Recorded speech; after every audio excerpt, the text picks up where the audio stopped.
Chapter 1. Interstellar Serenity. In the year 5891 of the star calendar, in the eastern residential district of the Gibson family's second secure star, a man dressed in a black shirt and black trousers, appearing to be in his 30s with shoulder-length silver hair, helplessly admonished his partner, who was pacing restlessly around the room. A robust man, Sheeny or Quincy, who seemed to be of similar age as the refined gentleman, halted his movements. He thrust his hands into the pockets of his pink apron, casting a reproachful glance at Wood Kale, who was seated on the sofa. Wood, Ning has already gone out alone. Sheeny raised his hand to check his communicator. It's 4:23. How can you remain so calm? Sheeny, this isn't the first time Ning has ventured out alone. She knows her limits and will undoubtedly return within 5 hours, Wood replied, rising to embrace Zeeny's shoulders before resuming his seat on the sofa. Moreover, we have vetted the individuals accompanying Ning, you needn't worry. Suddenly, Sheeny sprang to his feet, his agitation palpable. Worry? How can we not? Ning's awakening period has arrived. She could awaken at any moment, and we have yet to select a primary husband for her. What if something goes awry while she is out? We could face the Star Alliance, stripping her father of his identity. Would observe Sheeny as he paced back and forth, rubbing his temples. Sheeny had been consuming less energy food lately and had been affected by the violent factors in the environment. Just as Wood intended to offer further reassurance, the sound of the door opening interrupted him. Before the person outside could step in, Sheeny darted into the kitchen, leaving Wood alone in the living room. Dad, Uncle, I'm back. A sweet, youthful voice chimed from the entrance. Shortly after, a girl clad in a blue jumpsuit, adorned with a matching fisherman's hat and possessing a round face with baby fat and large, dark eyes, entered the living room. Welcome back. Did you have fun? Wood stood up, discreetly checking for any signs of injury on his daughter. Sheeny turned on the kitchen faucet, poking his head out to secretly gaze at his daughter, who had just returned. I had a great time, Ning exclaimed, removing her fisherman's hat to reveal her short, curly black hair, which at first glance could be mistaken for a handsome young boy. Dad, where's Uncle? I bought a lot of energy plants. Let's have a nice dinner tonight. As Ning spoke, she retrieved a large box from her spatial bracelet, filled with various wild vegetables. Upon hearing his daughter mention him, Sheeny turned off the faucet, feigning the completion of his task, and emerged with a smile. Ning is back and has brought so many ingredients. He gazed down at the low-tier energy vegetables in the box, his eyes slightly misty. Sheeny quickly adjusted his emotions and, with a hint of affection, reached out to stroke Ning's curly hair. When you go shopping, make sure to buy things you like. We have enough ingredients at home. I know. Ning cheerfully linked her arm with her father's, playfully insisting, I just couldn't resist buying fresh ingredients. Dad, Uncle, I'm hungry. Ning shifted the topic, wanting to steer away from the discussion about energy vegetables. Would affectionately ruffle Ning's hair. All right, go wash up and change. Dinner will be ready soon. Once back in her room on the second floor, Ning buried herself in her soft bed, utterly exhausted from her outing. After resting for a few minutes, she finally rose to head to the bathroom. Dressed in her loungewear, Ning leaned against the headboard and initiated a communication with her close friend, Chena Elliott. Ning, why did you get such an ugly hairstyle? Did you cut your hair short? Oh my gosh. You haven't forgotten you need to choose a primary husband, have you? I need to call Towsy to discuss this. Having not uttered a word, Ning was already accustomed to her friend abruptly ending the call and initiating a group chat. Towsy, just look at Ning, she's truly too ugly. As soon as the group chat connected, Chena eagerly brought up Ning's new hairstyle to tee on Towsy. She looks quite cute, Towsy remarked, observing Ning's curly hair, but then added, however, it doesn't suit us. By us, Towsy referred to interstellar women. Interstellar women have traditionally worn flowing long straight hair, with some even opting for hair that drags on the ground. Ning, a modern individual from another world, was challenging the aesthetic standards of the entire interstellar society with her hairstyle. What doesn't suit? It's just ugly, Ning interjected, hastily cutting off Keena's critique. Let me talk about something serious. Once her two friends fell silent, Ning slowly began, I went out alone today. You went out alone again? Chena exclaimed excitedly through the communicator. Ning pursed her lips, glancing at the screen, displaying Towsy, silently pleading for her support. Don't look at Towsy. What exactly did you do this time? Did you go gathering outside the safe zone again? Chena crossed her arms and abruptly stood, causing Ning's projected image to enlarge dramatically. Did you really go gathering again? Kina's expression revealed that her guess had been correct. Oh, Ning smiled sweetly at China. In 5 days, it's my uncle's birthday, and I want to buy some high-quality savage beast meat to prepare a grand birthday feast for him. By the way, China, I told him I was out shopping with you, so don't let it slip. Ning quickly conveyed her message and ended the communication, switching her device to Donut Disturb mode for 2 hours. Letting out a sigh, Ning lay flat on her bed. She wished to enjoy her meal in peace before facing the inevitable barrage of questions from her friends. China was great in many ways, but her adherence to rules was excessive. In Ning's view, the regulations imposed on women in this interstellar society, while seemingly protective, effectively rendered them caged birds. Women who have not yet entered their awakening period are prohibited from going out alone for more than 5 hours without a guardian. If this rule is violated, not only does the guardian face hefty fines, but they also risk penalties should the woman encounter danger while alone. Contemplating the awakening period, Ning buried her face in her pillow. Upon entering the awakening period, it signifies that she must select a primary husband. The term primary husband is quite literal, the first husband. In this interstellar society, polyandry is practiced primarily due to the awakening period. Interstellar males enter their awakening period at the age of 5 and can awaken either independently or through awakening potions. Successful awakening grants them extraordinary abilities, transforming them into berserkers. These abilities elevate their status and extend their lifespan by a century. Historical records indicate that the most powerful berserker lived for 997 years.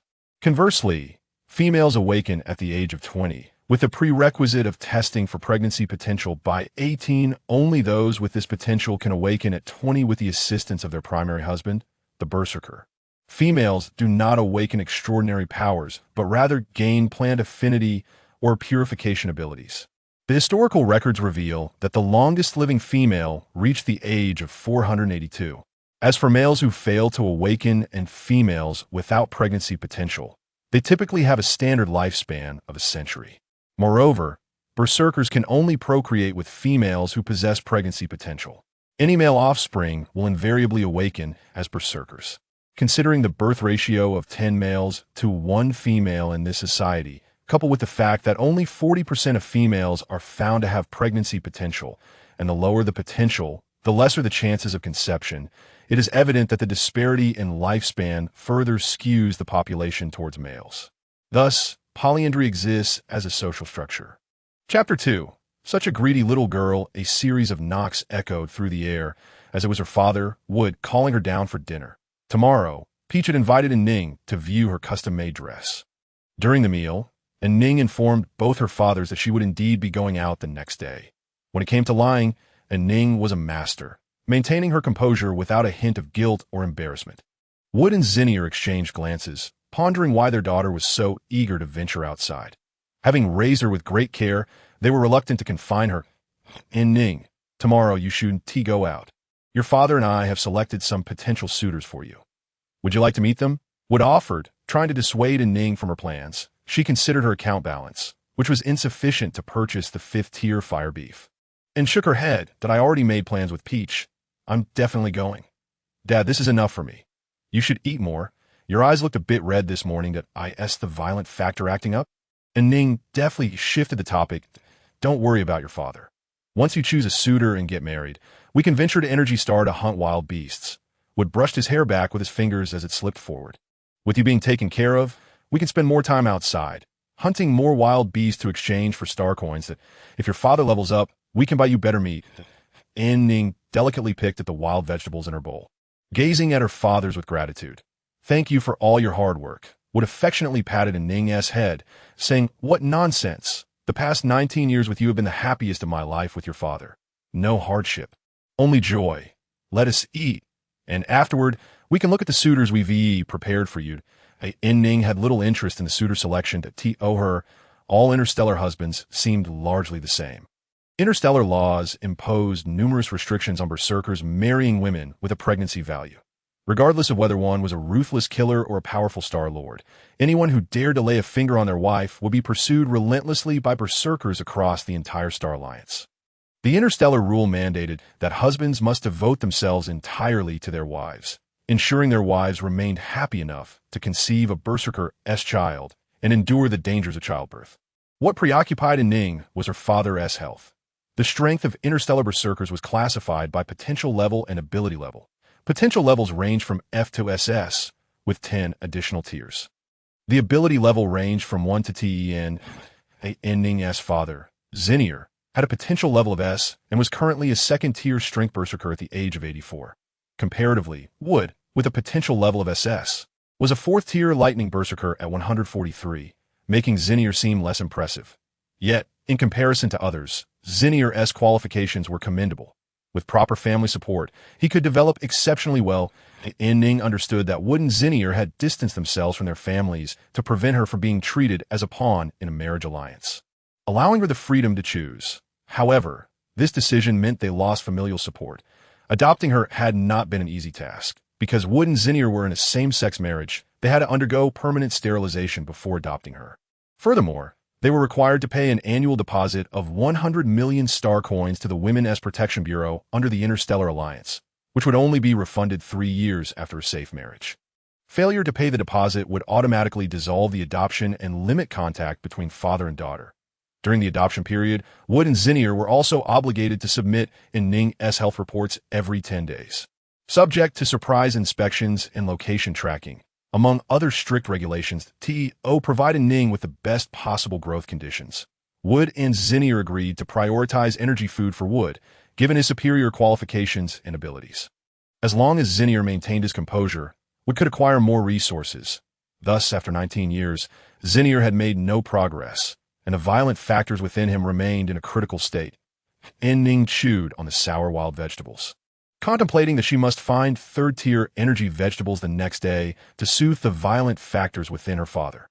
This interstellar realm differed greatly from her modern perceptions of space. While it possessed elements of science fiction, it also held a sense of fantasy. The violent factor, for instance, existed throughout the entire galaxy, yet its exact nature remained unclear. What was certain was that this factor triggered the awakening of abilities in interstellar males. It had no effect on women or ordinary individuals, only impacting berserkers and flora and fauna. Berserkers needed to absorb it to level up, but excessive absorption could lead to berserkness, which could only be quelled by consuming energy food. Fathers, what do you think? Is it better for me to awaken plant affinity to cultivate energy plants, or should I awaken purification ability to cleanse berserker meat? An Ning asked, struggling to swallow the vegetables in her mouth. The low-tier energy plants were indeed unpalatable. Anything is fine, Ning. What do you wish to awaken? Zinir inquired, stroking his short, yellow hair. An Ning tilted her head in contemplation. I want both. Such a greedy girl, Wood chuckled. Since the awakening of abilities in women began, none have ever awakened dual abilities. An Ning shrugged. But what if? Dreams must be pursued, of course, if given a choice. She would prefer purification ability. She longed for delicious meat. After finishing her meal, An Ning hastily glanced at the suitor candidates her fathers had selected, all of whom bore Western features, none of whom caught her eye. She decided to let her fathers take the lead in this matter. Before sleeping, An Ning listened to her friend Qin's hour-long lecture on the survival rules for interstellar women, marking the end of her day on the following day, despite her father's fervent pleas for her to stay. An Ning ventured out. Wood, I'm still a bit worried. What if I follow you secretly today? Zinir proposed anxiously, watching An Ning's floating vehicle disappear from view. We've already arranged to meet 15 potential suitors for Ning today. Are you sure you don't want to see them in person? Wood asked, turning to Zinir. Good. No redness in the eyes. The wild vegetables Ning brought back yesterday were of excellent quality, Zinir sighed. Hands on his hips. This is the last time, the final time I'll let Ning go out alone. With that, he turned and entered the house, intending to choose an imposing outfit to ensure their family was not underestimated by the candidates. An Ning arrived as promised at the outskirts of the southern safety zone, where 4 men and 2 boys awaited her. One unfamiliar face made her pause, a young man with black hair and black eyes. Resembling her, he was strikingly handsome, yet wore a serious expression, exuding an air of authority. Chapter 3. A peculiar fact on Nan. Hurry up. We've been waiting for you, called out Sun Quan, a burly man among the group, who then motioned to a small boy beside him to greet An Ning. Hello, brother, the shy boy said, hiding behind his father's leg. This brother is as pretty as a sister. The stereotype of interstellar males was that they sported long, straight hair. Exquisite makeup, dresses, princess gowns, and high heels, rarely seen in the wilderness. With An Ning's current hairstyle and outfit, and her solitary presence in the wild, even with a slight swelling in her chest, the men did not perceive her as a woman, mistaking her for an ordinary person. "Hello, little brother. Uncle Sun, has your son successfully awakened?" And Ning smiled as she approached the burly man, Sun Jian, greeting the others in the process that IT took 2 bottles of awakening potions to awaken him. "Potential value B, wood type ability," Sun Jian replied, beaming with pride. "Congratulations, Uncle Sun," An Ning praised.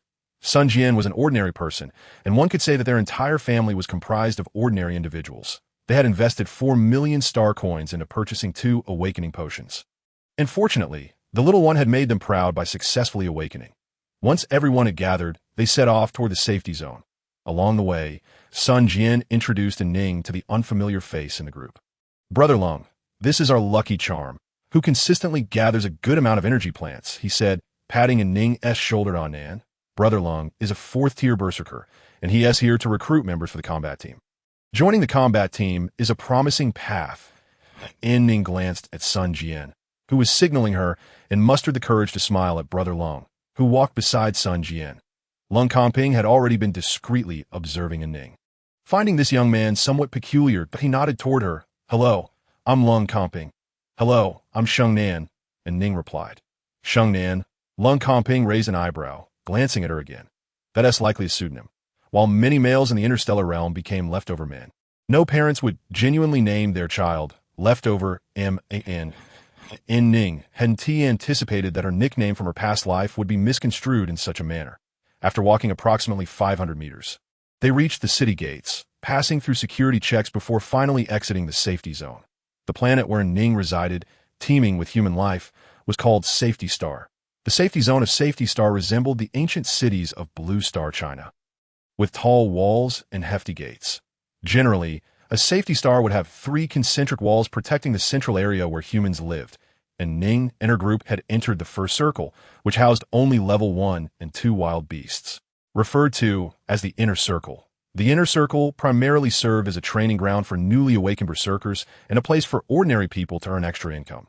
The team led by Sun Jian, tasked with hunting wild beasts, operated within this Inner Circle. Wild beasts, like energy plants, were divided into 10 levels, with lower levels possessing lower combat capabilities that a robust ordinary man like Sun Jian, when properly equipped, could independently slay a level 1 wild beast. The hide and bones of the savage beasts are composed of premium materials, and the flesh of these beasts, after purification, possesses effects comparable to energy plants when consumed. Hence, it is not uncommon to find teams like Sun Jian's who are dedicated to hunting low-level savage beasts. An Ning, who is an online acquaintance of Sun Jian, secretly used her stepfather Xinier's communicator to chat for 6 months before daring to join them for gathering. This also explains why Wood and Xinier had long discovered An Ning's little secret. Why did she use Xinier's communicator? Because the content visible on the communicators of interstellar women differs completely from that of men, conveying a sense of serene tranquility versus an impending interstellar apocalypse. Let us gather here today.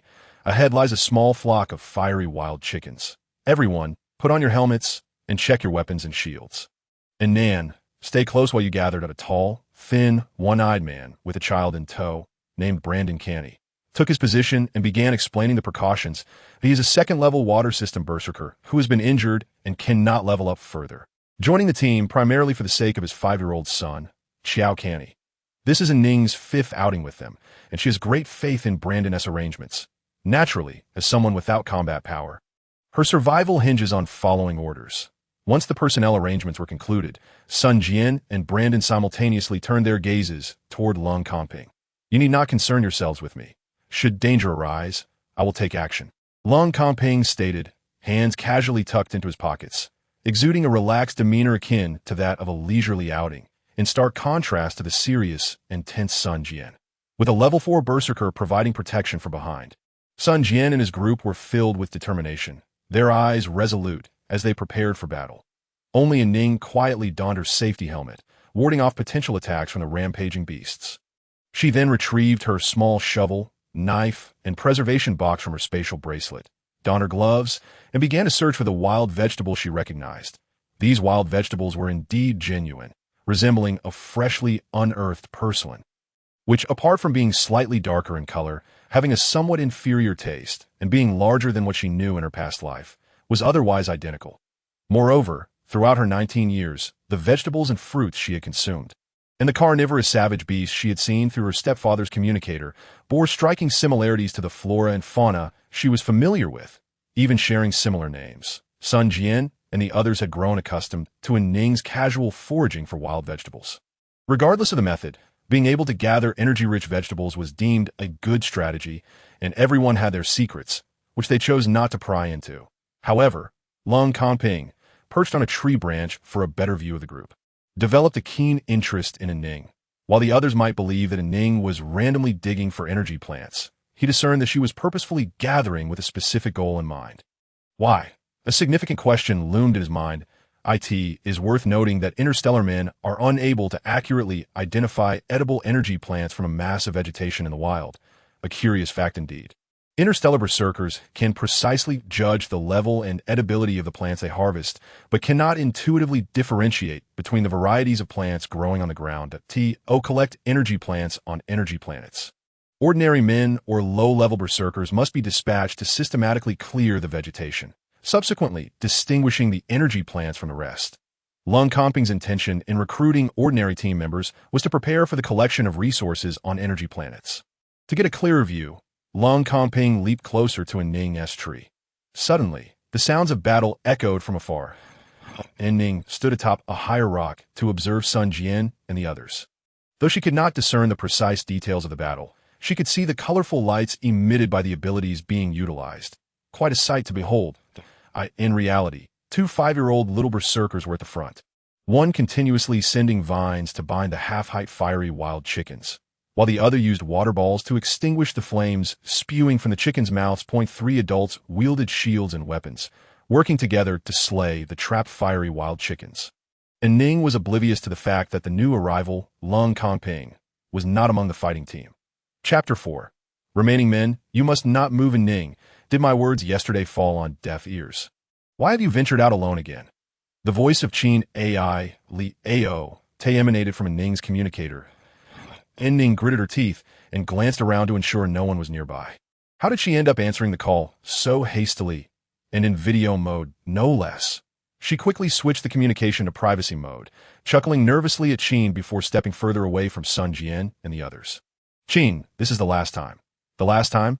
You've already said that 3 times. I need to inform your father of the truth, Chin retorted, her face adorned with smoky makeup, appearing somewhat intimidating as she leaned closely to An Ning's virtual display screen. Really, it's truly the last time my father is about to select candidates for marriage, and I certainly cannot venture out alone after that. Please keep this a secret, Chin. You've always been the best to me. An Ning gazed at Chin with watery eyes, evoking a sense of pity. Chin leaned back from the screen, arms crossed, clearly susceptible to An Ning's plea, noticing An Ning's resemblance to a pet bereft of its owner. Chin's voice softened. The last time?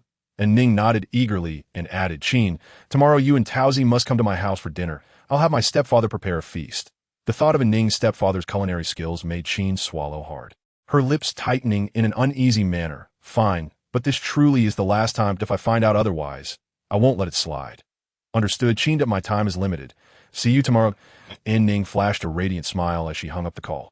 However, once the smile faded, her shoulders slumped. That it was inevitable that she would face 2 hours of education. Checking the time, An Ning bent down to continue her search for wild vegetables. An Ning, marriage, venturing out alone, secrecy. These simple phrases sparked a revelation in Lung Kanping, who quickly began searching for the list of female fertility values on the second safe planet of the Gibson family within his communicator. All women residing on the second safe planet of the Gibson family who had not yet chosen a primary husband and possessed fertility values would be listed, facilitating the berserker's pursuit of marriage. An Ning, Lung Kanping's fingers glided swiftly across the communicator that he found the bottom of the list. He discovered Ning's name, and upon seeing it, his heart began to race. Driven by an unknown emotion, he rapidly clicked to view her personal information. The first thing he saw was her photograph, a cherubic face beaming with a radiant smile that seemed to warm his heart. apart from her straight hair. She was nearly identical to the An Ning who was currently foraging for wild vegetables nearby, a remaining man. Yet she was a woman. His initial reaction was not to report to the Star Alliance about a woman venturing out alone, to penalize her guardian, but rather to scrutinize An Ning's personal information earnestly. Raised in a dual-father household, it was no wonder she did not adhere to the interstellar women's rules as strictly as those educated by female elders. Both fathers had commendable qualifications, though one was of a lower level. Her fertility value stood at a mere 1. While low, it meant that she would not attract a swarm of suitors vying to become her second husband. In that instant, Long Kongping made a decision. Clicking on the primary husband application beside An Ning's information, he revealed a smile brimming with determination. Why did he choose a wife with a fertility value of only 1? Years later, during an interview, Long Kongping provided his first response. There was no particular reason. Upon learning she was an unmarried woman, he instinctively wanted to marry her. Time would prove that his choice was indeed the right one. After submitting the primary husband application, Long Kongping felt as if a heavy burden had been lifted, a sense of relief washing over him. Gazing at An Ning's large eyes in the photograph, his heart blossomed with joy. This rare opportunity called for genuine interaction and communication. Long Kongping crouched in the tree to tidy his hair and collar, smiling as he prepared to approach An Ning. But when he looked down, she had vanished. Panic-stricken, Long Kongping swiftly descended from the tree and rushed to the spot where An Ning had just been. There were no signs of her having been taken, nor any unusual sounds. She had simply disappeared. The bride he had just chosen was gone. A multitude of searching and rescue plans flooded his mind, and messages were simultaneously dispatched from his communicator. Are you looking for me?" A deliberately lowered voice called from above. Long Kongping looked up to see An Ning perched on the tree trunk. Are you injured? Don't move.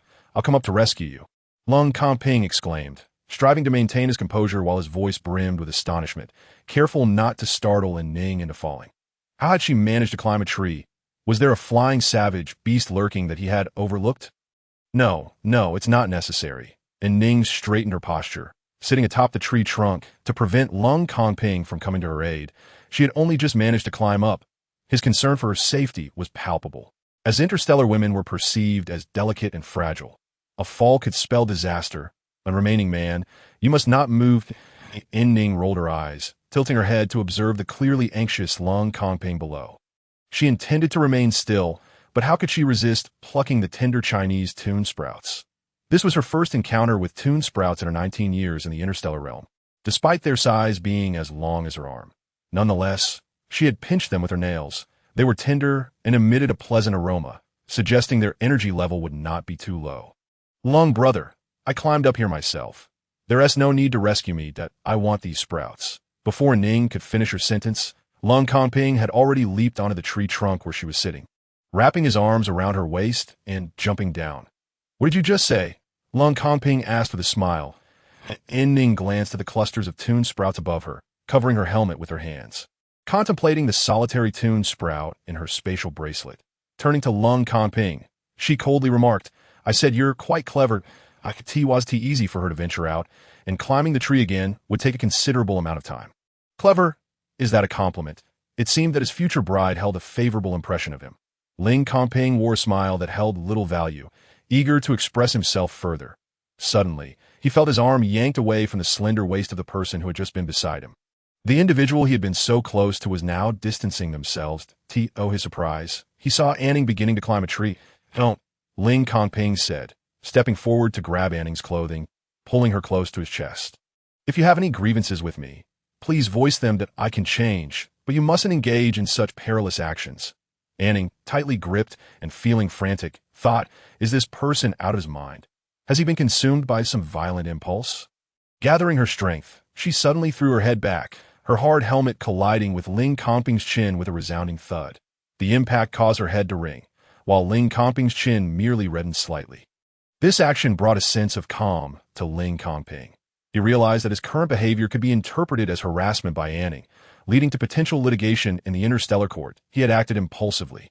Releasing An Ning, he feigned injury, crouching down and pretending to nurse his chin. Chapter 5. Pulling apart, An Ning felt the tension ease as she was released. She took a few steps forward, distancing herself from Long Kongping. Before turning around, Contrary to Ling Kongping's expectations, she did not express concern for him. Instead, she stood ready, clutching an alarm device, prepared to alert Sun Jian and her father should danger arise.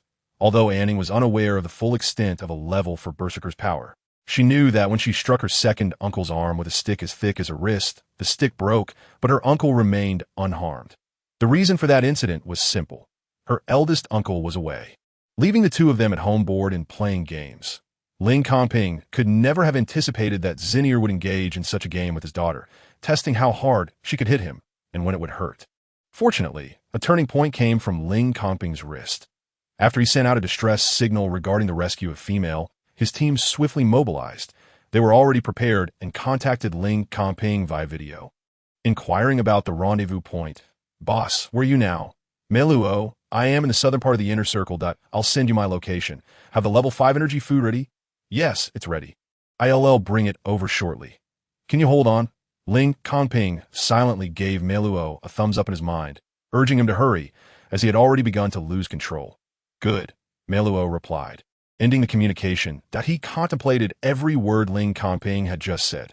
The fact that he could still maintain control indicated that the situation was under his command, but the earlier loss of control suggested that the opposing force was putting up a fierce resistance. Necessitating support, he hastily made his way, taking 2 level 5 energy vegetables with him while instructing the other team members to remain on standby. Upon hearing all of Ling Kongping's video message, An Ning felt a slight sense of relief. It was evident that he was affected by the violent impulses. She knew all too well the struggle and pain her second uncle experienced when under such influences. "Look around and see if there are any ingredients you can use. Eat a little to ease the effects," An Ning suggested, retrieving a preservation box from her space bracelet and offering it to Ling Kongping. She feared the consequences of Ling Kongping losing control. If that happened, she would have no chance to escape. "Thank you, but my team will arrive shortly," Ling Kongping replied, wanting to be polite and engage An Ning in conversation to alleviate the tension between them. "Oh," An Ning said, quickly retracting the preservation box upon hearing that he didn't need it. "That's even better. It all costs money, and I need to sell some of it to buy meat." Having failed at being polite, Ling Kongping sought a new topic. "So, what do you intend to do up in the tree?" He had come to understand that An Ning had climbed the tree of her own volition. Although it was difficult to believe, the evidence was undeniable. An Ning pointed at the tender shoots of the tree and stated plainly, "I want the buds from the tree." Ling Kongping nodded, choosing not to question her further about her intentions for the tree buds. After all, unreasonable demands from interstellar women were becoming commonplace. It was just a matter of tree buds. His father's wife had once drained the water from their artificial lake, just to see if any aquatic plants had grown at the bottom. "I'm sorry for startling you earlier. My team will arrive soon, and will help you gather the buds from the tree," he assured her. This. An Ning perked up with interest. "It's all right. The violent impulses can affect one's actions. If you assist me in gathering them, I can give you a share." She held up 2 fingers to her ear. Ling Kongping, unable to see An Ning's expression through her helmet, entertained himself by imagining her chubby face from the photographs he had seen. Chuckling to himself, "No thanks. You can have them all if you like." An Ning lowered her hand, biting her lip, and boldly gazed at Ling Kongping through her helmet. Setting aside his earlier actions, Ling Kongping now looked comically relaxed, 4 fingers resting on his chin in amusement. How charming, he thought. Interstellar beings were rarely unattractive. Genetic intervention had made it possible to alter appearances even in infancy. Over generations, instances of poor looks had diminished significantly. And even if genetics regressed, advanced cosmetic techniques were still available. Yet compared to Western features, An Ning found Ling Kongping's dark-haired, dark-eyed Eastern appearance more pleasing. Meluo arrived swiftly. Prepared for a battle, he was taken aback to see his boss smiling and chatting with a person wearing a protective helmet. "Boss," Meluo exclaimed, unable to discern the current situation, following the earlier instructions to hand Ling Kongping 2 small vegetables. The small vegetables were indeed diminutive. An Ning estimated they were merely 3 centimeters tall. Such small level 5 energy ingredients could easily be cultivated in a flower pot, yielding over 20 plants, a considerable fortune. This thought ignited An Ning's hope of awakening her plant affinity ability in the future. Ling Kongping quietly remarked to Meluo, "The information I sent earlier was incorrect. Notify them not to come." Then Ling Kongping clapped his hands. "Let's climb the tree and gather those buds." "Climb the tree for the buds? Boss, what about the team? We're set to depart in a few days." Meluo replied, Utterly baffled by Ling Comping's thought process, was the violent impulse truly affecting his mind? Yet he saw no signs of distress in his boss. Ling Comping leaped up the tree that An Ning had just climbed, swiftly plucking a bud from it.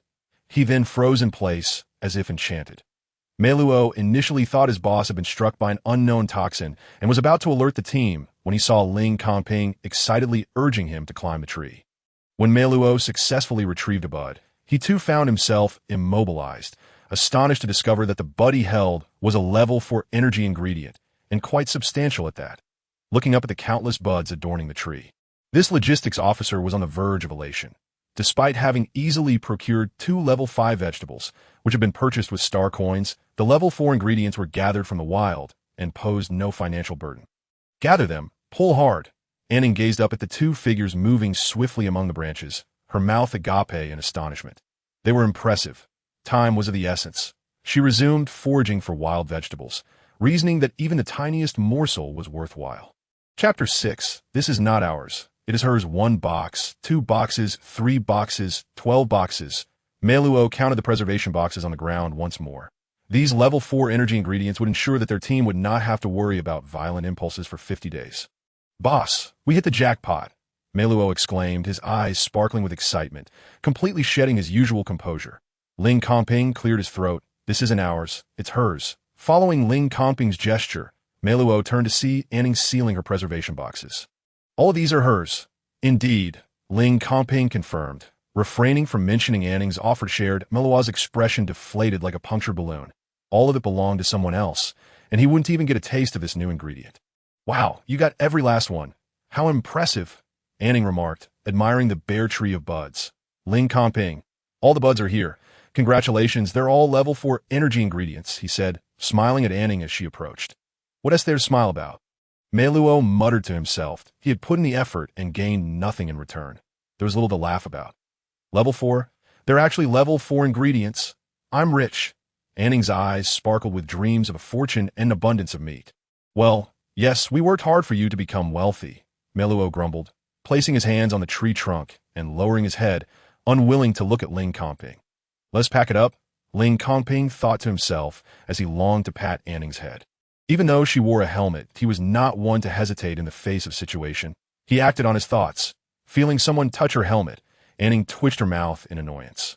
What a peculiar behavior. It's better to settle things clearly. I don't have that many preservation boxes to spare right now. Would you be willing to trade 1 box of ingredients for these preservation boxes? That's acceptable, a firm voice replied from behind Ling Comping, as if fearing An Ning might change her mind. Mei Luo swiftly collected 1 box before turning to look at his boss. Ling Comping shot a glance at Mei Luo, silently reprimanding him for speaking out of turn. Boss, are you really glaring at me because of an ordinary guy talking to your beloved team member? Comping paid no heed to the thoughts swirling in Mei Luo's mind. He informed An Ning that a box of energy foodstuffs was far more valuable than those few preservation boxes. Using the pretext of transferring star coins to An Ning, he added her as a friend. Upon checking the time, An Ning decided against searching for more ingredients, having already scoured the vicinity without finding a second Chinese tune tree. The sounds of battle in the distance had also ceased, indicating that Sun Jian and his companions had concluded their skirmish. Before long, Sun Jian and his 5 companions approached, bloodied from their encounter. Concerned that An Ning might be frightened, Comping attempted to shield her. But she dashed towards Sun Jian and the others first. Uncle Sun, did you have a good haul? She inquired. Indeed, we collected quite a few wild chicken eggs, Sun Jian replied, wiping blood from his face while casting a glance at Mei Luo. Comping introduced his team members to Sun Jian, simultaneously inviting the squad he led to join their combat team. By this time, An Ning had begun exchanging ingredients with Brandon. The participants from Sun Jian's team decided to share the spoils from their battle with the feral beasts. Excluding An Ning from the division, the ingredients An Ning had gathered would not be shared with them either, though she intended to prioritize selling them to a few individuals. Are you selling all of these? Brandon asked as he sorted the wild vegetables An Ning had dug up, identifying 5 pieces of Tier 3 vegetables among them. With the Chinese tune sprouts and the harvest from yesterday, An Ning was indifferent to the wild vegetables she had collected today and decided to sell them all. Although she wished to exchange some for wild chicken eggs. That is acceptable, Brandon agreed, noting that the low-tier fire chicken eggs were not particularly palatable, and few berserkers were willing to purchase them. The quality and integrity of the wild vegetables An Ning had gathered were excellent, allowing them to negotiate a better price for resale. While they were engaged in transactions, Brandon's son, Joe, introduced their newcomer son, Quan, to the prowess of a certain brother. This brother is exceptionally skilled. He can gather a large box of energy vegetables each time, with only a few ordinary plants inside, Joe explained, tugging at the grass at his feet. My dad mentioned this. Joe, don't all the grasses look the same? How can this brother distinguish the energy vegetables? Son Quan imitated Joe's actions, pulling up a patch of grass but finding no wild vegetables. Being a wood-type ability user, he struggled to discern any differences among the grasses underfoot. I don't know. Maybe it's because his eyes are bigger than ours, Joe speculated. Yes, that's so. Should I find a doctor to make my eyes bigger? Son Quan asked curiously. Consulting a doctor would surely be futile. It has to be something that grows naturally. The entirety of the children's conversation reached Mei Luo's ears, and it appeared that the lad named Sheng Nan possessed some talent. He sent a message to Kong Ping via communicator, suggesting that Sheng Nan be included in their combat team. Kong Ping chose to disregard him. Was he to recruit him for the combat team? It seemed more like an invitation to join his family. Everyone was quite pleased with the day's gains as they happily departed in their hover vehicle. Boss, why must we sneakily follow? It would be better to escort him directly. How do you suppose his parents named him Sheng Nan? Mei Luo mused, examining a Chinese tune sprout with keen interest, smelling it, and taking pictures to share with his teammates on the communicator. Why are you so talkative today? Sneakily following. I'm merely escorting my wife home, Kong Ping retorted, capturing An Ning's photo from the pregnancy value leaderboard set as the background on his communicator. He also organized An Ning's contact number into a group labeled Precious, with the same title for a note. Am I being too talkative? Mei Luo asked, lifting the Chinese tune sprout before Kong Ping. I've seen that tree before. It isn't an energy ingredient, and its leaves are inedible. Why is this sprout considered an energy ingredient? Moreover, how did that Sheng Nan know it was edible? How could he gather so many wild vegetables? Perhaps it was merely luck, Kong Ping replied, growing irritated by Mei Luo's incessant chatter. His application for a spouse had yet to be reviewed. Had An Ning's fathers already chosen someone? No, he needed to bolster his position. Boss, no one recognizes this ingredient. How is it to be consumed? Boss. An Ning hummed a tune as she disembarked from the driverless public hover vehicle. Having earned star coins, purchased Tier 5 fire beef, and acquired an abundance of Tier 4 Chinese tune sprouts. Her second father wouldn't need to venture out to level up. Today is a truly joyous day for us common folk. Dad, brother, your precious daughter has returned, An Ning exclaimed as she burst through the door. Removing her hat and performing a Western princess curtsy to her two fathers seated on the sofa, she immediately noticed their somber expressions. Chapter 7. The blind scum. An Ning rolled her eyes, reflecting that she had only been out for 3 star hours today. Had Qin betrayed her? That couldn't be. Perhaps something had gone awry with Tauzi.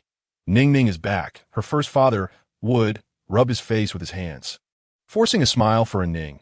Her second father, Xin'er, leaned back against the sofa with his eyes closed, lacking the usual warmth with which he greeted An Ning. Dad, brother, are you both all right?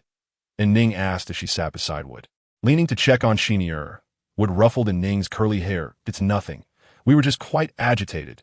Today, we encountered some of your prospective spouses. What prospective spouses? Xin'er erupted from the sofa, his eyes ablaze with anger. What of our low pregnancy value? Just because it is low does not mean they can look down upon us. I will destroy them. Destroy them. Xin'er was clearly losing control. Would retrieve the Tier 2 wild vegetables An Ning had brought back yesterday from the spatial pocket, intending to shove them into Xin'er's mouth. Dad, I have something even better. An Ning quickly pulled out the Chinese tune sprouts to hand Wood. The special aroma emanating from the Tier 4 sprouts calmed Xin'er somewhat. This was the effect that high-tier ingredients had on low-tier warriors. With care, Xin'er plucked a small leaf and placed in his mouth, the redness in his eyes visibly diminishing. Ning, did you buy this Tier 4 ingredient? He asked, holding the sprout towards An Ning. 20 minutes later, Dad, brother, I truly regret my actions. This is the very last time I shall venture out. You both worked so hard, and I wish for you to have more time alone together. Noticing Wood raising an eyebrow, An Ning quickly corrected herself. I meant I wanted to go out and have fun. You two never take me along that I brought back such wonderful energy ingredients. You should commend me, or I might sulk. Crossing her arms, she pouted and turned her back to her two fathers. I'm upset. Wood and Xin'er exchanged glances, realizing they had gone too far. They quickly began to placate An Ning.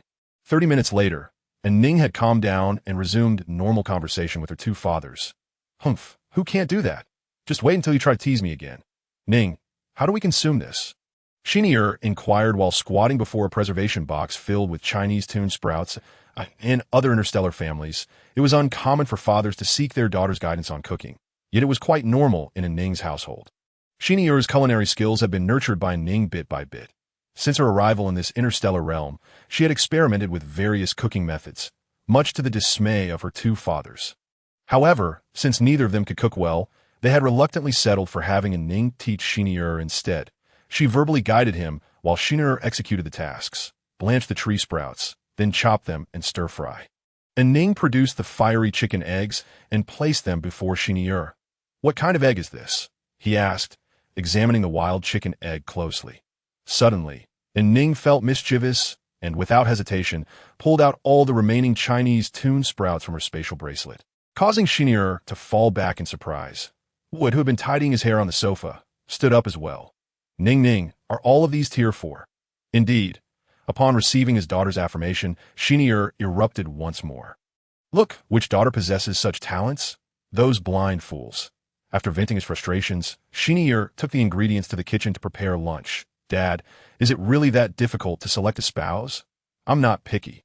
Look, I can support myself. What nonsense are you speaking? Wood lightly tapped An Ning's head.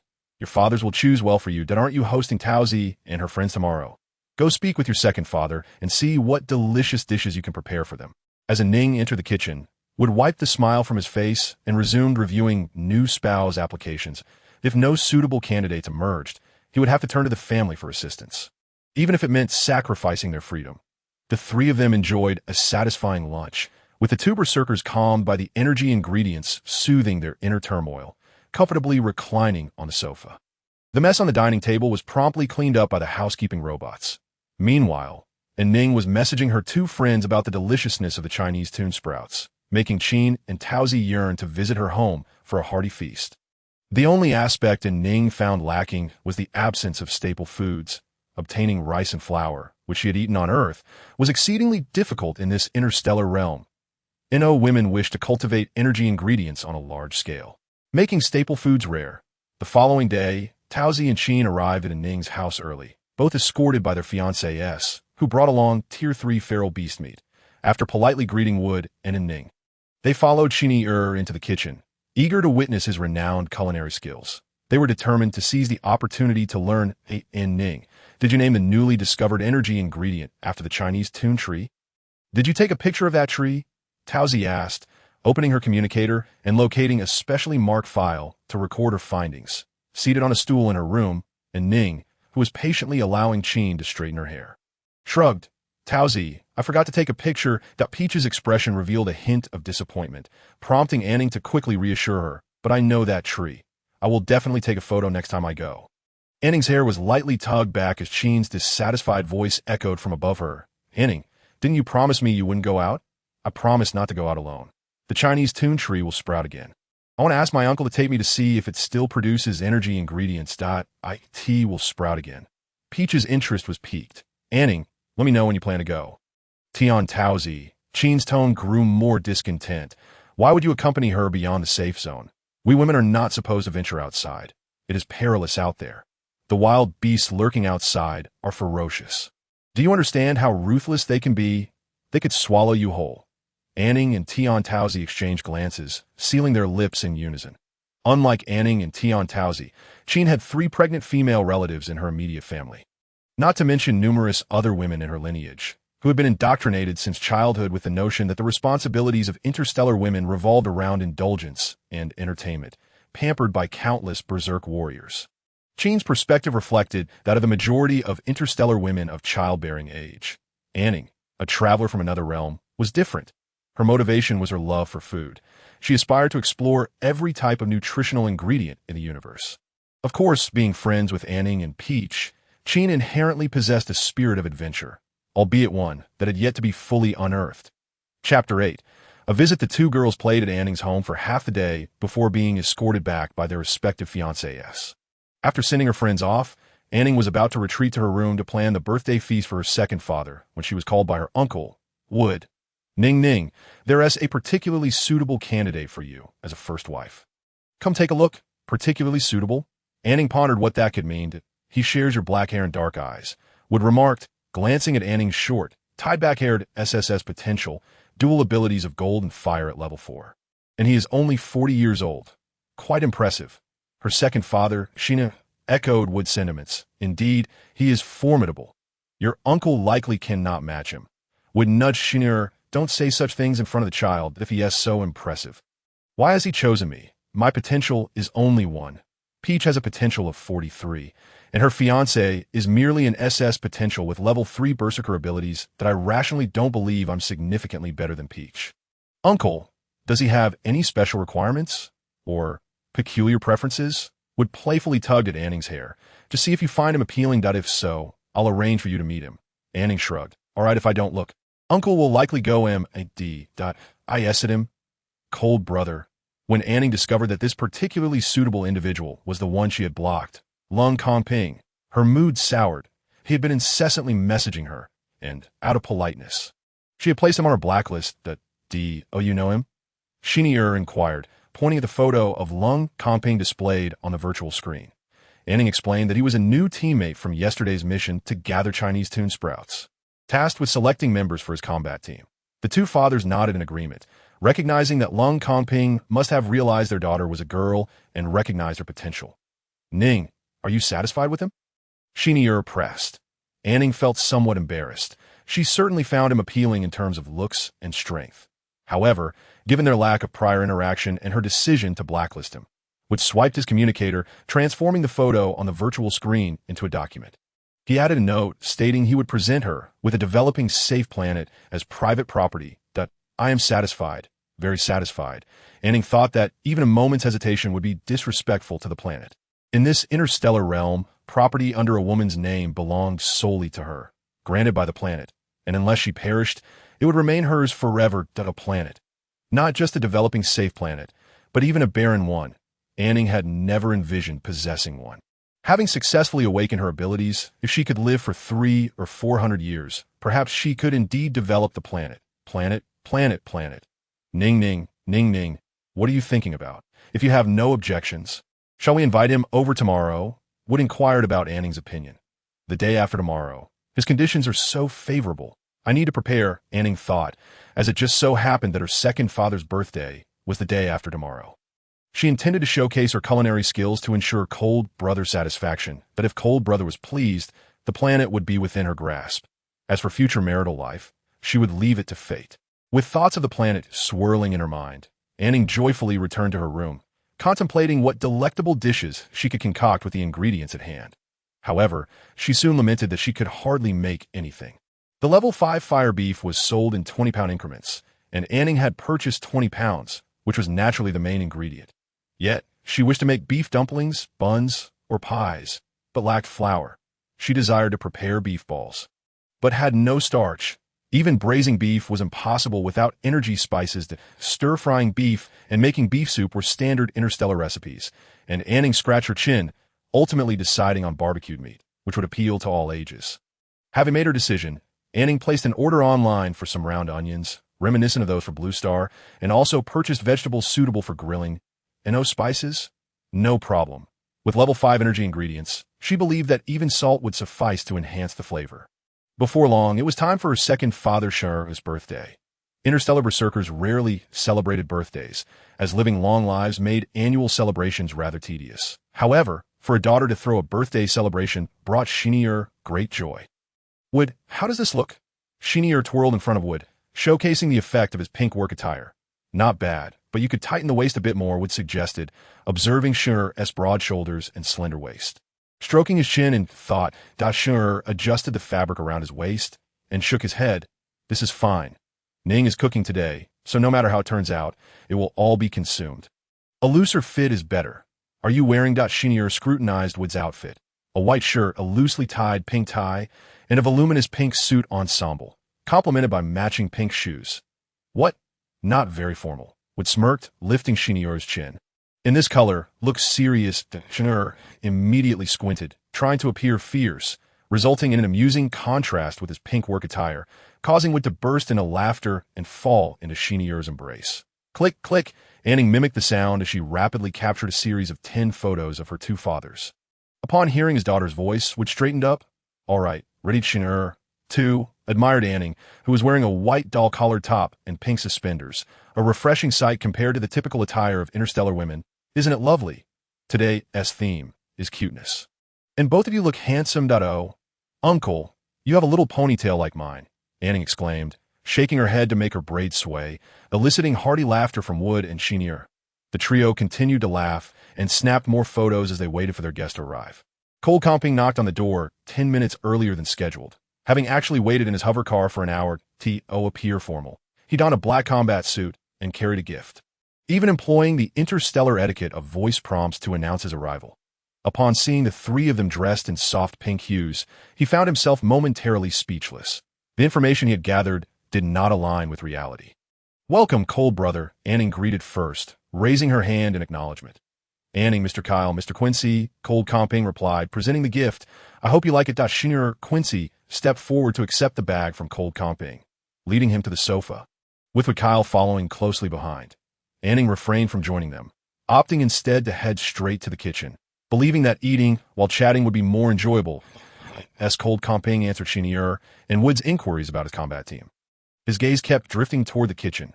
Chapter 9. Think what you think, love what you love. Second Dad, could you help me? An Ning called from the kitchen, unable to ignite the energy. Wood, I can help you. Is that all right? Cold Comping responded before Shinier could. Sure. Upon entering the kitchen, Cold Comping discovered what An Ning was preparing. He frowned, asking, do you usually cook? An Ning retrieved a block of frozen fire beef, placing it under the slicing assistant robot, and replied, no, this is my first time cooking. Could you help me ignite the energy, Wood? I can't seem to do it. First time cooking, just because he was coming? Cold Comping concealed his amusement. Only grilling felt somewhat lacking. If it were just the three of them, it would be fine, but with a guest, she decided to make sour soup with beef and cabbage rolls as well.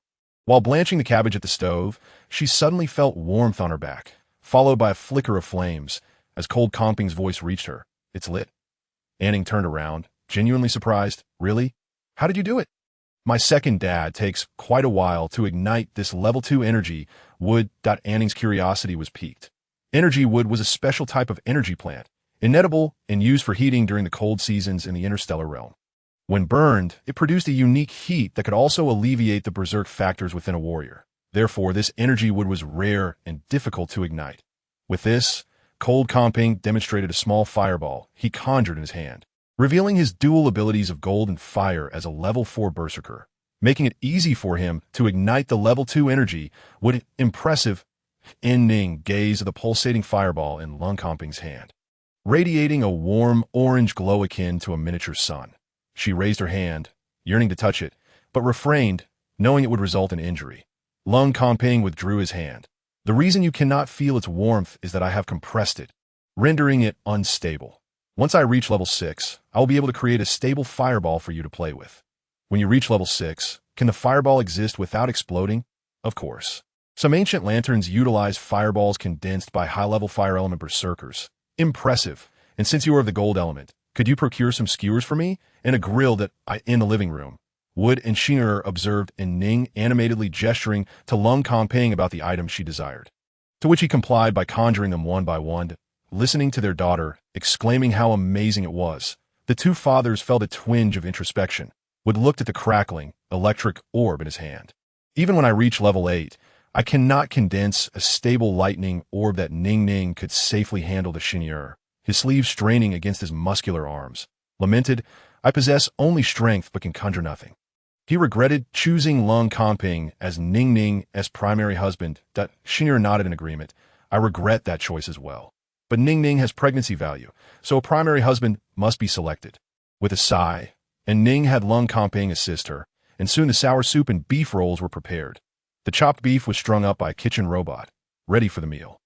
Don't you have anything to say? An Ning asked, turning the skewers while watching the three ravenously eat. Her pace of adding meat to the grill was nearly insufficient for their appetites. Ning, eat quickly. It's delicious. If you don't hurry, there won't be any left, Shinier said, adding a hefty portion of grilled beef to An Ning's bowl. Second Dad, I'm already full. And Ning replied, heart heavy as she glanced at her bowl half filled with meat.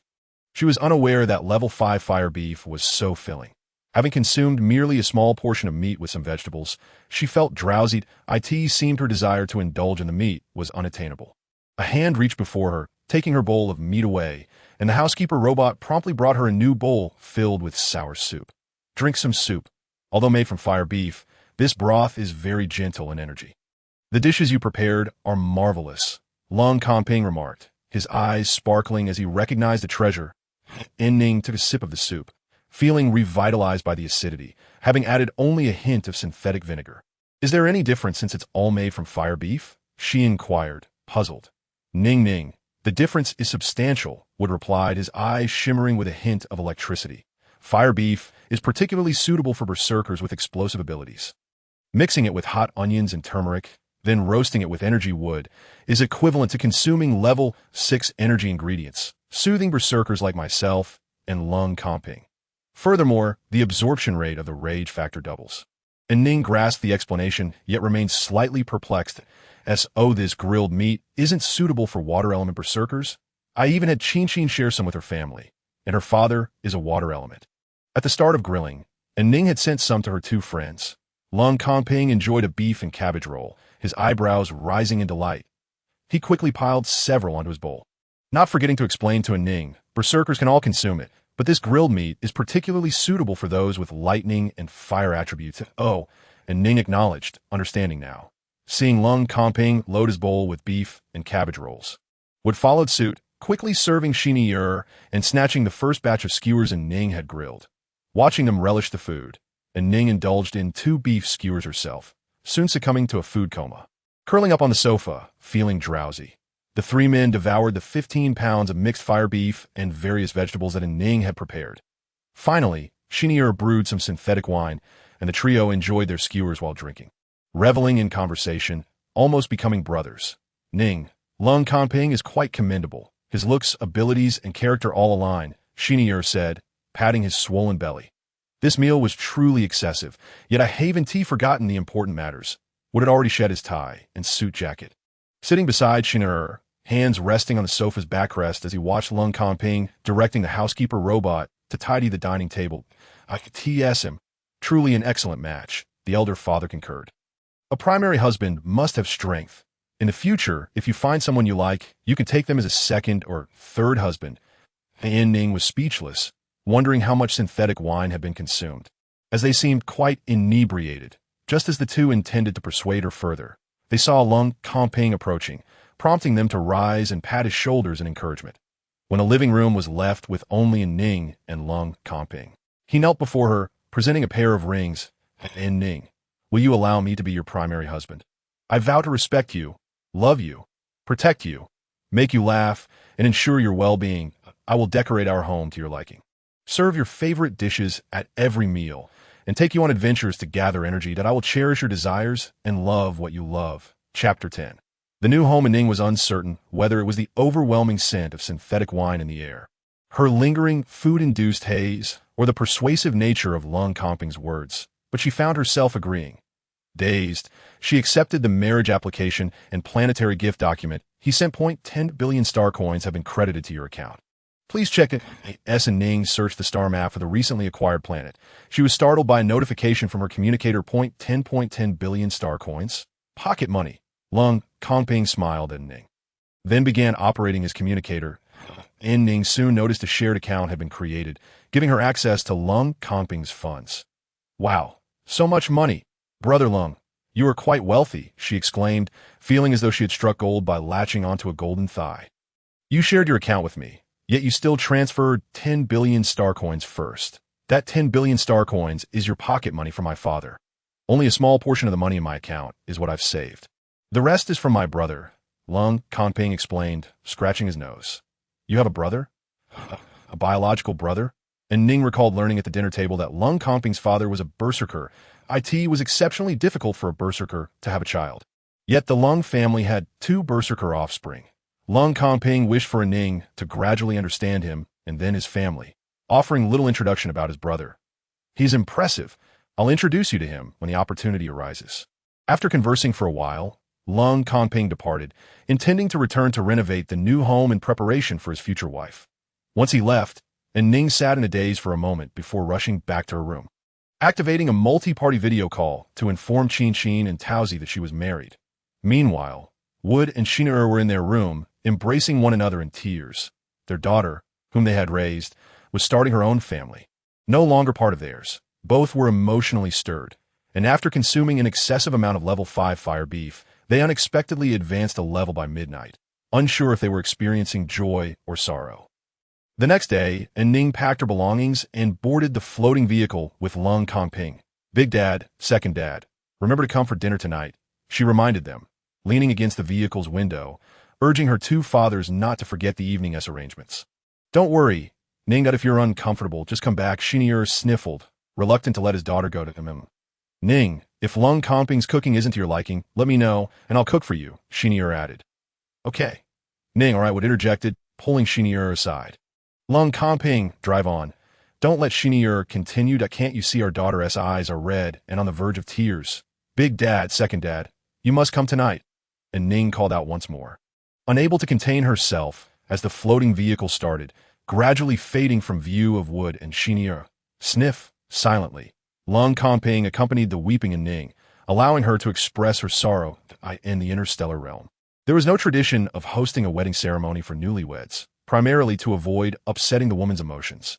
Marriage did not signify separation from the original family, but rather the addition of a person who loves you. Once women adapted to having a primary husband, they could hold a wedding later on. However, most interstellar women had more than one husband, and few opted for a second ceremony due to their other partner's feelings. "Are you not going to answer?" And Ning, halfway through her tears, noticed Lung Kongping's communicator incessantly ringing, and he casually silenced his communicator. "It's not an important person." "Are you done crying?" And Ning instantly ceased her tears. "How dare you not answer my calls?" A furious blonde young woman hurled her communicator away.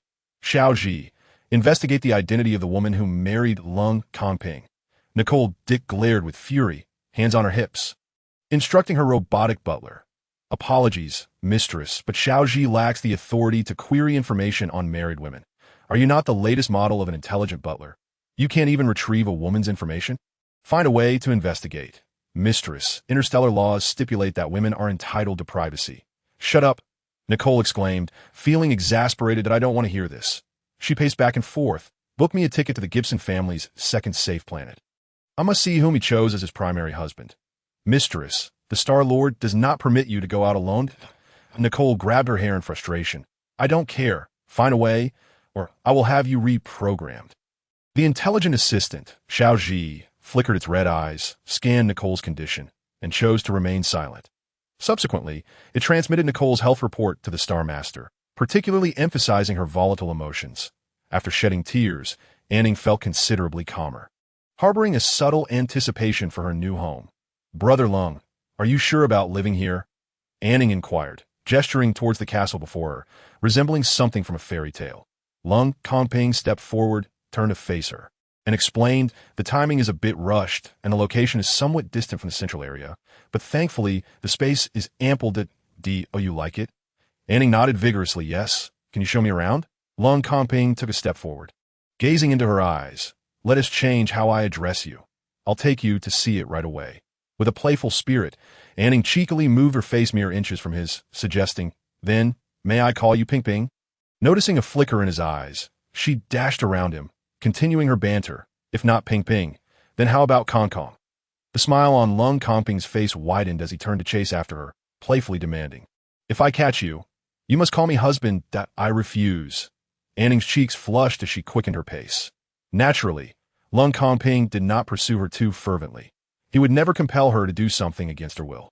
"This is the living room, spacious enough for receiving guests. The kitchen is over here, equipped with 2 assistant robots, and the media room is on the other side." The more An Ning explored the house with Lung Kongping, the more she adored it. The home, adorned in a rustic wood style, featured floor-to-ceiling windows, a bright and spacious kitchen, a comfortable media room, and a bedroom dominated by pink and white hues that it's so beautiful and comfortable.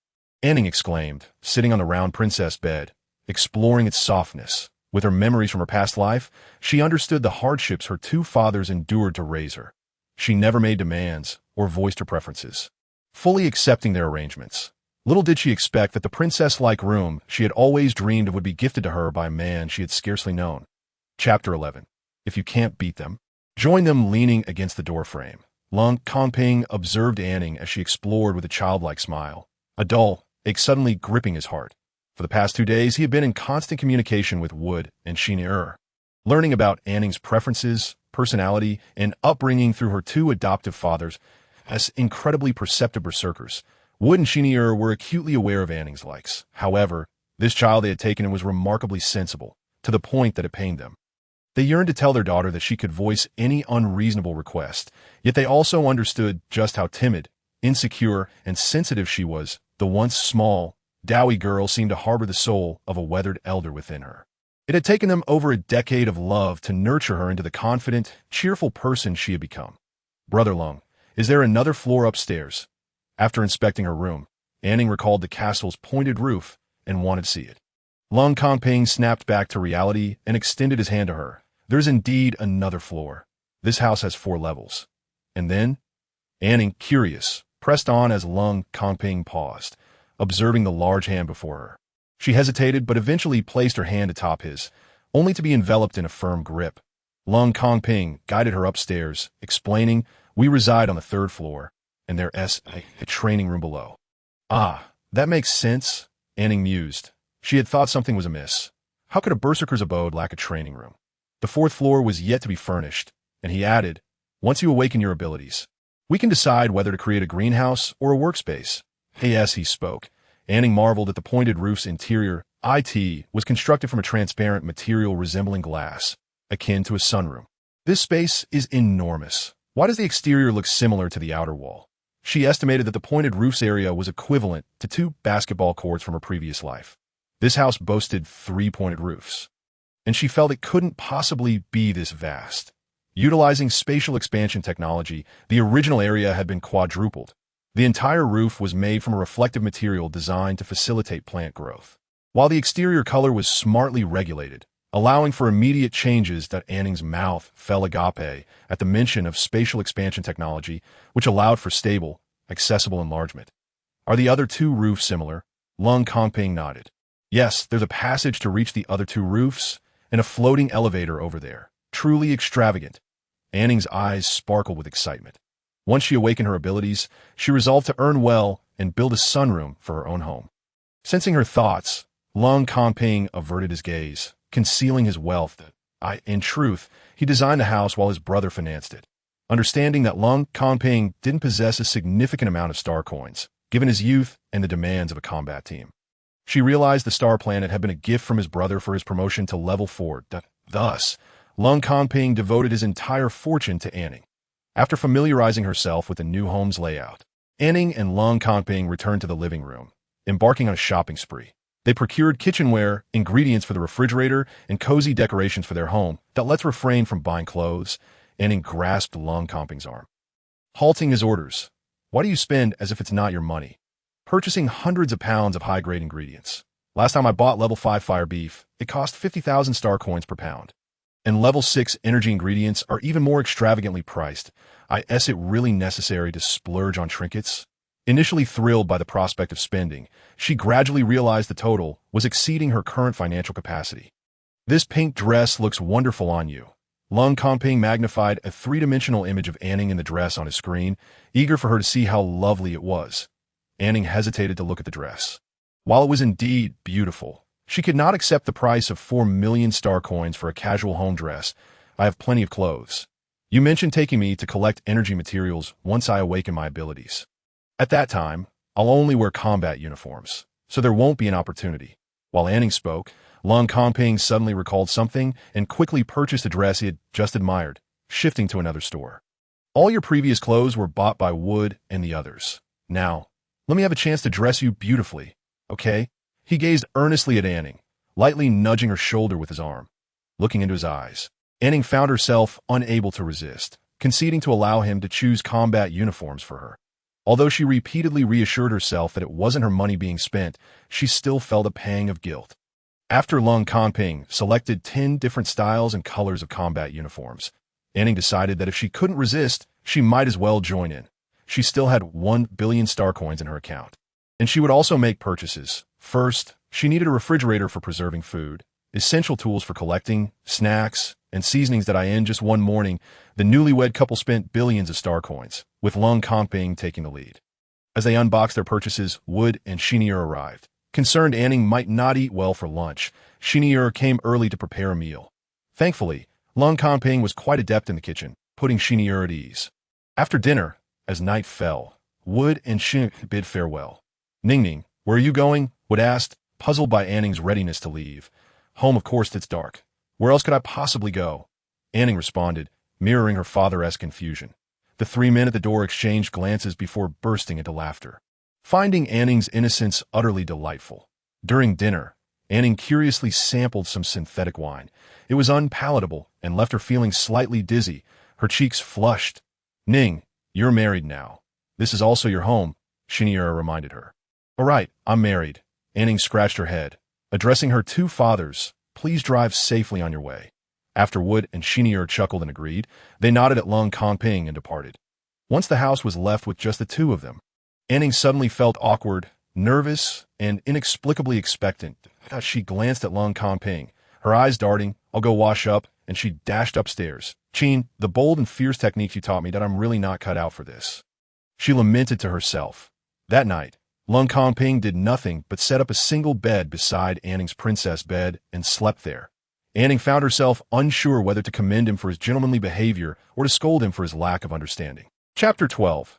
Awakening and Memory. In the following days, Lung Kongping guided An Ning on a journey filled with dining, drinking, and merriment.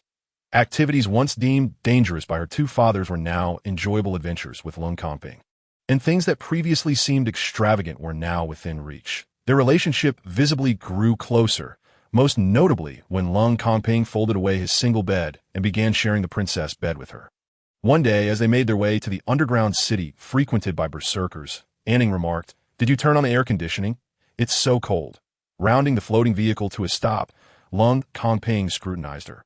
Noticing her half-open eyes and lack of energy, her face flushed and her lips somewhat dry.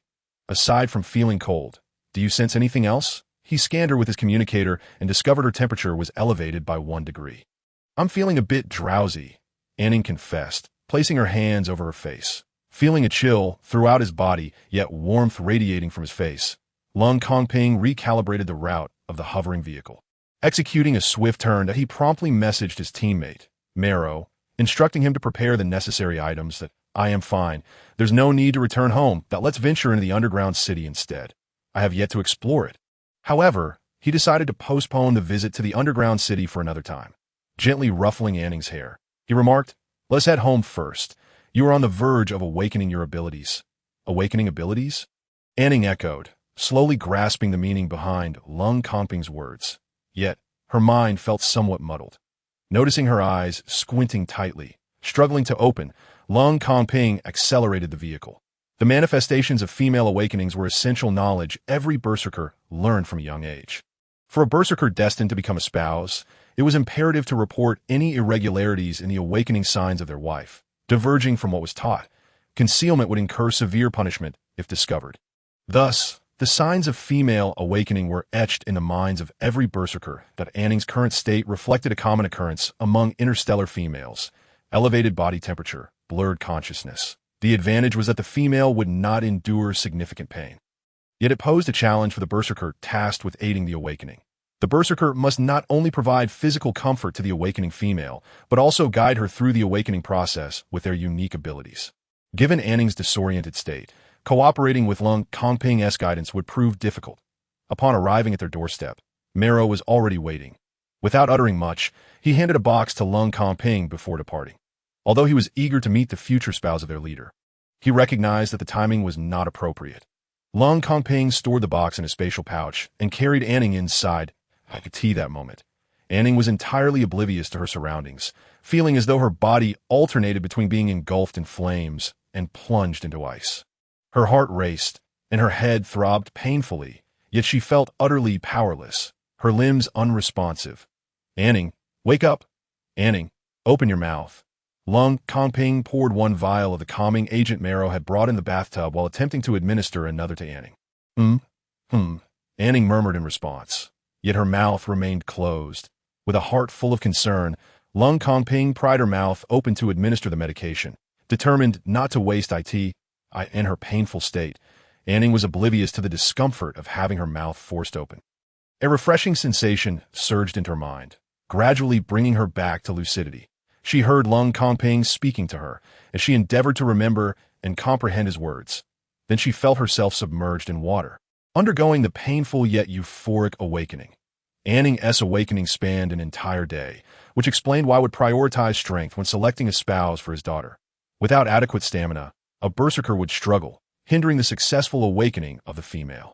That evening, Lung Kongping fed Anning some food before placing her in the recovery chamber. After ensuring her well-being, he finally settled down for a peaceful slumber with her in his arms. The following morning, Lung Kongping awoke early, eager to prepare breakfast for Anning. As they had just become a true couple, he wished to make a good impression in hopes of reaping greater rewards in the future. He gently pulled Anning, who was cocooned in blankets, out to tidy her hair, only to realize something was amiss. Her brow was furrowed, and beads of sweat adorned her forehead. Upon touching her back, he found it dampened by perspiration. What could be the cause? Lung Kongping was certain Anning had successfully awakened and should be feeling rejuvenated, yet she seemed trapped in a nightmare. Unresponsive to his calls, he retrieved a medical device for examination. Confirming that her body was unharmed in a fit of urgency, Lung Kongping messaged his teammates, Salalayan and Wood, as well as Shinir. His instincts were correct. Anning was ensnared in a nightmare, trapped in memories she had desperately tried to forget. You silly girl, why do you want pink clothes? Your mother should buy you black ones. They're more practical. My son has good taste. White looks refreshing on you. Eat, eat, eat. All you do is eat. That meat is for your brother. There's no portion for you. Go wash my socks. You really have no sense. Your brother never lies. If anything is broken at home, who else could it be but you? You silly girl, if it weren't for your ability to teach your brother, I wouldn't have let you attend high school. Anning, if you're not going to continue your studies, you should earn more money. Your father works hard for his income. You're attractive enough to earn money for men. You foolish girl, why insist on working? How much can you earn? Find a wealthy man to support you, and save up enough to buy a house for your brother. That's the priority. What's wrong with that? If your mother hadn't fallen gravely ill, could you have put together the funds? You're such an ungrateful daughter. Had you revealed this money sooner, your brother would have had a car by now. Anning was ensnared in her memories, repeatedly wounded by the words of those closest to her. There was no escape, no way to evade. She felt herself shrinking among the chaotic traffic, her body suspended. The pain of falling overwhelming her. Boss, her body is truly fine. She must be experiencing a bad dream, Salalayan, the team's pharmacist, confidently asserted. After awakening, a female's brain regions would be developed, significantly enhancing both memory and observational skills.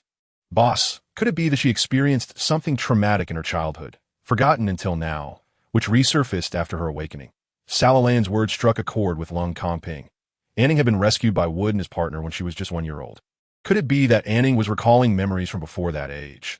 This hypothesis was confirmed by the arrival of Wood and Shinir, who noted that Anning had indeed suffered from nightmares upon their initial rescue.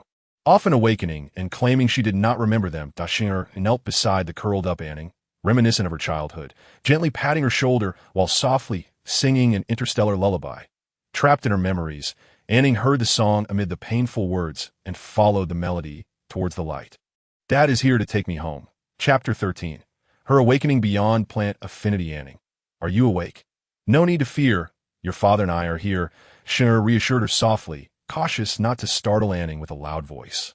Anning experienced a momentary lapse in her thoughts, but upon spotting the unfamiliar figure in the room, she smiled brightly. Dad, I'm fine. It's a morning now. Have you and father had breakfast? Not yet. We were waiting for you to join us. It is a perfect opportunity to see what abilities you have awakened. Shinir gently ruffled Anning's hair and called for the others to step outside, respecting Anning's preference for solitude after her nightmares. Indeed, Anning needed to organize her emotions alone. She was not fond of sharing her discontent with others. It had been many years since she had encountered such dreams. Yes, she closed her eyes and reflected. Anning suddenly realized that the memories she had regained were not limited to those from her recent dream. They included all she had seen, heard, and done in her past life. Now, if given a donkey to guide, she could perfectly trim its hooves. Upon encountering a filthy carpet, she could wash it until it seemed brand new. Shaking her head, An Ning took a deep breath, having been given a second chance at life. She severed ties with her past. She was now interstellar An Ning, not the modern An Ning. Yes, she composed herself and made her way downstairs. The discussion among the others regarding her origins abruptly ceased. An Ning, this is our team's pharmacist, Salalayan, a dual-element berserker of wood and water. Salil, this is my wife, An Ning. Lung Komping introduced them before they began their meal. N01 mentioned An Ning's earlier anomalies, which greatly relieved her. After finishing their meal, Salalayan produced a packet of seeds. An Ning, take a look at these seeds. An Ning recognized the seeds as the most common red carrot seeds in the interstellar realm, known to be one of the easiest seeds to cultivate. She had planted them in her childhood, but they yielded only ordinary plants that emitted a foul odor, making them unfit for consumption. Hence, ordinary people in the interstellar realm often consume nutrient supplements instead of real food. Upon receiving the seeds and inspecting them closely, An Ning initially found nothing amiss. But upon closer examination, she discovered that the seeds contained varying numbers of black spots. She sorted the seeds into 3 piles based on the number of black spots. Salalayan nodded in approval. An Ning, congratulations, you've awakened your plant affinity ability. How can you be so sure? An Ning inquired, intrigued. You can perceive the brightness and darkness within the seeds, correct? The seeds on the left appear darker, indicating a higher content of violent factors, which will likely yield ordinary plants. The ones on the right seem brighter, and there is a high probability they will produce energy ingredients. The grade of energy ingredients will also depend on the amount of violent factors present within them as they grow. Brightness and darkness? An Ning picked up a seed again, scrutinizing it closely. She confirmed she indeed saw black spots, yet she chose not to elaborate. Can you also perceive the brightness and darkness? Salalayan shook his head. No. A berserker can easily sense the violent factors in plants during their growth state, allowing them to accurately discern the grade of energy plants. However, when the plants are enclosed, such as in seeds or certain fruits, berserkers lose that ability. That I can sense the violent factors within seeds due to my wood abilities, but I cannot perceive the brightness and darkness as you can with your awakened plant affinity. An Ning nodded in understanding. Then can you cultivate energy plants? Salalayan took 3 seeds that An Ning had separated and placed the one from the middle pile, releasing his abilities. Instantly, the seed sprouted, producing 2 true leaves. My ability level is not high. I can only stimulate seeds with a relatively high content of violent factors to grow like this. Salalayan extended his hand toward An Ning. Boss, An Ning, please each take 1 plant. As Lung Komping picked up a carrot, the moment it left Salalayan's hand, the plant withered. The one An Ning held remained unchanged. When Salalayan withdrew his abilities, the carrot in his hand withered instantly as well. This time, An Ning saw clearly that a multitude of black spots had transferred from Salalayan's hand to the carrot, causing it to wither. Could it be that the black spots represented the violent factors? An Ning pondered silently. In the realm of purification soil, there exists a seed that can thrive, yet we berserkers are incapable of nurturing energy plants. Sali demonstrated to An Ning with 3 seeds that they truly cannot cultivate energy plants. This left An Ning with doubts. If the seeds were devoid of black spots, could the berserkers plant them? Could a senior wood-type berserker accelerate the growth of low-tier energy plants directly, regardless of the absence of black-spotted seeds or the presence of a senior wood-type berserker?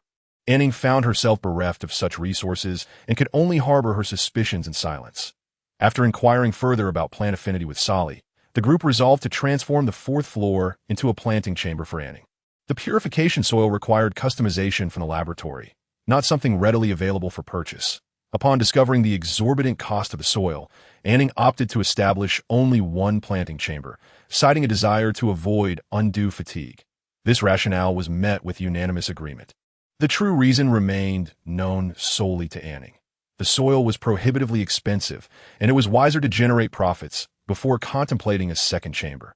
She sensed that her awakening was not limited to merely a plant affinity.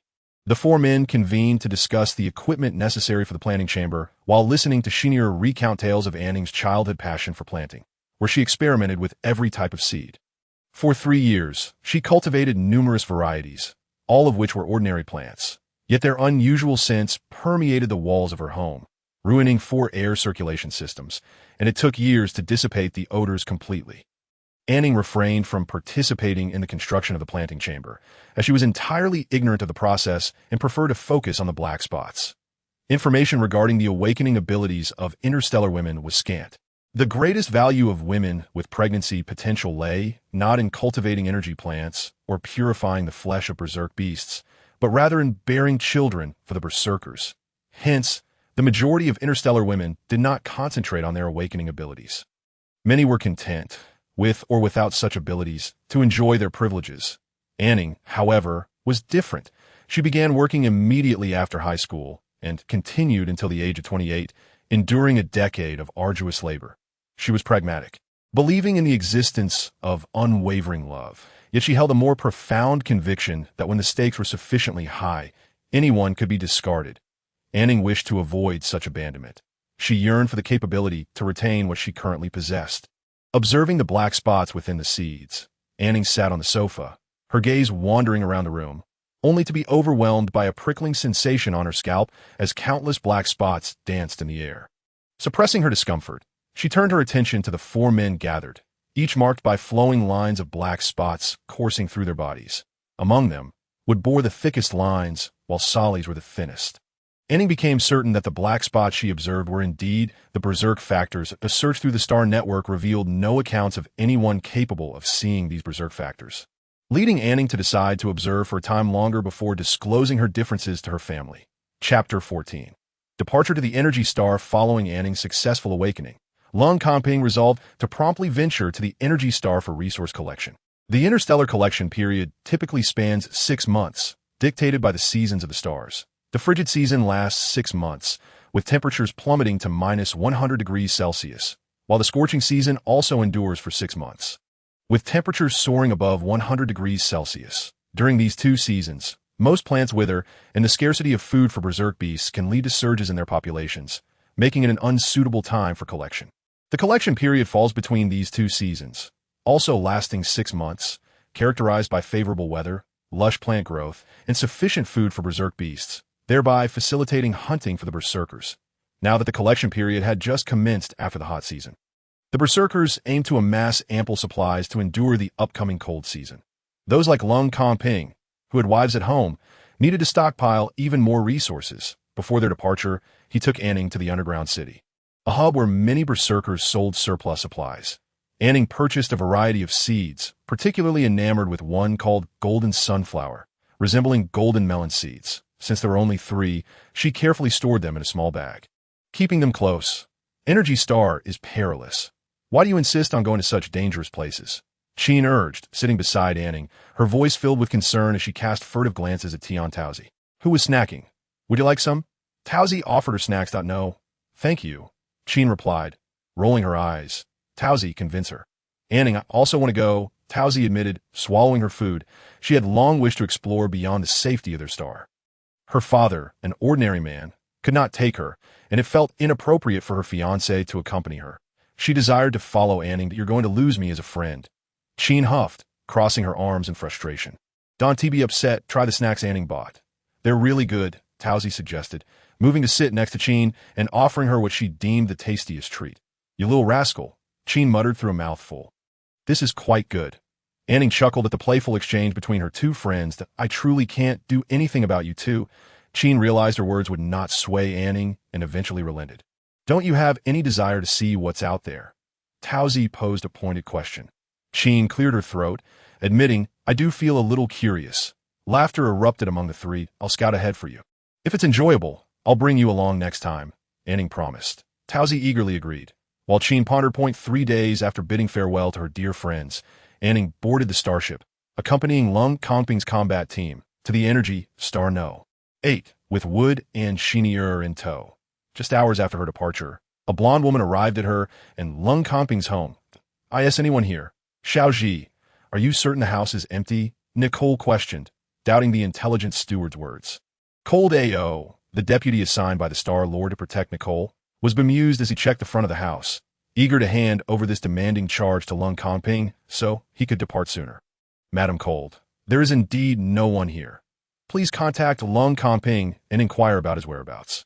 Nicole was aware that he would not answer her call. Moments later, she learned he had gone to Energy Star No. 8 for collection. Did he go together with that woman he married? Together? Cold A.O. chuckled. Arrange for a starship for me. I wish to go to Energy Star number 8 as well. Unbeknownst to An Ning, trouble was approaching her as she found herself surrounded by two young berserkers bombarding her with questions. Brother, you're really a girl? That's even more impressive, exclaimed Xiao, a small fellow who had harvested alongside An Ning in the inner circle. Is Shung in a pseudonym. What should we call you now? Sun Quan, the son of Sun Jian. Inquired next. I'm An Ning. You can call me by my name or refer to me as Sister Ning, she replied, offering snacks to the two boys. Thank you, Sister Ning, they chorused from a distance. Mei Luo observed the scene. Still incredulous, questioning Sally beside her. Is she really the leader's wife? She appears to be a boy. What nonsense. An Ning has awakened her plant affinity. How could she possibly be a boy? Sally shot a sideways glance at Mei Luo, who seemed dazed. Sally, an unmarried woman, had boldly ventured into the inner circle with a hunting team to gather energy vegetables, even discovering a level 4 energy ingredient in a tree. Can you believe it? Are you out of your mind, spouting nonsense? Sally distanced herself from Mei Luo, who seemed unwell today. What do you mean, out of my mind?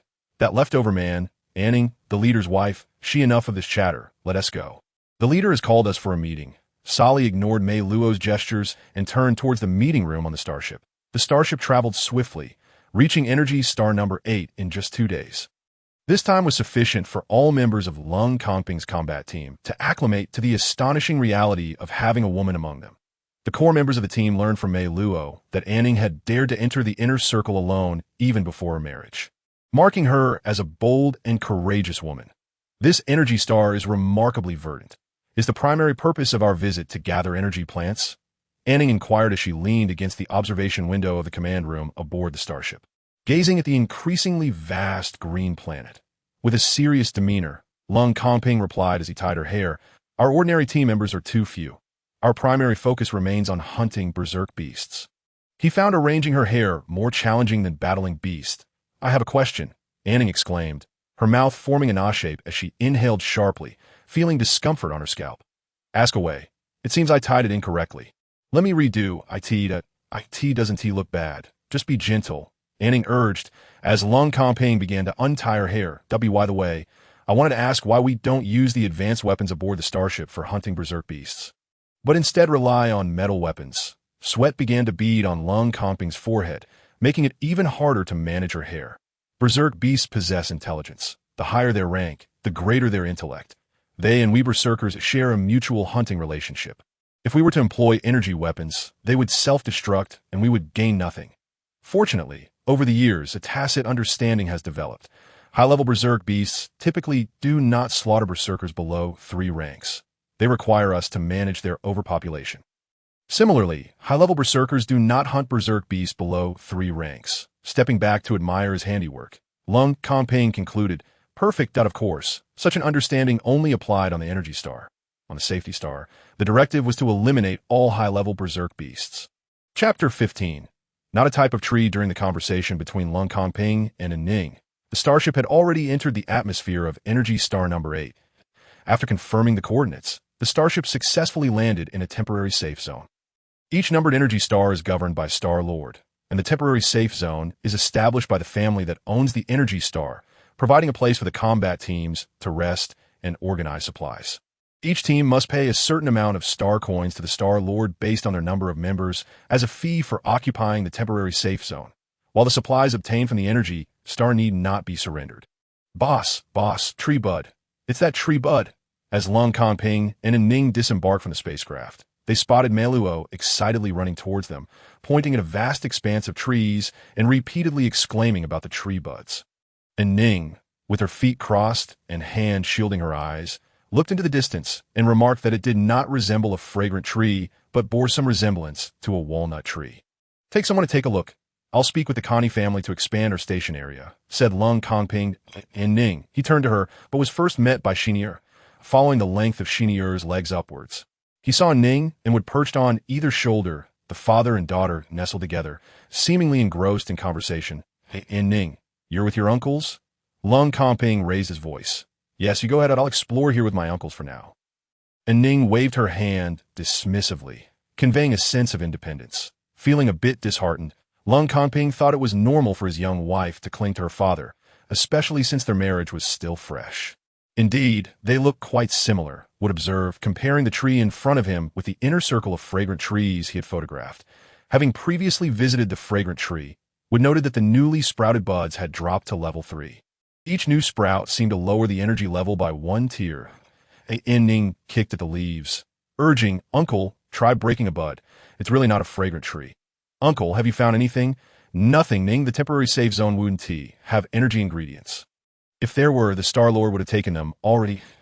An Ning was unconvinced. How could such a robust walnut tree not bear fruit? She recalled that Sally had mentioned many berserkers could not distinguish whether a plant was energy-based or not. Walnuts have many layers of skin. Blaming herself for taking too long to separate the seeds with her abilities yesterday, her head still throbbed. If only she had looked at the black dot division directly. She might have found walnuts at really isn't an energy ingredient. It looks so similar. Why are there so many stones on the ground? Would climb the tree and plucked a bud, confirming it wasn't a fragrant bud. After descending, he intended to head over to his daughter, but suddenly felt something protruding beneath his feet. With keen ears, An Ning rushed to his feet and began digging. "Ning Ning, the ground is dirty. Let your uncle find it." "I found it," An Ning exclaimed, holding a black ball the size of a billiard ball. Upon closer inspection, the black sphere resembled a slightly larger walnut. An Ning retrieved a hammer and smashed it on the ground. The black ball bounced up unscathed, causing her hands to tingle. "I'll do it," Shinier said, picking up the black ball and squeezing it with both hands. Crack! "Uncle, peel it. There's a nut inside." Shinier stripped the black shell away, revealing a brown nut resembling a human head. "Ning, it's not an energy fruit," Shinier concluded after a careful examination, confirming it was inedible. "Uncle, there's still a layer of skin on it. Let us peel that off and see." And Ning insisted, unwilling to accept that walnuts could be inedible. Wood, skilled in meticulous tasks, took the nut from Shinier and began using tweezers to peel off the brown skin, revealing the white kernel inside. As the white kernel gradually appeared, the light in Wood's eyes brightened. He sensed it was an edible energy food. "Uncle, is it?" And Ning squatted on the ground, tugging at Wood's arm. Wood nodded and signaled a 5 with his hand, indicating it was a level 5 energy fruit. An Ning was elated, her fists clenched and mouth shut tight as she excitedly pounded on Shinier's arm. Level 5, on the very first day. She had discovered a level 5 energy ingredient. She had worried that this time would leave her two fathers empty-handed, but now they had succeeded. Wood and Shinier had their own combat teams, and they were only accompanying An Ning for protection, not participating in Lung Kanping's resource division.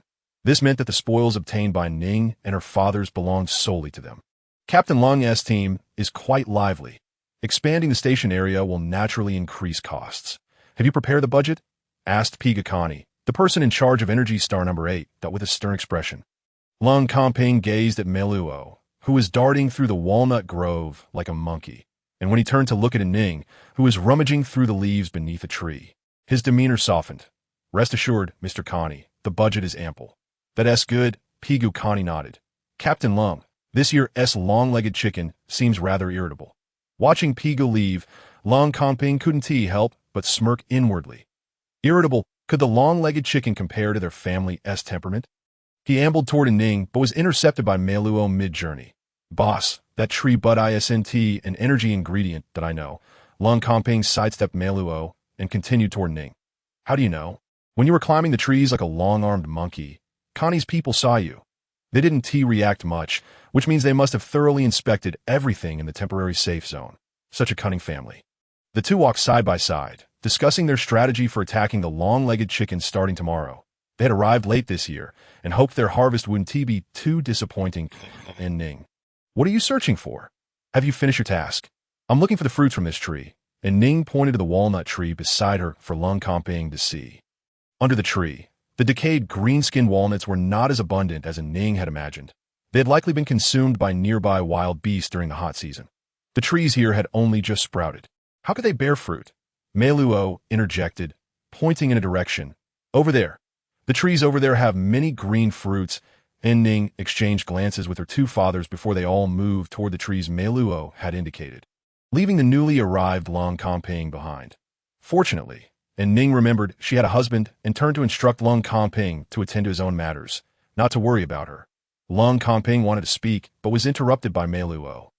"And Ning, why can't you eat the tree buds here? Because they're not the same type of tree. The bark and the location of the buds are different." "Different? Boss, did you notice the difference?" Mei Luo halted Lung Kongping, asking whether he had discerned the distinctions between the fragrant tree and the walnut tree. Lung Kongping clenched his fists. "Mei Luo, your words are excessive, and your eyesight is still poor." Mei Luo turned his gaze toward the distance, claiming he could see quite clearly. Unbeknownst to him, his thoughts were solely fixated on the inedibility of the tree buds. He had failed to grasp his captain's meaning and continued to trail behind Lung Kongping. "Boss, we haven't yet discussed the plan for attacking the long-legged birds tomorrow." Chapter 16. Long-legged chicken. During their first afternoon at Energy Star number 8, An Ning and her two fathers spent the entire time in the walnut grove. The two fathers climbed trees to pluck greenskin walnuts while An Ning searched for fallen ones below. Their efficiency was remarkable, having thoroughly scoured the area for all the fruits. That evening, while resting in wood and chenier as portable house, the sound of cracking walnuts echoed persistently. Exhausted from the day's endeavors, An Ning fell asleep in the repair chamber, leaving Lung Kongping without an opportunity to converse with her and express his feelings. The next day dawned bright and clear, the lush greenery uplifting the spirits. An Ning accompanied the combat team, eager to see what a long-legged chicken looked like. Ashur remained behind to rest and study the method for preparing the amber walnut kernel that Ning had given him. The long-legged chicken truly had exceptionally long legs. An Ning stood atop a hill, observing the long-legged chickens engaging fiercely with various combat teams. These chickens boasted legs 3 times the length of their bodies. Even taller than berserkers, they bore a resemblance to ostriches on Blue Star, except with chicken bodies atop their elongated legs. For berserkers, the most effective method to slay a long-legged chicken was to stab beneath its belly.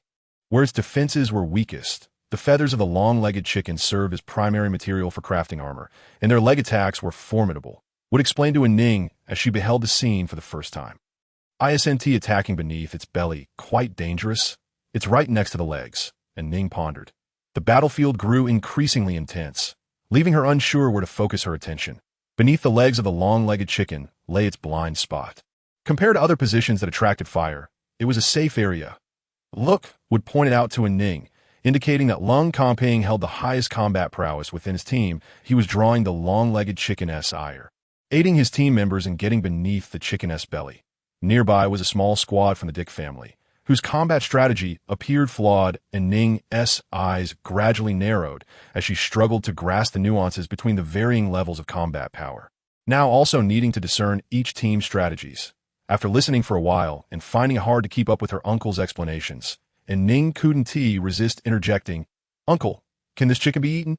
"It has no culinary value. After stripping away the skin and bones, there's very little meat left. I've heard it doesn't taste good even after purification." "What about the chicken feet?" Though she was a distance away, An Ning observed that the rage factor on the long-legged chicken's large feet was minimal. She thought that even if they couldn't be purified, eating the feet directly should pose no issue. What's wrong with chicken feet? Wood was taken aback, unable to comprehend An Ning's intentions. "Uncle, I'm asking if those chicken feet are edible."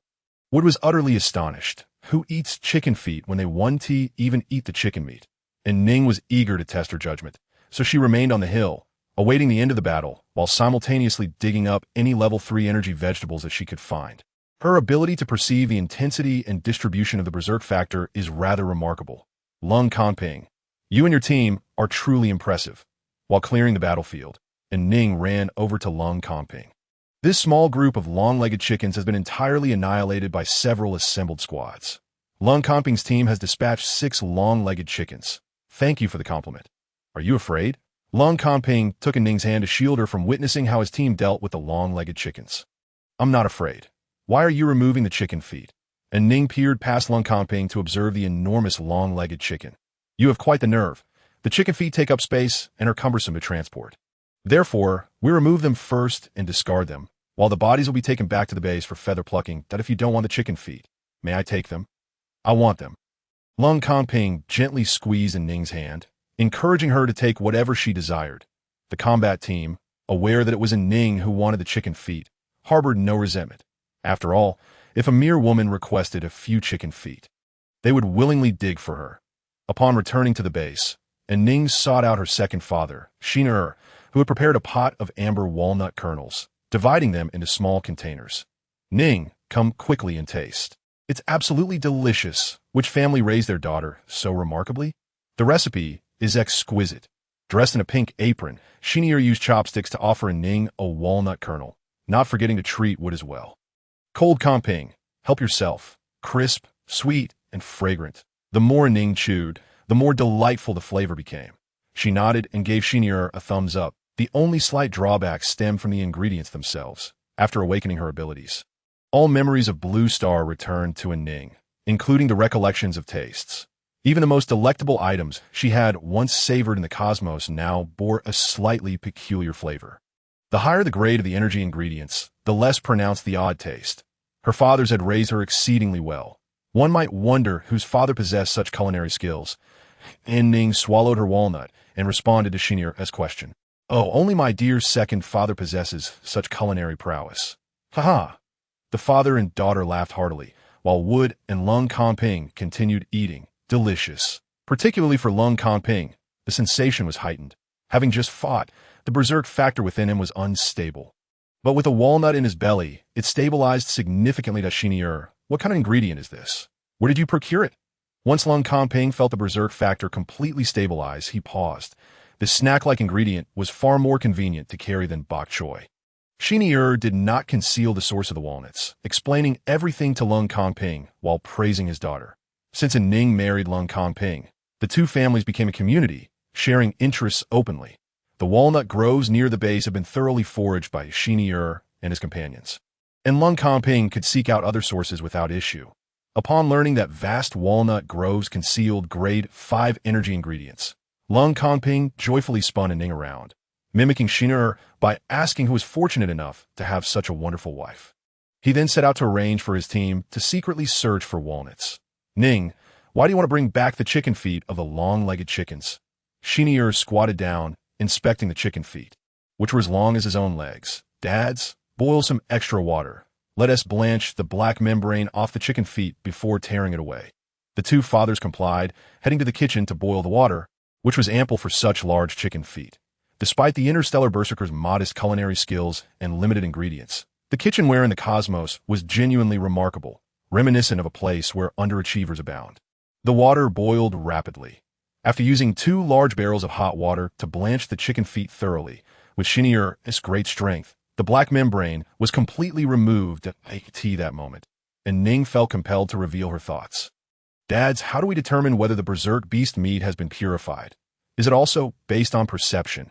And Ning inquired, observing the chicken feet, which had less of the berserk factor after the membrane was removed. Unlike plants, berserk beast meat requires instrument detection. Wait a moment. Wood can sense the difference as well. The hunting party led by Lung Kanping had pursued a small group of level 4 long-legged chickens, while Wood, as a level 5 berserker, was more attuned to the lower-grade berserk beasts. Ding. Purification level at 90%, suitable for consumption, the mechanical voice announced. Wood and Shin fell into silence. Their daughter was astonishingly talented. And Ning, having awakened her affinity for plants, found new energy flora to be unsurprising. With hundreds of energy planets scattered across the cosmos, each species varied, with daily extinctions and births. It was worth noting that newly discovered energy plants did not require reporting to the Star Alliance. Just a simple blanching and tearing away a layer of membrane enabled consumption of a long-known berserk beast, without the need for female purification. This implied that should word get out, An Ning would be in danger. Who knew if she might discover another berserk beast that could be consumed directly without purification? Could they not hunt the berserk beasts if they could not locate the energy plants? And Ning did not dwell on such thoughts. She was focused on how to stew the chicken feet. Second Dad, let us have these chicken feet for lunch. How should we cut them? Wood whispered to Shin. We can't let anyone know that Ning discovered these chicken feet, that I'll confer with Lung Kanping. Shin nodded, reminding him not to forget to gather some chicken feet. Rest assured, Wood winked at Shin before departing. Second Dad, what should we use to cut them? And Ning asked again as she approached Shin. Let me show you a trick, Shin replied with a smile, retrieving a laser cutter from his spatial pocket. Slicing the chicken feet with precision and uniformity. Oil, add plenty. Turmeric, add more. Synthetic seasoning, don't forget to add a good amount. synthetic wine as well. Thankfully, An Ning had brought an ample supply of seasonings, second dad. May I venture a bit farther to explore? An Ning sat beside Xin'er, gazing into the large pot. Looking for energy ingredients? Yes, and I also wish to find some spices that aren't you curious? Xin'er tenderly brushed An Ning's hair. Curious about what? An Ning leaned her head against his arm. Curious about the things I know that you don't, curious about my abilities and my origins. Since awakening her powers, An Ning occasionally dreamed of her parents in her past life. Those words and experiences clung to her like a spell. She wondered if her two adoptive fathers loved her more than her biological parents. She yearned to grow stronger and more useful, continually exercising her abilities. Must I keep this hidden forever?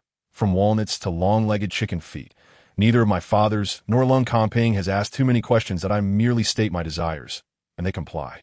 At that moment, An Ning felt an urge to unveil the truth.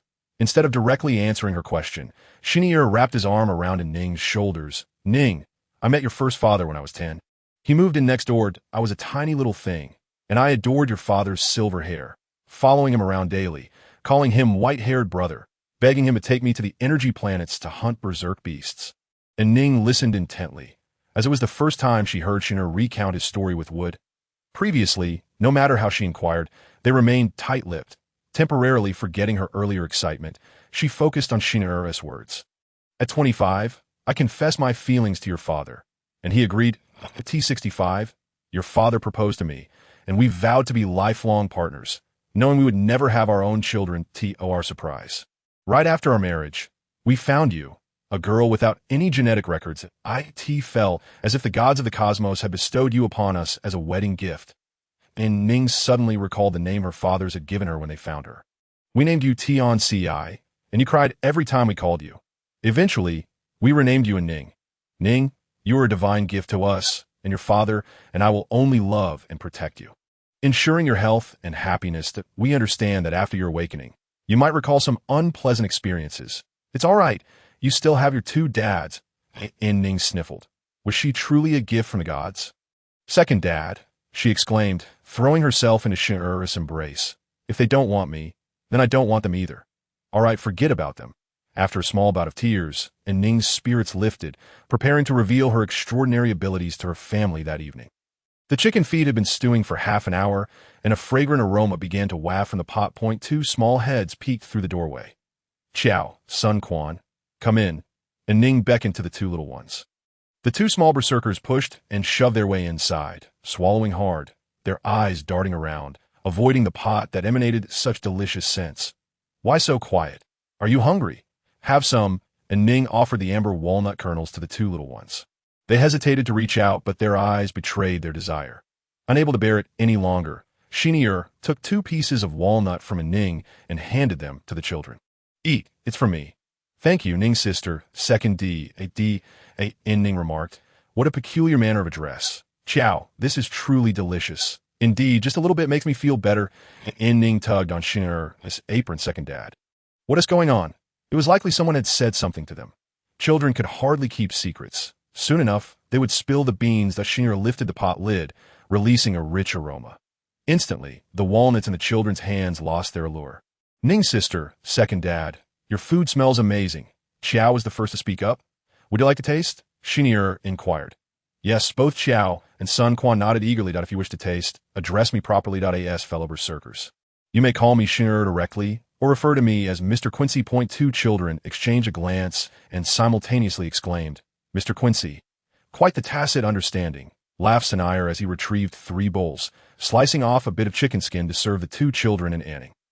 Delicious, Sun Quan. I no longer wish to listen to that obnoxious fellow. Following Sister Ning means delightful treats, Chow lamented, licking the grease from the corners of his mouth.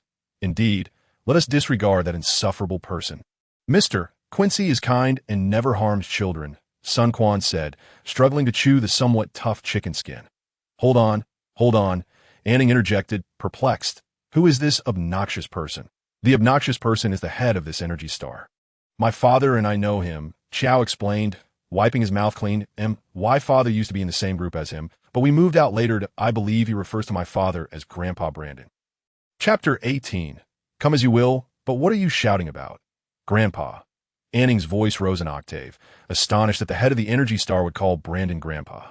Could it be that there was a significant figure concealed within the team she once belonged to? Sanire set down his spatula and queried Xiao, "Did you and your father previously reside in the safety star of the Connies?" "Yes, Mr. Quincy," Xiao confirmed. Sanire felt a pang of nostalgia. It truly was the once celebrated genius warrior. Brandon conned he had previously investigated the individuals who teamed up with An Ning and had assumed it was merely a coincidence. How unfortunate. An Ning, observing Sanire's sighs and head shakes, blinked her large eyes, filled with curiosity. "Mr. Quincy, we are done eating. Thank you for your hospitality," Xiao stated, noticing that Sun Quan had finished his chicken skin and suggested their departure. They still needed to help pluck chicken feathers. Earlier, the aroma had been too enticing to resist.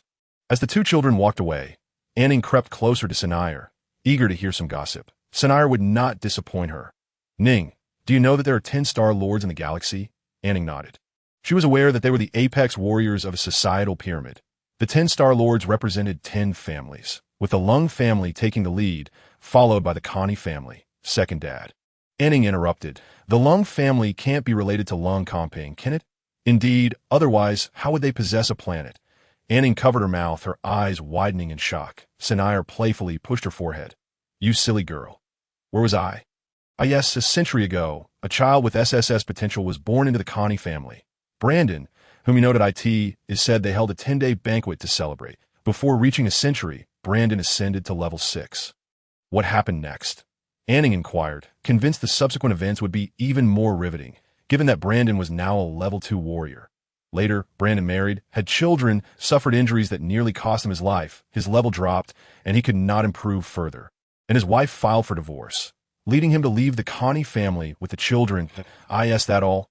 An Ning was taken aback, yearning for a more thrilling narrative. "Oh, I heard that after his wife divorced him. She chose to be with a member of the Connie family as her main partner, someone named Pai. That despicable Pai Goo. I must give him a piece of my mind. Just because he's the head of an energy star doesn't mean he can lead a pack of level 5 long-legged chickens to us." Melrose' voice echoed from a distance. "Norton, could you respond to me? Aren't you angry? Delicious. So satisfying," Melrose declared as he caught the aroma of chicken feet, pulling the silent Norton Marlin to the door of Sanire's house. An Ning's heart raced as she spotted the two at the entrance, her eyes reddening, a telltale sign of impending fury. Especially concerning Norton Marlin, the weapon master of Lung Comping's team, a level 3 gold-type warrior, whose eyes were not only red but whose hair stood on end. Sanire shielded An Ning behind him, offering a plate of amber walnut kernels. The two did not hesitate, stuffing their mouths with the walnuts. Only when Norton's hair settled did Sanire finally breathe a sigh of relief. After Melrose briefly explained that the members of their team were in poor condition, having consumed all the energy food they brought. Sanire quickly served some chicken feet for An Ning and instructed Melrose to take the remaining pot with him.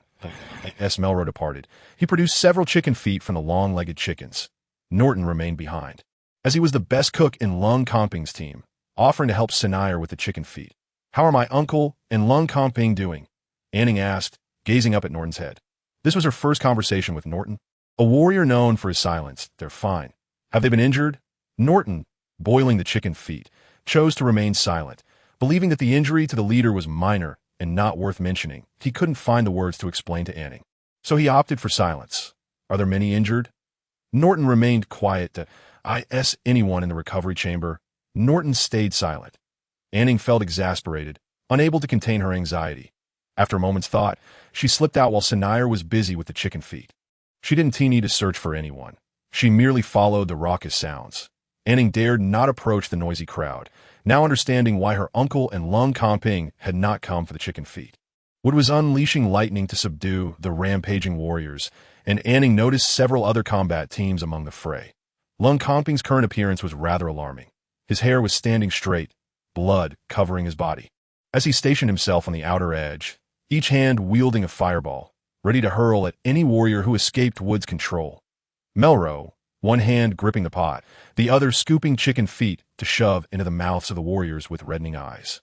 While Sun Quan and Xiao, two young warriors, protected the ordinary team members, tidying up the obviously disturbed chicken feathers. It was utter chaos.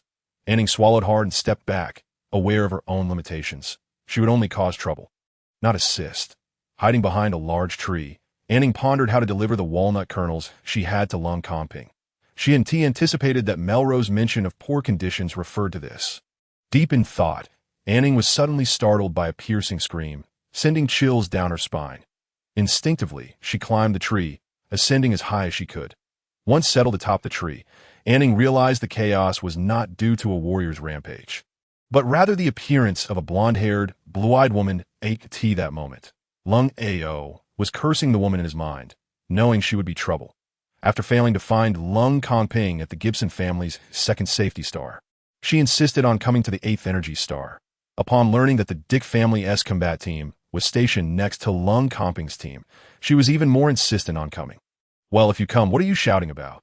Lung Ao continually erected earthen walls to block the rampaging warriors startled by the woman's scream, while simultaneously shoving energy food into the mouths of the warriors climbing the walls. He felt utterly wronged. Fortunately, many of the individuals accompanying the woman were of higher level, quickly subduing the rampaging warriors, thus distributing the energy food. Comping, why are there so many warriors going berserk? Lung Ao approached Lung Comping. Comping's hair no longer stood upright, but his eyes remained red. Pai Gu from the Connie family led a group of level 5 long-legged chickens to attack us, and Brandon Connie is in my team. Uncle Ao, why are you here? Huh. Lung Ao chuckled, glancing at the woman being carried away by the Dick family's members. I heard you got married and came to see whom you were serving as the main partner. Tell your wife to be cautious. Understood. Comping nodded. Soon, Comping noticed many people gazing in a certain direction. Warriors have excellent eyesight and can easily see within 100 meters. Following their gaze, Comping spotted An Ning in the tree. Chapter 19. An Ning, your hair is a mess. An Ning also saw Comping looking at her and awkwardly waved. Aware that Comping could not hear her, she still said, Hi. She intended to draw attention, but seeing the warriors temporarily calmed, she wished to descend and assist Sanaire with the chicken feet, as she had ample seasoning. However, climbing down proved more challenging than anticipated, and after some struggle, she inadvertently attracted the attention of other warriors. Comping, noticing An Ning waving at him, suddenly found himself unable to stop laughing. He was truly a loss with her. Uncle Ao, excuse me for a moment. Comping made his way to the tree where An Ning was perched. As he walked, he shed his blood-stained outer garment, wiping his face with the clean parts beneath. His white tank top hugged his broad shoulders and narrow waist, revealing the muscular arms that made An Ning blush. How embarrassing. Why was she blushing? She had seen him before. Comping climbed the tree and squatted beside An Ning. An Ning clutched the trunk, too shy to meet his gaze, instead focusing on the tree bark's texture. You bold yet bashful girl, Comping teased, pinching An Ning's round cheek before jumping down from the tree with her in his arms. An Ning, startled, buried her face in Comping's neck as he landed and nodded at Sanaire, who stood not far away. Before carrying An Ning back to their portable house, I have something to discuss with you shortly. I'm going to take a shower first. Stay put and don't wander off. Comping placed An Ning on the bed. I won't wander off, An Ning murmured as she stood and approached the table, retrieving the walnut kernel Sanaire had prepared for her. After a moment's thought, she took out some cooking utensils and made a simple wild vegetable soup. So delicious. Don't bother making it again. Cooking can lead to burns that I can eat it raw just as well, Comping remarked after taking a sip of the soup. Your skills are impressive. This is a reward for you, An Ning said, holding her hands together. You look particularly handsome wielding those fireballs today. That's so. Am I more handsome in clothes or out of them? An Ning playfully pushed Comping. Aren't you supposed to have something to say? Are you still going to say it? Yes. Did you see that woman who screamed and fainted? An Ning nodded. Her name is Nicole Dick, the youngest daughter of the Dick family and the third wife of my father. An Ning, curious about my father's age, nodded like a chick pecking at the ground. 680 years. Hiss, An Ning gasped. Nicole looked quite youthful. Due to the awakening, interstellar humans have extended lifespans and age very slowly in appearance, though there is still a sense of age in their natural state.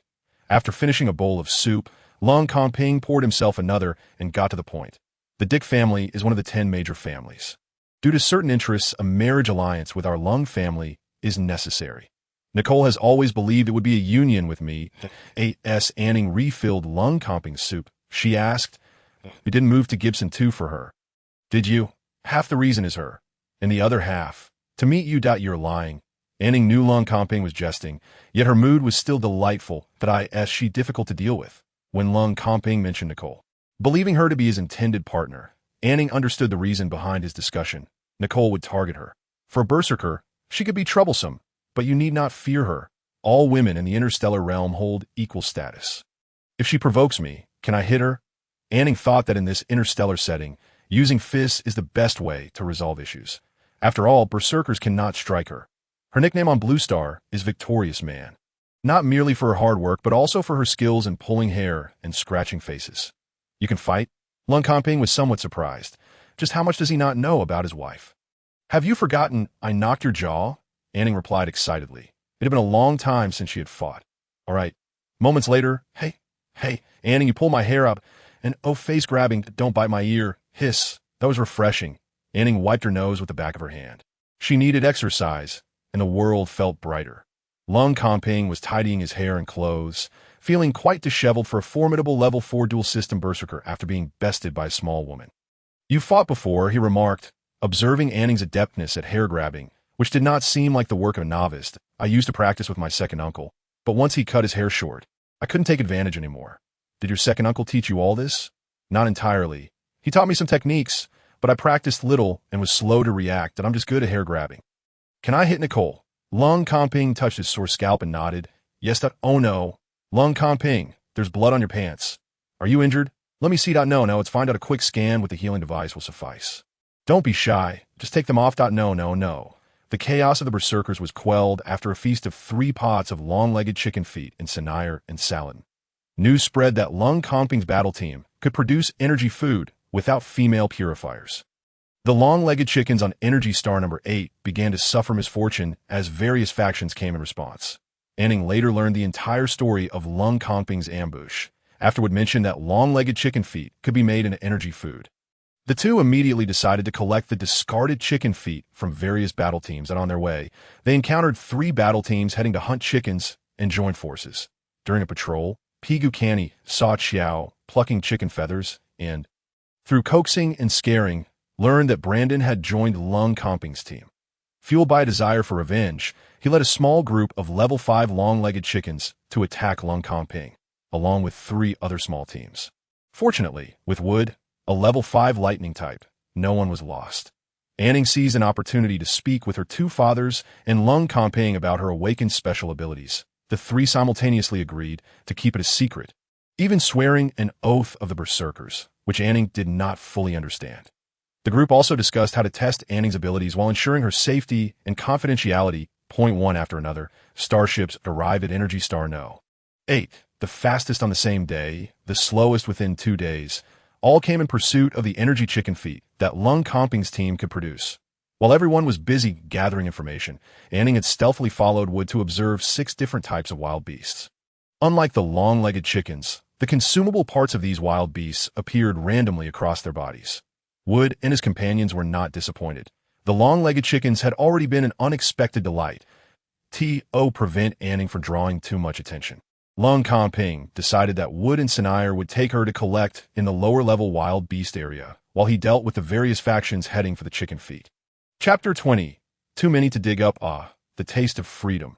An Ning stood atop a rock in the wild, closing her eyes as if casting a spell, raising her hands to draw the surrounding air towards herself. Ning, stop being silly. Which way do you want to go? Wood asked, looking at the map. An Ning jumped down from the rock and pointed toward the forest. Let's head there. Wait, Sinair noticed many flying insects in the area and sprayed insect repellent on An Ning. Do we really need to involve my second uncle? An Ning raised her hands and spun in place, allowing Sinair to spray her. Follow me. Wearing high heels and a strapless gown, I wonder if the Dick family is protecting Nicole or try to harm her. It would be much better if the 3 of us wore black battle suits. Beautiful and mysterious. Wood chuckled as he patted An Ning's head. Ever since he allowed her to come out to collect, she had noticeably become more lively. She should be taken out more often. That woman is ill. She is truly deranged. Nicole pulled out her high heels stuck in the ground, panting in anger, with another step. She sank again, driving her to the brink of madness. She had envisioned making a beautiful and elegant entrance before An Ning, only to feel inferior. Who knew that woman would act like a berserker, running around in battle gear? She couldn't catch her, let alone encounter her. Didn't you see I couldn't walk? Think of a way. The 4 berserkers protecting Nicole's side inwardly, The Lung family's deputy was indeed swift. They huddled together, and Debbie, despite the fact that the berserker possesses exceptional vision, how is it that such a large mushroom goes unnoticed? Even my second father trod upon the chicken mushrooms, yet remained oblivious to their presence. Quite peculiar. Indeed. Alas, such is the nature of interstellar regulations. Fortunately, An Ning arrived at the energy star well prepared. Otherwise, searching for them one by one would have been quite exhausting. There are simply too many to excavate completely. Big Dad, Second Dad, I shall summon some assistance, An Ning declared, having discovered yet another cluster of chicken mushrooms. Her flag was nearly exhausted. It seemed they had stumbled upon a veritable mushroom haven. Wood raised his gaze to the many colorful flags emerging from the woods. Astonished that his daughter had located so many in such a short span of time. Find a couple more, he urged. Sure thing, she replied. An Ning's first thought was of Lung Kong Ping, but regrettably, he was currently occupied and unable to assist. Instead, she called upon the relatively familiar son Jian and Brandon. The two arrived swiftly, carrying their son and gliding on hoverboards. Upon understanding their purpose, they wasted no time and commenced digging. They selflessly divided the excavated chicken mushrooms and white worms, offering half to An Ning. She did not refuse.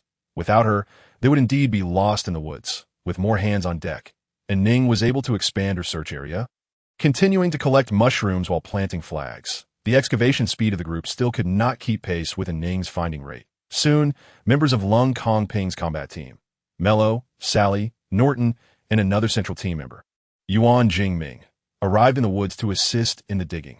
The area of their search grew larger, and the colorful flags brought by Mello were utilized by An Ning. Other members of Lung Kong Ping's team were summoned to help in the woods. Chapter 21. I will live for a very long time, Uncle Ao. Do me a favor. Upon seeing the images Mello sent him of the woods filled with colorful flags, as well as the plump white worms and chicken mushrooms, Lung Kong Ping felt an overwhelming urge to fly to his wife and plant a grand kiss on her lips. Incredible. My wife is truly remarkable. Not helping, Lung Ao replied, his hands clasped behind his back. I seldom get a moment to rest. 50 white worms. Lung Ao suddenly wrapped his arms around Lung Kong Ping's neck. You rascal. Hiding the good stuff so well. Speak. What do you want to do? Light-heartedly, Lung Kong Ping entrusted all matters regarding the chicken feet to Lung Ao, as he had served as his father's aide for over 200 years and was more adept at handling such affairs. Shaking off his pursuers, Lung Kong Ping circled around until he arrived at the wooded area where An Ning was working. Aside from the sound of digging, there was no conversation. Lung Kong Ping searched meticulously but could not find An Ning. After inquiring with Xenial, he finally discovered her in a dirt pea. An Ning, are you tired? He noted the substantial size of the pit and figured she had been digging for quite some time. Are you done?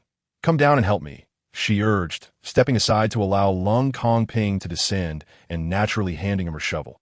There must be something good down here, digging so deep and yet finding nothing. She murmured.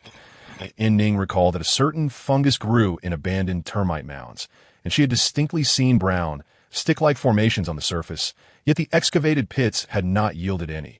What treasure could compel you to exert such effort? Unfamiliar with the interstellar name for the black spirit ginseng, An Ning could only describe its appearance to Lung Kong Ping. Black, round, like a rope with a spherical weight at the end. Lung Kong Ping had a hunch and took out his communicator to contact Sally.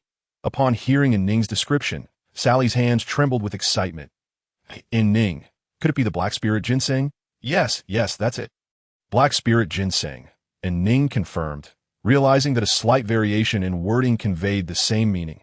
Sally, on the other end of the communicator, disregarded the white worms they were about to excavate and hurried over to join An Ning. An Ning, you are a treasure, do you know that? Lung Kong Ping felt overwhelmed with emotion, thinking he should request another planet from his brother, as he had already given An Ning one to let me take you above to rest. I will handle things down here with Sally. When Lung Kong Ping carried An Ning to the surface, Sally arrived, and the two re-entered the pit to continue digging. The two berserkers excavated at a speed unmatched by An Ning. As clumps of earth flew upwards in rapid succession, An Ning, however, had no intention of resting. She continued to gather mushrooms, finding joy in the collection process. After filling 3 storage boxes, she stumbled upon more of the brown sticks at an abandoned termite mound. Quite the stroke of luck.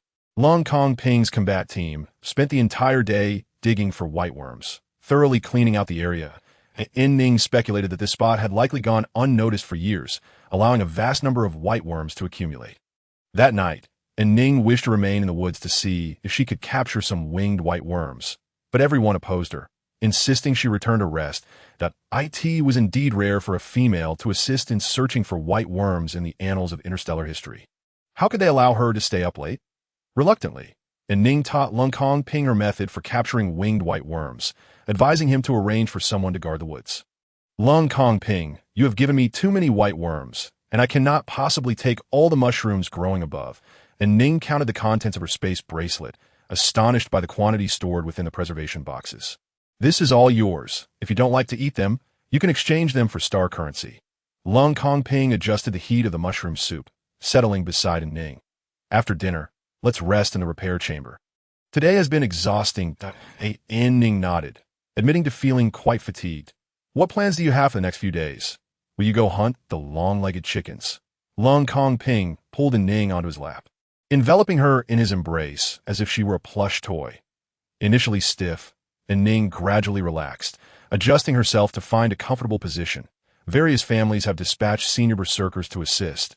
In 7 days, we shall hunt a large flock of long-legged chickens. Thus, we must take this time to recuperate and stockpile energy food. An Ning fiddled with the buttons on Lung Kong Ping's sleeve, lifting her gaze to inquire. Are you all going together? Isn't it dangerous? Such an opportunity is rare, he explained. Our team struggles against 5th-level wild beasts, and now we have a chance to witness senior berserkers combat 6th-level beasts, an excellent learning opportunity. If not for the white worms and mushrooms you discovered, I would have hesitated to take them along, he added, unable to resist planting a kiss on An Ning. An Ning blushed, lowering her gaze as she intensified her button fiddling. Despite their intimate moments, she still felt shy. Then, let me provide you with some energy food. In return, could you help me sort the energy food I have in different levels? Sell off the lower-tier ones, and keep the higher-tier ones. All right, the soup is ready. Let us dine at the dinner table. And Ning once again inquired about the uses of black spirit ginseng. Black spirit ginseng is the primary ingredient for crafting the awakening agents, those 2 vials of medicine you use during your awakening. The preparation of this agent is not particularly complex. However, the scarcity of black spirit ginseng makes it challenging.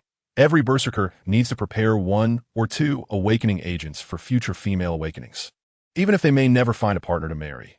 Thus, black spirit ginseng is priceless in the market. Currently, only the Dick family occasionally sells a small quantity, which is one reason the Lung family has chosen to ally with them. And Ning also learned that the awakening agents she had used during her awakening were not prepared by Lung Kong Ping, but rather by Mello. Lung Kong Ping had not anticipated that he would choose a partner so quickly.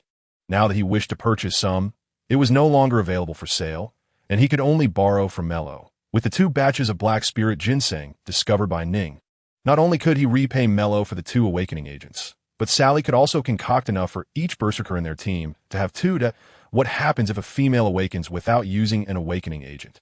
And Ning lay in front of the repair chamber, posing her final question of the day to Lung Kong Ping, that a clear-minded female would encounter no issues. However, in your case, without the awakening agent, your abilities would peak at level 2, he explained, gently running his fingers through Ning's hair. Without an awakening agent, the highest capability a female can achieve is level 2, which means her lifespan would be capped at under 200 years. No berserker wishes for their wife to live such a short life. Lung Kong Ping. And Ning reached out to touch his face. I will live for a very long time. As the door to the repair chamber closed, new questions filled in Ning's mind. How can a female enhance her ability levels? Chapter 22. Her space device is astoundingly large as dawn broke. A delightful aroma wafted from Lung Kong Ping's encampment.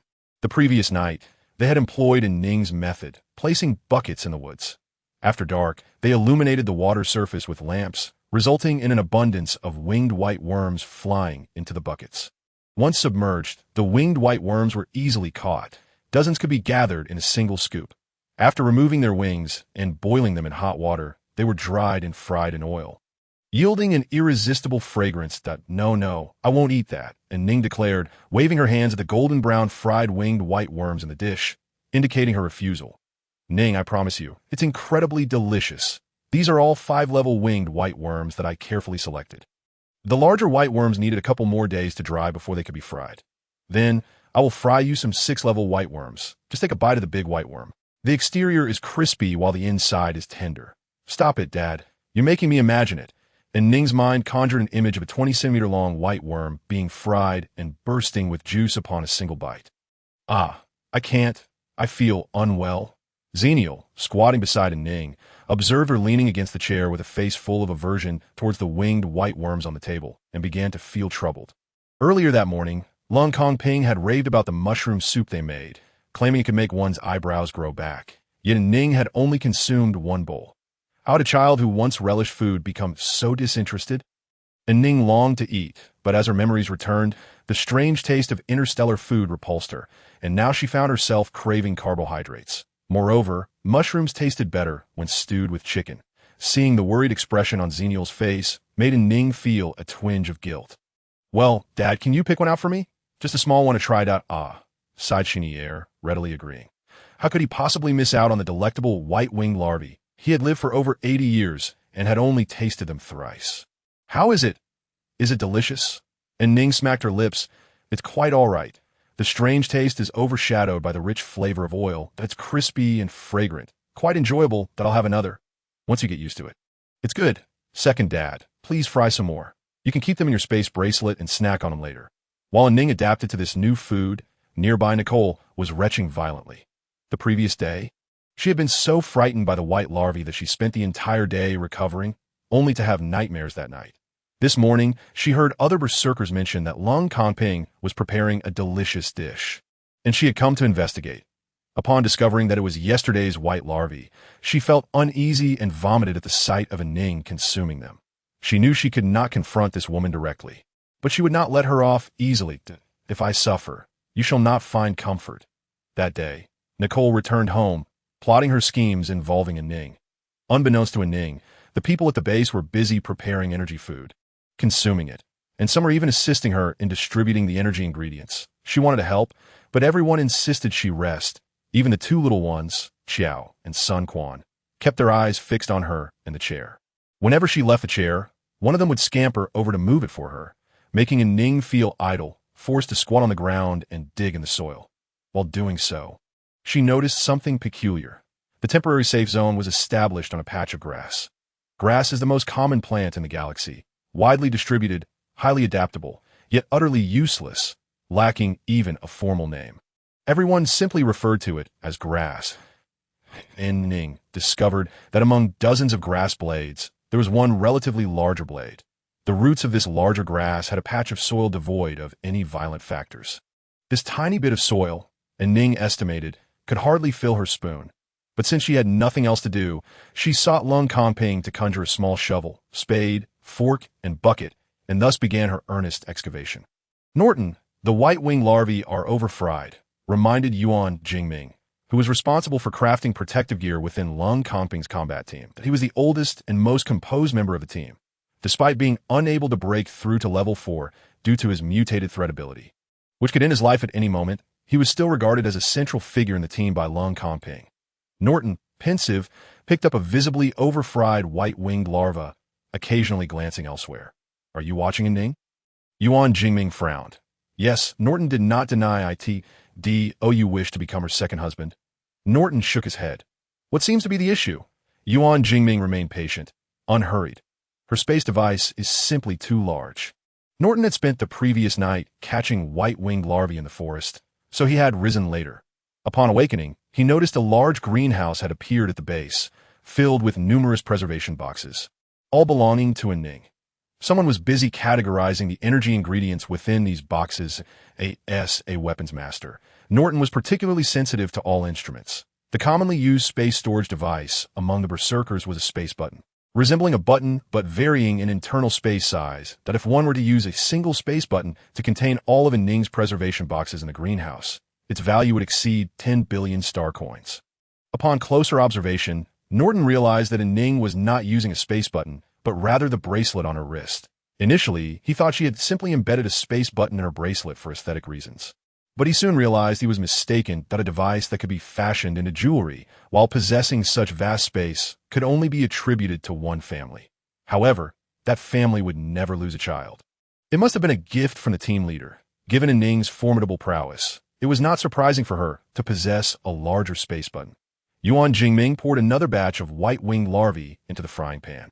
The sizzling sound filled the air, releasing a mouth-watering aroma.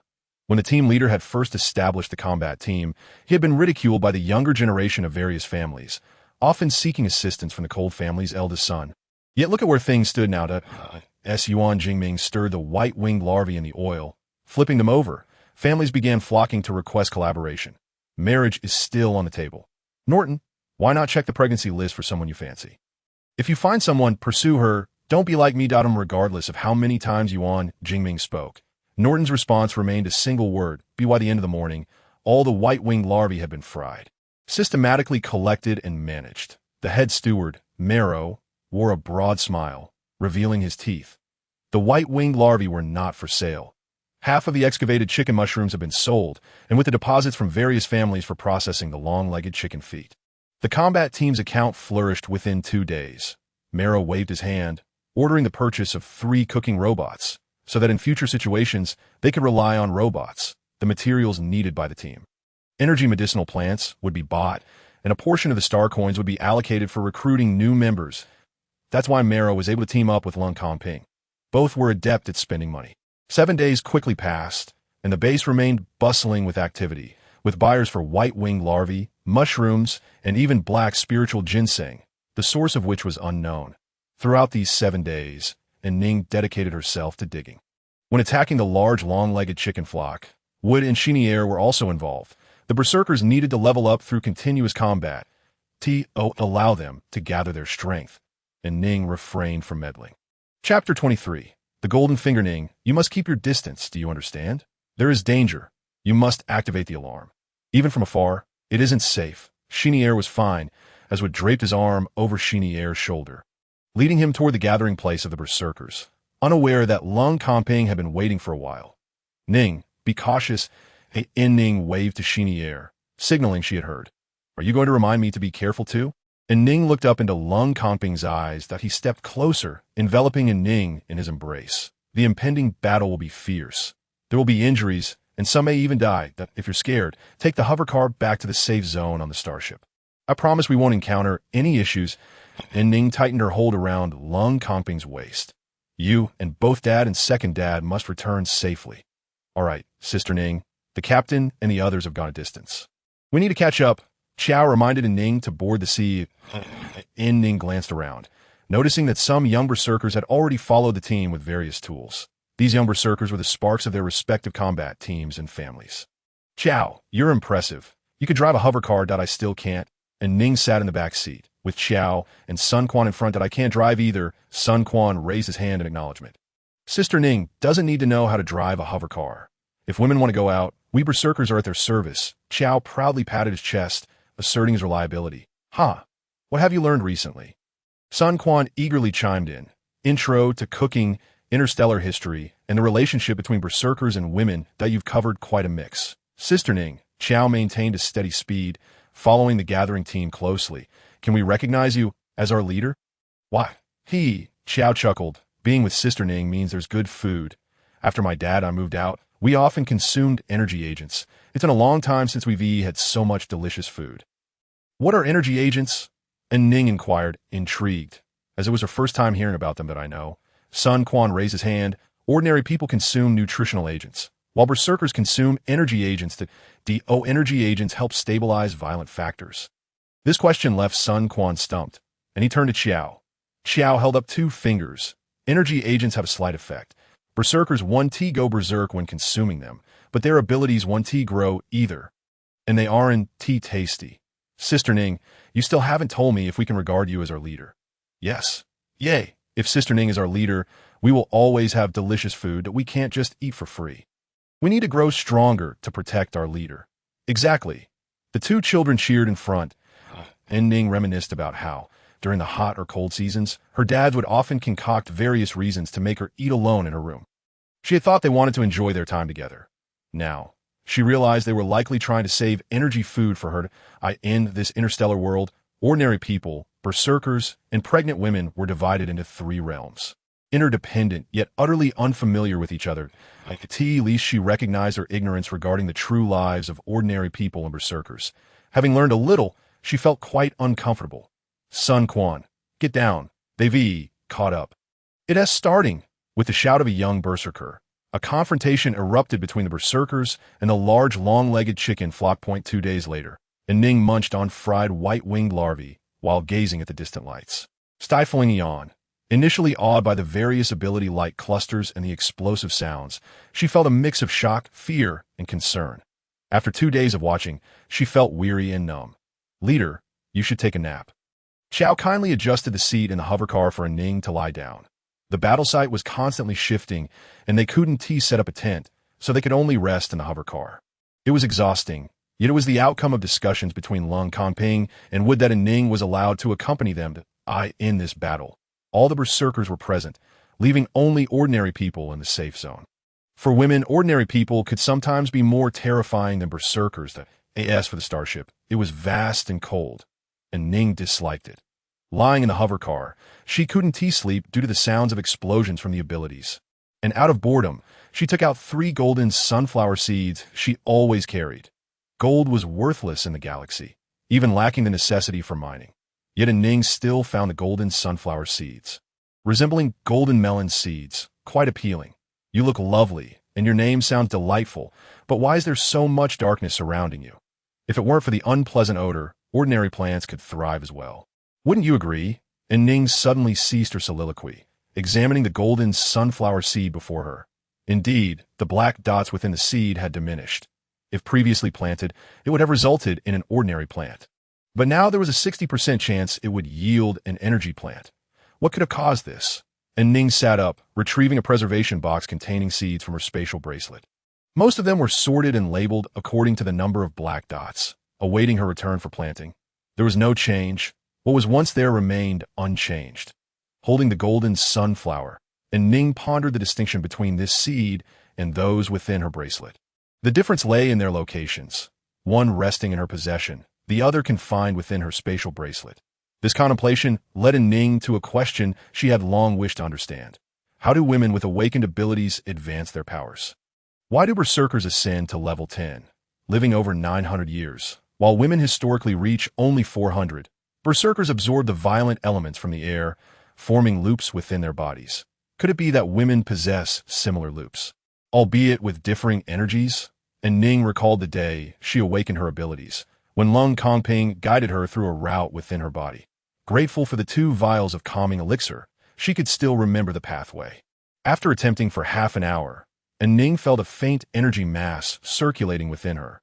Her hair stood on end, but she dared not lose focus, striving to allow the mass to complete a full cycle. As it passed through her palm, An Ning sensed the mass pause momentarily before incrementally resuming its flow. After circulating, An Ning found her back drenched in sweat, her head throbbing as if she had endured several sleepless nights. Opening her damp hand, she discovered the black dots inside the golden sunflower seed had further diminished. Golden finger. The only phrase that came to An Ning's mind to describe her awakened ability was this. She bit down on her clenched fist, suppressing her excitement, regardless of whether women with pregnancy values operated the energy mass similarly to enhance their powers. Yet, she was certain no woman in the annals of history had ever purified seeds. She could transform any seeding plant into an energy plant. Chapter 24. 3 golden sunflower seeds excited, and Ning forgot her physical discomfort and resumed the flow of the energy mass within her. Fatigue from the past 2 days, compounded by the mental strain of her first attempt at utilizing her abilities, culminated in her fainting within the hovercar. Mr. Quincy, is the boss truly all right? Mr. Quincy, we failed to take care of the boss. Will he refuse us as his younger brothers upon waking? Mr. Quincy, An Ning slept soundly, oblivious to the persistent calls for Mr. Quincy at her bedside. Second uncle? An Ning was roused from her slumber by Joe's incessant chatter. Startled to find a familiar face hovering above her, that you're awake. Rinse your mouth and come have some soup. Chenier greeted her with a smile, turning to fetch water. An Ning sat up. She realized she was still in the hovercar. Rubbing her head, she located the 3 golden sunflower seeds and recalled the events leading to her slumber. The legendary benefits of traversing dimensions had finally arrived, albeit belatedly. After washing up, An Ning sat next to Chenier, while Joe and Sun Quan, the 2 little ones, huddled together across from her, gazing at her with trepidation. Have you eaten? An Ning asked playfully as she accepted the soup bowl from her second uncle. I merely slept deeply. There's nothing to worry about. Will the boss hold it against us? Joe asked cautiously. Why would I blame you? We are berserkers. Failing to care for a woman is our fault. And Ning replied, setting down the soup bowl. But you're still just children. Ning, they are no longer children once they awaken their powers. They are berserkers, Chenier interjected, noting the two little berserkers nodding earnestly. And Ning affirmed, I truly do not hold it against you. The two youngsters exchanged secretive high-fives, their excitement palpable. An Ning glanced at the communicator. It was already afternoon. Second uncle, are we retreating due to the imminent conclusion of the battle? Those retreating are berserkers below level 3. The lower-level long-legged chickens have been dealt with. What lies ahead is the battlefield of the higher-level berserkers. Did you withdraw for my sake? Don't think too much. I'm a power type. I do not fare well in large-scale melee, and it is easy for me to be affected by natural abilities, Chenier explained, sipping his mushroom soup. Now, Ning, after worrying and fearing for 2 days. Do you understand why there are no women accompanying us in the Star Realms to collect resources? From the moment one becomes a berserker, what follows is battle, bloodshed, injury, and even death. Energy star no. 8 is relatively peaceful. However, on a water-rich or sandy energy star, the dangers extend beyond fierce beasts to tsunamis, tornadoes, and small-scale beast waves. Second uncle, I would rather remain here, sleepless, than worry about you all alone at home. And Ning glanced at the mushrooms in her bowl, smiling with satisfaction. Besides, without me, you would not have discovered so many energy ingredients. Chenier choked slightly. His Ning spoke the truth. After finishing their meal, and Ning couldn't resist inquiring about energy potions. Chenier replied that as berserkers' abilities improved, so too did their appetites. It was impossible to rely solely on energy food for sustenance. And Ning clenched her fist, determined that her abilities would ensure her 3 berserkers would be well fed at every meal. After the higher-level berserkers engaged in battle, the scene became substantially more intense, with An Ning flinching at the cacophony of explosions. Chenier instructed Joe and Sun Quan to remain in place to experience the higher-level berserkers combat, while he took An Ning on a nearby exploration. Second uncle, cut more here. Yes, just here, make a turn. We don't need this bone, but we want these two, save the hooves and tail. The sounds of berserkers battling the long-legged chickens attracted numerous fierce beasts eager to observe. The wiser, higher-level beasts kept their distance, leaving behind only lower-level ones seeking to ambush and learn from the lower-level berserkers. Chenier, being close, could disregard most beasts of similar levels, especially against the highly defensive long-haired pigs. He could take down 2 with a single might. Second uncle, the long-haired pigs are much smaller than the long-legged chickens. Even after dismantling 4 pigs, we only have this much meat, and Ning estimated the long-haired pig meat in the preservation box to be around 30 pounds. Ning, purified level 3 long-haired pig meat is pricier than level 5 fireball meat, Chenier exclaimed, scraping the fat from the pig's skin. The skin of long-haired pigs is premium insulation material. Why? It's delicious. Your family bought it once when you were 5, making meatballs. You devoured 2 small bowls, and Ning recalled having sampled delectable meatballs once, but her mind was overwhelmed by the culinary delights of her previous life. Unable to remember their taste, long-haired pig meat is rich in fat and tender, with most of it retained by women after purification, leaving little for sale. Second uncle, and Ning gathered the preservation box and moved beside Chenier. Do you know how female purifiers purify beast meat? Chenier, collecting the long-haired pig skin, replied, I've also heard that purifying beast meat requires the purifier to embrace the preservation box, gradually purifying the meat inside.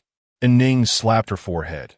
Indeed, she had been so focused on operating the energy mass to purify the 3 golden sunflower seeds that she had neglected to try purifying beast meat. Considering the discarded pig heads, hearts, intestines, and most of the pig meat brought her sorrow. What are you doing hitting yourself? Second uncle, look at me, I'm not red. Next, Chenier observed as An Ning diligently collected the rubbish. Under her direction, he sliced away edible portions from various beasts, each confirmed consumable after testing, with no errors. Valuable skins, fur, bones, and more were meticulously separated, while the less valuable beast meat was deemed rubbish by Chenier. Since my daughter likes it, let her collect what she wishes. 18 As An Ning prepared for bed, she would retrieve several preservation boxes containing seeds and beast meat from her spatial bracelet, placing them beside her. although the purification speed was significantly slower than her energy mass operation. An Ning remained patient, confident that cumulative efforts would yield favorable results, thanks to the advanced technology of the star realms. The food stored in preservation boxes could be preserved for extended periods without spoiling. As the battle between the berserkers and long-legged chickens drew to a close, An Ning successfully purified the 3 golden sunflower seeds, leaving not a single black dot. In other words, these 3 golden sunflower seeds were now fully leveled, grade 10 energy plant seeds. Achieving purification was one matter. Whether they could be planted was another. Previously, the soil collected beneath the great grass roots had proven useful. Seeking the wood-type ability, User Sun Quan, An Ning crafted 2 solid flower pots and planted 2 of the golden sunflowers. The remaining seed was reserved for her return, where she would order purified soil from the laboratory through Lung Kongping, attempting to plant it. Chapter 25. I dare not tread on the purified soil beneath your feet, such a little rascal. I could stay here indefinitely, Lung Ao mused, savoring the meatball in his mouth, eyes narrowed in delight. He lounged in his chair, seemingly content with just the meatballs, quite unlike a century-old adjutant to the Star Master. Lung Kongping placed a piece of pig hoof into Lung Ao's bowl. It's wonderful that you can stay, and we owe you our lives for your intervention. Otherwise, we would have succumbed to those 2 level 7 long-legged chickens. The pig hoof, with its melt-in-your-mouth skin and tender, sweet meat within, was rich yet not greasy, accompanied by a faint herbal aroma. Ah, delicious, truly delicious. Lung Ao hardly registered Lung Kongping's words, lost in the enjoyment of the delightful meal. An Ning sat beside Lung Kongping, struggling to suppress her laughter. She was genuinely pleased to receive compliments on her culinary skills. However, the sight of a peak-level berserker so enamored by the 3rd-level long-haired wild boar meat left her quite astonished. An Ning had no inkling that someone like Lung Ao, who had lived for centuries and lacked neither status, strength, nor wealth, could be so captivated by culinary delights. The previous day, these berserkers had descended from the battlefield in disarray, leaving An Ning feeling quite embarrassed to even gaze upon them. They refrained from mentioning their injuries. As long as they still breathed, the restoration chamber could revive them, and even severed limbs could be replaced at the medical center with new ones or mechanical substitutes. The most striking image was that of many berserkers whose garments had been torn to shreds, emerging from the woods like a group of beggars, which was quite a jarring sight. Dutcher assisted in tending to the wounded and cleaning the battlefield, while An Ning graciously prepared a meal. She was also curious to witness the taste of the purified wild beast meat from the berserkers. It was evident that as long as the rage factor was present, all meats retained that peculiar flavor. After the meal, a pleased Lung Ao waved his hand, and 4 massive chicken feet appeared within the encampment. An Ning, these 4 7th-level chicken feet are for you. In gratitude for the delicious meal. If Kongping treats you poorly, do not hesitate to inform Uncle Ao, he declared, adding her as a friend.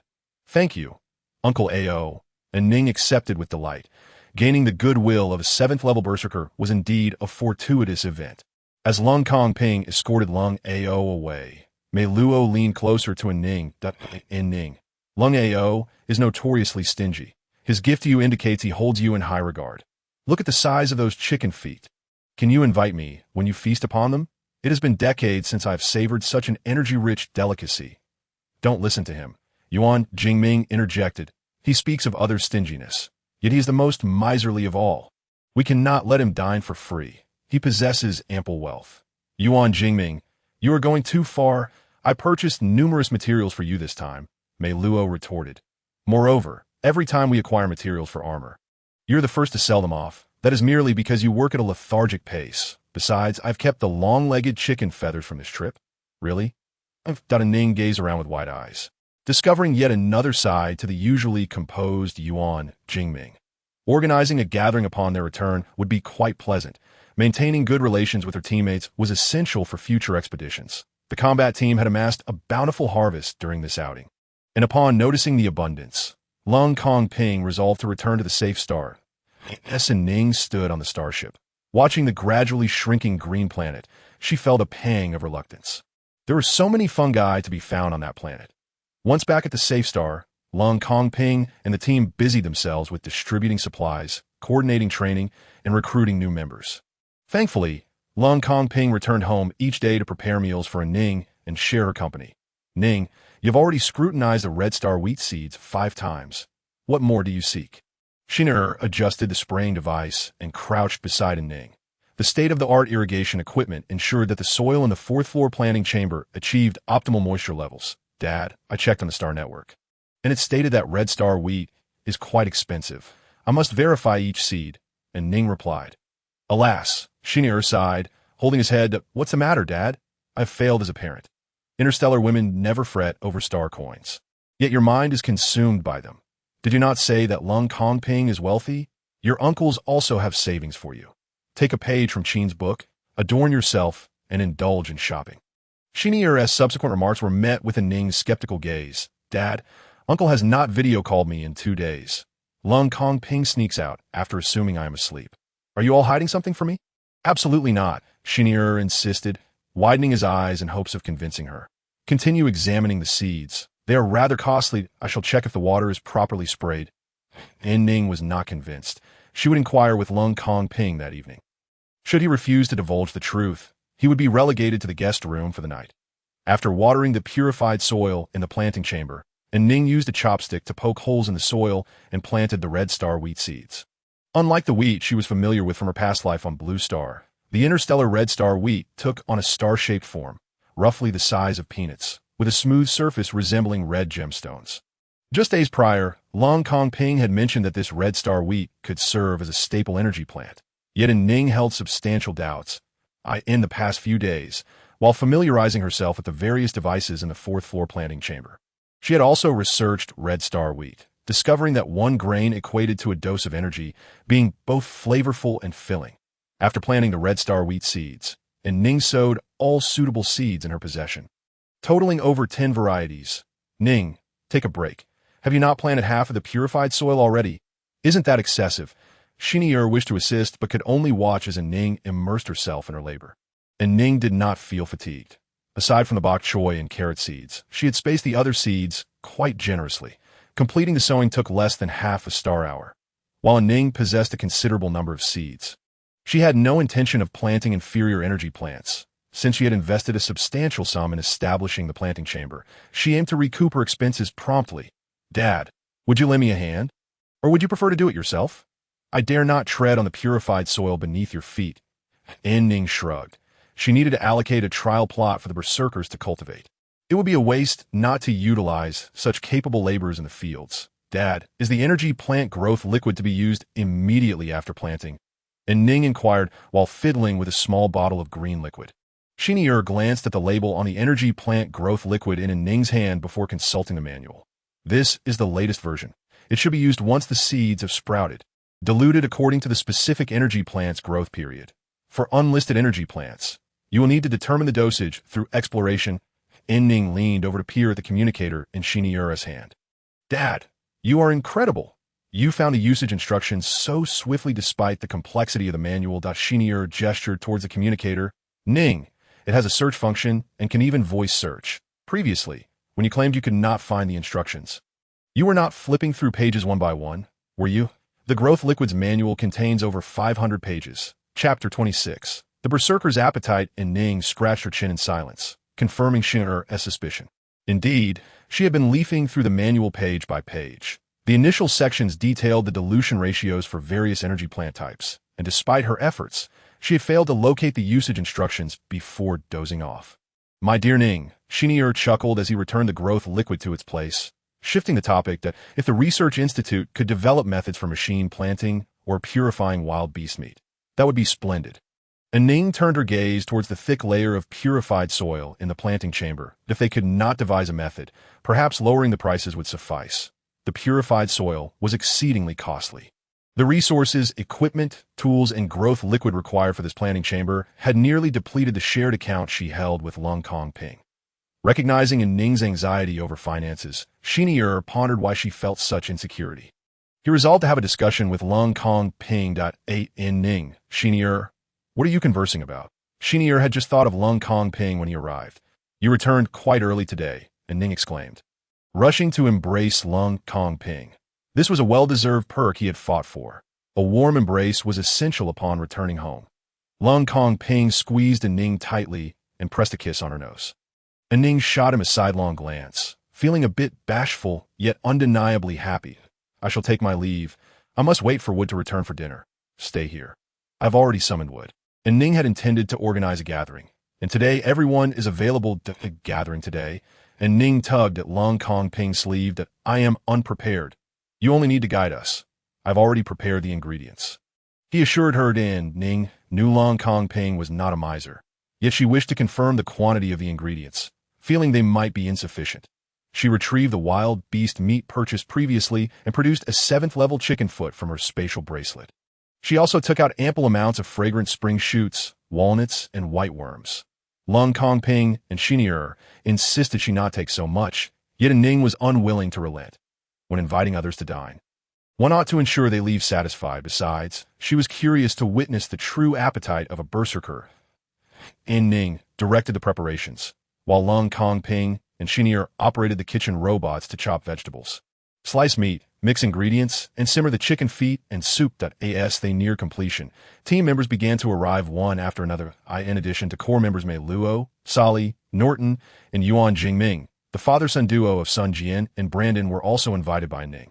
The little berserkers Sun Quan and Xiao stood tall. They knew their fathers had facilitated their invitation. Lung Kong Ping was eager to nurture these two youngsters. Xiao, a water-type berserker with SSS potential, possessed talents second only to his father's. Sun Quan, though rated B in potential, had awakened a mutated wood-type ability. Having recently awakened less than 2 months ago, the vines he produced rivaled those of other peak-level wood-type berserkers, with a promising future ahead. "Boss, can I help?" Xiao inquired from the kitchen doorway. An Ning stepped aside, revealing an array of ingredients on the countertop. "You can assist with the skewers. Use whatever you wish. And me?" "Boss, I can help too." Sun Quan raised his hand from behind Xiao. "Actually, I have an important task for you," and Ning recalled that she still had a golden sunflower seed that needed planting. "Sun Quan, please help me create more flower pots. Follow me, and I will show you the size that in addition to the golden sunflower seeds." An Ning also wished to pot some fruit trees. Upon her return, she examined various pots made of different materials. But none seemed as breathable as those crafted by Sun Quan. With the collective strength of many, by the time Sun Quan had finished assembling his third pot, all the ingredients were ready. And it was time to feast. As An Ning guided Sun Quan from the planting room to the dining area, they were awestruck by the 3 towering skewers of food. And one arrived empty-handed. Since they aimed to satiate their appetites, everyone brought something to the table. "What is this powder? It has a sharp scent, but when added to the skewers, it becomes fragrant." Mei Luo exaggeratedly inhaled the aroma of his slightly charred meat skewers, wearing a look of pure enjoyment. An Ning had discovered this powder, known as Sichuan pepper, on Energy Star number 8. Lung Kong Ping grilled a skewer of fatty pork and presented it to An Ning, who had already received a half bowl of grilled meat from the quick-handed Xinier. "I believe the spicy fruit powder tastes better," Yuan Jingming remarked, taking a bite of the chicken tendon coated in the powder, which had turned a vibrant red, followed by a sip of synthesized liquor that was quite stimulating. The grilled meat was delectable, and Xiao's mouth was so full of it that he struggled to speak. "The mushroom soup is delightful," Sun Quan chimed in, echoing his companion's sentiments. The team members of Lung Kong Ping were busy eating and chatting, while only Lung Kong Ping, Wood, and Xinier focused intently on their meals. They were well aware of the berserkers' appetites. When presented with energy-rich food of a higher level than their own, they instinctively accelerated the absorption of the furious factors. Harnessing their extraordinary abilities consumed energy, which meant that high-level berserkers could continuously consume energy food without feeling full. Although the berserkers dining at An Ning's home had not yet ascended to the ranks of high-level berserkers, their appetites were nonetheless formidable. An Ning had certainly gained new insights today. Despite observing Mei Luo burping from being overly full, he managed to consume another 20 skewers shortly thereafter. Mei Luo had long been tempted by the 7th-level chicken feet, which An Ning generously produced, prompting him to activate his abilities and eat to his heart's content. Moreover, the stewed chicken feet, when skewered and grilled, were utterly delectable. An Ning anticipated that a significant portion of the ingredients would remain after 10 berserkers had devoured every drop of the soup. After bidding farewell to their guests, An Ning found herself lost in thought as she watched the housekeeping robot tidy up the dishes. Lung Kong Ping approached her, wrapping his arm around her waist and gently caressing her stomach. "You've eaten quite a lot this evening. Would you like to take a digestive pill?" An Ning shook her head, relaxing against him. Where did all the meat go? Curious to know. I'll tell you in bed. Hey, let me down. I haven't tea washed up yet. After a passionate interlude, An Ning did not succumb to exhaustion as she usually did, but instead rested her head on Lung Comping's shoulder, squeezing his fingers as she inquired. Do you know what my dad has been busy with lately? Lung Comping, also gently massaging An Ning's hand, replied earnestly he's preparing to go to Energy Star number 143. Today, while prepping ingredients in the kitchen, Shinier mentioned that you seem to lack a sense of security. So I don't intend to deceive you. You're going too? An Ning confirmed, looking up at him. Yes, all of my combat team except Xiao and Sun Jian will be going. An Ning turned to embrace Lung Comping's waist. You're not taking me? No, there's been a berserker tied at Energy Star number 143. Ouch. Lung Comping winced as he felt a pain in his chest mid-explanation. He relaxed his muscles to make it easier for An Ning to bite down. Chapter 27. Technology transforms life. Can I get a discount? 3 days later, no matter what strategies An Ning employed, she could not successfully board the starship bound for Energy Star number 143. Ning. The berserker tied at Energy Star No. 143 is rather peculiar. The temporary safe zone was attacked, resulting in many berserkers losing their lives there. Your father and Lung Comping are part of the third wave of support. It is truly dangerous for you.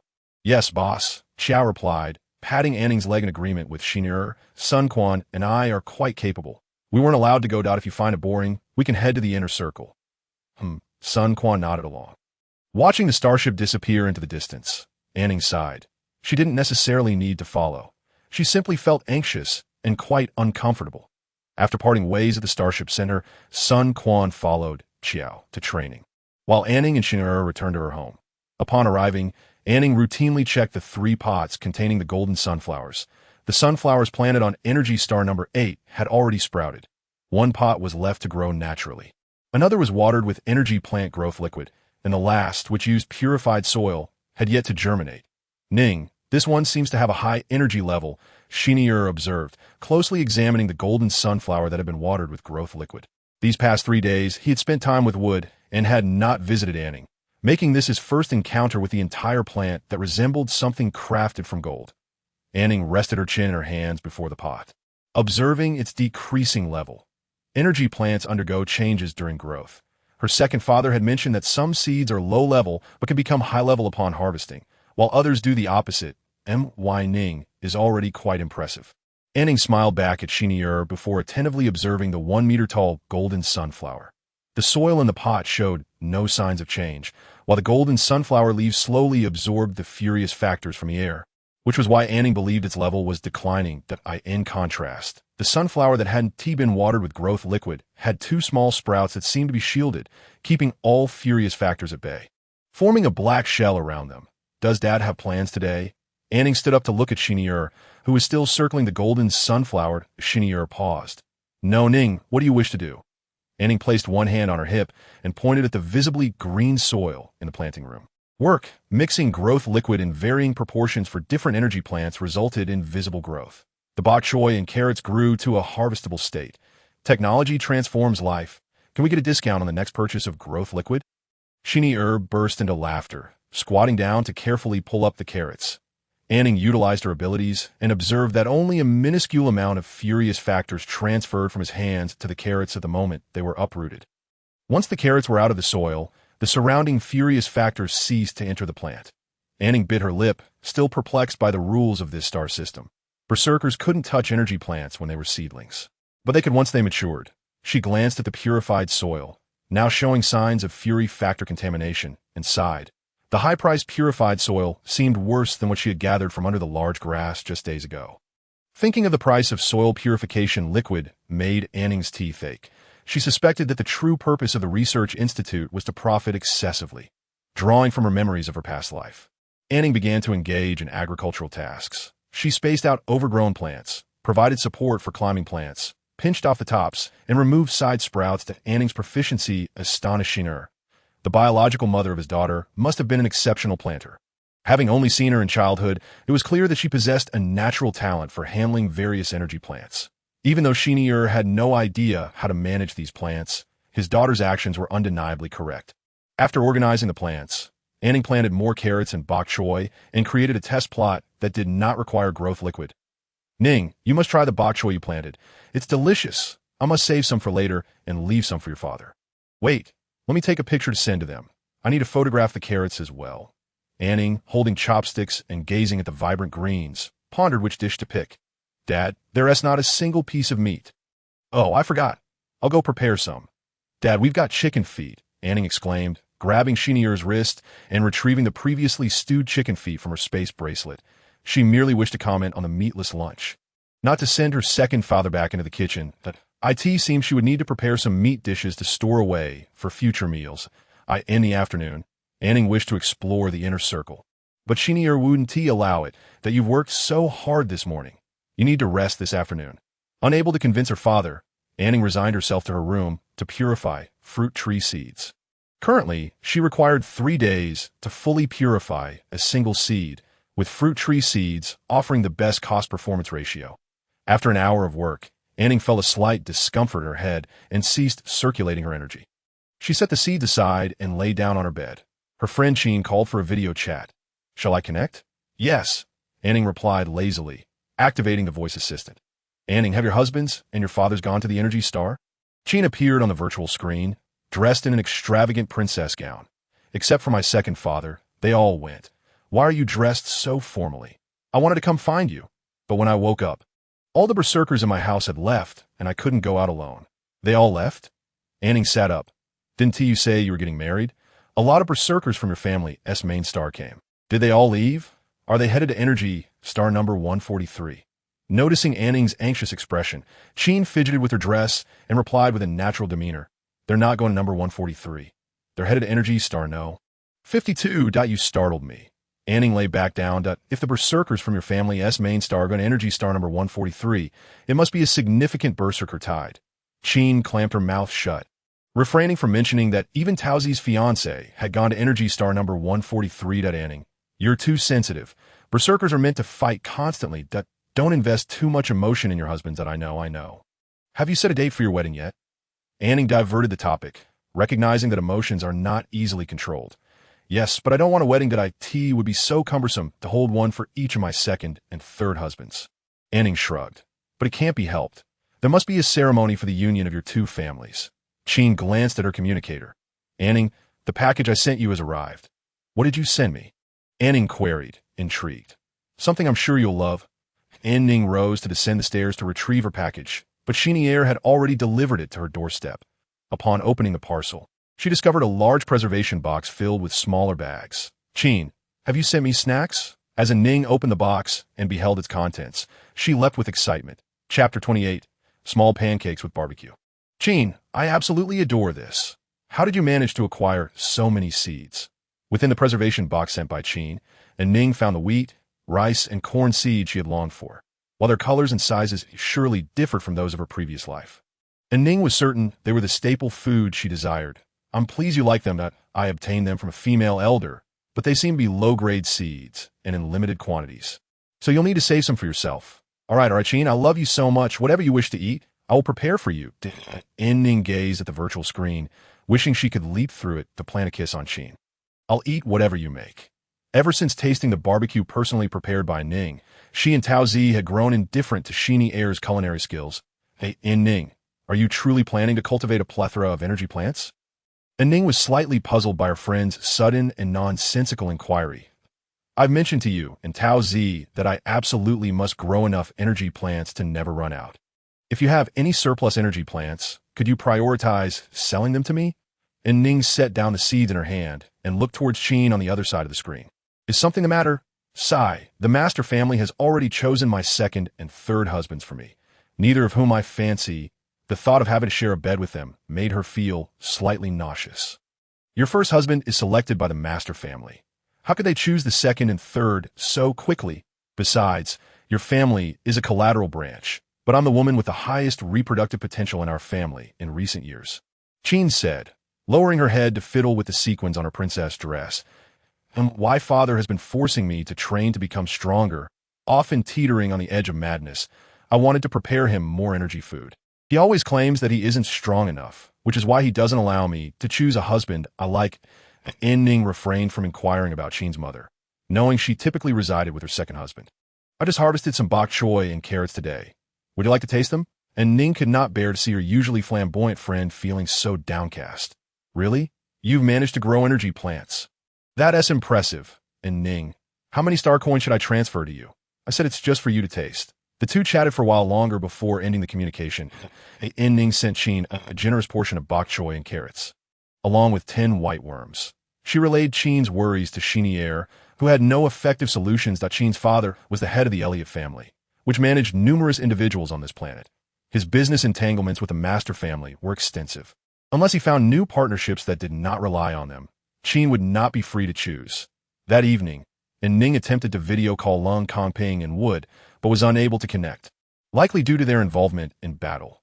Early the next day, An Ning dragged Chenier into the inner circle, primarily to gather some tall grass to plant in the cultivation room, as she had some ideas to validate.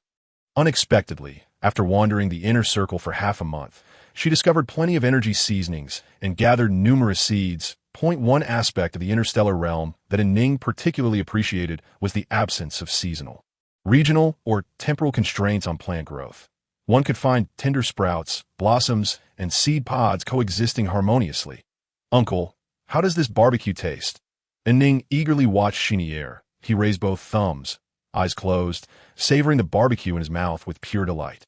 An Ning herself took a piece, realizing that the barbecue needed a touch of cumin. With it, the flavor transformed entirely. Absolutely divine. Ning, this meat is exquisite. Chenier couldn't resist using his chopsticks to serve himself more barbecue. Uncle, let us finish the barbecue in the pot before we head to the 4th floor to harvest the wheat. That I'll make some small pancakes to wrap the barbecue. Chenier was unfamiliar with what a wheat pancake was, but he understood that his daughter was asking him to help with the work, which was perfectly fine. There were only about 20 stalks of green wheat in the cultivation room, but they were quite large, resembling the size of sorghum from An Ning's previous life. Eating a small portion would satisfy her cravings, while the rest could be saved for seeds. An Ning had named this wheat green wheat because it had remained green after using the growth liquid. Initially, she thought the interstellar wheat had a long growth cycle, but after 2 applications of the growth liquid, it remained green. This morning, upon touching the wheat ears, the grains fell off, indicating they were fully ripe. Thus, An Ning decided to enjoy small pancakes with barbecue for lunch. Chenier was busy installing a custom machine, while An Ning used scissors to cut the wheat ears. The remaining wheat stalks would be Chenier's task. The wheat ears were placed into the installed machine for drying, threshing, peeling, and grinding, all with a simple press of a button, a remarkable convenience. After producing 2 pounds of flour, An Ning decided to halt. Uncertain of the taste of the green wheat and needing to save seeds, Chenier stayed on the 4th floor to pull out the wheat stalks and use the machine to decompose and synthesize fertilizer, while An Ning took the green wheat flour to the kitchen. She combined the flour with an appropriate amount of yeast, salt, water, and oil, allowing the kitchen robot to knead it into a smooth dough. To enhance the texture of the pancakes, An Ning instructed the robot to knead the dough a bit longer. The dough needed to rest for 10 minutes, during which An Ning utilized the kitchen robot to wash some cucumbers and green onions. The marinated meat was placed in the oven. Once the dough had rested, she divided it into equal portions, soaking them in water for 6 minutes. After soaking, the portions were retrieved and pressed into thin pancakes, which were then pan-fried over low heat without oil until cooked. By the time Chenier finished handling the wheat stalks, and Ning was already frying the pancakes. Ning, it doesn't smell like much. Is it really as delicious as you say? The green pancakes in the pan did little to whet Chenier's appetite. Uncle, just wait and see. It will be mouth-watering. Chenier raised an eyebrow, beginning to anticipate the seemingly ordinary green pancakes, eager to discover just how delightful a Tier 2 energy ingredient could be. Interstellar gods. Ning, this is what it means to eat. Chenier took a small pancake wrapped around the barbecue that An Ning had prepared, feeling utterly satisfied. Mimicking An Ning, he smeared the garlic chili sauce she had made on the pancake, added barbecue, green onions, and cucumbers, rolled it all up, and stuffed it into his mouth. This is incredible. Uncle, we could use this pancake to wrap the skewers we used to make before. It can also be flattened into larger pancakes, which can wrap anything. Dumplings, buns, noodles. This green wheat can create an abundance of delicious dishes. Chenier listened in awe as An Ning listed unfamiliar food names. His heart filled with longing. Just tell me what you need me to do. Uncle, that if you can't manage, your elder uncle will help too. Let us discuss it after we eat. Talking now might spoil our appetites. And Ning said, taking a bite of cucumber. Homegrown tastes the best. even if it has a strange flavor. What haven't I seen? Just tell me. An Ning leisurely rolled another small pancake, waiting for Chenier to swallow the one in his mouth before saying, Uncle, I would like some beast manure. Chapter 29. Second cultivation room. Chenier choked slightly. Ning, let us not rush. We can discuss it after our meal. He hadn't anticipated that Ning would bring this up, which truly affected his appetite. An Ning shrugged, reminding him that she had warned him. Uncle, you once mentioned a plant that resembles green wheat. It's very small. So it's rarely circulated in the market. Yet the seeds Sheen sent me seem to have a high yield. Chenier took a bite of cucumber to cleanse his palate. The Elliott family, where Sheen is from, is one of the 10 major star families. Such families always have unique energy plant seeds. For instance, the red star wheat given to you by Lung Comping is unique to the Lung family. Even if someone obtains some, it's usually reserved for the women in the family. Who wouldn't dare sell it when they can hardly feed themselves? An Ning nodded in understanding. After eating, I'll send some green wheat to Sheen. Ning, you should send her some prepared pancakes instead. Her family's berserk warriors are always away, and she wouldn't know how to cook with the green wheat. Chenier wished to keep the Elliott family unaware of An Ning's rapid success in growing green wheat. Women who awaken plant affinity in the interstellar realm cannot just cultivate any seeds. Otherwise, there wouldn't be family-specific energy plant seeds. The Elliott family likely provided Sheen with the green wheat seeds, believing she might not be able to grow them, intending to comfort her instead. Indeed, it's essential to possess the skills to cook. How unfortunate it would be to have delicious ingredients, yet not be able to enjoy them. Chenier munched on cucumber, contemplating how to prepare enough food for An Ning to last a month. An Ning had only endured 3 days of cold Comping's cooking, which was quite pitiful. He himself had not had the opportunity to cook, as new ingredients continually matured in the cultivation room. While he hadn't yet mastered a single dish, An Ning had already concocted 3 new ones. The less the women relied on the berserk warriors, the more panicked the warriors became. After lunch, An Ning took a short nap before heading to the second cultivation room on the 4th floor in the afternoon. The sunroom had 3 rooms in total, and to facilitate differentiation, An Ning had assigned them numbers. The room filled with plants was naturally the first, while the second had been set up in the past 10 days. An Ning had not purchased purified soil. Instead, she dug soil from the inner circle, planting tall grass in it.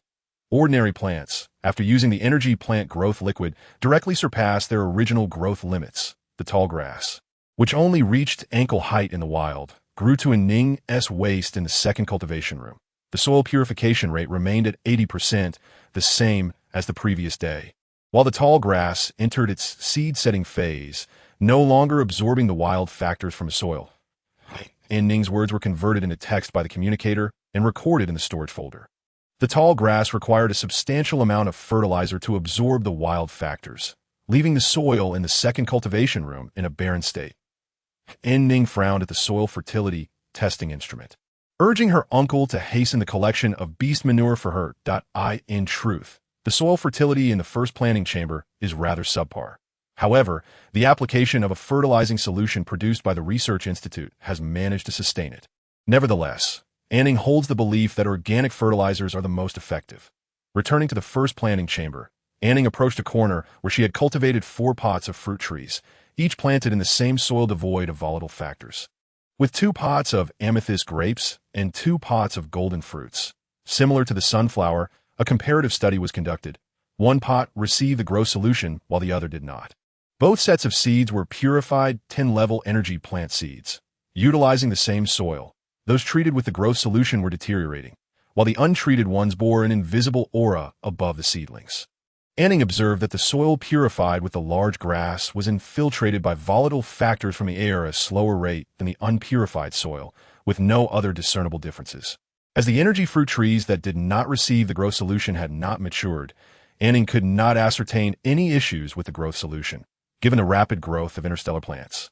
An Ning anticipated that before the onset of the cold season, the 2 varieties of fruit trees without the growth solution would also bear fruit. However, turning her gaze, she still saw only 2 budding sunflowers. Leaving her perplexed, the other 2 pots, which did not utilize the growth solution, had grown to half the height of a person. Why was the first pot of sunflowers so unique? Unable to comprehend, An Ning decided to let time take its course. They would eventually grow. As she turned to leave, the 2 buds on the sunflower swayed gently. An Ning was in urgent need of beast dung, and she intended to plant more large grass in the fruit tree pots. Naturally heading towards the inner circle, J.O. and Sun Quan, who had completed their training tasks, followed to assist her. Boss, it stinks, Joe exclaimed, his nose stuffed with paper balls, his voice muffled. Sun Quan, maneuvering a mini excavator, cautioned, Joe, don't speak. The dung might bounce into your mouth. Ugh. Joe retched, yet did not pause in his work. Sun Quan efficiently transferred the fiery chicken dung into the collection box. The collection box, custom-made by An Ning, allowed the beast dung to ferment within a day. An Ning adjusted her protective helmet while perched on a tree. It was indeed quite foul. She had reminded the two young berserkers to wear helmets, but they refused, leaving her helpless. Her second father led the fiery chicken flock away as she hastened to harvest fruits. The fruits she was picking were unfamiliar to her, shaped like emerald green teardrops, with a texture reminiscent of a water-filled balloon and a jelly-like pulp. The fruit trees grew tall next to the fiery wild chicken nests. She tore open the fruit's skin to taste it. It was quite astringent, with a faint hint of alcohol. An Ning mused that even if it lacked flavor, it was visually appealing. After all, it was an energy fruit, and its vibrant green was delightful. She hoped to cultivate a small peach to gift to her father, knowing he would surely appreciate it by the end of the day. Only An Ning appeared spirited. While Shinir, who had chased fiery wild chickens all day, trembled with fatigue, and the two young berserkers had lost their temper due to the stench, T.O. reward the three weary warriors. An Ning prepared scrambled eggs with cucumbers, a soup of fiery chicken meat and mushrooms, spicy stir-fried beast meat, and sweetened red fruits. She also took out some vegetables left behind by Lung Comping, concerned that the three berserkers might not feel satiated after a long day. Ning, make sure to eat well and don't fight, Shinir reminded, tapping on the table before An Ning. An Ning set down her communicator and asked, Second father, tell me the truth. It isn't merely a small-scale beast tide. Is it? They have been gone for over half a month without a single contact. J.O. and Sun Quan, who were obediently eating at the dining table, turned their heads to look at Shinir. Equally curious that it truly is small-scale. Large-scale berserkers would have received notifications. Shinir replied. Joe, Sun Quan, did you receive any notifications? The two youngsters shook their heads in unison. See, Ning, your second father has moved in with you. Do you see me anxious or restless? If it were a large-scale beast tide, I would certainly worry about your eldest father. Am I right? Shinir asked, turning to Joe and Sun Quan. The two boys nodded in agreement. Rest assured, no news is the best news. Now, eat up, Shinir said, serving An Ning a portion of vegetables before starting to devour the meat himself. Only Shinir knew that he had endured toothache for several days. And although he had treated it with a healing device, it flared up again the next day. An Ning remained dubious, yet there was little she could do but wait. She had been focusing on planting to distract herself. But unease still gnawed at her, a sensation she had never experienced before. Chapter 30. The boss's boss on Energy Star number 143. Boss, is the message still not going out? Marrow built an earthen wall in front of himself and Lung Comping to block an attack from a fire lizard beast. Lung Comping lashed out with a fire whip, ensnaring the creature's neck, momentarily controlling it, while surrounding berserkers unleashed their powers to defeat it. Yet as one fire lizard beast fell, countless others surged forth. It can't go out. There must be an issue on this Energy Star. How is everyone else faring? Our squad has lost 4 members. Other squads have also suffered losses, and the squad would have seen its casualties exceed half.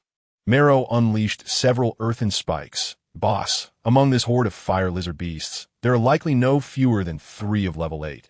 They are too organized. We must find a way to retreat. We can't retreat. Lung Comping replied, driving a metallic spear into the eye of a fire lizard beast, his own eyes beginning to redden. 70% of interstellar energy would is sourced from this Energy Star. If we do not fend off this assault, many lives will be lost in the cold season 4 months from now. Curse that dick family, Marrow muttered, continually discharging his powers. It was no surprise that Marrow cursed the dick family, as Energy Star number 143 belonged to them, specifically the family of Lung Comping's father's 3rd wife, Nicole. Had they not falsely reported the number of beasts, the initial support sent to the berserker squads would not have suffered such heavy losses, and they would not have to endure such a fierce assault now. Lung Comping's position was on the flank of the fire lizard beast attack, although the highest level present was 5. Their sheer numbers were overwhelming, threatening to encircle the entire berserker front. Thus, not only for the sake of the energy wood, but also to protect the comrades who had fought alongside them for over half a month. Retreat was not an option. A sharp hiss echoed from the central battlefield, signaling that a high-level fire lizard beast was preparing to strike. Lung Comping's eyes burned crimson as Wood was stationed in the center war zone. His dual-element powers surged uncontrollably from him. Since awakening his abilities, he had always taken pride in them. Few berserkers achieved level 4 in their 40s, let alone someone with dual-element powers like him. Yet, witnessing the raging flames from the unique Fire Sea attack of the high-level fire lizard beast, and seeing his comrades struggle to hold on, filled him with hatred. He loathed himself for his insufficient power. For he had promised An Ning that he would return safely with Wood, and he had vowed to his comrades that he would make them stronger. He was filled with rage. "Boss!" Marrow shouted, momentarily forgetting to breathe. He watched as Lung Comping's hair suddenly stood on end, flames enveloping him, as metal spikes erupted from his arms. The metallic spears, wrapped in flames, shot forth from Lung Comping's back like meteors, instantly taking down over 20 fire lizard beasts before them. "Boss!" Lung Comping, second young Master Lung. The berserkers, sensing the anomaly, instinctively called out as they turned to Lung Comping. He was beginning to succumb to frenzy. If not stopped, Lung Comping was certain to perish. The nearby berserkers were of similar levels to him. None possessed the strength to subdue him, especially with the incessant onslaught of the beasts. Lung Comping was finished. Suddenly, a massive metallic sphere appeared in the sky, descending rapidly and precisely striking Lung Comping, embedding him into the ground and halting his frenzy. Following this, countless smaller metallic spheres fell, clearing a significant area before Marrow and the other berserkers on the flank. Marrow looked up to see a radiant berserker leaping down from a small starship. Kneeling on the ground. "Saved. The boss's boss has arrived." An Ning made contact with Lung Comping and Wood on the 8th day after collecting beast dung. Upon learning that they would return to Safe Star the following morning, An Ning summoned Zhou and Sun Quan to her home to help her prepare a feast. From the video call, she noticed that her eldest father and Lung Comping appeared thinner and more haggard. Particularly Lung Comping, who looked as though he had been drained by a vampire. Had it not been for his naturally robust physique, he would have appeared quite alarming. "Boss, can we eat that?" Zhou pointed up at the amethyst grape tree, adorned with clusters resembling purple crystals, inquiring of An Ning. An Ning ascended on her hoverboard, plucking a grape to taste. It was slightly sour. "Do you want some?" "Yes," Zhou responded eagerly. In the presence of the boss, one could confidently ask for more. And the boss would generously oblige. An Ning cut a bunch of grapes and handed them to Zhou, then moved to the adjacent golden fruit tree to pluck one up. Biting into it, she found it crisp and juicy. Perfectly ripe. Let's gather a few more to share later. These two fruit-bearing trees had thrived under An Ning's care with the use of the growth solution. In just a month, the amethyst grapes had grown from a single seed to a sprawling vine, while the golden fruit tree had reached a height of 2 meters.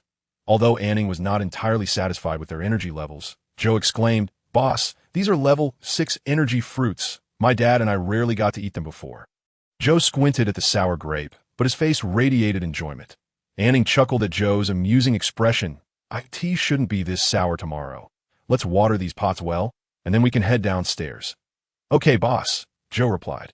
The water Zhou conjured with his powers enhanced the soil's fertility, a discovery An Ning had stumbled upon by chance. After applying the fermented beast dung to the planting chamber, An Ning had Zhou create a water sphere for her to wash her hands. Perhaps due to her instincts post-awakening, she tested the soil treated with the power-infused water, observing a slight increase in fertility. From that moment on, Zhou became a regular visitor in An Ning's planting chamber, and she ensured that this little berserker was well taken care of. When Lung Comping and the others returned, An Ning planned to enlist the help of her team to experiment with the effects of abilities on plants or soil. Downstairs, Xinyi and Sun Quan are sorting the harvested ingredient from the planting room, categorizing them by grade. The energy plants cultivated by An Ning currently range from level 4 to level 7, with the lowest being level 4. An Ning has no interest in energy ingredients below level 6, which she plans to sell, reserving the higher grades for her family. If other families were to learn of An Ning's practices, they would surely be astonished. Within their own family, women who produce level 5 energy plants hold grand celebrations, while for An Ning, level 5 is hardly worth keeping. When Xinyi first harvested the plants, he declared the planting room a restricted area, and both Xiao and Sun Quan upon entering to assist, swore the berserker's oath. Meanwhile, in the kitchen, Sun Jian operates the kitchen robots to cut meat, unaware that the ingredients his son is sorting are from An Ning. Mistakenly believing they were purchased by Xinyi from the underground city, An Ning washes the golden fruits and places them in the living room for anyone to take. With hundreds of fruits on a single tree, she is indifferent to such a bounty. She does not mind, while Qiao and Sun Quan express their gratitude each time, convinced that acknowledging An Ning as their leader is the wisest choice they have made. For the moment, An Ning sits on the sofa, perusing her communicator when she receives a message from Qin. Upon reading its contents, she stands up in shock. "What's the matter, Ning?" Xinyi inquires, noticing her changed demeanor. An Ning glances at her communicator, hesitates, and then whispers to Xinyi that Qin's fiancé has died, and her father has been severely injured. Qin has entered her awakening phase, and her family has selected a new fiancé for her. An Ning glances at Sun Quan and Xiao, lowering her voice even further, revealing that the newly chosen fiancé previously had 6 wives. To the mention of the 6 wives, Xinyi frowns. "Is he from the Connie family?" An Ning's eyes widen. "Oh, you know who it is, Dad? Let us discuss this in my room." Once inside the guest room on the 2nd floor, An Ning shows Xinyi the message from Qin. She wishes to collaborate with the Lung family, proving herself to be quite astute. The traditional approach of the Elliott family has always been through marriage alliances, and comparatively, the Lung family is more favorable than the Connie family. Xinyi closes the information An Ning displayed and sits down to ask, "What do you think?" "I believe Qin hopes the Lung family will provide a berserker as her fiancé, which is a commendable idea. However, will the Lung family openly offend the Connie family due to Qin's 40 pregnancy value? It's uncertain." An Ning clenches her fingers, anxious for her dear friend.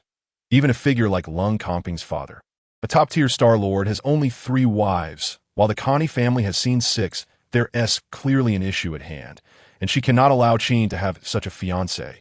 With her fists clenched, An Ning looks at Xinyi. "What if I collaborate with Qin?" Xinyi leans forward. "What do you intend to do?" An Ning begins to pace in front of him. "Red Star wheat. Dad, didn't you say that Red Star wheat is unique to the Lung family? If Qin can provide it to her family, wouldn't that imply a connection with the Lung family?" And Ning continues, her hands clasped together. "Qin's father seems inclined to sever ties with their family for her sake. If I can continue supplying them with high-level energy plants, wouldn't that give Qin leverage?" Xinyi stands from his chair, looking serious. "Ning, are you serious? Do you understand the risks involved?" "I don't know. Dad, I only have Qin and Taozi as good friends." And Ning's eyes begin to redden. "You say that the Connie family's man had 6 wives, all of whom died from illness. Qin cannot suffer this fate." Xinyi steps forward, embracing the sobbing An Ning, patting her back. "Ning, don't cry. Dad was wrong. I will find a way to prevent that man from becoming Qin's fiancé." Xinyi wishes he could punch himself. He is well aware that his daughter has been worried about Wood and Lung Comping lately, even sneaking food at midnight. Yet here he is, bringing up the matter of the 6 deceased wives. Exhausted from crying, An Ning sits in Xinyi's room, lost in thought. Lately, she has been unable to control her emotions. That evening, Xinyi discussed An Ning's proposal regarding Qin with Wood and Lung Comping in their small group chat, while also hinting at a surprise An Ning had prepared. With a mixture of nerves and excitement, Lung Comping returned home with company. An Ning had intended to greet them, but was stopped by Lung Comping, who insisted they were being too ostentatious. When An Ning finally caught sight of the guests entering, the meaning of ostentatious became clear. Golden light flooded the room as the door opened, and An Ning found herself momentarily blinded. After adjusting her sight, she saw a man nearly 2 meters tall standing at the entrance. Draped in a shimmering golden cloak over a matching suit, a golden top hat crowned his head, revealing strands of golden hair, while golden gloves held a golden cane. The man's features were obscured by the dazzling light. An Ning called Lung Comping's voice, and she realized that beside the gleaming figure stood Lung Comping, who was a head shorter. Stiffly, she embraced him, still dazed by the brilliance surrounding her, forgetting her initial surprise and anxiety. "Darren, tone down your aura," Lung Comping admonished the man in the golden cloak, sensing An Ning's discomfort. "Oh, my apologies. Miss An Ning, allow me to introduce myself. I am Darren Martin, Lung Comping's elder brother." Darren, Lung Comping's tone turned sharp.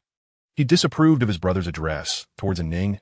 An Ning glanced between Darren and the somewhat gaunt Lung Comping, noticing a slight resemblance. "Hello, Big brother, she greeted politely, unperturbed by the formality. Darren raised an eyebrow. Oh, I appreciate your address, that he then walked into the living room, cane in hand. While Lung Comping quietly warned him behind his back, it was then that An Ning noticed Wood and the core members of Lung Comping's team standing behind Darren, all appearing somewhat diminished in stature. Da Xin feeling sympathy, approached Wood, while the others greeted An Ning as they made their way to the living room.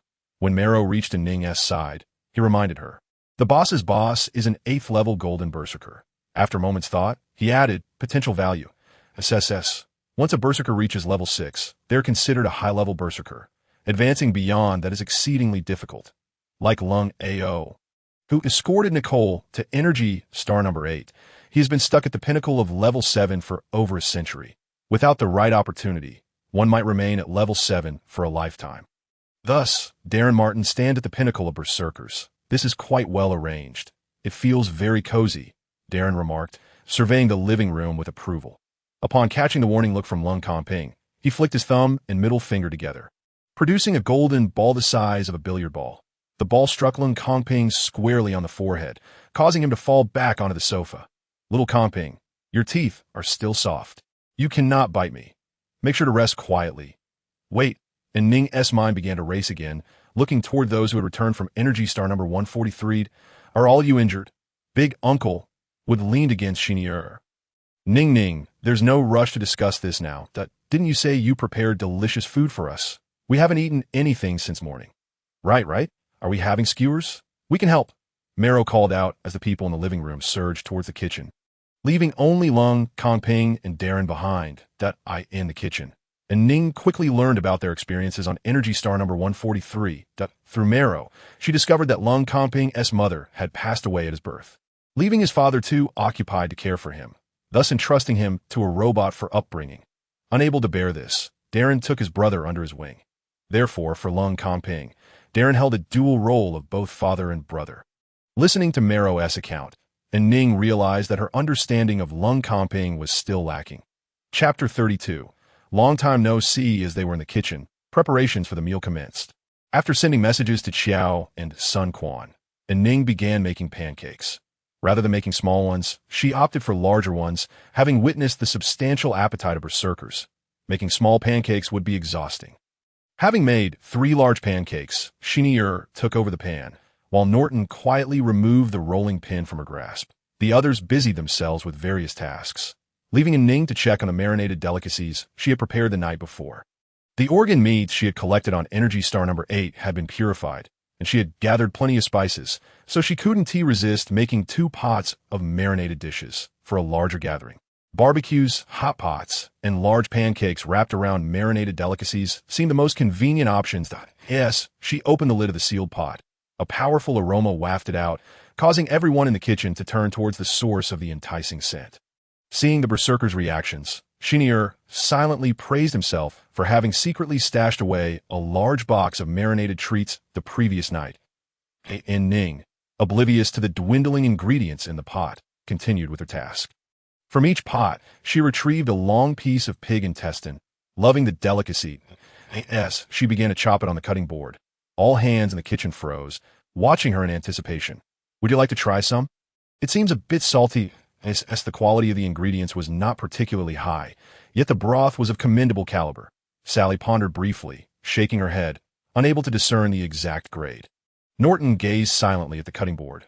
Wood, holding the plate that Xinier had handed him, was busy fishing out his favorite ingredients from the pot. The 2 pots brimmed with a diverse array of ingredients: hearts, livers, stomachs, and intestines of various wild beasts, alongside their flesh and bones. There were also the tendons and skins of the 7th-tier long-legged chicken feet, fried white worms, an assortment of vegetables suitable for marinating, and eggs, whether they were favored or not. One could find them all within these 2 pots.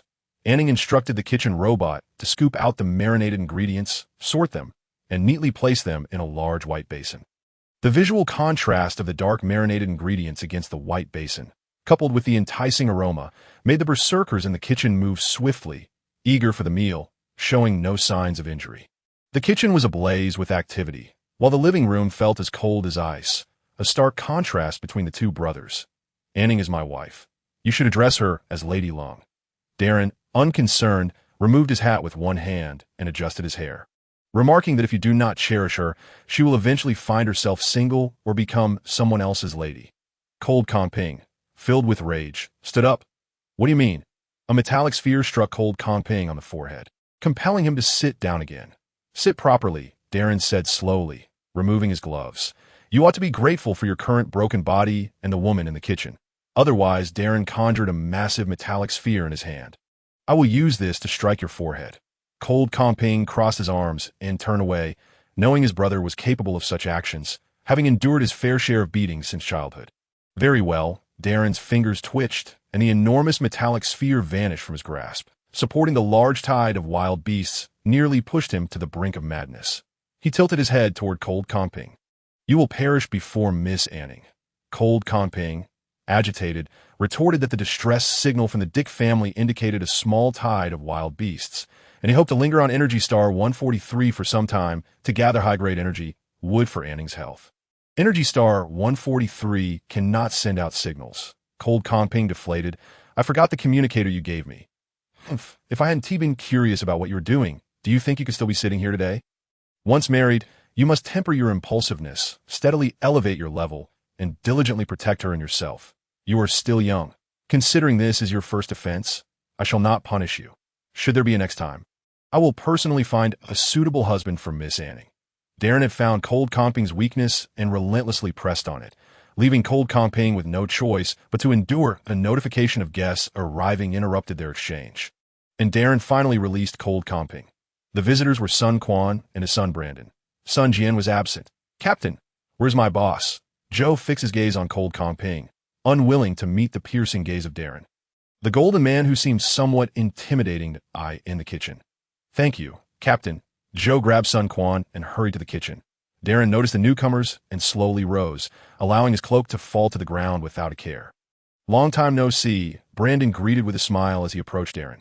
Darren conjured a metallic sphere, tightened his grip, then retracted it. You are actually in my brother's combat team that I just joined recently. I've been searching for you for 4 years. What is there to find in a useless person? Darren glanced at Cold Kong-ping. You didn't tell me. Cold Kong-ping, hands in pockets, raised his chin in silence, deliberately ignoring the question. Darren was about to conjure a metallic sphere again when An Ning called out to him. Elder brother, Brandon, Cold Kong-ping, dinner is ready. An Ning walked beside Cold Kong-ping, silently inquiring about the tension between her elder brother and Brandon. Cold Kong-ping gently patted An Ning's head, cheerfully assuring her that all was well. Upon entering the dining room, all thoughts were set aside, completely captivated by the culinary spread before them. Towering stacks of green flatbreads.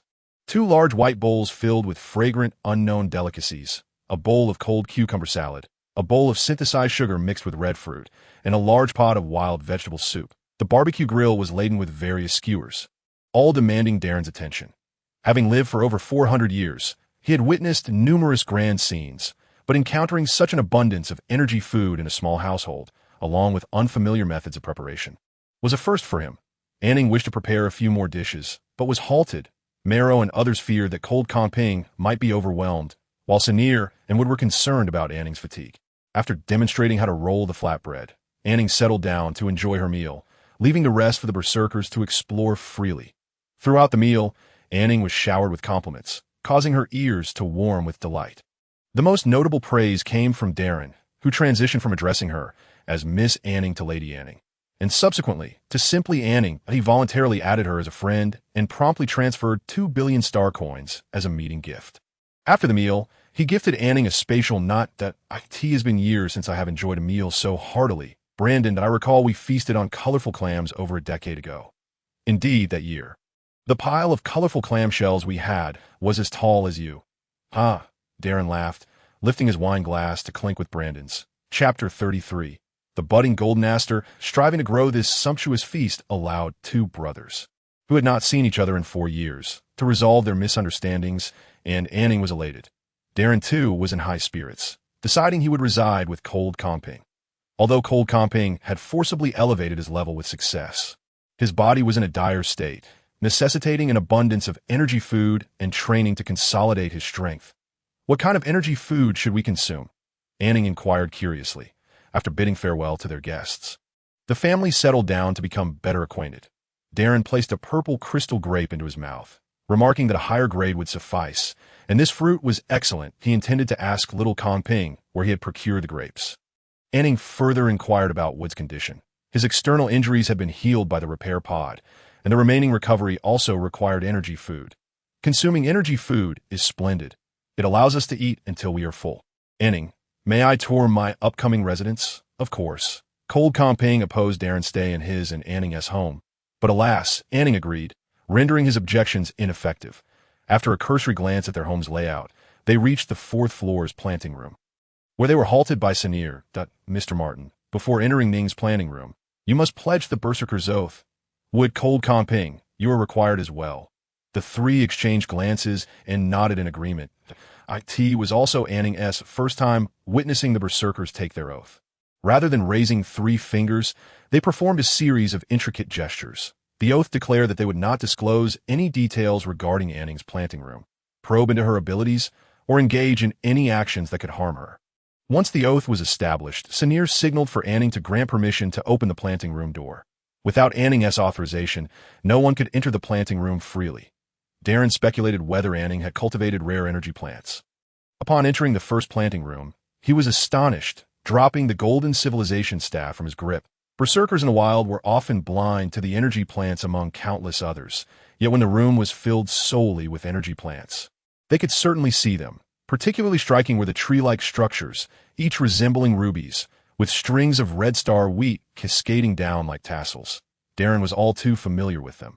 Darren hastily approached the red star wheat, carefully lifting a bunch, assessing its grade. 5th tier, he switched to another bunch, 6th tier, then another, 5th tier, 0.8 bunches, all ranging from 5th to 6th tier red star wheat. This was more than his entire family could produce in a year.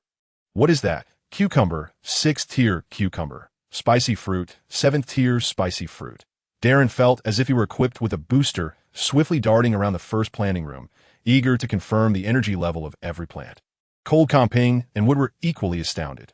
When they had last visited, the planting room had barely a few green sprouts, and now it was full of energy plants. Second Dad, the red star wheat seems genuinely valuable. Cold Kong Ping remarked as he and his elder brother lingered the longest before it. An Ning nudged Senior's arm, whispering, "Do you regret pulling out so many?" "Not really. The red star wheat grew too large, occupying space and being uncertain how to consume." Second Dad, should I set up a third planting room? Aren't you supposed to reserve it for splitting wild beasts? Oh, I forgot. They lingered in the first planting room for nearly half an hour. Wood was fine, but Cold Kong Ping and his brother were left speechless, utterly stunned by the red star wheat. Upon entering the second planting room, Darren rushed to the green wheat, trembling as he pointed. "Elliot from the Elliot family's green wheat." An Ning nodded, confirming, "Yes, we had it for lunch, flatbread." Darren then pointed to the other half of the plants in the second planting room, submerged in water, Connie's rice. An Ning shrugged. "I don't know. A friend gifted me the seeds, and the yield has always been low." The submerged energy plants were rice seeds from Chine, comparable in size to those on Blue Star, but with a very low yield. An Ning had cultivated 3 crops before managing to fill half of the planting room with seeds. How incredible! Sister-in-law, I apologize for my previous rudeness. Darren bowed before An Ning, his address changing once again. Initially, Darren merely accepted An Ning as his brother's wife. But after the meal, he recognized her worth. Following the inspection of the planting room, Darren held nothing but admiration for An Ning. Women in the interstellar realm are often recognized for their professions. Those awakened with plant affinity abilities can be certified as planters, while those with purification abilities can be certified as purifiers. The certification standards assess women based on the energy plant levels they can cultivate or the tier of wild beast flesh they can purify. Regarding the hierarchy of female abilities, there is no definitive conclusion in the interstellar realm, nor is there a method for enhancement. It solely relies on women to explore independently. An Ning, a woman who had just awakened her powers for less than 3 months, managed to cultivate a level 7 energy plant. In Darren's eyes, An Ning had already reached his level, perhaps even surpassing him. An Ning stood dazed, wondering how she had been impolite. Hadn't he just gifted her 2 billion star coins and a spatial link? If that was considered impolite, she wished Darren would continue to treat her impolitely. After returning to the first cultivation chamber and harvesting some golden fruits, they descended in a corner of the chamber. A golden sunflower had just sprouted 2 tiny buds, pushing through the soil. It shook its two buds to dislodge the soil atop them. Such a resilient creature, it almost attracted attention. The golden sunflower straightened its buds, pulling itself upward, revealing a new sprout between the two buds. With continued effort, the new sprout grew taller, reaching 10 centimeters and developing 2 leaves. The leaves unfurled, matching the size of the adjacent tall golden sunflower's leaves. The large leaves swayed, the entire plant wobbling as its stem was too slender. Once more, the golden sunflower gathered strength, its stem gradually thickening until the leaves ceased trembling. The tender sprout at the top seemed to turn its head toward the taller golden sunflower.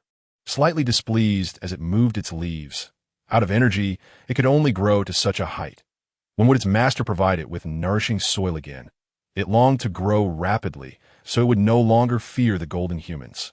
In the living room, Long Kongping remained in shock. Xinyi had mentioned last night that An Ning had prepared a surprise. He had assumed it was the delightful meal they had just enjoyed. But it turned out to be a plethora of energy plants.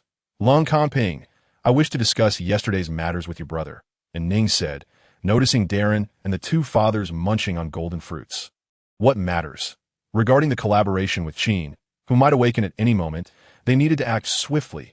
Last night, Xinyi had conferred with Wood and Long Kongping in a small group, resulting in their agreement to An Ning's proposal. However, Long Kongping opposed An Ning collaborating directly with Qin, as it could pose dangers to them both. The preferable approach would be for him to partner with Qin's father.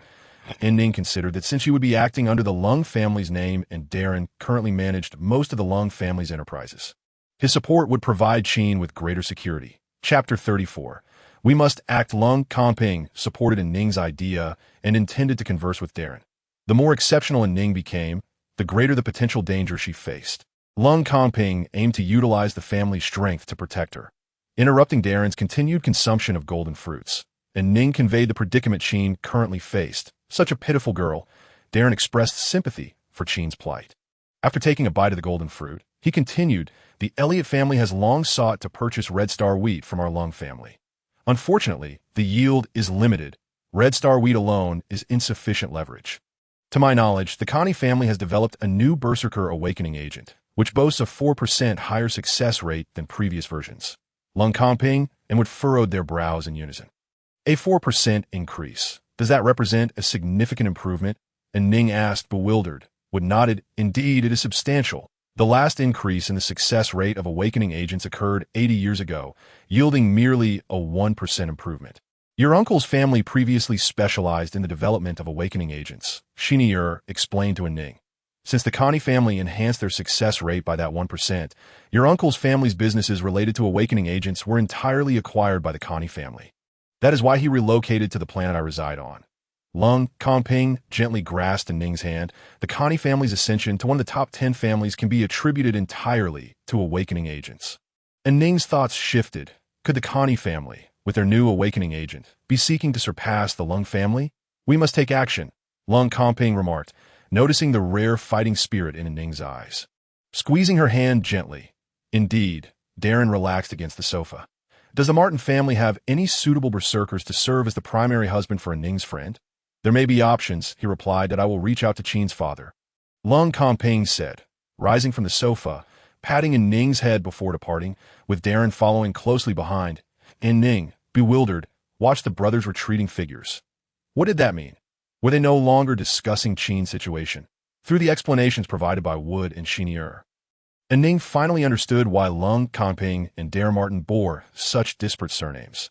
Darren took his mother's surname, while Lung Kongping inherited his father's. The Martin family, also among the top 10 families, had delved into pharmaceuticals but had faced limitations due to raw material constraints, resulting in little progress. An Ning pondered. This was the Lung family's intention to facilitate a partnership between the Elliott and Martin families, coupled with the Lung family's Red Star wheat, in hopes of persuading Qin's family to alter their original plans. Uncle, father, your families are not also among the top 10 families, are they? An Ning asked. Having grasped the crux of the matter and feeling relieved that Qin would not have to marry someone from the Connie family, of course not. Why do you ask? Wood failed to anticipate his daughter's thoughts. Oh, I was just thinking that it is preferable for those of the same echelon to associate with one another. An Ning reached for a golden fruit and bit into it. The top 10 families of the interstellar realm had seemed like legends.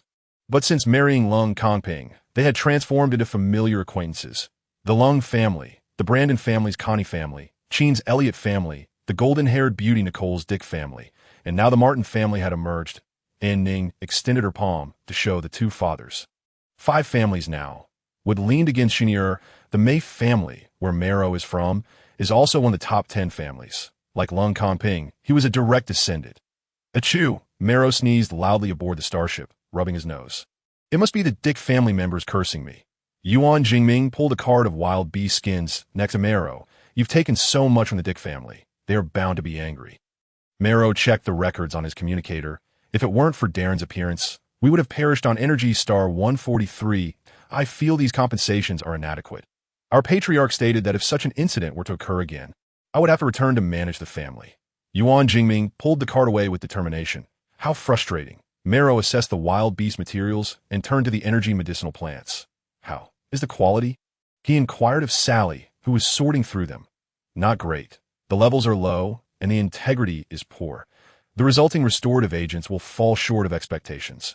Mero moved closer to inspect the energy medicinal plants Sally had sorted. How much are we lacking? I've already sent out recruitment information for team members. The repair chamber is booked. Without restorative agents, the repair chamber is merely a decorative piece. The boss will regain his strength in less than a month. And we must return to Energy Star 143 to collect energy. We cannot afford to run out of restorative agents. This time, we relied on Darren's restorative agents to avoid losses due to injuries. Sally estimated mentally, we are short by a third, without even producing the ability recovery agents. There are no medicinal plants for sale online, and the underground city likely has few as well. Mero rapidly calculated on his communicator. Purchasing the Connie family's restorative agents will exceed our budget, and the starship requires energy stones. Listening to Mero enumerate the various expenses, Sally suddenly proposed, what do you think are the chances of asking An Ning to help grow energy medicinal plants? Upon mentioning An Ning, Mero first recalled the delicious meal from the morning. He still had 3 large pancakes he had secretly stashed in his spatial link. The chances should be quite high. But she has just awakened. Can she really grow energy plants? I believe she can. Sally set aside the medicinal plants. Let us give it a try. The boss's cultivation chamber is quite spacious, and there should certainly be available space. Mero sighed. The boss is truly fortunate. An Ning has a good temperament, is receptive to advice, and can even accompany us to gather in the wild. Sigh. When will I be able to marry someone like her? You could be An Ning's second husband, Sally teased. I do not wish to be hunted down by the boss. Earlier, Lung Kongping had mentioned wanting to find someone who would not select a second wife. Thus, when they learned that An Ning's pregnancy value was 1, none were surprised. Before sleeping that night, An Ning received a large box of seeds from Sally. Over 20 varieties of seeds, she was only curious about one labeled water ginseng. While the others, she couldn't even name them, as they hardly resembled seeds at all. Chapter 35. Eating well, for a healthy body, is this a flower seed? An Ning, sitting cross-legged on her bed, held up 2 petal-shaped seeds and inquired. Let me see. Lung Kongping replied, mirroring An Ning's position. These are medicinal plant seeds, used for crafting various potions. Did Sally not send you a message? I will ask him. Wait a moment. An Ning chuckled as she opened her communicator, discovering 5 unread messages from Sally. The voice notification was turned off as she found it noisy. Sally indicated that she should try planting some energy medicinal plants and, if successful, their combat team would purchase them at a price above market value. Are there no requirements regarding the plant's level? Lung Kongping asked, covering An Ning's legs with a blanket. They likely remain uncertain whether you will successfully grow energy plants. If I manage to cultivate all of these, will Sally and the others be astonished?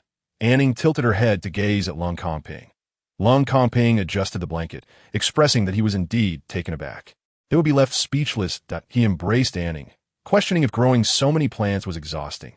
And what about when you battle ferocious beasts on Energy Star? Ha ha ha. Lung Kongping chuckled softly, rocking An Ning gently. An Ning, I wish for you to be a bit more willful, to tease me, to make demands, to express your frustrations that don't you like this side of me. Of course, I adore it, but others might as well. Lung Kongping was already aware that many were inquiring about An Ning. Some had met her during the 8th energy period, while others had spread tales in the female circles about An Ning's resemblance to the Berserk warriors, accompanying them on their forging endeavors. While women might not favor An Ning, many Berserk warriors appreciated the presence of a female companion during their outings, even if it brought about inconveniences and heightened risks. Who would truly fancy me? However, I can certainly be willful. An Ning disentangled herself from Lung Comping's embrace, turning to face him, crossing her arms, and scrutinizing him with her eyes. Look at you now, if you dare to venture to Energy Star without me next time. You shall regret it even more. No, no, no. That is not what I meant, he replied. Don't laugh. Let me rephrase. I'm not done being willful yet. Lung Comping, still holding An Ning, fell back onto the bed, unable to contain himself as he peppered her with kisses. Ha ha ha. What is so funny? Stop laughing, Lung Comping. Ha ha ha. I know what to say now. He spun An Ning around on the bed, enveloping them in the blanket. I won't laugh anymore. Your willfulness is delightful. I'll take you with me next time we forage. Really? That would be splendid. By the way, could you let go of me? I want to see what elder brother has in my spatial ring. Can we do that tomorrow? I haven't slept in ages. An Ning gazed at Lung Comping's remarkably handsome yet slender face, eventually conceding, all right, let us sleep. When it came to sleep, it was genuine slumber. Despite appearing normal, Lung Comping was actually hollow inside. An Ning could sense the chaotic energy within him, a slender line pulsating, with some sections appearing intermittent, less robust than the energies within Xiao and Sunday. In the morning, An Ning was awakened by hunger. Lung Comping and Shini had returned safely, alleviating her worries from the past few days, leading to a deep slumber that night. Lung Comping was still fast asleep when An Ning glanced at the time. It was nearing noon. Remembering that they had a guest at home, she turned over, freshened up, and descended to prepare breakfast. She passed the dining room. An Ning noticed that the table was already set with food, kept warm on a temperature-controlled plate. Checking her communicator, she saw a message from Darren. Breakfast was ready. He had urgent matters to attend to and would return in the evening. The two plates were easily distinguishable. Darren had prepared a delicate meal for An Ning. Unknown white pastries were cut into bite-sized rhombuses, neatly arranged in the center of her plate, accompanied by a small, exquisite dish containing synthetic sugar. A beautifully seared piece of succulent ferocious beast meat was paired with fresh cucumber slices, creating a refreshing appearance that a glass of red fruit juice and a golden metallic flower in a small vase adorned the far right of the table. In contrast, Lung Comping's breakfast was served in a large basin that she had used for marinated dishes yesterday, filled with various shapes of large chunks of unknown white pastries, assorted pieces of ferocious beast meat cooked to different degrees, alongside several cucumbers and a few incomplete red fruits. Darren is quite the chef. ISNTE. Give it a try. Lung Comping's voice came from behind An Ning. Did he always cook for you like this? An Ning inquired, pointing to the basin of food. Lung Comping moved around An Ning to sit in front of his own meal. Ever since I learned to cook, I've always prepared meals for him. What are your plans for today? I'd like to organize the planting room, clearing some space to cultivate medicinal plants. An Ning took a seat and used her fork to cut a piece of the white pastry, finding it soft and tasteless. However, it was palatable when dipped in synthetic sugar. What is this? Red Star wheat. Lung Comping replied, chewing on a somewhat overcooked meat patty while observing An Ning's reaction. His brother must have intentionally burnt the meat. How is it made? An Ning frowned and took another bite, unable to discern whether it was steamed or baked. Soaking it, a single grain of Red Star wheat can swell to 10 pounds in water that if we combine what we both ate this morning, it should amount to 1 grain of Red Star wheat. Ah, An Ning exclaimed, her eyes widening as she stared at the fork holding the white pastry. This delicacy was akin to compressed biscuits in the plant kingdom, explaining why it was touted on the Star Network as equivalent to an energy supplement, sufficient to satiate hunger. Recalling the high yield of Red Star wheat in the first planting room and the one she had been instructed to uproot, An Ning felt a pang of regret. Seeing An Ning's astonishment brought joy to Lung Comping as he savored the special breakfast his brother had prepared for him. Transforming her regret into appetite, An Ning finished her portion and then devoured a box meal that Lung Comping had previously prepared for her. Lung Comping silently noted An Ning's increasing appetite. He remembered that she had eaten quite a bit yesterday as well. Eating well contributes to good health. After a hearty meal, they commenced their tasks. Shinier was home with wood, while today, Lung Comping was An Ning's assistant. What determines when Red Star wheat is considered mature? An Ning inquired, examining a cluster of Red Star wheat that, in changes. It looked the same 10 days AG of tea turns red when ripe. Red Star wheat is a perennial plant. My father has 12 6-level Red Star wheat plants, each producing 6 to 8 clusters annually. An Ning scanned the 8 plants before her, each adorned with countless wheat clusters, scratching her chin. Perhaps there was an abundance of ferocious beast dung, perennial. Then let us uproot them and plant them in pots to save space. An Ning, will they survive if uprooted? Lung Kangping, unfamiliar with potted plants, inquired. They can, as those fruit trees are thriving in pots, An Ning replied, rubbing her hands together. Let us begin. Before transplanting, the clusters of wheat were first snipped off. According to Lung Kangping, the thin stems in the midst of the clusters could be used to create medicinal solutions that if the red star wheat perished, the remaining plant would serve the same function as energy would. An Ning clicked her tongue, acknowledging the value of the energy plants preserved by the galaxy's foremost family. Every part of them was precious.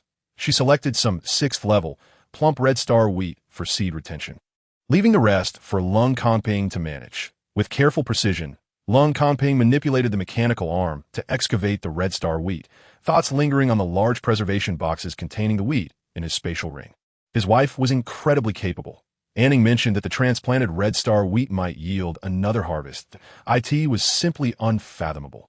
After watering the potted plants, they were placed in various rooms, including the living room, dining room, and guest room, serving as ornamental greenery. An Ning, let us spend our star coins on necessary expenditures first, while you can keep your own account and Shini's fund for later. Following behind Lung Kangping, An Ning tilted her head in confusion. What do you mean? I don't quite understand. The purified soil from the second planting room and the ingredients used yesterday for marinated dishes. Those must have been funded by you and Shini, right? Oh, that? None of those cost any money. The purified soil was acquired through plant purification, and I purified the ingredients myself. As Lung Kangping stumbled slightly while maneuvering the potted plants, he let out a soft thud when placing one on the ground. Fortunately, it was a pot woven from vines by Sun Quan, so it didn't shattered. Don't place it there. This red star wheat belongs by the entrance. An Ning, you mentioned that you purified the soil with plants. And you also purified ferocious beast meat. Indeed, didn't my second uncle inform you? Didn't you all have a small chat group?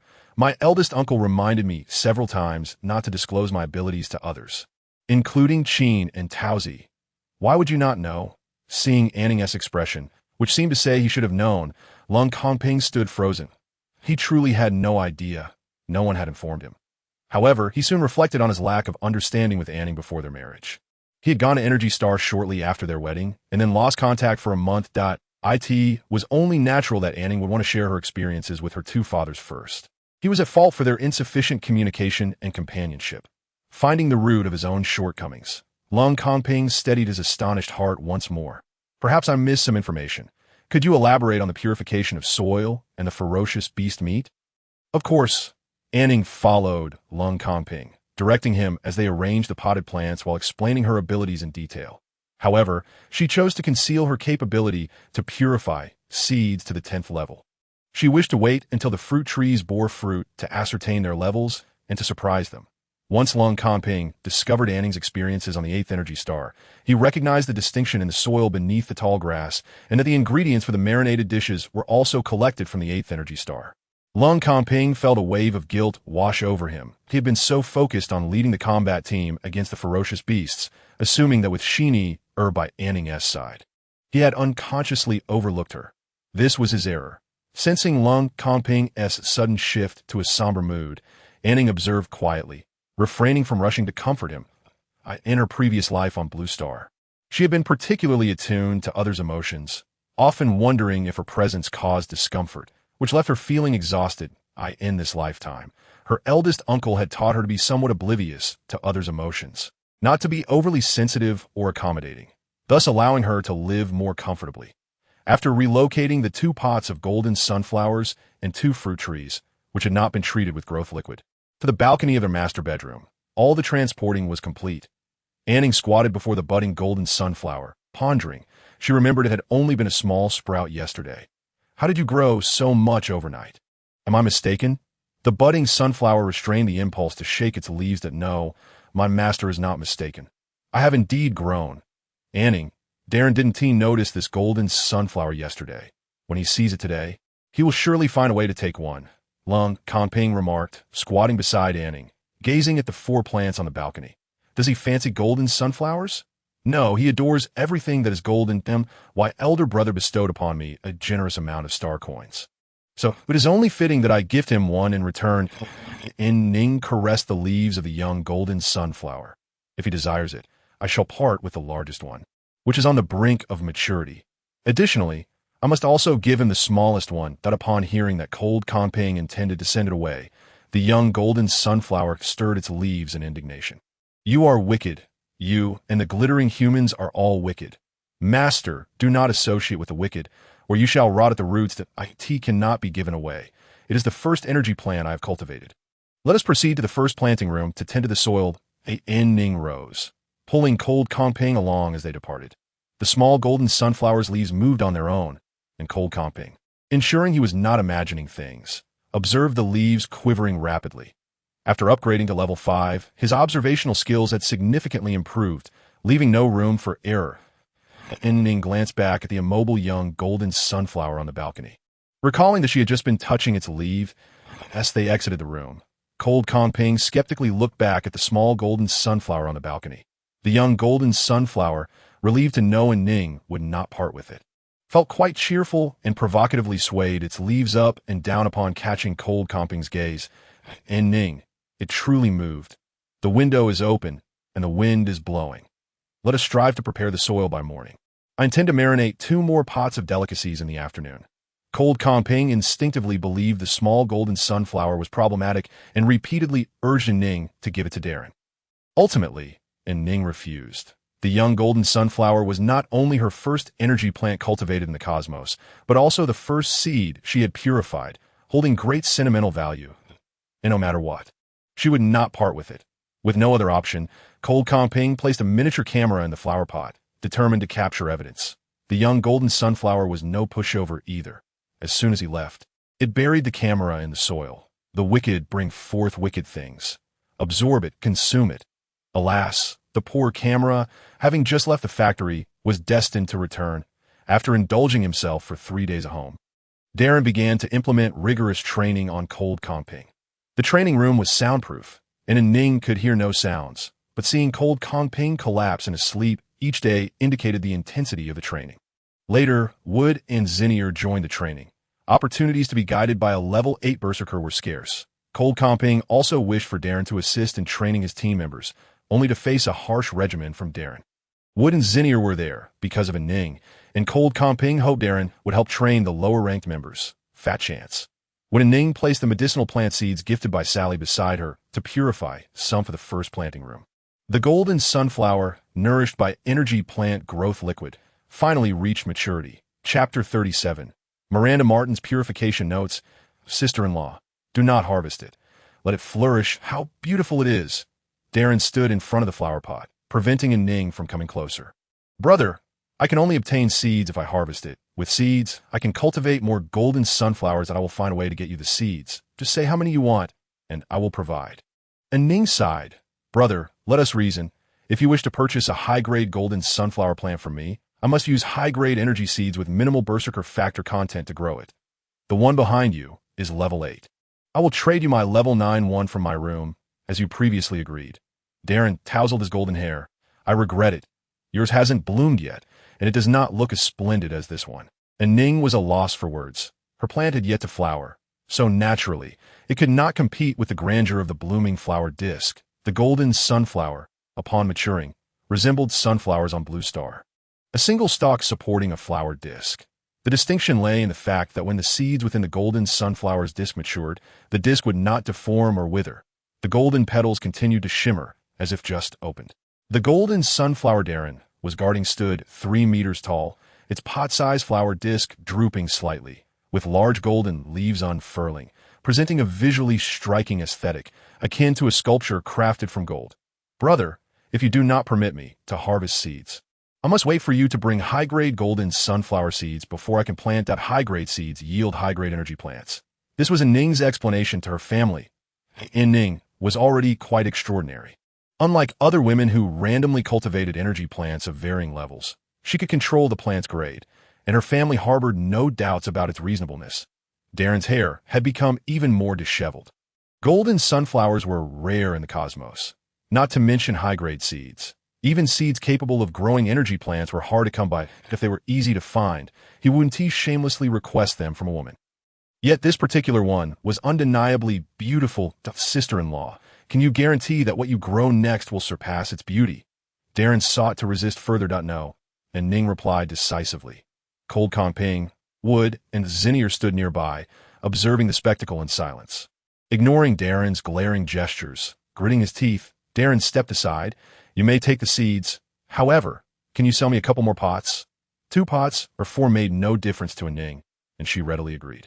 The reason she desired seed from the golden sunflower nourished with growth liquid was that she had discovered a discrepancy between the seed's grade and that of the plant.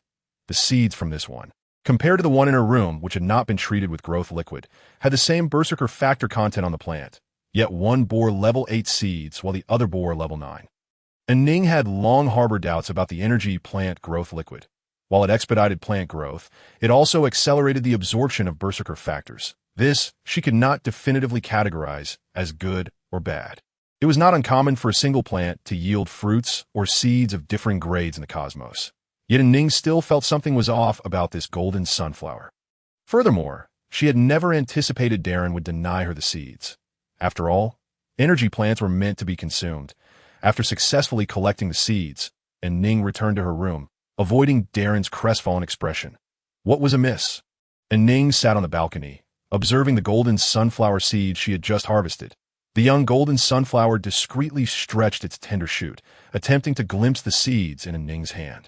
An Ning harnessed the energy within her body to absorb the Berserker factors from seeds, finding it somewhat challenging.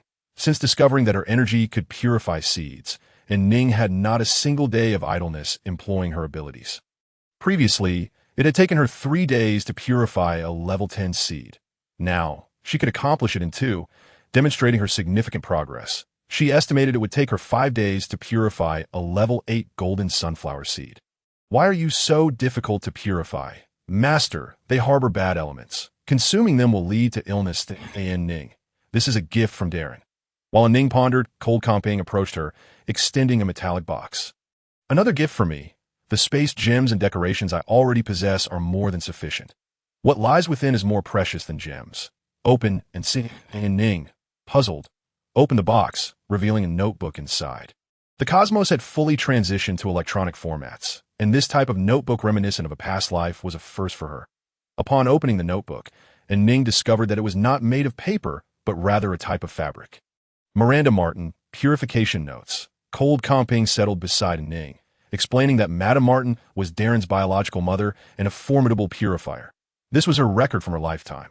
Rest assured, this is a copy, knowing it was not Darren's mother's authentic relic. An Ning felt at ease to flip through the notes. As she read the beginning, An Ning noticed a difference. Women who awakened purification abilities, like herself, could discern which parts of a berserk beast contained fewer Berserker factors. However, most women could not pinpoint the edible parts as precisely as she could. Thus, female purifiers required concocted potions to soak berserk beast meat for purification. The notes documented the required ratios for different berserk beast meats. Accompanied by various experimental data, An Ning was astounded. Her second uncle had directed her towards incorrect methods for purifying berserk beast meat, yet by a stroke of luck, she had succeeded. The more she examined the complex liquid ratios in the notes, the more she realized how extraordinary her own abilities were. An Ning, is it all right to move this pot of golden sunflower into Darren's room? Yes, it is thriving. Regular watering will suffice. An Ning's gaze shifted from the notes to Cold Comping. What do you intend to do? Cold Comping waved his mechanical arm. Move the flower pot. After all this training, you still cannot lift a flower pot. Cold Comping momentarily puzzled, then realized, asking An Ning, can I directly lift the flower pot with my hands? Of course, An Ning pointed to the golden sunflower she intended to trade with Darren. It is a near level 9. Do not underestimate it. It will not perish simply from your handling. This golden sunflower had inexplicably remained on the verge of level 10. When it began to form flower buds, its protective cover unexpectedly shattered, allowing Berserker factors to surge in, causing it to drop a level. An Ning speculated that it might have been due to insufficient nutrients. Really? Cold Comping expressed skepticism. The young golden sunflower could no longer bear to watch. The tips of its 2 leaves curled slightly, resembling clenched fists. Wicked person, do not underestimate us. We are formidable. An Ning, Cold Comping pointed at the curled leaves of a young golden sunflower, drawing her attention. What? By the time An Ning followed Cold Comping's finger, the young golden sunflower had already unfurled its leaves. Cold Comping retracted his mechanical arm and strode over to the young golden sunflower, retrieving a metallic rod to sift through the soil in its pot. Before long, he unearthed a discarded miniature camera. An Ning, this is the sixth camera I placed in this flower pot, each of which had been drained of energy. The chip destroyed, because An Ning disliked having surveillance in her bedroom. Cold Comping could only clandestinely place the miniature cameras in the flower pots. He had not anticipated that this small golden sunflower would be so capable.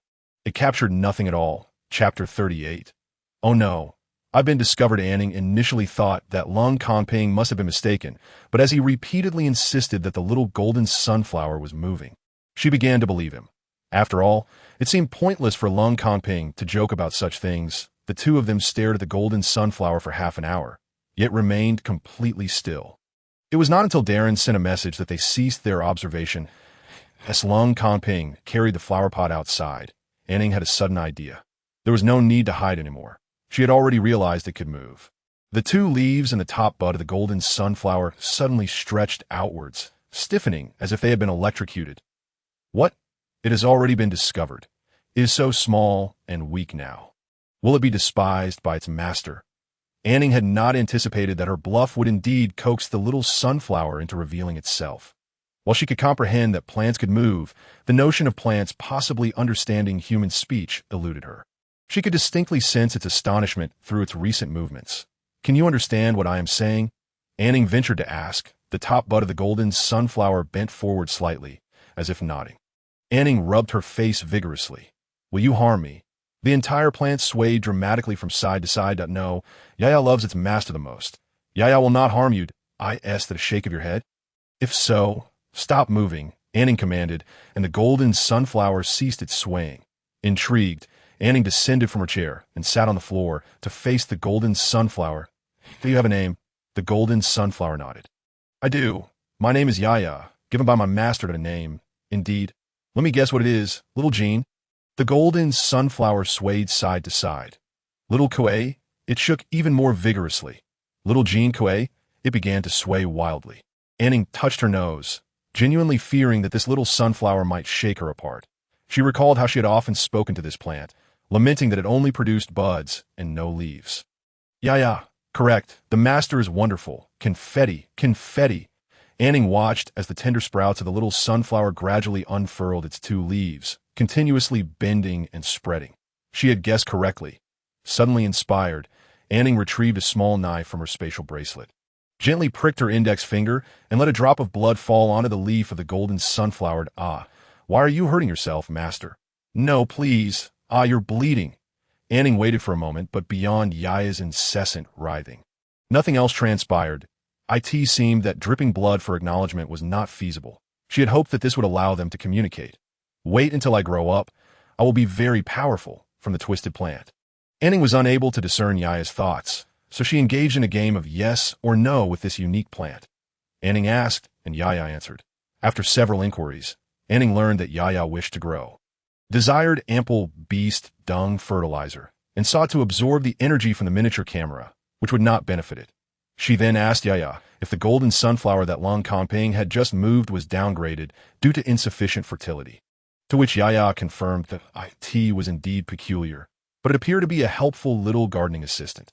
However, when she inquired about the golden sunflower from which the seeds had been taken, trying to understand why the branches and seeds in the flower disc did not match in level, she struggled to ascertain the correct reason. Thank you, Yaya, for helping me.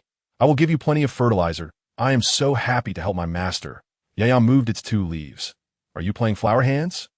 An Ning observed Yaya's leaves flipping up and down like little hands, finding it quite amusing. An Ning laughed, and Yaya's leaves flipped even more vigorously. The plant began to twist in an S shape, resembling a toy sunflower she had purchased in her past life that played the saxophone. An Ning was utterly amused by Yaya, imagining how it would continue to sway after blooming with golden flower discs. Unable to contain her laughter. What is so amusing? Cold Comping's voice interrupted as he pushed open the door, which was halted by the wriggling Yaya. Cold Comping's expression hardened as he swiftly moved to An Ning's side, lifting her away from Yaya. Upon seeing cold Kongping, Yaya also ceased its movements, standing straight as the tender bud perked up. Detestable human, you interrupt my joyful time with my master. Cold Kongping, it can understand our speech. It even has a name, Yaya. What's wrong with you? An Ning then noticed cold Kongping's grim demeanor. Let us go outside to talk, he said, carrying An Ning from the room and locking the door behind them. He led her to Darren's room, where Darren was admiring the newly acquired golden sunflower while lamenting the one that had had its seeds plucked. Darren, the golden sunflower An Ning planted has mutated and moved significantly. Initially intending to reprimand his impolite younger brother for barging in without knocking, upon hearing cold Kongping's words, Darren put away the golden ball he was holding to it aggressive. So far, there has been no aggressive behavior. Perhaps it has yet to mature. Then it must be eliminated early. I'll go take a look. Wait, An Ning interjected, stopping the two brothers from discussing how to eliminate her Yaya. Yaya will not harm me. It is a very gentle plant. An Ning, cold Kongping held her hand. All moving plants possess a strong aggressiveness. I thought that little golden sunflower only had slight leaf movements, but it has deceived me. I do not know if it is aggressive, but I know it will not harm me. I have planted it, and I am its master. I cannot allow you to eliminate it. An Ning, I cannot let you remain in danger. I do not care. An Ning pulled her hand away and stood at the door, blocking their way. I said, I am its master. I will not permit you to harm it. Cold Kongping was about to persuade her further when Darren intervened. Sister-in-law, how do you know it will not harm you? With her arms crossed, An Ning replied, I asked it, and it told me. Cold Kongping stepped in front of An Ning. An Ning, plants cannot possibly understand human speech. Trust me. An Ning turned away from cold Kongping, resolute not to let them destroy Yaya. What danger could a plant quietly growing in a flower pot pose? Even if it were a sentient being, there are good and bad among them. Yaya is so small. Wouldn't it be enough to teach it well instead of exterminating it? Sister-in-law, are you certain that golden sunflower can understand you? Absolutely, An Ning affirmed. She was unsure where her conviction stemmed from. Yet her instincts told her that Yaya posed no threat to her. Darren stroked his chin, contemplating, then let us take a look that if it truly can understand and poses no danger, it could remain with us. Elder brother, cold Kongping was astonished by Darren's reaction. How could they keep something dangerous in a home with female members? Darren raised an eyebrow, clearly amused by cold Kongping's anxiety. Chapter 39. The invitation contract upon returning to An Ning and cold Kongping's room. An Ning demonstrated to the two brothers that Yaya indeed understood human language. Furthermore, Yaya could express emotions through its movements, particularly exhibiting a clear disdain towards Darren and cold Kongping.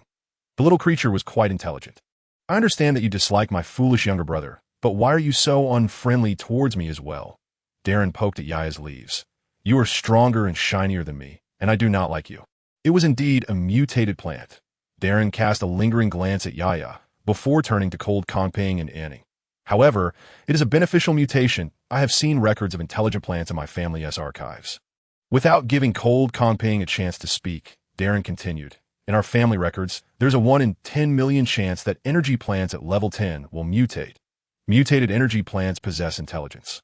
Recognize their masters, protect them, and exhibit formidable combat capabilities. Intelligent plants. How come I have never seen this in the family records?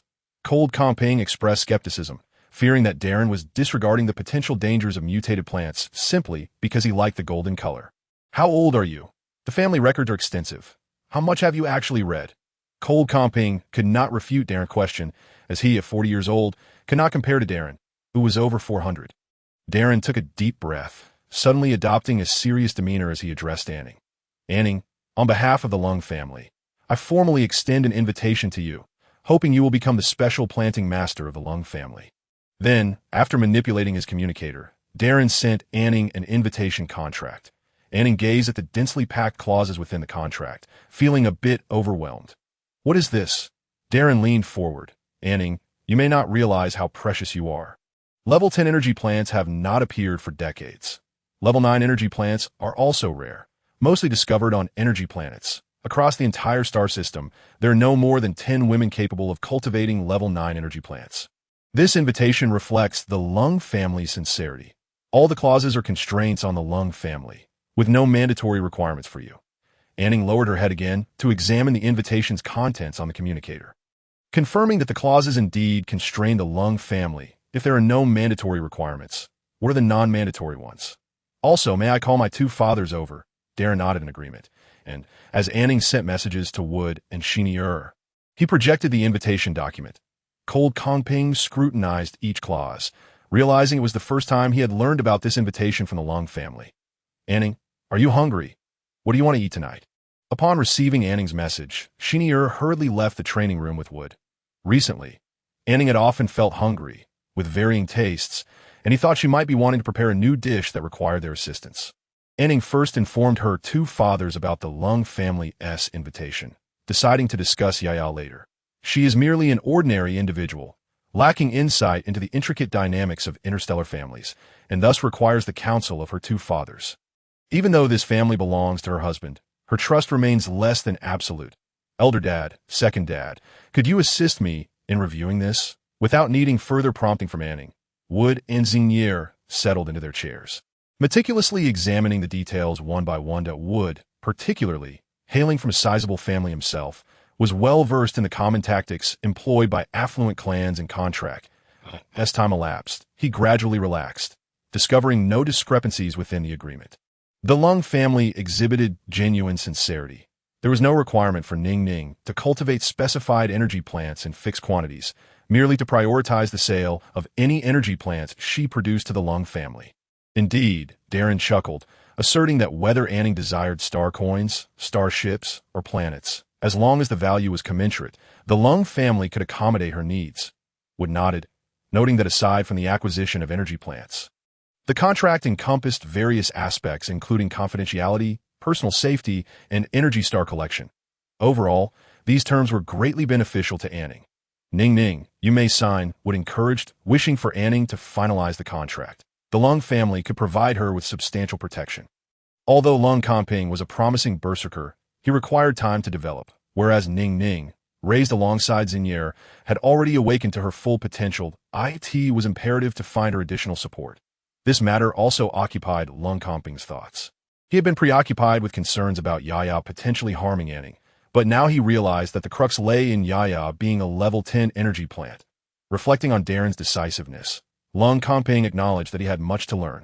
After signing the contract, Darren expressed his intention to take his leave, that he had initially planned to spend a few more days training Lung Kongping, but due to this contract, he needed to return home to discuss An Ning's security arrangements. Lung Kongping had already determined to embark on a journey to Energy Star 143 in 10 days, necessitating prior preparations. As Darren departed, he took not only the unflowered golden sunflower, but also the seedless variety, 6 red star wheat, a bunch of fruitless purple crystal grapes, a golden fruit, a pot of marinated delicacies, a stack of pancakes, and several recipes. After counting the zeros in her account, An Ning felt quite satisfied. Selling fruit tree bonsais proved to be quite lucrative. With some space freed up, An Ning planted a few more fruit trees. Besides selling to Darren, she intended to provide some for Qin. An Ning, what have you been busy with lately? Qin, clad in a seductive red lace nightgown, inquired from the other side of the screen.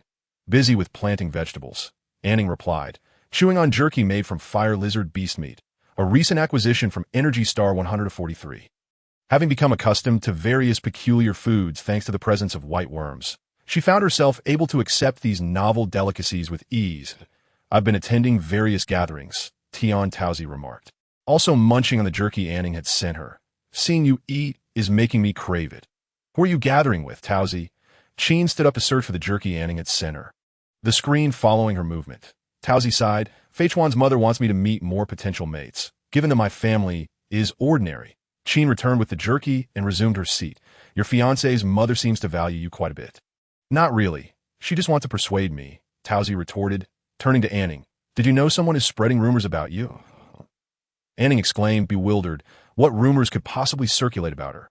Qin, intrigued, quickly asked, what are they saying about An Ning? Climbing trees, cooking, wearing battle gear, eating bugs. Before Tauzi could finish, Qin erupted in laughter. Climbing trees? Eating bugs? An Ning, is that true? Qin, let me finish. It's not a question of truth right now that I've heard there are people looking to cause trouble for An Ning. And I've been inquiring at gatherings. The ringleader is from the Dick family, one of the 10 great clans. Chapter 40. Receiving gifts upon mentioning the Dick family, An Ning instantly recognized the source of the gossip, Nicole Dick. However, she questioned the utility of such rumors. Qin and Tauzi vehemently condemned those planning to trouble An Ning for nearly half an hour. after which Sheen proceeded to impart the interstellar code of conduct for women to An Ning for another half hour. Finished chatting, when Lung Comping returned just as An Ning was about to initiate a communication, he instinctively stepped outside, estimating that his time was nearly up. Finished? Are you off to train again? An Ning lifted the corner of the blanket beside her, inviting Lung Comping onto the bed that he truly needed to climb up, his arms too weary to lift. Can I have a piece of jerky?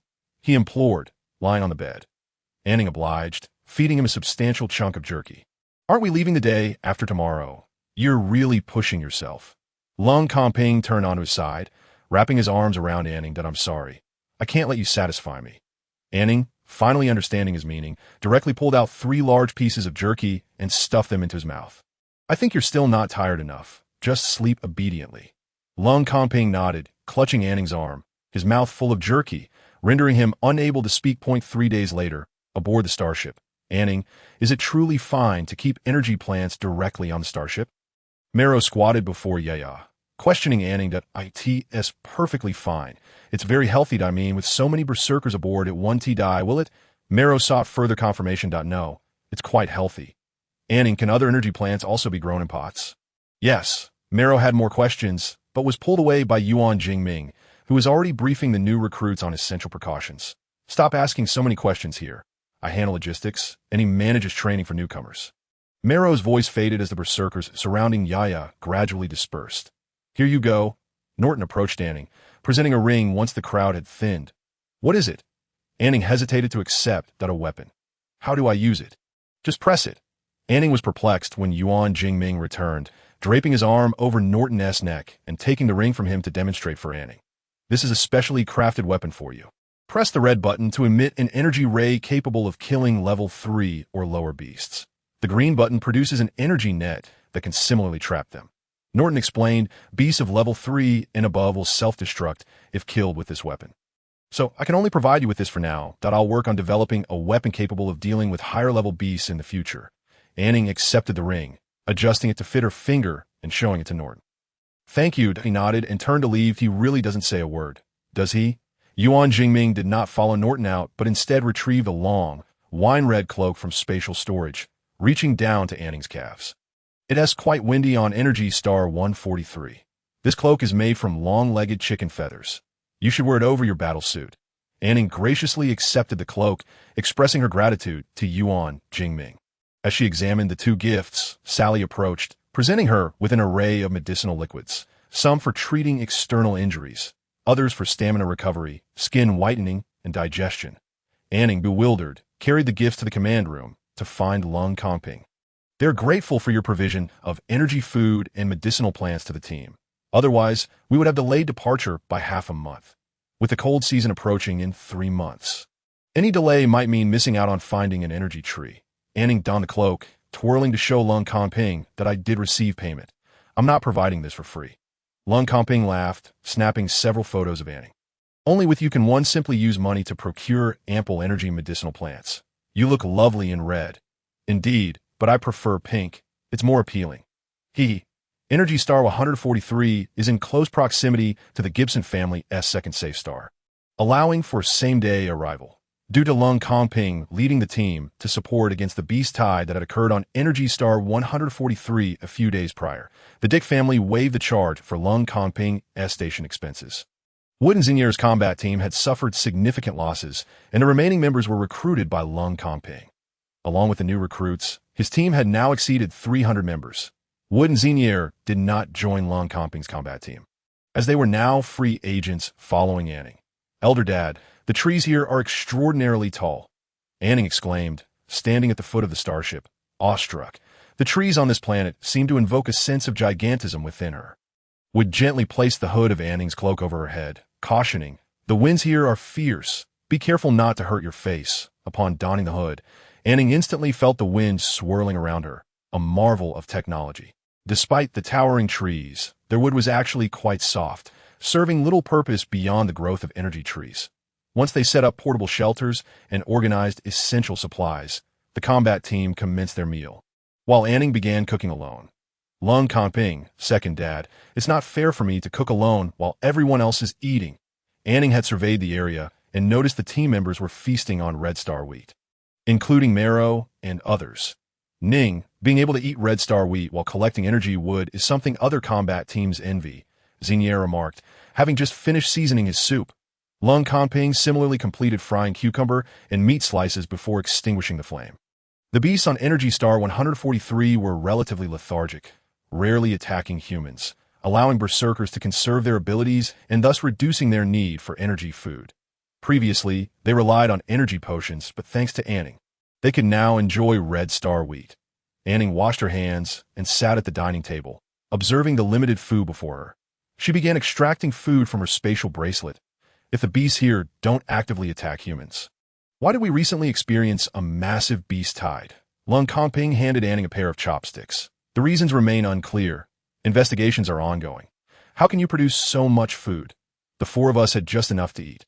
Wood patted Lung Kanping on the shoulder, suggesting they should eat together, as tomorrow would be busy and they might not have time to share a meal again. After a satisfying meal, Wood and Xing'er went for a walk while Lung Kanping assisted An Ning in repotting Yaya. Will it thrive in this smaller pot? He inquired, holding a pot half the size of Yaya's current one. The IT wants to follow me. The larger pot is cumbersome. An Ning agreed to the change. Yaya swayed its leaves, affirming, that's right, I want to be with my master. Wherever my master goes, I go. Lung Kanping gently pressed down Yaya's restless leaves. You can follow An Ning, but you absolutely must not move in front of others. Understand? Yaya pulled its leaves away from his fingers, retorting, pesky humans, who are you to tell me? Chapter 41.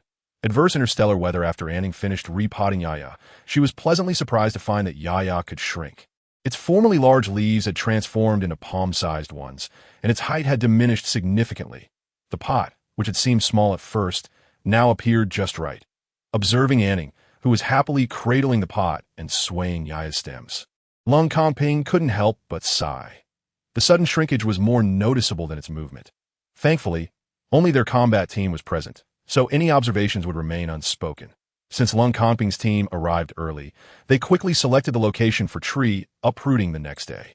Indeed, it was tree uprooting that An Ning's jaw dropped in astonishment as she watched several berserkers operate machines to uproot massive trees by their roots. The energy would typically appear at the core of such trees. And since these trees served no other purpose, the berserkers devised a method to uproot them entirely and then split them for energy. Would that if we do this, won't we strip the planet bare? She asked Wood from the hovering vehicle, observing the fallen trees. Not at all. This energy planet is vast, 10 times larger than the secure planet where we reside. Moreover, these trees will regrow by next year's harvesting season. Will they really grow back in just a year? Yes, they may look large, but they are of little use. Feel for yourself. Wood parked the hovering vehicle beside one of the trees, inviting An Ning to experience it firsthand.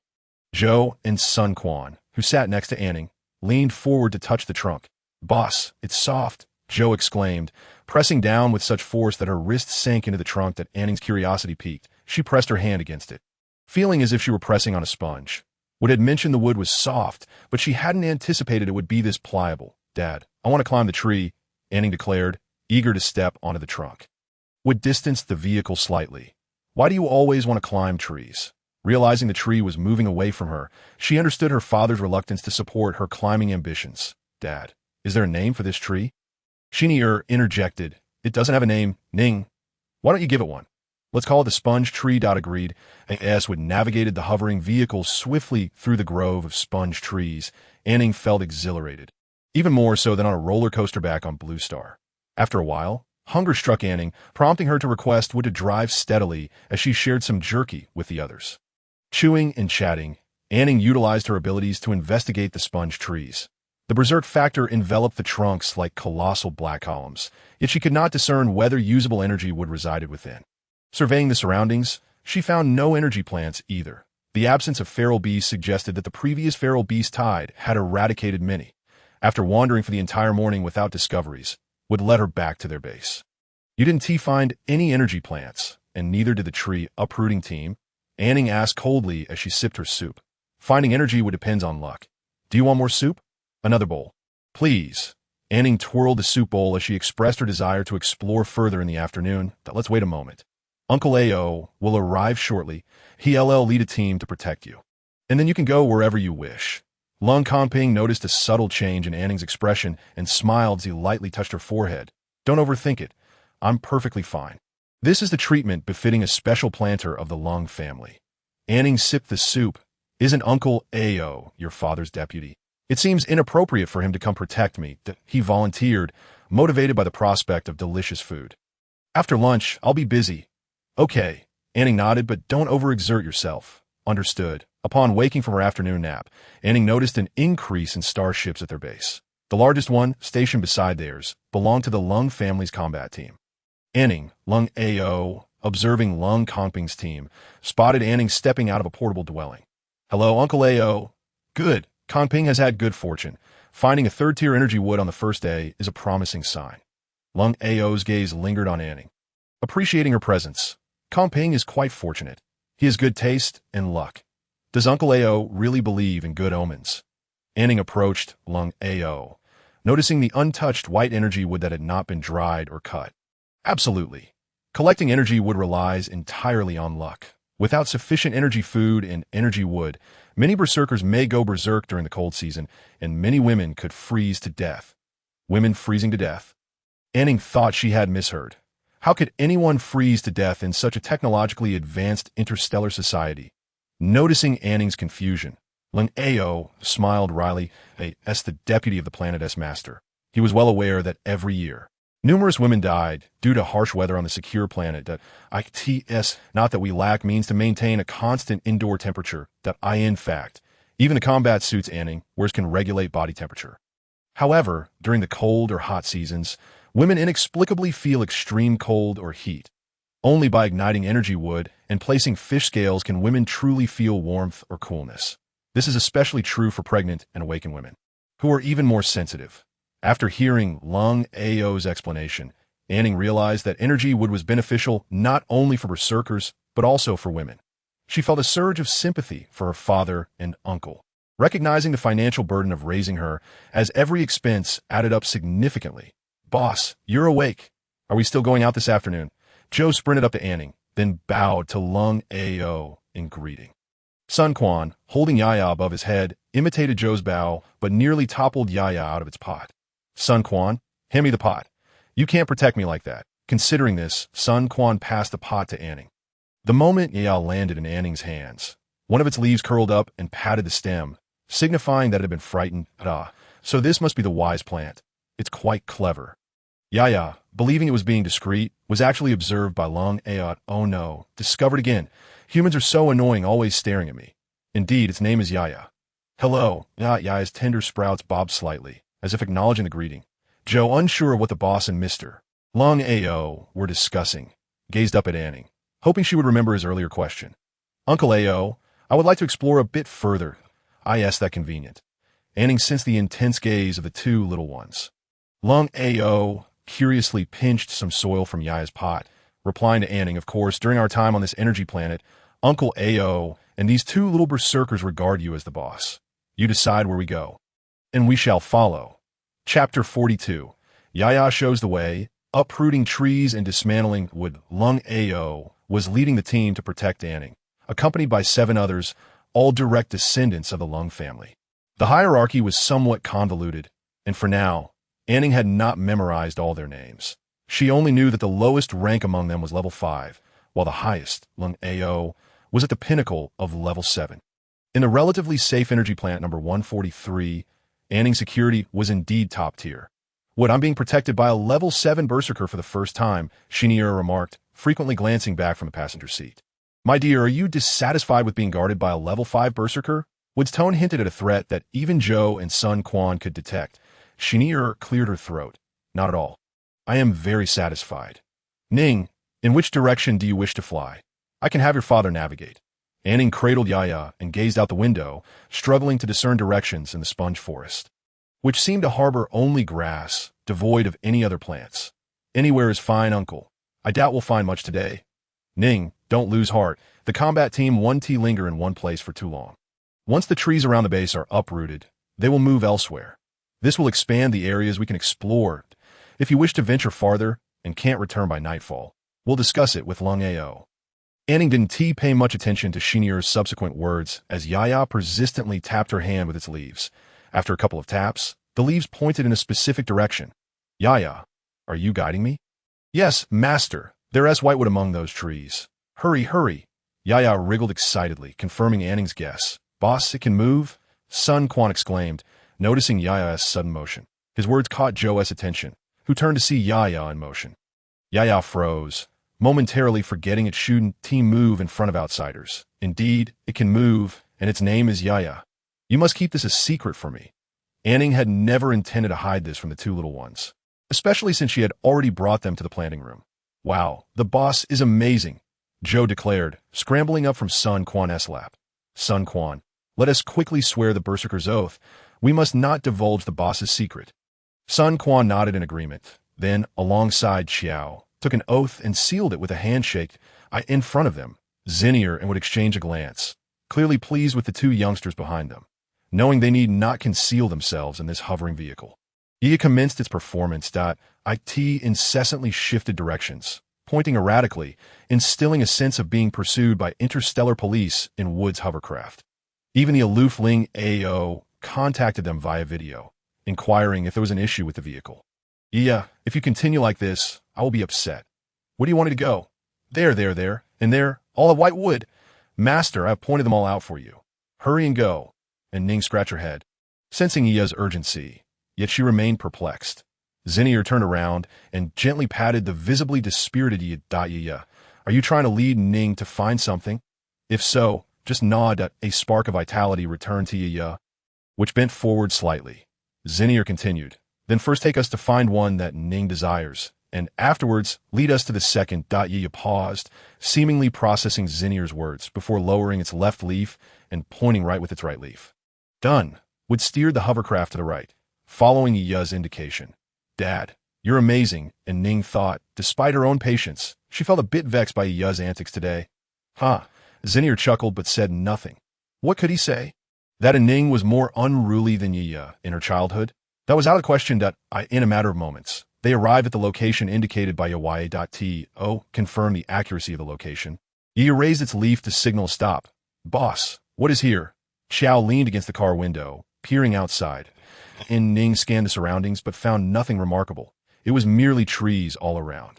Trees? An Ning suddenly had an epiphany. Ya, you meant the trees, right? Yes. The whitewood is in that clumsy tree ahead. Upon seeing Ya's two leaves point toward the sponge tree directly in front of them, An Ning instructed Wood to halt the hovercraft. They descended, and the others, led by the aloof Ling Ao, naturally followed to the ground. What's wrong, An Ning? Is the hovercraft malfunctioning? Ling Ao inquired as he exited the vehicle. Uncle Ao, our vehicle is fine, An Ning said, touching the tree pointed out by Ya, but I found no energy plants or wild beasts in the forest. Look, does this tree resemble one that harbors energy wood? Ling Ao stroked his chin, examining the tree beside An Ning, but found no discernible difference from the others. However, given An Ning's prompt, he decided to assist, motioning for everyone to disperse. Ling Ao activated his powers, causing the soil beneath one side of the tree's roots to collapse. The sponge tree, which An Ning held great hopes for, began to tilt to one side. Despite its towering stature, the sponge tree's roots were shallow, lacking a main root and having few lateral roots, making it relatively easy to fell. Once down, it became much more manageable. Wood, Xinier, Qiao, and Sun Quan utilized tools and abilities to commence dismantling the fallen tree. The 8 berserkers did not merely stand by. They eagerly joined in. Yes, they worked. Ling Ao sensed a change in the concentration of the violent factors within the tree's core, prompting him to hasten his efforts. In fact, as the berserkers peeled back the bark and removed part of the trunk, An Ning had already observed a section within the tree that exhibited a notably low concentration of violent factors. She estimated that the energy wood within this sponge tree would not be of low grade. Level 4 energy wood? Quite splendid, An Ning thought, feeling fortunate, while Ling Ao attributed An Ning's discovery to luck. An Ning refrained from elaborating. Whether it was luck would require further validation. Xinier stored the energy wood in a spatial pouch, and the group reboarded the hovercraft to facilitate Ya's navigation. An Ning swapped seats with Xinier. She had initially intended for Xinier to hold the pot, but Ya objected. Wood did not elevate the hovercraft, as they would soon descend again, that he was correct. After a brief while, Yiya's leaves rose again, indicating they had arrived. Once more, Ling Ao felled a tree, and the berserkers approached to dismantle it. Similarly, discovering level 4 energy wood point 3, 4, 5, 6, and upon finding the 6th piece of energy wood, Ling Ao completely lost his composure. And not just him. His family members were equally exhilarated. Which berserker had not uprooted trees on this planet? Who had not felt disheartened after uprooting 100 trees without finding even a single piece of energy wood? What was happening now? Each tree they uprooted yielded energy wood. Except for the 2 newcomers to energy wood collection and An Ning, the other berserkers shared a singular sentiment. Exhilaration, a singular thought emerged. To uproot every tree that bore energy wood on this energy star. Chapter 43. Nicole returns to the energy star. An Ning and her companions were few in number, and their tools were not particularly efficient. As they extracted the 8th piece of energy wood, Wood suggested returning to their base. Although the Cold family berserkers had not yet fully satisfied their craving, they understood Wood's desire for his daughter to rest. An Ning felt a bit fatigued. After a day of sitting in hovercraft, her back ached. Upon returning to the base, they learned that Cold Comping Squad had located a level 2 energy wood during An Ning's absence. Finding 2 pieces of energy wood in a day sparked envy among other combat teams, who flocked to Cold Comping Squad to uproot trees, hoping to ride on their luck. Currently, over 20 combat teams were present in the area, including the Cold family's 1,000-strong squad. These teams collectively found only 8 pieces of energy wood throughout the day, matching the haul of An Ning's group of 13 in a single afternoon. Zinnier, holding a spatial pouch filled with energy wood, was positively radiant. His daughter, how extraordinary! She could cultivate a plant that possessed the wisdom to locate energy wood. Who else in the galaxy could raise such a daughter? Only he could. Filled with pride, Zinnier returned to the base and headed straight to the kitchen in his room, determined to prepare a delicious meal for his precious daughter. That Yiya's abilities must surely be utilized. And since An Ning was not adept at managing such matters, she entrusted everything to Uncle Wood. Thus, Cold Ao, Wood, and Cold Comping convened to discuss how to allocate manpower, gather resources, maintain secrecy, and ensure An Ning did not become overly fatigued. An Ning cradled Yiya as she returned to her residence, extracting fertilizer from a newly purchased spatial pouch to nourish Yiya. The pot was somewhat small, limiting the amount of fertilizer she could add. But given Yiya's significant assistance today, a reward was in order. After praising Yiya and engaging in some interaction, An Ning lay on her bed, closing her eyes to rest. Suddenly, she sat up, tapping her forehead. Why had she been so forgetful lately? She retrieved the small bag she had carried when she arrived and pulled out a handful of spatial pouches. Spatial pouches could not be stacked or nested. They had to be placed externally. After selling the energy plants to Chin's father and Cold Comping Squad, An Ning's account had seen a dramatic increase in star coins. Earning money necessitates spending. An Ning mused, ultimately purchasing over a dozen of the highest capacity spatial pouches available on the market, nearly depleting her account. She had initially planned to gift them to Xiao, Sun Quan, and her 2 fathers aboard the starship. But to her dismay, she had completely forgotten about it once on board. An Ning counted out 6 spatial pouches to tuck in her combat suit's pocket, grabbed a golden fruit, and set off in search of people, munching as she went. Upon exiting her room, she sensed something peculiar in the atmosphere of the base. Adjusting the hood of her cloak, An Ning lowered her head and walked towards Zinnier's house. You must be An Ning, right? Tiske, dressing like that, truly a disgrace to us women. An Ning, chewing on the golden fruit, turned towards the source of the voice and saw 5 women, dressed incongruously for the base, standing together. Leading them was Nicole Dick, whom An Ning had encountered a few times before, while the other 4 were strangers to her. Their attire, though uniformly styled, with long straight hair, clashed with their outfits. The woman who had just insulted An Ning stood beside Nicole, clad in a cream-colored, vintage Western court-style puff dress, the skirt billowing due to its petticoat that a large expanse of her fair skin was exposed above the bodice. And she wore a lace hat, exuding an air of maturity. An Ning tightened her cloak, observing the 5 women, who were struggling to remain upright against the wind, in silence. She was unbothered by the gusts. Nearby, berserkers on duty were covertly watching the scene, with several standing guard, likely serving as protectors for these 5 women. After finishing her golden fruit, An Ning extracted a piece of jerky to chew on, contemplating the possibility of fetching a chair if the women continued their silence. Unsurprisingly, The first to yield was the group of five. The same woman who had previously criticized An Ning was the first to speak again. An Ning, I heard you were raised by two berserkers, and oh wonder you lack manners. You don't even know to greet people. An Ning swallowed her jerky, her voice booming. Annie, you are mistaken. I only greet those I meet. The berserkers with keen hearing stifled their laughter upon hearing An Ning's retort. Who are you calling Andy? Lindick stepped forward, questioning An Ning.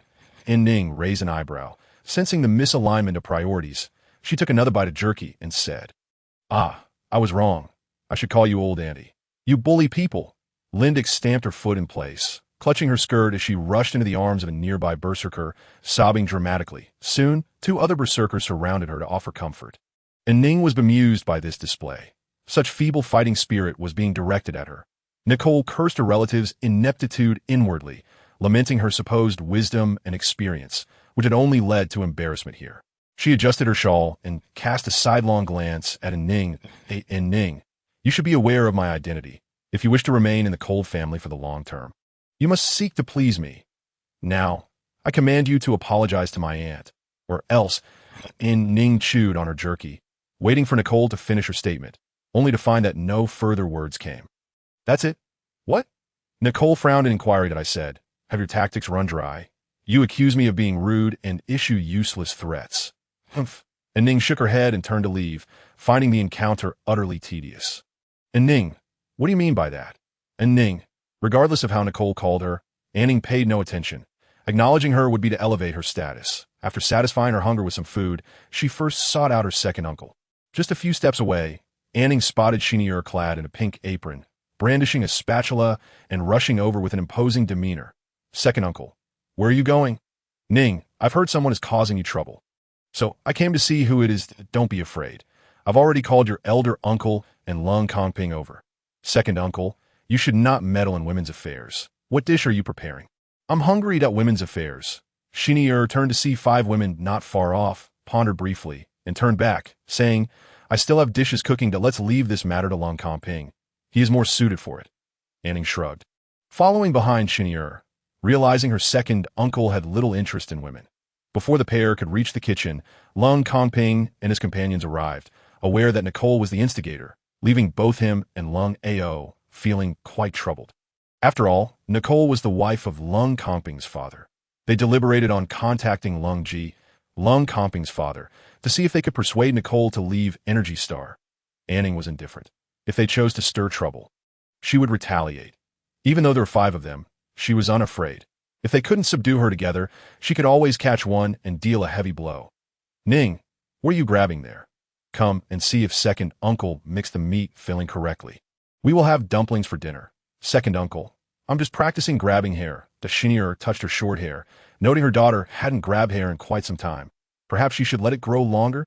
However, being grabbed by hair was truly painful. Chapter 44. No, boss. The dinner of dumplings that Chenier meticulously prepared was fraught with mishaps. Chenier's dumplings were not aesthetically pleasing, yet she worked quickly, while Lung Kongping's were well made, but took an eternity. If it had only been the two of them cooking, there would have been no issue. However, Lung Ao had developed a keen interest in this new dish and insisted on participating, observing the three berserkers at the table. Wood felt it would be inappropriate to remain uninvolved, leading to an even greater chaos in the kitchen.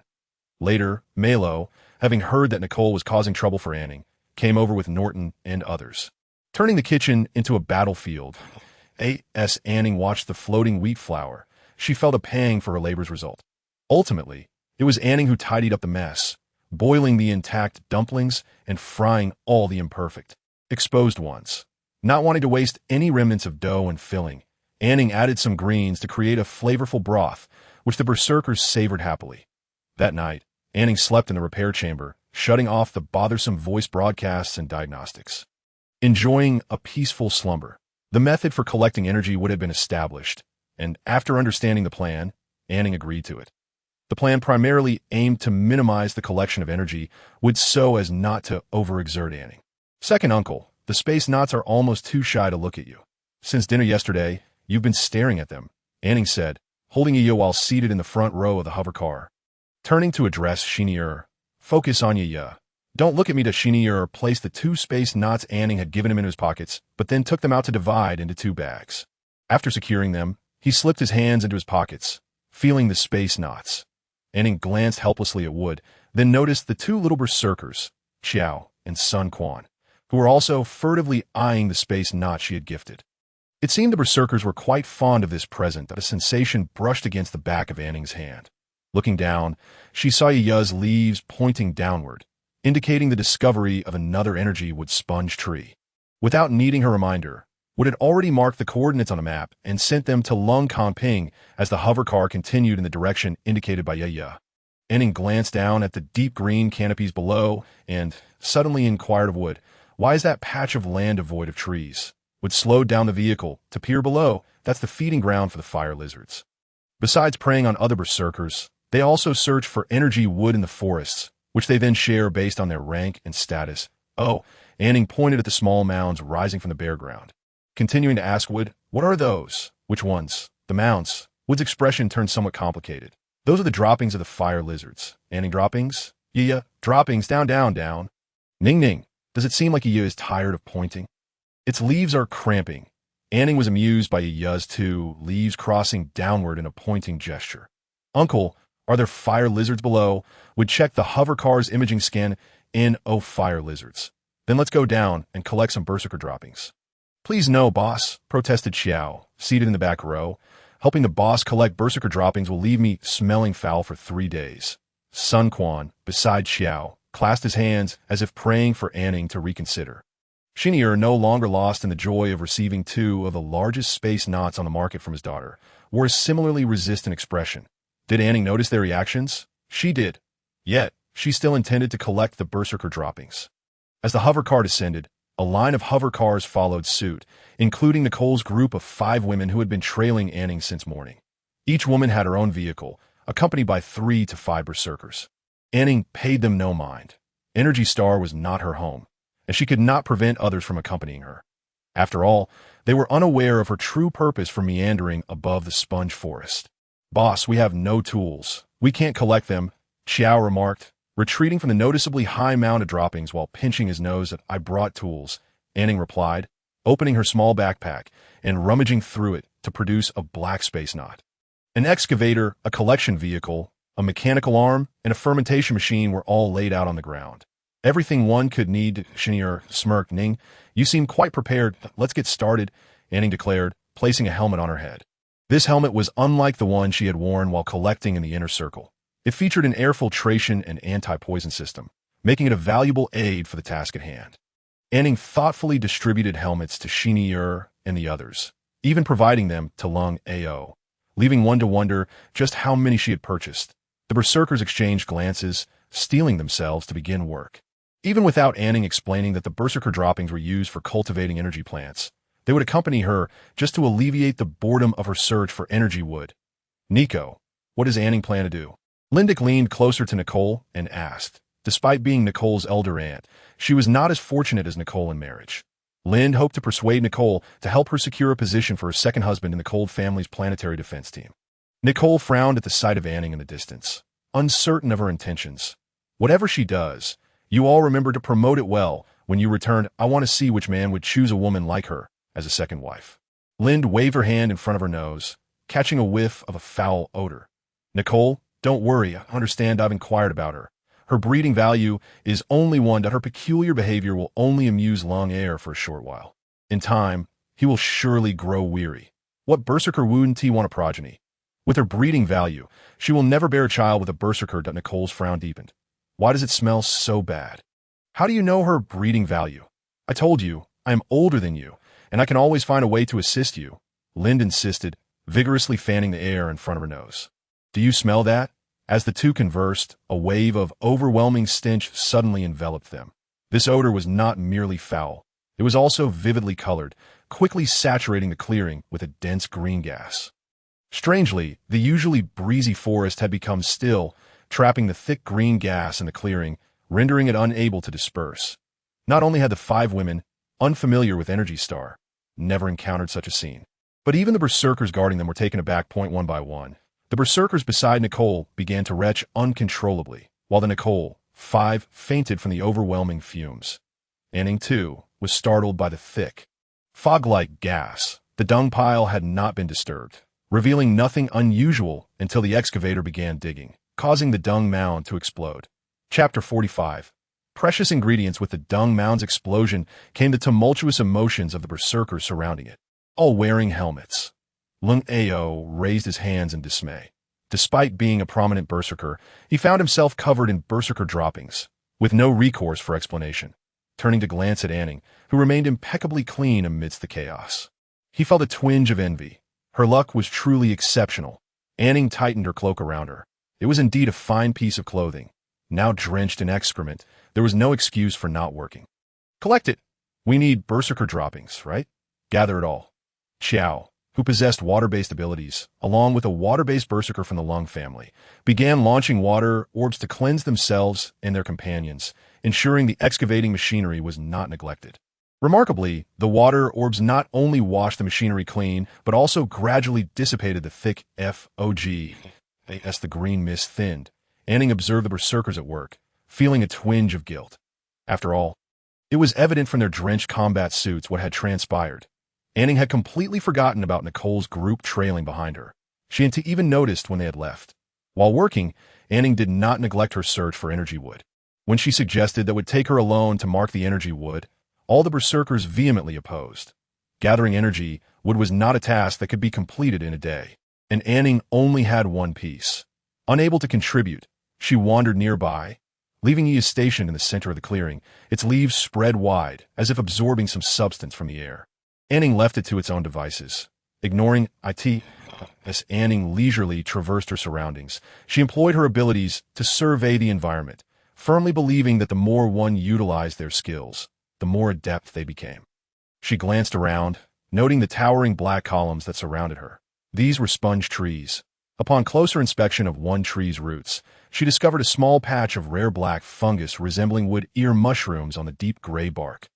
Plucking one, which was the size of her palm, she scanned it with her communicator.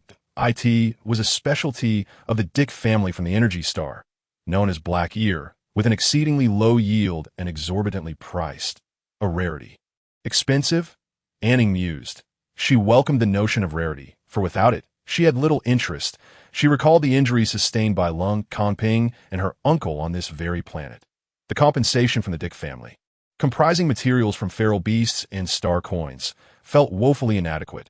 Otherwise, why would she purchase so many spatial tokens? Discovering what she sought, An Ning turned her attention back to the roots of the sponge trees.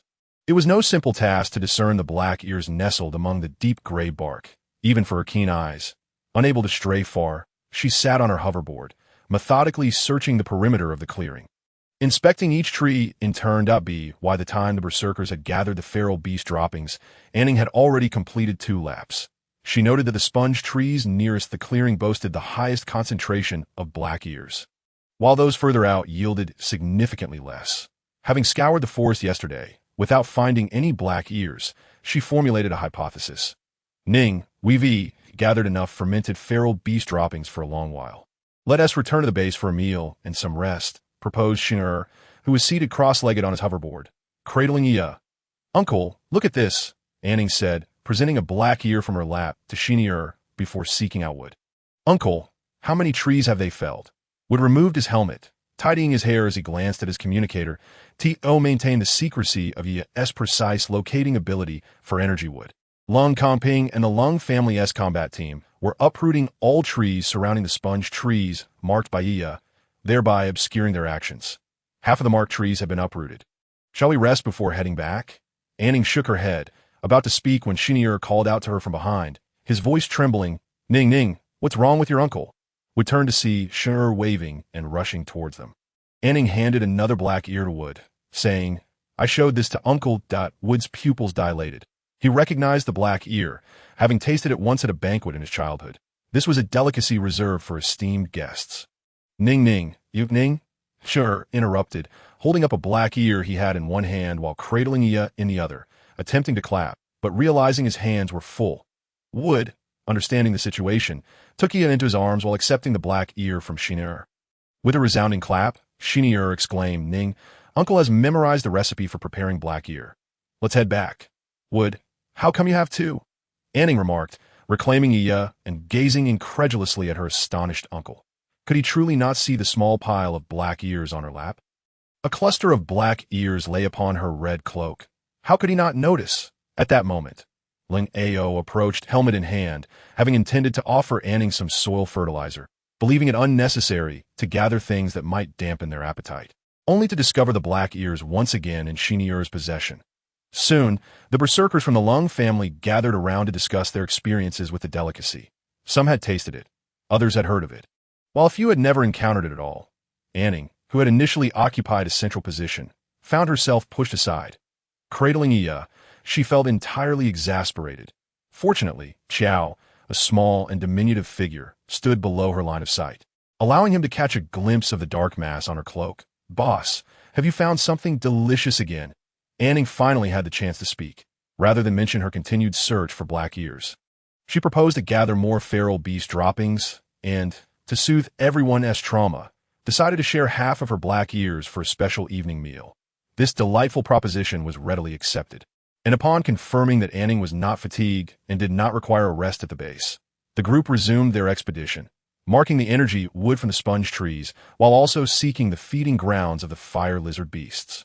The members of the Dick family, covertly trailing An Ning's group, felt utterly bewildered, unable to comprehend why a seemingly ordinary woman would be drawn to such malodorous substances, by the time they returned to the base that evening. Darkness had descended. The third fire lizard beast feeding ground they discovered was rather expansive, and An Ning had squandered some time locating black ears. Lung Kongping embraced An Ning as she disembarked from the hover vehicle. Having missed her throughout the day and feeling a twinge of concern, was the tree uprooting successful? An Ning whispered, resting her head on Lung Kongping's shoulder. "Extremely successful.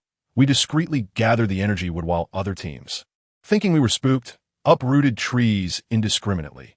An Ning gently patted Lung Kongping's shoulder, requesting to be let down. "I found something wonderful.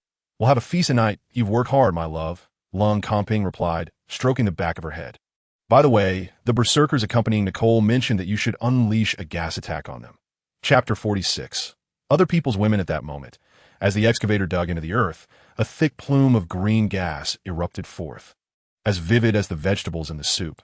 And then, An Ning distanced herself from the loquacious Lung Ao, who was enthusiastically recounting his thoughts. This elevated berserker was truly fond of food, in his quest to enjoy a few extra bowls of soup. He had nearly made himself ill. Speaking of soup, one could not overlook the marvel of black ears in the cosmos. There were two primary methods of preparing black ear. One was fresh, akin to the soup An Ning had just consumed, simply boiled in clear water. The fresh black ear dissolved in the liquid, transforming it into an extraordinarily sweet broth, to which one could add any desired ingredients. The black ears An Ning had gathered were sufficient to prepare soup for 2 combat team members, maintaining an exquisite flavor. The effects were indeed remarkable. Furthermore, even in a soup containing solely black ears, An Ning discerned no off-putting taste. It was purely delightful. The berserkers regarded even the most peculiar-tasting food as a gourmet delicacy, while anything devoid of odd flavors was deemed divine. The second method of preparing black ears involved drying them and stewing them with meat. A single black ear could enhance the aroma of hundreds of pounds of feral beast meat.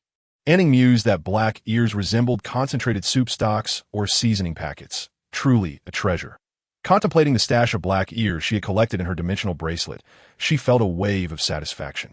Naturally, black ears also had their drawbacks. They were not particularly effective in mitigating the berserker's violent tendencies.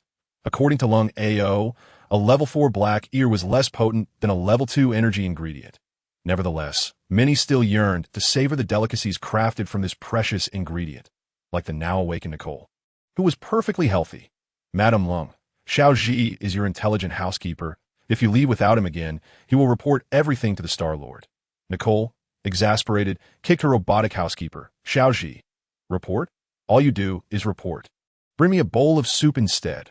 Her family, each year, could only find a mere 100 or so black ears on this energy star. How could An Ning have such extraordinary luck? Surely, An Ning must have employed some special means. No. She resolved to shadow An Ning closely to uncover the reason for her daily excursions into the woods. There had to be something she was unaware of, or else Lung Ao would not be following her. That night, the combat teams of Lung Kongping and the Lung family dreamt of the exquisite black ear soup, while members of other teams could only savor the aroma, unable to partake. and even wishing to purchase some, though An Ning refused to sell. Consequently, they lacked the enthusiasm for the tree uprooting the following day.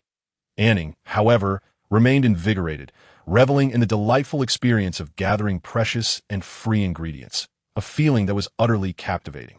For 3 consecutive days, An Ning led her team, circling above the sponge forest, marking energy wood, collecting feral beast droppings in the fire lizard beast feeding grounds, and harvesting black ear from the surrounding trees. An Ning's hypothesis proved correct. Black ears flourished on the sponge trees, encircling the mounds of feral beast droppings. After 3 days of collecting, however, Nicole had spent 3 days in misery, despite her thorough preparations. She could not compare to the cloak crafted by Yuan Jingming. While she managed to filter the air to avoid the stench, the aroma still clung to her clothes. The intelligent housekeeper, Xiao Ji, dutifully reported Nicole's physical reactions to the Star Lord that on the 4th morning, Long Ji dispatched someone to escort Nicole home. "Let go of me. I'm not going back. I'll say it again. I am not pregnant. If you treat me this way, I'll report you to the Women's Protection Association."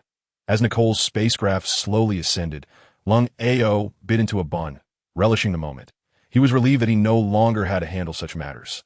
Xinyi stood beside him, chewing on his bun as he watched the departing spacecraft, finally gone. "Darling, where's my breakfast?" Wood called out from behind them. "Coming, coming." An Ning turned the camera towards herself, revealing Tian Taozi and Qin on the other side. "Your uncle and second uncle have such a good relationship, An Ning. What are they eating?" Taozi leaned forward, attempting to catch a glimpse of the bun in Xinyi's hand. "Buns made from green wheat. I'll send some to you when I return." Sighing, she added, "I won't awaken until the next harvest season. Once I awaken, I'll join you on the Energy Star." "Great. I feel that the Energy Star is more entertaining than the Safety Star."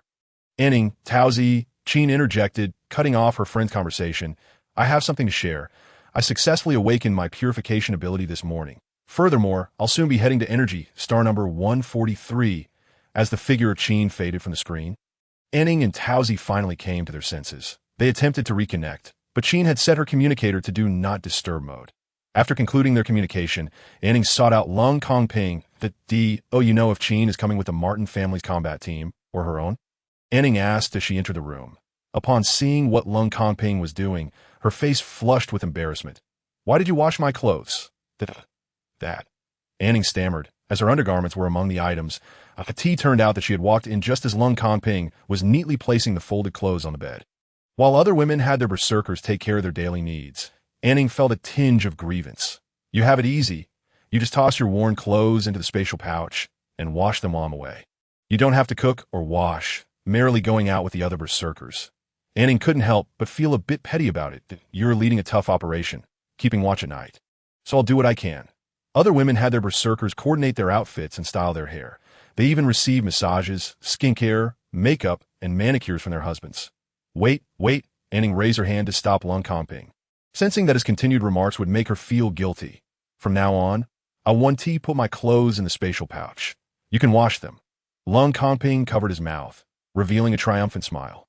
"Do you know which combat team Qin is coming with?" An Ning did not forget her purpose for seeking out Lung Kongping, casually gathering the clothes from the bed. "That I believe she is coming with the Martin family. Do you want to take her along?" Lung Kongping replied, "As for Qin's intentions, I certainly intend to continue marking the energy wood. I still haven't seen the edge of the sponge forest. You all work hard. Strive to uproot all the energy wood from this energy star, and I'll treat you to extra rations. Good luck," An Ning said, clenching her fists as she exited the room. She needed to text Qin, ensuring she didn't arrive in a formal gown and high heels. Chapter 47. You are on your 3rd bowl already. An Ning's notes for Qin were merely taken as suggestions, as Qin chose her attire according to her own preferences. Clad in a black strapless dress, elbow-length black gloves, and matching black high heels, when Qin appeared, An Ning assumed she hadn't heeded her suggestions. My goodness, An Ning, the wind here is so strong, the trees are so tall, and the soil is so soft, Qin exclaimed, waving her arms dramatically. "You're being ridiculous. Why aren't you in your combat uniform?" An Ning shot back. "Combat uniforms are so ugly," Qin replied, tugging at the fabric over her chest. "What's fun here?" An Ning turned to survey the new base, which was still under construction. There's nothing particularly entertaining for now. Even if there were, in that outfit and those shoes, you wouldn't get far. Hurry and change. There's a feast tonight. Seeing An Ning's serious expression, Qin reluctantly acquiesced, feeling a bit chilly as well. She called out in a direction, "Jesse, find me a set of combat gear and a nice pair of shoes." "Sure. Do you want to change now?" "Wait until the house is ready. Don't forget to set up my bathtub." "All right." An Ning observed Jesse, who was busy with the construction, and asked, "Is he your husband?" Qin brushed her wind-blown hair and rubbed her arms. "Yes, his name is Jesse Martin. He is only 110 years old and is still new at this. He is not doing perfectly, but he is doing all right." An Ning took out a new shawl from her spatial bracelet and handed it to Qin. "Put this on. It's chilly." She then produced 2 chairs and a small round table. With the high heels, Qin seemed to struggle to stand. "Thank you. My calves are sore from standing," Qin said as she accepted the black shawl and sat down. "You might want to try the recovery chamber. It works wonders."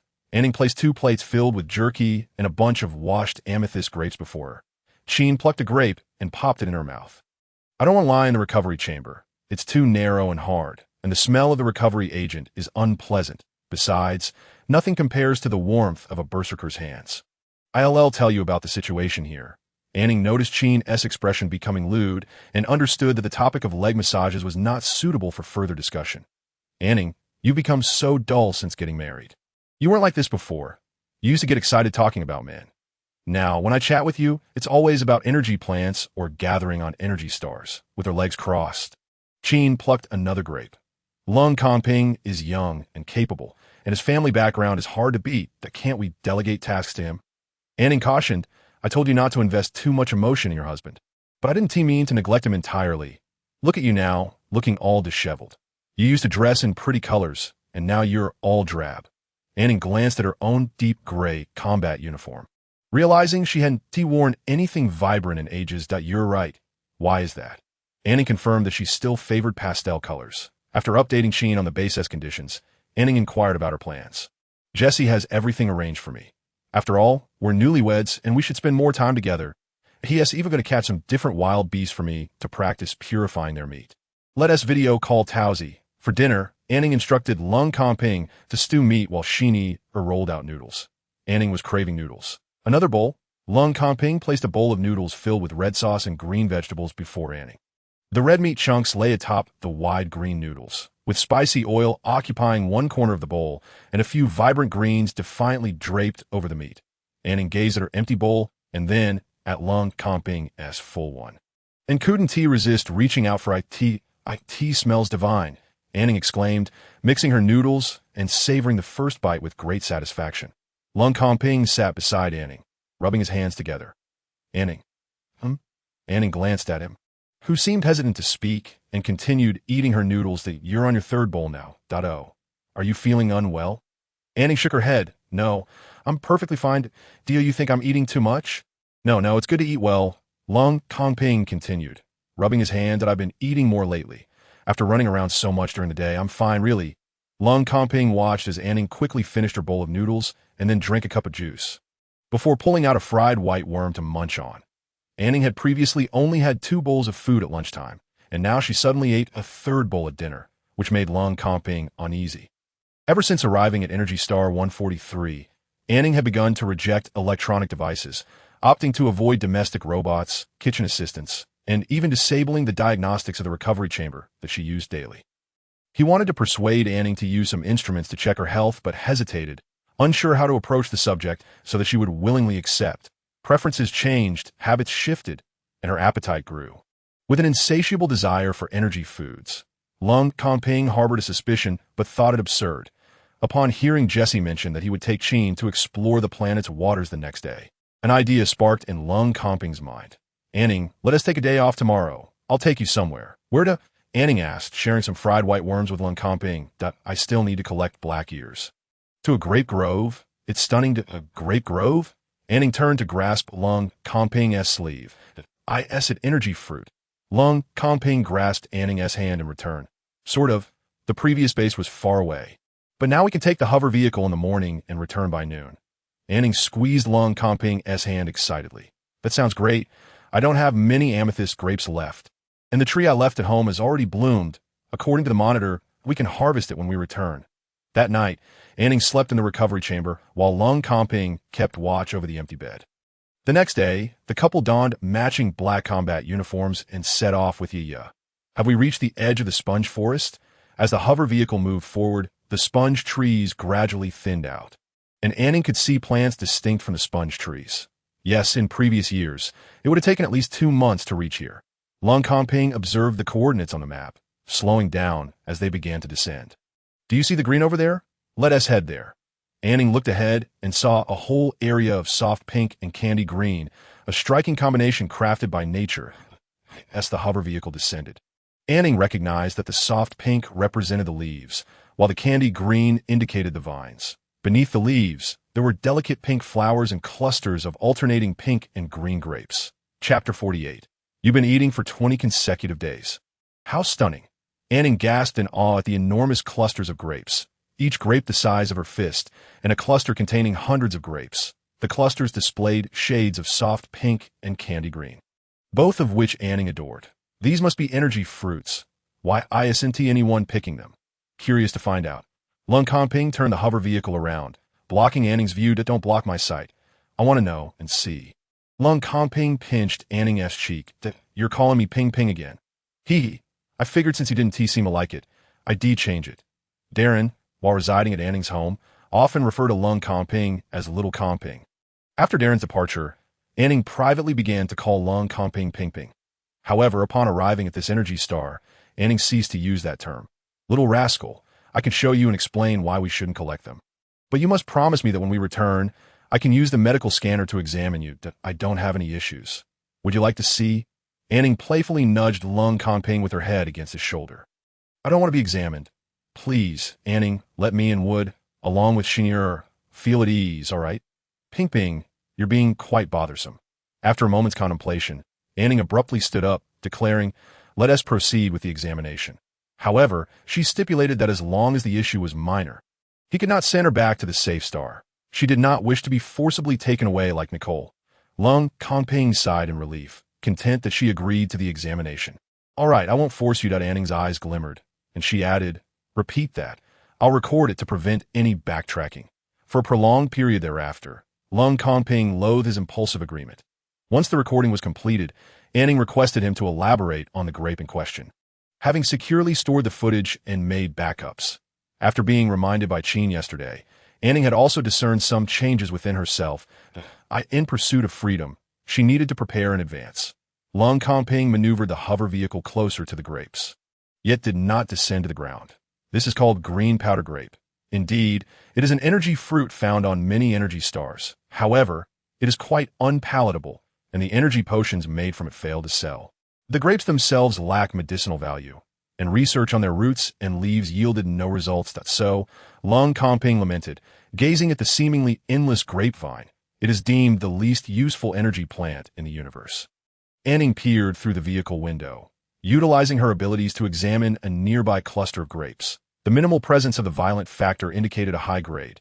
Just how unpalatable could they be to dissuade a berserker from readily available energy fruit?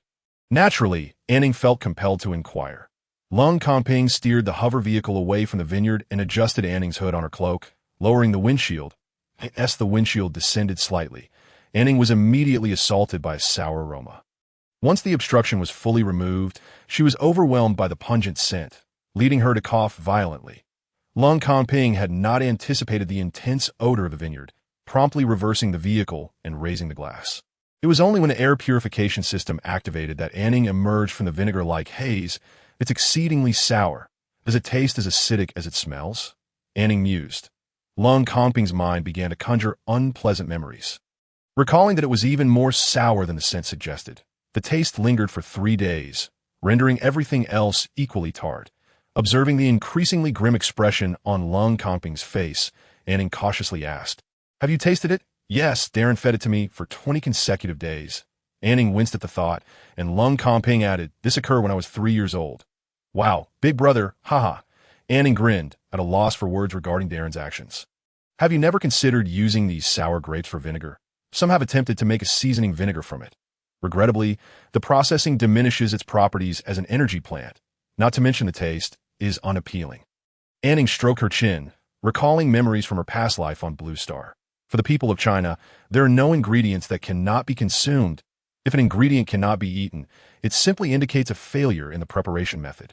When thinking of grapes, An Ning's mind immediately wandered to grape wine and grape vinegar. Their production processes are similar. However, the production of grape wine is relatively straightforward, while grape vinegar involves a more complex and prolonged procedure. Nevertheless, whether green powder grapes can serve as a viable source for wine production depends on their sugar content, which remains uncertain. An Ning retrieved a spatial token and handed it to Lung Comping. Could you help me gather some grapes to take back? I have an idea I wish to experiment with. Lung Comping hesitated before accepting the spatial token. You must promise not to eat any. I want to consume them. Here, wear this helmet, An Ning insisted, handing him a helmet designed to block odors. Lung Comping opened the vehicle door, stepping onto the hoverboard, and turned to address the lethargic Sprout in the back seat. Yaya, would you like to join us? Yaya swayed gently.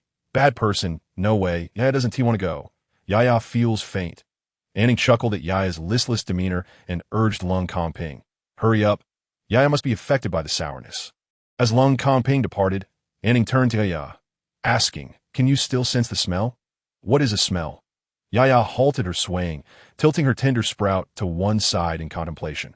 Realizing Yaya's confusion, An Ning explained, humans could detect odors. And the grapes below emit a sour scent that Yaya's leaves flailed about. I don't understand. The bad trees in front are hoarding the good things and releasing tiny particles that make Yaya dizzy. How wicked! An Ning, genuinely puzzled by Yaya's expression, lifted her and placed her on her lap. Just bear with it. We will return shortly. Once we do, I will allow you to continue absorbing the green gas. By green gas, An Ning referred to the gaseous substances released from the dung hills of the fire lizard beast. For humans, the green gas is akin to a chemical weapon, while for Yaya, it serves as a foliar fertilizer. In a matter of days, Yaya would be able to sprout 2 additional leaves, akin to consuming a potent tonic. Do you wish to go down? An Ning observed that the soil in the flower pot was somewhat dry and contemplated watering it upon their return. Suddenly, she noticed Yaya raising her 2 leaves forward, then pointing downward. Yes, master, Yaya wants to go down. The bad trees ahead want to make me faint. I must excavate the good things beneath their roots. When An Ning mentioned the green gas, Yaya thought of the beneficial items it could not utilize, but that the other plants cared for. Perhaps in time, it could even have a new companion. Down, down, down. Seeing Yaya's leaves persistently pointing downward, An Ning's eyes brightened. Yaya, are there good things below? Yaya nodded vigorously. Yes, good things. There are many good things below. Chapter 49. Good things beneath the soil. Upon Lung Comping's return on the hoverboard, he observed An Ning wearing a helmet identical to his own, with Yaya's pot also equipped with a helmet. The helmet was not tall enough, so An Ning held the flower pot to keep it from pressing down on Yaya. Is the air purification system malfunctioning in the hover vehicle? Lung Comping pondered, mistaking their attire as a sign of trouble. The vehicle is functioning properly. Lung Comping. Yaya claims there are good things below. Let us investigate. Lung Comping handed the spatial token to An Ning and gently tapped Yaya's helmet. Indeed, there are good things. I shall acquire a gas collector to fill with a foul odor for you to absorb at will. Yaya retaliated by tapping the inner wall of the helmet with her leaves. Annoying human, stop trying to please me. Yaya will not accept your offerings. An Ning, upon our return, have Norton transformed those spatial tokens you purchased into a bracelet for convenience rather than rummaging through your bag. Adjusting Yaya's helmet to transparent mode, An Ning inquired of Lung Comping if it would be troublesome for him. Not at all. Despite his quiet demeanor, he is quite warm-hearted that if you feel awkward, teach him some new recipes. He enjoys cooking. All right, you can assist me with that upon our return. By the way, Lung Comping, how long has your combat team been established? This year marks the 13th year. Initially, Marrow and I did not wish to rely on our families, so we ventured out to forge our own path. Thus, we formed the combat team, with Norton being the first to join. As the couple engaged in conversation, the hover vehicle gradually approached the roots of a green powder grape tree. Yaya continued to tap her helmet and point downward. It underground. An Ning tilted her head, addressing Yaya within the helmet. Yes, master, down, down. Let the bad people dig it out. Unearth everything. An Ning exchanged a knowing glance with Lung Comping, who promptly understood. Without retrieving tools from the spatial token, he directly condensed a large metal shovel with his abilities and began to dig. An Ning embraced Yaya as they disembarked. The helmet shielding her from the odor allowed her to better appreciate the scenery of the green powder grape forest. It seemed a shame that such splendid grapes were inedible. An Ning circled a sturdy grapevine twice before returning to crouch at the edge of the pit, observing Lung Ping as he excavated the soil. Gradually, a sense of doubt arose in An Ning's eyes. Lung Ping paused for a moment. After halting him, she tossed a box into the pit. "Don't fill the spatial token with soil just yet. First, fill this box with dirt and bring it up to me." Lung Ping did not question her motives. After several shovelfuls, the box was filled that he lifted it, leaping to the surface and placing it before An Ning before returning to his digging. Yaya continued to point downward, urging him to keep excavating. An Ning cast a remorseful glance at Lung Ping in the pit. Her excavation machinery had been taken by Qin, who mentioned that Jesse would lead her to a location possibly housing rare energy plants. She intended to retrieve both soil and plants to provide for An Ning. After placing 2 stones on either side of Yaya's pot, An Ning recovered Yaya with the helmet and set it on the stones. She then inspected the box of soil brought up by Lung Ping. While uncertain when the soil was in the pit, upon retrieving it, An Ning confirmed that the concentration of violent factors within the soil was uneven. This phenomenon, by logical standards, should not occur, as violent factors are typically fluid. However, An Ning had encountered a similar situation before, where the violent factors in the soil beneath the roots of large grasses were absorbed by the plants, resulting in the soil around their roots being devoid of violent factors. Could it be that green powder grapes also possess the ability to purify soil? An Ning felt that was unlikely. In truth, a question had lingered in An Ning's mind regarding energy plants. The soil on energy stars still contained violent factors, yet energy plants could grow normally, albeit in limited quantities. Why does the planting chamber require purification soil devoid of violent factors?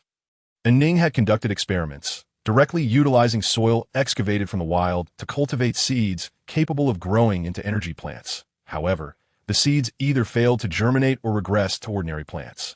The same was true for planting in outdoor soil. Even if she managed to grow a first-tier energy plant, An Ning would have no doubts. Yet, she could not cultivate even a single one.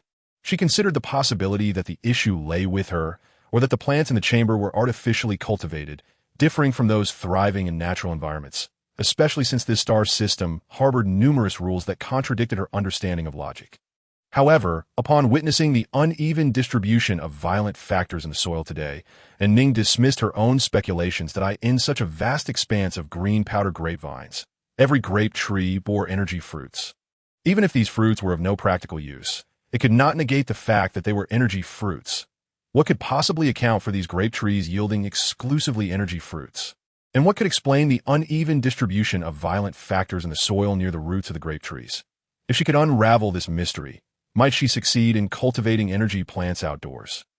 Excited by this thought, An Ning recalled that she possessed a safe planet yet to be developed, who born in Blue Star, China, wouldn't wish to see granaries overflowing with grain, although starvation is not an issue in the star system. An Ning did not consider nutritional agents and energy agents to be food, that if she could cultivate energy plants outdoors with an ideal yield, even ordinary people would be able to afford them. Shaking her head, An Ning realized she was overthinking as it stood. The produce she managed to grow was already sufficient to ensure that the members of Lung Ping's combat team would not succumb to madness. Being well-fed was out of the question. Feeling somewhat bored while keeping watch at the pit, she returned to the hover vehicle with Yaya, took out a bowl of noodles, and began to eat, avoiding eating outside for fear the noodles might turn sour. After finishing her meal, An Ning began purifying seeds. During this time, Lung Ping contacted her via video 3 times, inquiring whether there were indeed valuable resources in the soil. Yaya affirmed that there were indeed good things to be found below. To protest Lung Ping's skepticism, it grew larger and gestured with its large leaves, fearing that Lung Ping, on the other end of the video, could not see its nods. Although Lung Ping suspected that Yaya was playing tricks on him, he thought of the energy wood that Yaya had found and stubbornly continued digging. After a while, An Ning dozed off in the hover vehicle, only to awaken as they were already soaring back to the base. How did you end up in the vehicle? Where are we going? An Ning, still a bit dazed from sleep, inquired. We're almost at the base. Are you hungry? An Ning rubbed her face and glanced at the time. Realizing she was a bit hungry, she had expended too much energy and slept longer than intended. How long did you dig? Did you find anything good?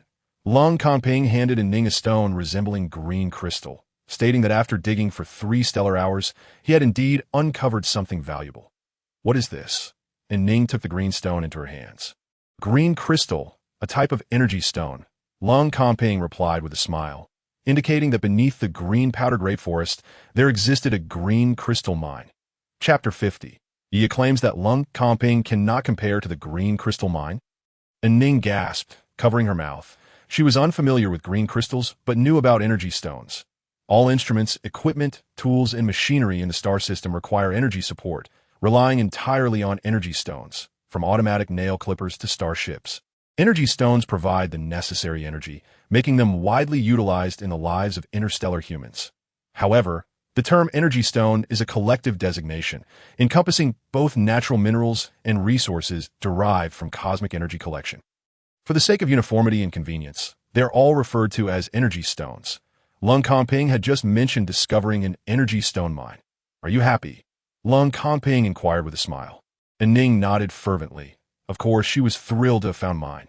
However, after what I'm about to say, you might not be so happy. Oh, you want to hear it? I'd rather not.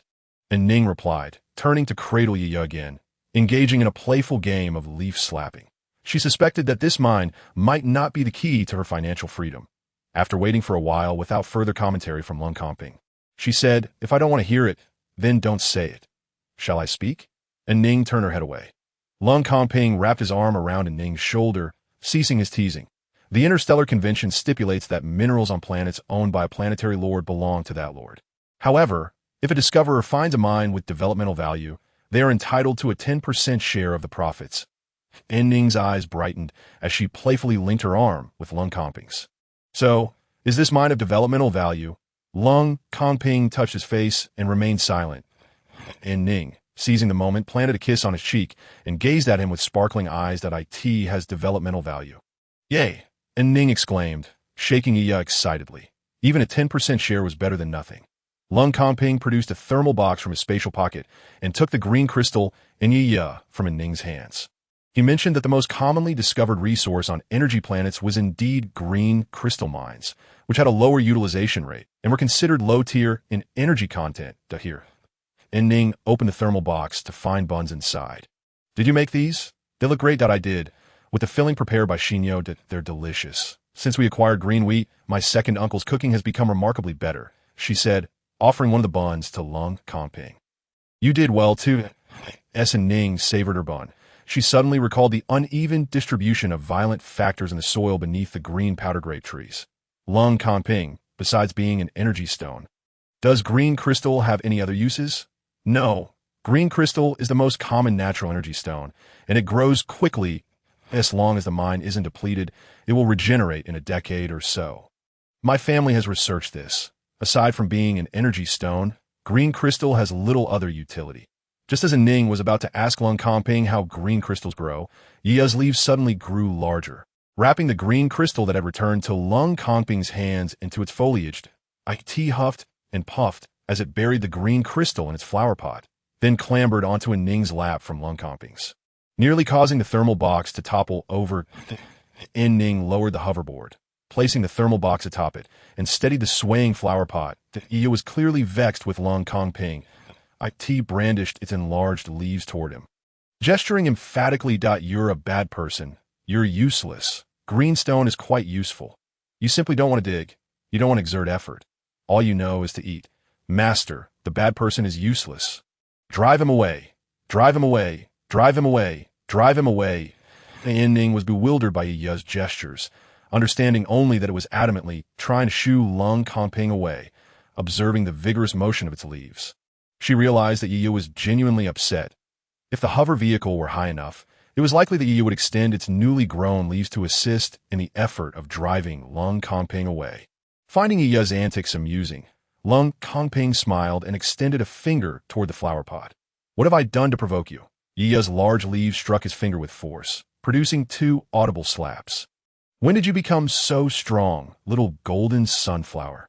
Lung Comping lifted his finger, visibly swollen. Yiya shrank back down, crossing its leaves like arms, with the tender bud turning toward An Ning, clearly uninterested in Lung Comping.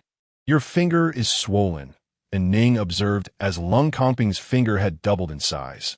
She quickly retrieved the medicine given to her by Sally from her spatial pocket. I asked this for direct application.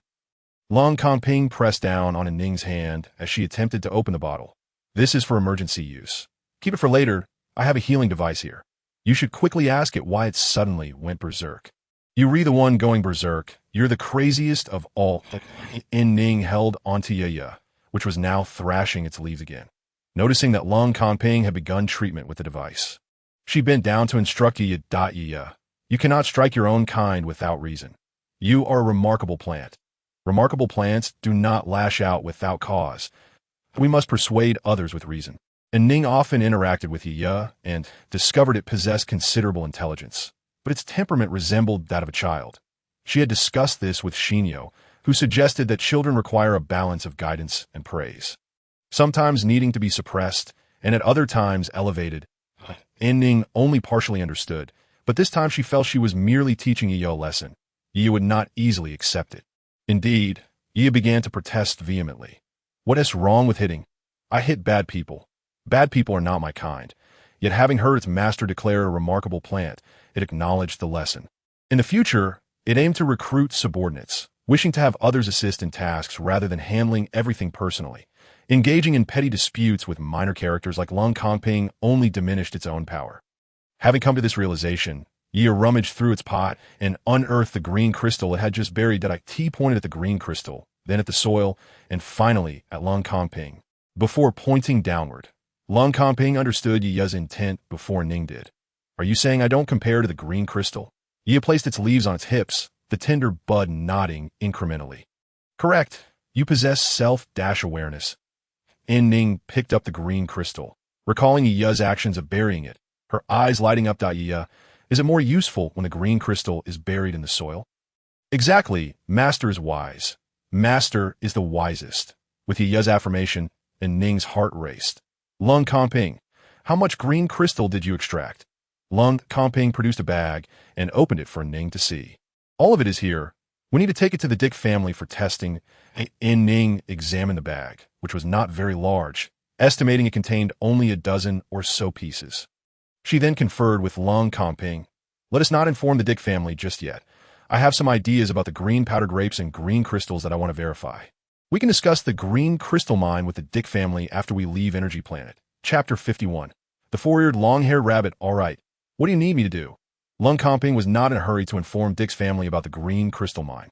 For him, the pressing matters were, firstly, to ensure that An Ning's health was stable, and secondly, to gather energy. I need some customized machines. Can we procure them on the Energy Star? An Ning expressed her desire to experiment with making wine from green powder grapes. The temperature on Energy Star number 143 was somewhat low, and she required machines or containers that could seal, filter, dry, and maintain warmth. Long Kongping tucked away a small bag of green crystals and replied, No problem. Just list your requirements. Norton can handle the simple functionalities, while for more complex ones, consult Meluo. His family manufactures various instruments. They will be delivered as soon as they are ready. I know, An Ning interjected. Your family is involved in interstellar transport. Amused by her own words, she smiled at Long Kongping and continued detailing her requirements. It had been some time since she had felt this close to him. Upon returning to their base, Long Kongping intended to conduct a health check on An Ning, but she was interrupted by a call from Qin, who had returned early.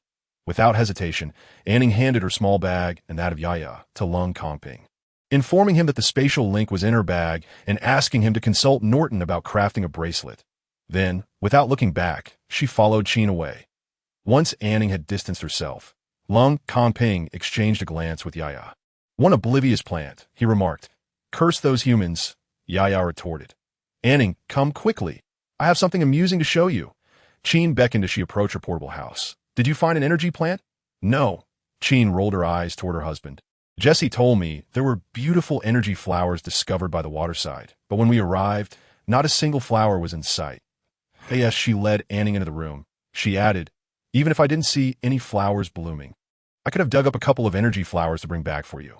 But who would have thought Jesse would be so clueless? He couldn't tell which plants were energy plants. He said all those green plants looked the same. I ended up pulling up quite a few weeds without finding a single energy plant. Qin raised her hand in front of An Ning. Look, my nails are ruined. I told you, berserkers can't distinguish between plants. An Ning observed closely, noticing that Qin's nails appeared intact. Chin, hands on her hips, replied, I thought you were exaggerating, and if I hadn't followed you to Energy Star, I would never have realized how difficult it is for berserkers to collect energy plants. Why father has it tough. An Ning nodded in agreement, acknowledging that her own uncles faced similar challenges for their husbands. Neither of them could recall. Not recognizing the significance of the four-eared, long-haired rabbit, An Ning was puzzled by what Chin wanted to show her. Without further ado, Chin stepped aside, exclaiming, Tada! Look, I sent it amusing. When An Ning looked past Chin, she saw a small cage containing 6 palm-sized creatures. Rabbits, she guessed. Despite the animals possessing 4 ears, their white fur and 3-part mouths led her to believe they were indeed rabbits. However, she soon sensed something amiss and pulled Chin back. Why are there beasts in the house? While the creatures appeared adorable, their nature as wild beasts could not be overlooked. Chin tugged An Ning down to squat in front of the cage. You didn't know this? Did you? They are 4-eared, long-haired rabbits. Speaking, Chin opened the cage and lifted one out for An Ning, then cradled another in her own arms. These rabbits were born just 3 days ago. We can keep them as pets for another 57 days. You take 2, I take 2, and tomorrow we'll send 2 to Taozi. An Ning examined the 4-eared, long-haired rabbit nestled in Chin's palm. With vibrant green eyes and elongated ears, its fur was already long enough to completely cover its body. Resembling a fluffy pom-pom. I've heard of people raising big-eyed pets, but this is my first encounter with a 4-eared rabbit. She confessed that I had no idea either. After awakening my purification abilities, my mother sent me a purification guide, and it mentioned them, Chin explained. An Ning tilted her head to observe Chin's somewhat forced smile. It's good that your mother reached out to you. My husband is from the Martin family, so how could she not contact me? Besides, the women from my family are quite persistent in seeking me out, Chin replied, pausing for a moment to glance at her friend. An Ning, thank you. Let us not dwell on that. An Ning reassured her, patting Chin's shoulder. Indeed, let us focus on the 4-eared, long-haired rabbits. You should choose 2 first. Seeing An Ning take her selection seriously, Chin began to explain about the 4-eared, long-haired rabbits. These rabbits have a juvenile phase of 60 days, during which they are non-aggressive. After that, they enter a 20-day growth period. During this time, they can grow from their current size to about 50 pounds, lacking any special abilities but possessing immense strength. An Ning grasped one of the rabbits by the scruff, lifting it. So, we can't keep them once they enter their growth phase? I'm not sure. It seems no one raises them during that phase. After 60 days, they are handed over to berserkers for management. An Ning continued to converse with Chin about the care of the 4-eared rabbits. Then, she returned to her dwelling, a large bag of pet food and 2 rabbits in tow. She assumed Lung Kanping was occupied, only to discover he was waiting for her in her room. Look, Chin gave me these 4-eared, long-haired rabbits. She caught them by the waterside today. You need to help me build a cage. An Ning said as Lung Kanping assisted her in removing her cloak. He began using his abilities to weave metal wires into a cage. How many days old are they? I need to jot it down. 3 days, An Ning replied, placing the 2 small rabbits on the table next to Yaya. Yaya enlarged its leaves, poking them through the flower pot to playfully prod the rabbits as if they were balls. One of the frolicking rabbits resisted, biting onto Yaya's leaf and being lifted into the air. Whoa, I didn't see that coming. You 2 can actually tussle, An Ning exclaimed, setting about finding a small bowl for the pet food. When she looked up, she saw one of the rabbits soaring through the air. Put them in the cage first. Lung Kanping quickly constructed a simple cage, placing the 2 rabbits inside before returning them to Yaya's side. Yaya teasingly poked the rabbit's backside with its leaves through the cage's openings. An Ning moved the cage further away. She inquired of Lung Kanping, did you consult Norton? I did. He can make the spatial link bracelet and the machines. You will have them by tomorrow. Lung Kanping shifted his chair closer to An Ning, retrieving a professional medical testing device. An Ning, let us do a health check first to ease my worries. Chapter 52. Only one can remain. An Ning knew she could not evade the health check. So she lay down on the bed, allowing Lung Kanping to scan her with a medical device. Their movements caught Yaya's attention. It ceased playing with the rabbits and instead observed its owner and the villain.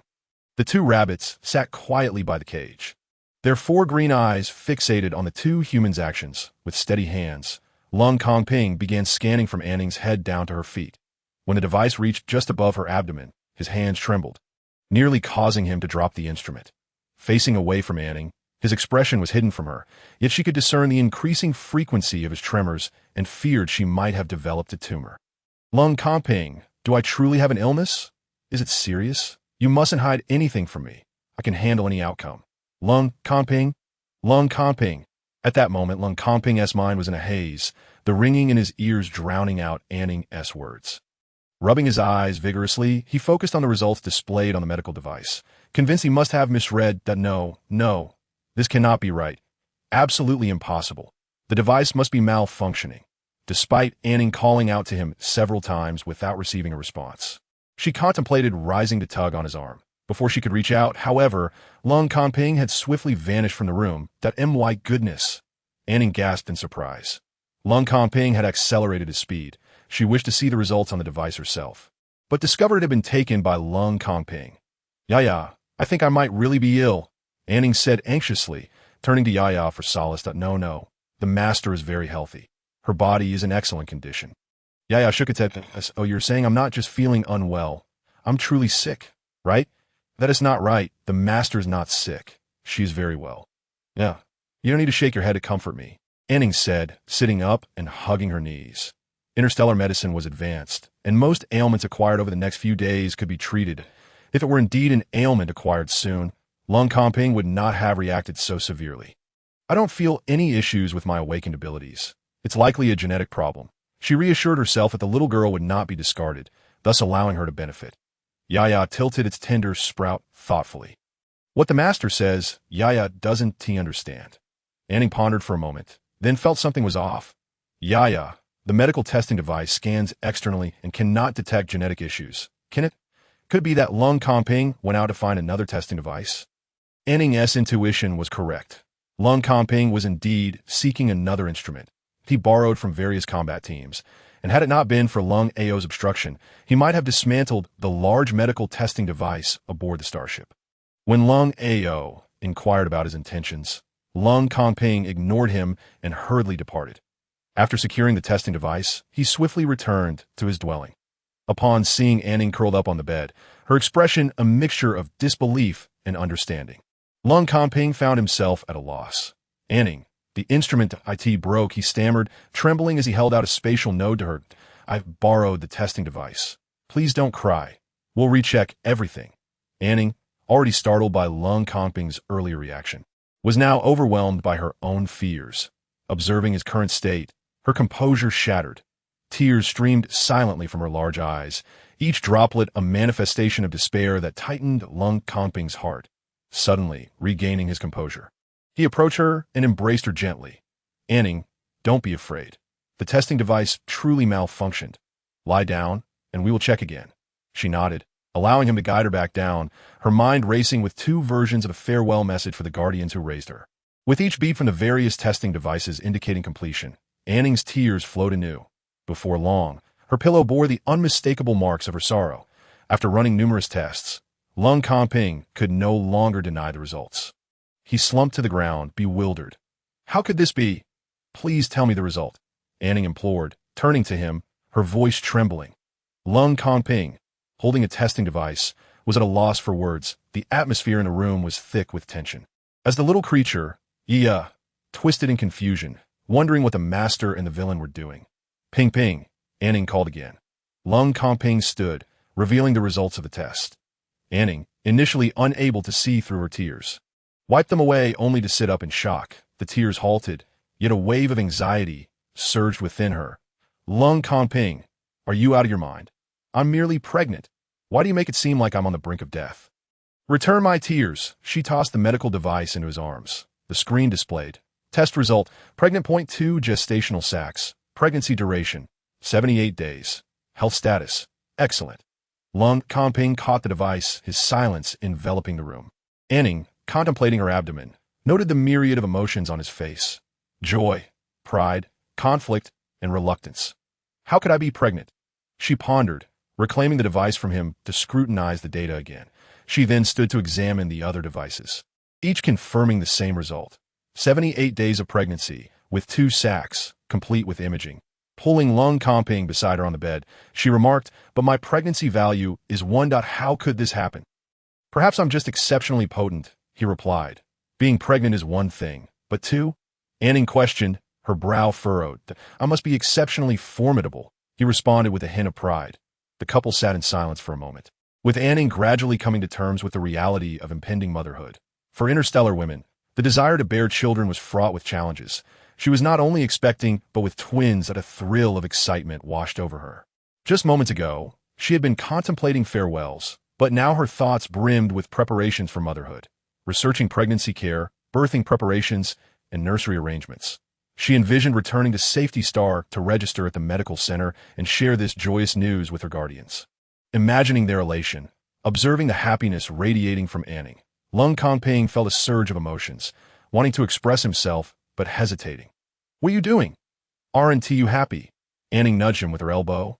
Sensing something amiss, "I will make arrangements for us to return to Safety Star tonight," he declared, "but we can only keep one child." "Only one?" An Ning gasped, standing opposite him. "What do you mean? What will happen to the child?"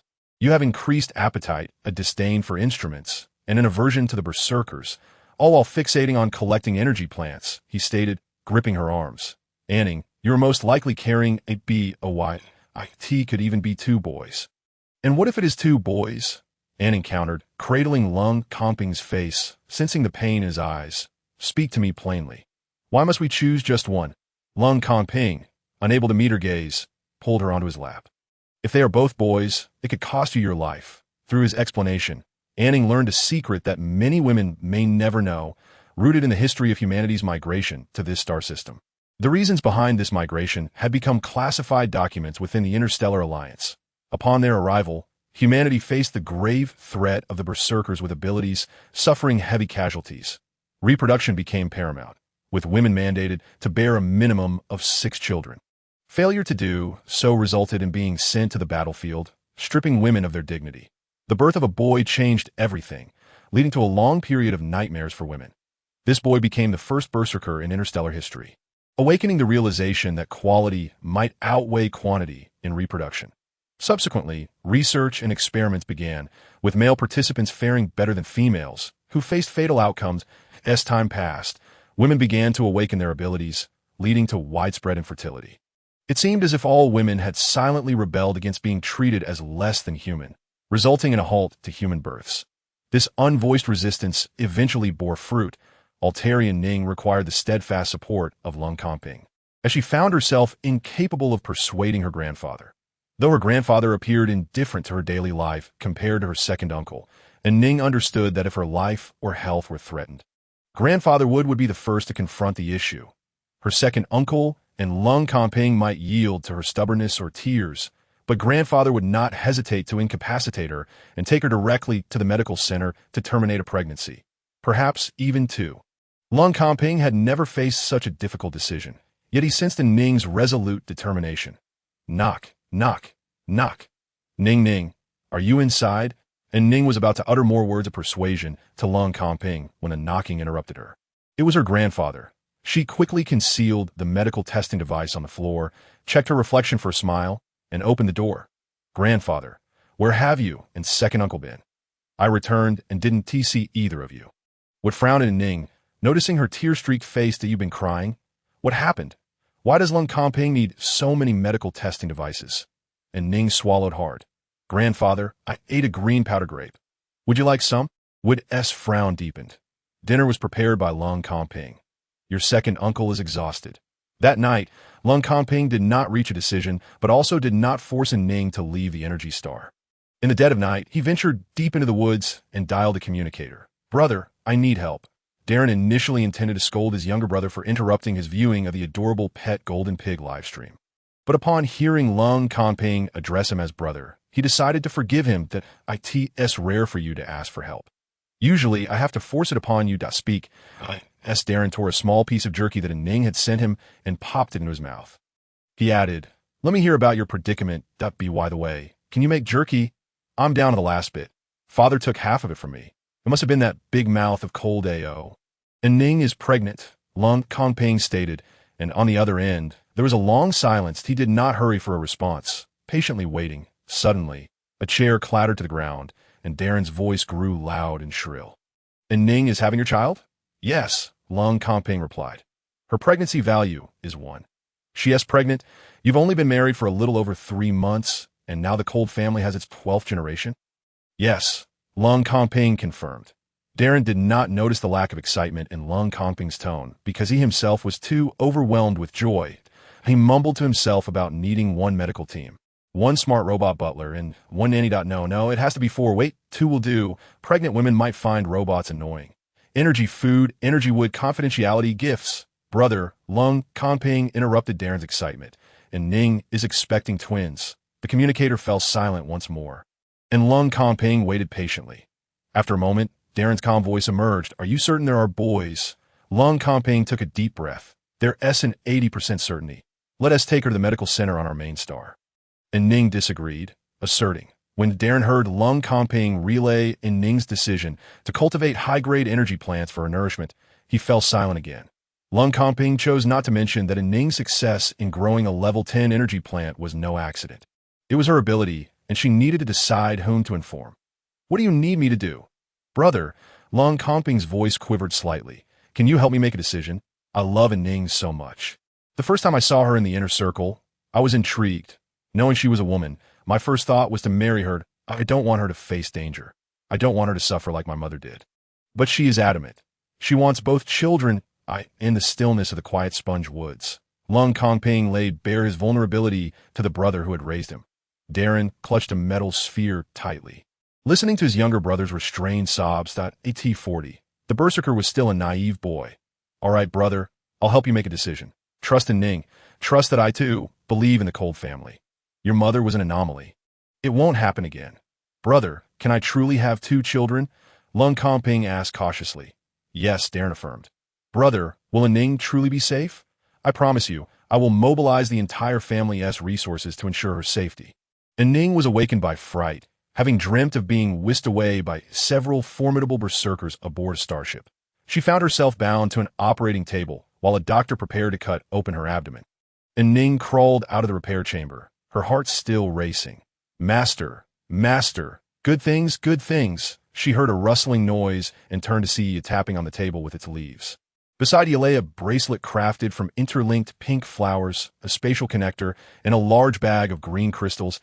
An Ning picked up the bracelet, realizing it was made from the spatial connector she had purchased. Norton has such skill. She glanced at the time, deducing that Norton must have worked through the night. Upon inspecting the spatial connector, she discovered it contained two large and two small metal barrels. An Ning took out a small barrel, pleased to find all the requested functions were present. Norton must have slept for a couple of hours, she thought. Lung Kongping entered with a tray, overhearing An Ning's musings. Zynier made noodles. They believed you ate a green powder grape. Afraid you would see them enjoy delicious noodles while you had to settle for sour noodles, they asked you to eat in your room. An Ning fastened the bracelet beside her spatial wristband. The pink and green complemented each other beautifully. IT must have been grandfather's idea. He is not worried about me eating sour noodles, but rather that I want to learn my lesson and eat recklessly. Lung Kongping remained silent, tacitly agreeing. An Ning secured the bracelet. She recalled the events of the previous day. Yesterday, she placed her hand on her lower abdomen, waiting for Lung Kongping's response. An Ning. Thank you, I will take good care of you and the two children. An Ning joyfully leaped on a Lung Kongping's back. That I knew you would agree. I knew it. Be careful not to fall. The noodles are spilling. Lung Kongping fumbled to set down the tray while balancing An Ning, who was squirming on his back. An Ning swallowed a mouthful of noodles and glanced at the large bag of green crystals placed on the floor. You didn't sleep all night digging for green crystals, did you? Lung Kongping offered her the meat from his bowl. The green crystals were exchanged for the medical testing device this morning. I helped Norton make the barrels last night. Seeing Lung Kongping transfer all the meat from his bowl to hers, and Ning reciprocated by placing several pieces back onto his plate. Let us keep the news of my pregnancy for grandfather and second uncle for now. Let us wait until we leave the energy star. I fear they treat me like a fragile doll and send me back to the safety star. By the way, are you busy today? I need to deal with the green powder grapes. An Ning bit her chopsticks, looking at Lung Kongping. He poured her a glass of water. I'm not busy. Uncle Ao will handle it. An Ning. A medical team will arrive at the safety star tomorrow. I was thinking we could return tonight for a thorough checkup. Sounds good. And Ning replied eagerly that I was contemplating whether to establish a medical record at the center. I also need to learn about pregnancy knowledge. Then I can tend to the plants in the greenhouse at home. That we should be back in 3 days. I want to gather more black ears for food. I Haven T visited the waters where Cheen went yesterday. Her husband mentioned there are energy plants suitable for flower appreciation that An Ning spoke while eating. She paused upon seeing Lung Comping's expression. You don't intend to take me back, do you? It was not a question, but a statement of certainty. Lung Comping smiled sheepishly. An Ning, you're not the same as before. I'll be right here with you. An Ning paid no heed to the rest of Lung Comping's words as she brought up the recording of his promise from yesterday, projecting it onto the large screen for a continuous loop. Chapter 55. Is the four-eared, long-haired rabbit delicious? An Ning, feeling satiated in content, activated the air purification system in her room, donned her helmet, and retrieved the green powder grapes from the spatial connector to begin her preparations. As Lung Comping cleared away the dishes, he chastised himself for making reckless promises. However, seeing An Ning so delighted as she examined the green powder grapes, he thought, never mind. Her happiness was what mattered most. Upon learning An Ning had devoured an entire bowl of noodles, Zynier consulted Wood, wishing to personally conduct a health check on An Ning with the medical testing device. Ning must be lying. She merely ate a green powder grape. Lung Comping would need to borrow so many medical devices. Cold AO almost dismantled the detection equipment on the starship. Wood, wrapping an arm around Zynier, casually squeezed his shoulder. Ning shouldn't be ill. Before her marriage, we submitted her health report every 10 days. That we also conducted genetic testing when we adopted her, and there were no hereditary diseases. It is improbable that she would fall seriously ill just 3 months into her marriage. If she truly were gravely ill, Lung Comping would not hide it from us. Zynier scratched his head. But Ning is eating too much. She is consuming 3 times her usual amount. She is eating more, Would pondered Zynier's words, suddenly having a revelation. He turned to cup Zynier's face. Darling, do you think Ning might be pregnant? Impossible, Zynier countered, mirroring Wood's gesture and holding his face. Get a grip. Ning's pregnancy value is 1. There is nothing lower than that. Wood's eyes shifted as he contemplated the possibility, increasingly convinced that his suspicion might hold truth. He lowered his head and kissed Zynier fervently, saying, My dear, a low pregnancy value merely indicates a reduced likelihood of conception. It does not signify an inability to have children. Let us inquire further. The couple approached An Ning's residence, only to be halted at the entrance to prevent the aroma of the green powder grapes from affecting others. An Ning denied the two fathers entry and opted to contact Zynier via video call. Upon seeing An Ning's room, which was filled with large buckets and bowls of grapes sorted by color, alongside Lung Comping, who was perched on a small stool trimming the grapes, the couple resolved to engage in a hunt for wild beasts. In the communicator, it was inappropriate to voice their inquiries. An Ning ended the call, her boredom leading her to watch Lung Comping at work. She wished to intervene, but he refused. Feeling restless, An Ning took out some pet food and fed it to the long-eared, furry rabbit concealed beneath its helmet. The sour scent of the green powder grapes not only caused the leaves of the plants to droop, but also prompted the 2 small long-eared rabbits to bump against their cage in distress. Lung Comping, I wish to feed the 2 rabbits some vegetables. Do you think it is acceptable? An Ning felt that the rabbits were not particularly fond of the pet food, and no one had ever fed them anything else. And the pet food contained anesthetic ingredients, which made the wild beast pets more docile. What? An Ning hurriedly dug out the pet food from beneath the helmet. Surprised? Lung Comping adjusted his helmet, asserting that if it did not contain anesthetic components, the berserkers would not permit women to keep wild beasts as pets. An Ning pondered this and secretly retrieved some fresh bok choy from her spatial bracelet, shoving it under the helmet. Apart from her personal items, the spatial bracelet was filled with various foodstuffs. The 5th-grade energy bok choy whetted the appetites of the 2 long-eared rabbits. They quickly devoured the leaves, their little mouths moving rapidly as they consumed one piece after another. Amused by the scene, An Ning also produced carrots, cucumbers, and large leafy greens. The long-eared rabbits were indiscriminate eaters, accepting whatever was offered. They were quite easy to care for, considering that these long-eared rabbits could grow to over 50 pounds in just 80 days. An Ning inquired of Lung Comping, Ping, are long-eared rabbits delicious? Lung Comping's hand trembled, cutting a grape in half.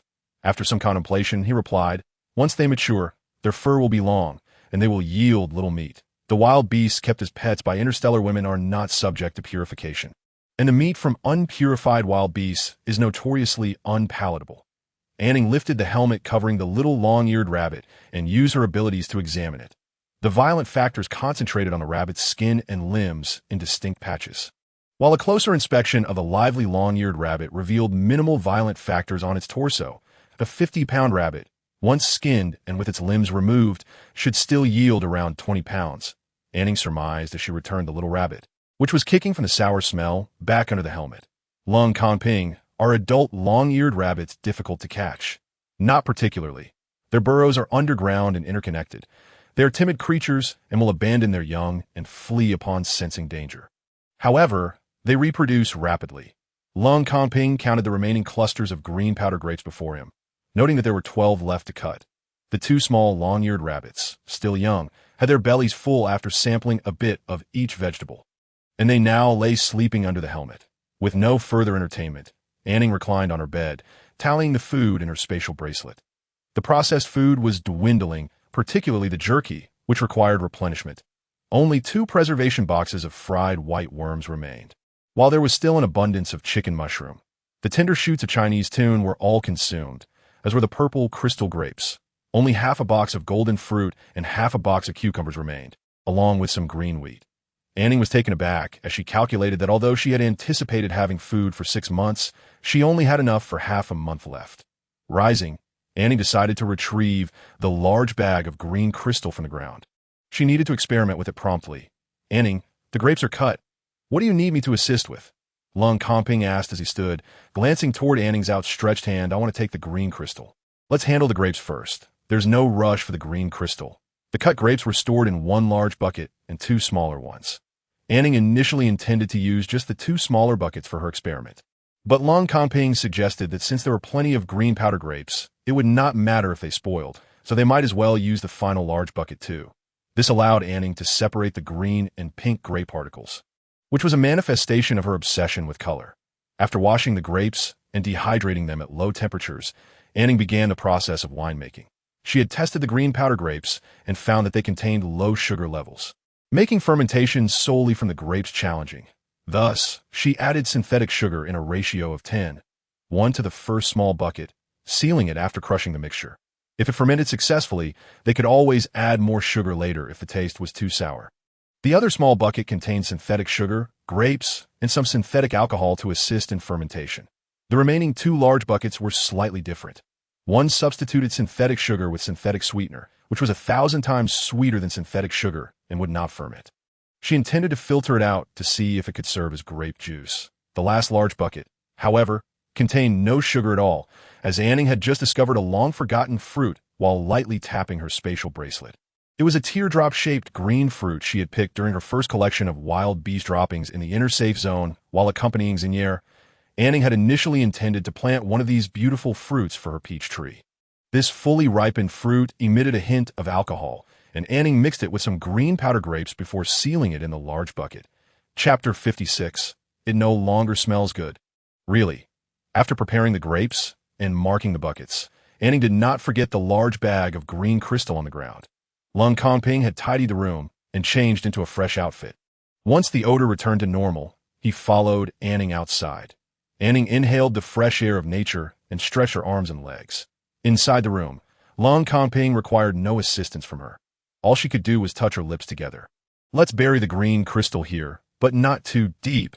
An Ning indicated the vacant land beside the house for Lung Ping to see. A shovel materialized in Lung Ping's hand as he inquired, "Aren't you eager to test your idea regarding the green crystal? Indeed, it must be buried to verify it." All right, Lung Ping resigned himself to digging a pit 1 meter deep, emptying the green crystal from the bag into the hole before covering it with soil. An Ning produced a few seeds of purified red carrots from her possession and planted them in a shallow trench above the buried green crystal, watering them before concluding her work. "I asked that all?" Lung Ping leaned closer to ask. An Ning nodded. "Yes, so I need to note the coordinates." Checking the time, An Ning realized it was nearly noon. Despite having accomplished nothing that morning, she felt a slight pang of hunger. She could hardly imagine how much she would eat in her late pregnancy and could only hope that the high-energy ingredients would suffice to lessen her intake. After lunch, An Ning took her customary nap. But this time, she was joined by Lung Ping, which stirred a sense of unease within her. She surmised that this discomfort was transmitted from the little sprout in her belly. There were only 4 combat teams at the new base. Lung Ping's team, the Lung family, the Elliott family, and the Martin family. With so few combat teams left to guard the base, and with Qin, Wood, Xingye, and Lung Ao all absent, An Ning found herself overwhelmingly bored. Though Lung Kongping had time spent with her all day, she felt restless. "Shall we go to the water's edge?" An Ning suggested, trailing behind Lung Kongping as he inspected various areas of the starship. The wind was strong today, and with no shelter near the water. The temperature was notably low, causing her hands to feel cold. After a moment's thought, An Ning connected the chilly breeze with her cold hands, realizing that Lung Kongping was likely concerned she might attempt to dig for energy flowers near the water. "Then let us mark the energy trees instead." Lung Kongping glanced at the starship's energy stone reserves and smiled as he pinched An Ning's cheek. "With Uncle Ao absent, we can't venture too far." An Ning frowned and opened the map in her communicator, which displayed locations where Lung Ao had marked feeding grounds for fire lizard beasts during her rest, including the Dung Hill and the territory of the black-eared beasts. This place should be fine, right?" An Ning showed Lung Kongping the map, pointing out that the forest provided cover, so it would not be cold and was nearby. Lung Kongping rubbed his nose, knowing that if he continued to obstruct An Ning, she might become irritable. "This is acceptable. I will check on the lifeboat first," he started, but upon noticing An Ning's furrowed brow, he had to amend his statement. "We can return to the lifeboat afterward. Let us head to the feeding ground for the fire lizard beasts." An Ning patted Lung Kongping's shoulder, acknowledging his compliance, and turned to take the anti-gravity lift down from the starship. After donning her cloak, An Ning was the first to sit in the hovercar, waiting for Lung Kongping to drive. The hovercar slowly started, noticeably slower than their previous journey to the green powder grape grove. An Ning did not rush him. It was already commendable that he was willing to take her out, especially since she could not operate the hovercar herself. It seemed she must prioritize her driving lessons. "Lung Kongping, once we return to the Safe Star, I wish to explore the underground city. There should be many berserkers selling goods there now." "Right? Yes, many people will be there." In the past, our combat team would also visit different Safe Stars underground cities to buy and sell goods during this season. An Ning pressed her lips together, pondering whether each underground city on the Safe Stars sold different items. Lung Kongping nodded. "Of course, during collection, we always choose energy stars close to Safe Stars, and each energy star has its unique specialties. For instance, Energy Star number 1 has a fruit that smells foul but tastes exceptionally sweet. It would take us 40 days to travel from here to Energy Star number 1, that the journey would consume a third of the collection season's time, making it impractical." As he spoke, Lung Kongping descended the hovercar, stealing a glance at An Ning, who was swallowing hard. You want to eat?" Cough. An Ning cleared her throat. "The fruit you mentioned that smells bad on the outside but is sweet inside, does it have many thorns on the skin, with soft, glutinous flesh inside?" "Yes, the blue stinky fruit looks just like you described." "Blue, you say?" And Ning did not confirm but asked again. Lung Kongping parked the car and said, "Yes, sky blue." "Sky blue?" And Ning was taken aback. The durian she loved most had turned sky blue in the interstellar realm. It suddenly lost its appeal. "An Ning, we've arrived, and aren't you going to wear a helmet?" "I will." An Ning's emotions were like a roller coaster. She had been so excited when she first emerged, and now she felt utterly dejected. How could durians be blue? No. How could food be blue? Red, green, purple, and black were all acceptable, but why sky blue? This dining place was indeed very close to the base. Noticing An Ning's sudden silence, Lung Kongping tried to strike up a conversation. "Lung Kongping, I'm tired. That sponge tree ahead has black ears. You go pick them." The more Ning thought, the more agitated she became. She decided to give up and do nothing. Lung Kongping would certainly not let the black ears nearby slip away. After confirming the tree An Ning pointed out, he asked her to stand back. Then he conjured an enormous metal axe and, with 5 powerful swings, felled the sponge tree. An Ning was once again dumbfounded as she watched Lung Kongping touch the severed part of the sponge tree. Approaching the fallen tree, An Ning observed the tree stump adorned with black ears, and then gazed at Lung Kongping, who was engrossed in examining the tree trunk. Instantly, her mood brightened, stifling a laugh. An Ning squatted down by the roots of the tree to pick the black ears. While plucking, An Ning noticed that the sponge tree had a plethora of tiny black ears, densely clustered around the stump. It seemed a pity to pick them now. Recalling what she had seen in short videos from her past life, where wood ears grew on decaying wood, she wondered if the habits of black ears were similar. Inspired, An Ning took out a kitchen knife and made several cuts on the stump. Finding the right angle, she aimed and struck hard. Perfect. An Ning placed her hands on her hips, looking down to find a knife stuck in the stump. Unable to pull it out, clearly, She had seen Lung Kongping chopping trees, as if it were play. She had merely turned the stump and the knife into a game. The soft sponge tree was indeed difficult to chop. Lung Kongping had long noticed An Ning's actions, but did not intervene. It was fine to vent his frustrations by chopping trees. After all, the tree was soft. He could only take one swing. And with his speed, close-range rescue was no issue. If An Ning were to know Lung Kongping's thoughts, she might have swung the knife at him. Now that would be venting, while failing to chop would be embarrassing. Chapter 57. The story of the green mushroom cloud. Embarrassed, An Ning tried to pull the knife out, but failed. She wanted to store it in her space button, but could not. It was likely too tightly wedged in the stump, which was still rooted in the ground. Lung Kongping stopped touching the tree. All the black ears are on this stump. All on the stump? An Ning shot Lung Kongping a meaningful glance. Encouraging him to figure it out himself, Lung Kongping scratched his chin and walked over to ask what he could do. What to do? Naturally, chop the stump. The sponge tree was too thick, and digging up the entire stump would take up too much space. An Ning thought about leaving a thickness of 20 centimeters of wood for the black ears, which should suffice it. If not, it was no matter. She could always come back. This time, An Ning truly did not want to do it herself. Perhaps she had yet to recover from the shock of the sky blue durian. She directed Lung Kongping, guiding him in circles. To be honest, An Ning felt that even though she wasn't physically tired while others worked, it was exhausting for her mentally.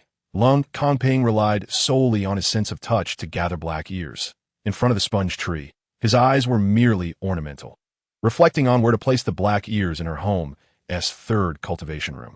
An Ning did not allow Lung Kongping to continue chopping the tree. 20-plus wooden board would suffice for a long time. Moreover, there was one crucial item to bring back along with the black ears. An Ning, let me take you back to the base first. I'll handle the rest myself, Lung Kongping said excitedly as he handed An Ning the preservation box filled with black ears he had indulged in gathering rare energy ingredients today. Upon returning to the base, An Ning did not immediately stay in her room, but instead climbed the ladder to the roof of her portable house. She couldn't see. The trees were too tall. Her actions caught the attention of the berserkers at the base. Seeing that there were no other berserkers around her, some approached to dissuade her, while others silently protected the perimeter, aiming to earn her favor. Boss, you're standing too high. An Ning firmly rejected the fourth berserker who attempted to carry her down. Joe's voice rescued her.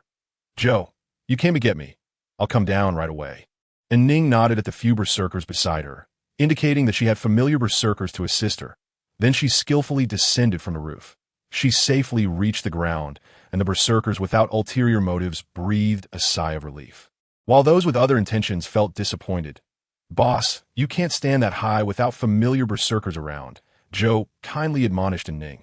Standing beside him, Sun Quan, who was holding a woven vine cage, nodded in agreement.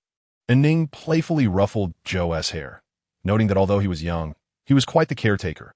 Got it that weren't you supposed to be out pulling trees? How did you come back? Sun Quan lifted the cage for An Ning to see. Boss, we caught 8 10-old, 4-eared, long-haired rabbits to give to you for me. Aren't you raising them yourselves? Joe puffed out his chest, stating, the wild beasts are the eternal enemies of the berserkers. They will only become our food. We will not provide them with sustenance. All right then, An Ning replied, pondering what these two little guys had learned in the evening class in the Star Network. Sun Quan helped, and Ning placed the cage inside the room. And Joe casually inquired why she had gone on the roof.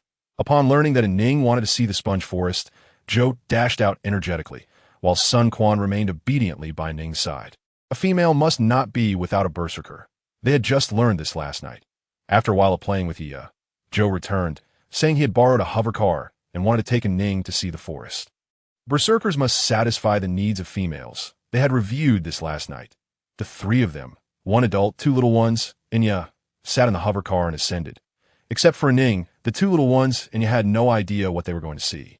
Don T. Rush, An Ning glanced at the time, estimating that Lung Kongping should have returned to the previous feeding ground of the fire lizard by now. That I'll be there soon.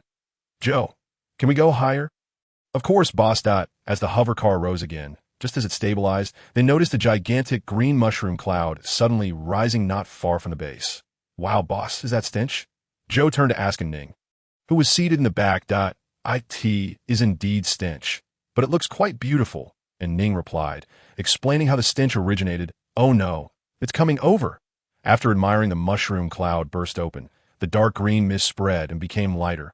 And then An Ning noticed the gas cloud was quickly approaching due to the wind. But Yi's two Lees had already started clapping vigorously upon hearing Joe mention the stench. As the stench drew closer, it too sensed it and clapped even more energetically. An Ning placed Yi on the roof of the car to absorb the stench as they slowly descended. "Boss, perhaps we should stay up here for now," Joe suggested, observing the berserkers in the base growing agitated and vomiting from the stench, that we also want to remind them that water can wash away the odor. An Ning and Joe simultaneously turned to look at Sun Quan, who had just spoken. This kid was usually quiet, but it seemed he had a bit of a cunning side. An uncontrollable situation unfolded at the base. Team members who were outside digging trees or fighting wild beasts began to return. It was unclear whether the stench was overwhelming or if the wind was playing tricks, but the odor lingered around the base for an extended period. When Lung Kongping returned with the collected wild beast dung, the unpleasant smell still pervaded the area. An Ning saw Lung Kongping return and instructed Joe and Sun Quan to put on their helmets before they descended to the ground. Before An Ning could ask how much wild beast dung Lung Kongping had collected, Wood and Xinyo hurried over. "I heard there was a toxic gas attack on the base." Ning would pause. This smell seemed somewhat familiar. Xinyo waved his hand in front of his nose. "It's the stench. Let us go inside. It's too unbearable." The two young berserkers, seeing their father's return, did not follow An Ning, but instead rushed to greet their respective family members. They wanted to tell their fathers about the story of the green mushroom cloud. Once inside the room, An Ning felt indifferent, but Lung Kongping sensed something was amiss. Not with the room, but with Wood and Xinyo. "Ning, you're pregnant," just as An Ning was about to tell them that Joe and Sun Quan had given her 8 four-eared rabbits. She was stunned by Wood's words. There was no need to ask further. Seeing An Ning's reaction, Wood knew his guess was correct. I could see that moment, and Ning's instincts kicked in, and she linked arms with Xinyo. Casting a glance at Lung Kongping, Lung Kongping understood and led Wood outside. "Ning, are you really pregnant? You're going to be a mother." Xinyo still looked somewhat bewildered. "Good heavens, I'm only 84 years old. Not only do I have a daughter, but she is also going to have a daughter. My goodness. An Ning watched as her second father, with muscles straining against his battle suit, clutched his heart and spun in circles. Clearly overjoyed. Second father, it might not just be a daughter. Lung Kongping said, "I'm definitely having a boy, but another could also be a girl." Thud! Xinyo stumbled, tripping over his own feet and falling flat on his face. Chapter 58. Settling one, and there's another. Upon learning that An Ning was pregnant with twins, Xinyo's first thought was to have An Ning get rid of one. An Ning first acted cute, then pleaded for mercy, threatening and intimidating him. Finally, after presenting logical arguments, Xinyo reluctantly agreed to temporarily keep both children. An Ning's sighed in relief. Settling one left another. She didn't know if Lung Kongping would be able to handle it. If not, she would have to ask her second father for help, perhaps to sweet-talk him a bit. "What are you looking at? You dare hide such a big matter from me. Don't think I'll help you deal with your big dad." Xinyo preemptively cut off An Ning's thoughts. An Ning nestled against Xinyo, her arm entwined with his, proclaiming, "Dear second father, you are the best. Just look at how remarkable your daughter has become. You are the mightiest father in the galaxy." Xinyo, elated by An Ning's praise, felt a surge of pride within, though he maintained a composed demeanor. Indeed, he was the most formidable father among the stars, yet even the strongest had their fears, as he pondered how to articulate his thoughts without revealing his apprehension towards Wood. He sought to avoid diminishing his daughter's esteem or hurting her feelings. That moment, a loud knock interrupted his contemplation. "Boss, Mr. Quincy, Mr. Kyle is fighting with the captain," Joe exclaimed urgently. Other berserkers had joined the fray due to the foul stench emanating from the dung heap, caused by a reckless game. Marrow and others had also rushed over, their intentions unclear, whether to mediate or engage. "Oh dear, Mr. Lung Ao has arrived as well," as An Ning and Xinyo made their way to the door. Joe's chatter provided a live commentary on the unfolding chaos. Upon stepping outside, An Ning first noticed the backs of a group of berserkers, and upon looking up, she saw numerous hover vehicles floating above. Berserkers were streaming in from the woods, crowding the battlefield, uncertain if they were joining the fight or merely spectating. Naturally, An Ning was eager to witness the commotion, before she could inquire if Xinyo had brought a hover vehicle. He crouched down, allowing her to perch on his shoulders, and together they dashed toward the fray. Xinyo, a power-type mutant, despite his lower rank, possessed immense strength. He supported An Ning's legs with one hand while clearing a path through the berserkers with the other, creating a direct route to the front lines. Some berserkers considered reprimanding him or teaching him a lesson, but the sight of An Ning sitting atop his shoulders quelled their ire. Following closely behind, Joe also squeezed through to the forefront. Reaching the edge of the battlefield, An Ning could finally see the scene clearly. This was her first intimate glimpse of multiple berserkers battling one another. The number of participants was fewer than she had anticipated. Only about 50 or 60, contrary to her expectation of a chaotic free-for-all. Instead, it was predominantly one-on-one combat, with occasional pairs spinning and leaping as they exchanged opponents. One match that particularly captured An Ning's attention was between Lung Comping and Wood. Both 5th-level berserkers, one wielding dual elemental powers of golden fire, the other a mutated lightning type. The explosive display of abilities was grand, with crackling lightning and massive fireballs soaring through the air. Marrow stood between them, continuously forming small mounds of earth beneath Lung Comping's feet, seemingly intent on making him faceplant. Marrow was incensed. While An Ning's affinity for the dung heap was one thing, it was another for Lung Comping to let the stench permeate their base, causing numerous berserkers to vomit. News of the incident spread quickly, fueled by tales of the green mushroom cloud. Berserkers at the base were retching and fainting, believing they were under attack from an unknown beast or organization, prompting urgent warnings for those outside to return. While others rushed to safety, Joe and Sun Quan, unfazed, donned helmets and headed out to meet Brandon and Sun Jian, eager to share the bizarre sights they had witnessed from their hover vehicle. Upon encountering the returning combat team, led by Lung Comping, Joe excitedly narrated their experiences, his small voice carrying over the chatter. Fortunately, the camaraderie among the teams prevented any disputes over compensation for lost time, though Lung Comping's team still required the healing supplies for recovery. Despite knowing that the other teams were seizing the opportunity to demand reparations, Marrow begrudgingly agreed to compensate them. Meanwhile, Lung Comping and Wood clashed in the distance. And as the battle wore on, some berserkers who had merely suffered from the stench sought to teach Lung Comping a lesson. They entered the fray, but in the initial exchanges, they were swiftly dispatched by him. Aware of his own lower ability level, Marrow chose to employ cunning tactics rather than direct confrontation. This led to the sight An Ning now beheld. Lung Comping's face scorched, his hair standing on end as he was forced into a defensive posture. Every time he attempted to unleash a powerful attack, he faced obstacles beneath his feet, whether bumps or spikes of earth. Is it all right for them to fight like this? An Ning dared not directly ask if Lung Comping would be harmed, fearing that her second father might join the fray against him. Fear not, it's all in good fun. This is an excellent opportunity for practice. The berserkers surrounding are always ready to substitute and should anyone truly be in danger. Xin reassured her, scratching his head. Second father is incredibly strong. An Ning giggled, giving him a fist pump of encouragement that you're the best. Indeed, Xin chuckled, relieved that neither Lung Comping nor Wood would face real harm. That An Ning's attention shifted to two other free spirits, Sun Quan and Lung Ao, a pair with contrasting fighting capabilities. They were companions, their opponents changing continuously. Lung Ao, munching on something, had erected earthen walls around them to shield from attacks. Sun Quan, the little berserker, had seemingly learned from Marrow, conjuring vines with his abilities to ensnare opponents' ankles. Initially clumsy, his accuracy improved as he practiced, with Lung Ao providing a protective buffer. The young boy even adapted his technique, equipping his vines with thorns and pretending to attack with one, while stealthily slipping another into a berserker's clothing. An Ning mused to herself that while he was a good child, his tactics were rather unsavory. The battle raged until nightfall. During her observations, An Ning attempted to reach Qin via communication, hoping to invite her to witness the excitement. To her dismay, Qin revealed that her first husband, Jesse, had confined her to their quarters for her safety. An Ning initially wished to express her disapproval of this arrangement, but Qin dismissed her concerns, believing Jesse's intentions were genuinely protective. An Ning conceded, unable to dictate the terms of others' marriages, especially since Qin seemed content. Dinner consisted of stewed meat prepared from the beast's wood, and Xin had fought. An Ning scoured for a place to eat, slicing off a portion to cook with some dried black mushrooms for a fresh meal. The remaining unprocessed parts were set aside for later use. Second father, the meat stewed with black mushrooms is delightful. It preserves the natural flavor, albeit slightly bland. I'll whip up a dipping sauce shortly.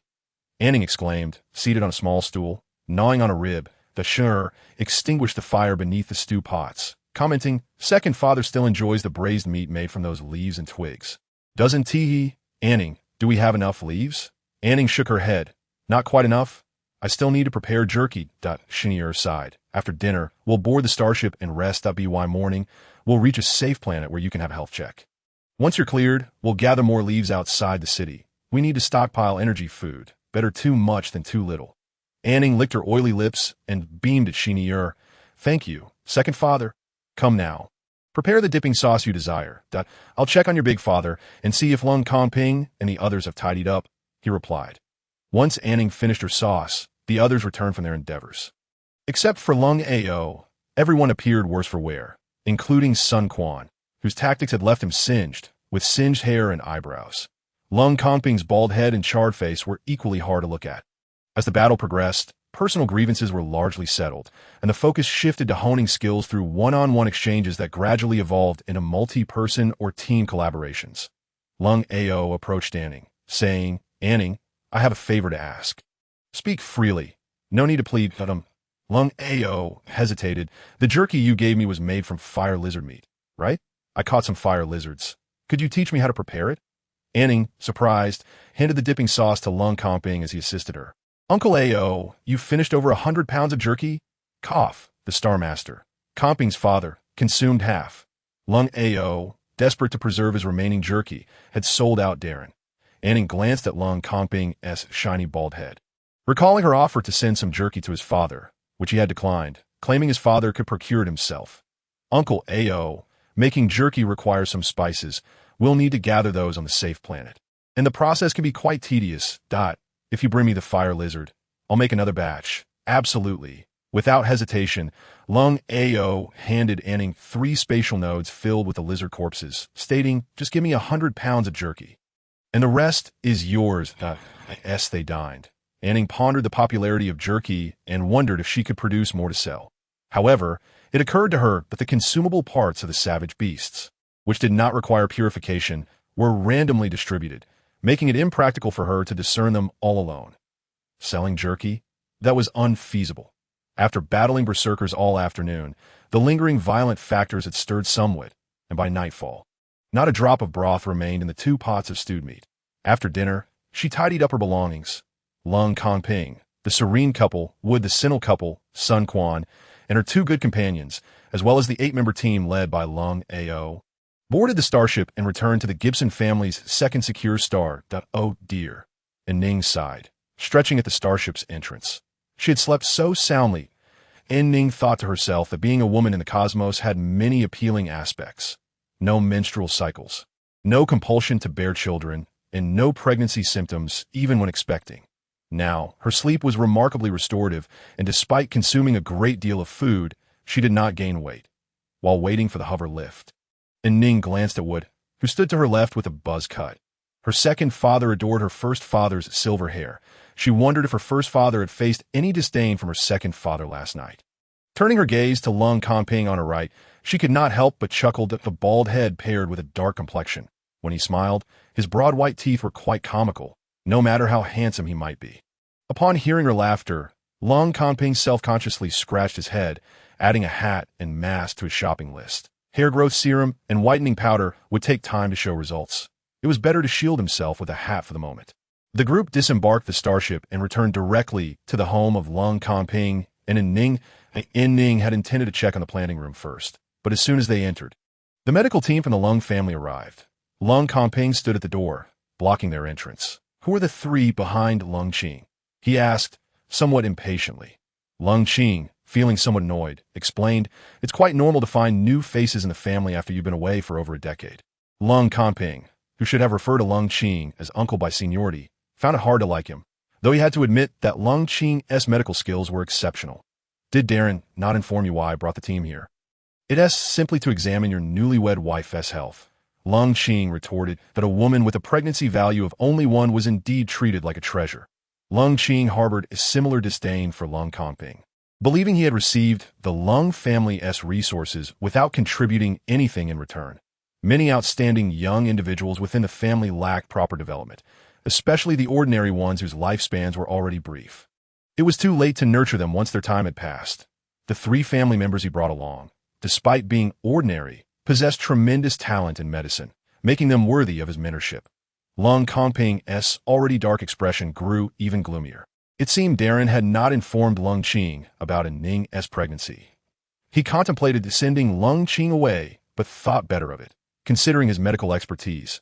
After much deliberation, he ultimately allowed Lung Qing to enter and conduct a thorough examination on An Ning. An Ning, waiting on the sofa, stood to greet Lung Qing as he led his team inside. She held great respect and admiration for the doctor. Upon seeing An Ning, Lung Qing began to scrutinize her with his eyes. Before he could take a second glance, Lung Ao stepped in front of An Ning, warning Lung Qing, "Mind your attitude. You represent the Lung family here." Lung Qing dismissed the first remark, but upon hearing he represented the family and noticing the presence of unfamiliar faces in the living room, he composed himself and assumed a more polite demeanor. Chapter 60. You should lie down first. Would exchanged glances with Sinel. What kind of person is this from the Lung family? Lung Kongping, with a dark expression, introduced, "This is Lung Qing, a level 5 wood-based berserker, deputy director of the medical center at the Lung family's primary secure star." Unwilling to allow the three strangers Lung Qing brought along to examine An Ning, Lung Kongping permitted only Lung Qing to proceed. Though somewhat reluctant, Lung Qing had no choice but to follow behind An Ning as she entered the guest room, especially with Lung Ao present. In the living room, Lung Ao and his team exchanged glances with the three individuals Lung Qing had brought. They were all strangers to one another. This examination was the most detailed and tedious An Ning had ever undergone, covering everything from hair, strands to toe tips, and she soon drifted off to sleep. Lung Kongping greeted Wood and Sinel before stepping outside to take a call from Darren. "Darren, why is Lung Qing here?" "Where's the director?" Lung Kongping inquired urgently as soon as the call connected. "The director was taken away by my father." "Damn." Darren's tone was fraught with irritation. Lung Kongping, puzzled, asked, "Is something wrong with my father? What could possibly happen to him? He is perfectly fine." The sound of Darren pacing, filled with agitation, came through the communicator. "Kongping, his wife, Nicole, is pregnant. Yesterday I managed to obtain some level 9 purified savage beast meat. And just now it was hijacked by my father. Damn it." Darren was furious, not just because Lung Ji had seized the savage beast meat he had prepared for An Ning, but also due to his father's negligence towards his brother. He had taken over most of the Lung family's industries, yet the core businesses remained under Lung Ji's control. Darren's plan was to consolidate the entire Lung family under his management. And once he had reorganized everything, he would hand it all over to Lung Kongping. Now, with his father poised to have a third child, the director he had arranged for An Ning's examination had been taken away early by Lung Ji. Alongside the recently hijacked savage beast meat, Darren suddenly lost confidence in his ability to pass the Lung family intact to Kongping. The only solace he found was that he had not disclosed An Ning's pregnancy to his father. It wasn't he that he feared Lung Ji would harm An Ning. Rather, the timing of Nicole's pregnancy news felt suspiciously coincidental. This was also a point of concern for Lung Kongping. It was too coincidental. Kongping, although Lung Qing has some personality issues, his medical skills and ethics are top-notch. As long as he examines An Ning, he will take responsibility for her health. Darren tried to calm himself. Nicole should not have just found out about her pregnancy yesterday. "I feel something is amiss here. Don't worry. I'll figure out how to obtain the high-class savage beast meat. Just take care of An Ning." "Wait," Lung Kongping interrupted Darren as he was about to end the call. "Unclean savage beast meat is acceptable. I have ways to purify it." Darren was taken aback. "You have?" "Yes, regardless of level, parts, or quantity. I need the internal organs and bones as well. The marinated delicacies you had last time contained a lot of savage beast offal." "Hiss." Darren inhaled sharply. He still had some marinated delicacies in his space that he hadn't been willing to consume, and those bizarre meats turned out. An Ning gazed at the man before her. And when he produced a medical testing device, alarm bells rang in her mind. Though she may not have encountered other instruments frequently, she had seen various models of medical testing devices just 2 days prior. "Madam Lung, please lie down. Let me assist you," she urged. An Ning pressed the green button on the ring Norton had gifted her, releasing an electrified energy net. This net could easily ensnare beasts of level 3 and below. Capturing an ordinary person was trivial. Chapter 61. She did not mistake the person. An Ning did not pause to observe the fallen individual, but hurriedly ran out the door in search of help. "Ning, what are you flustered about?"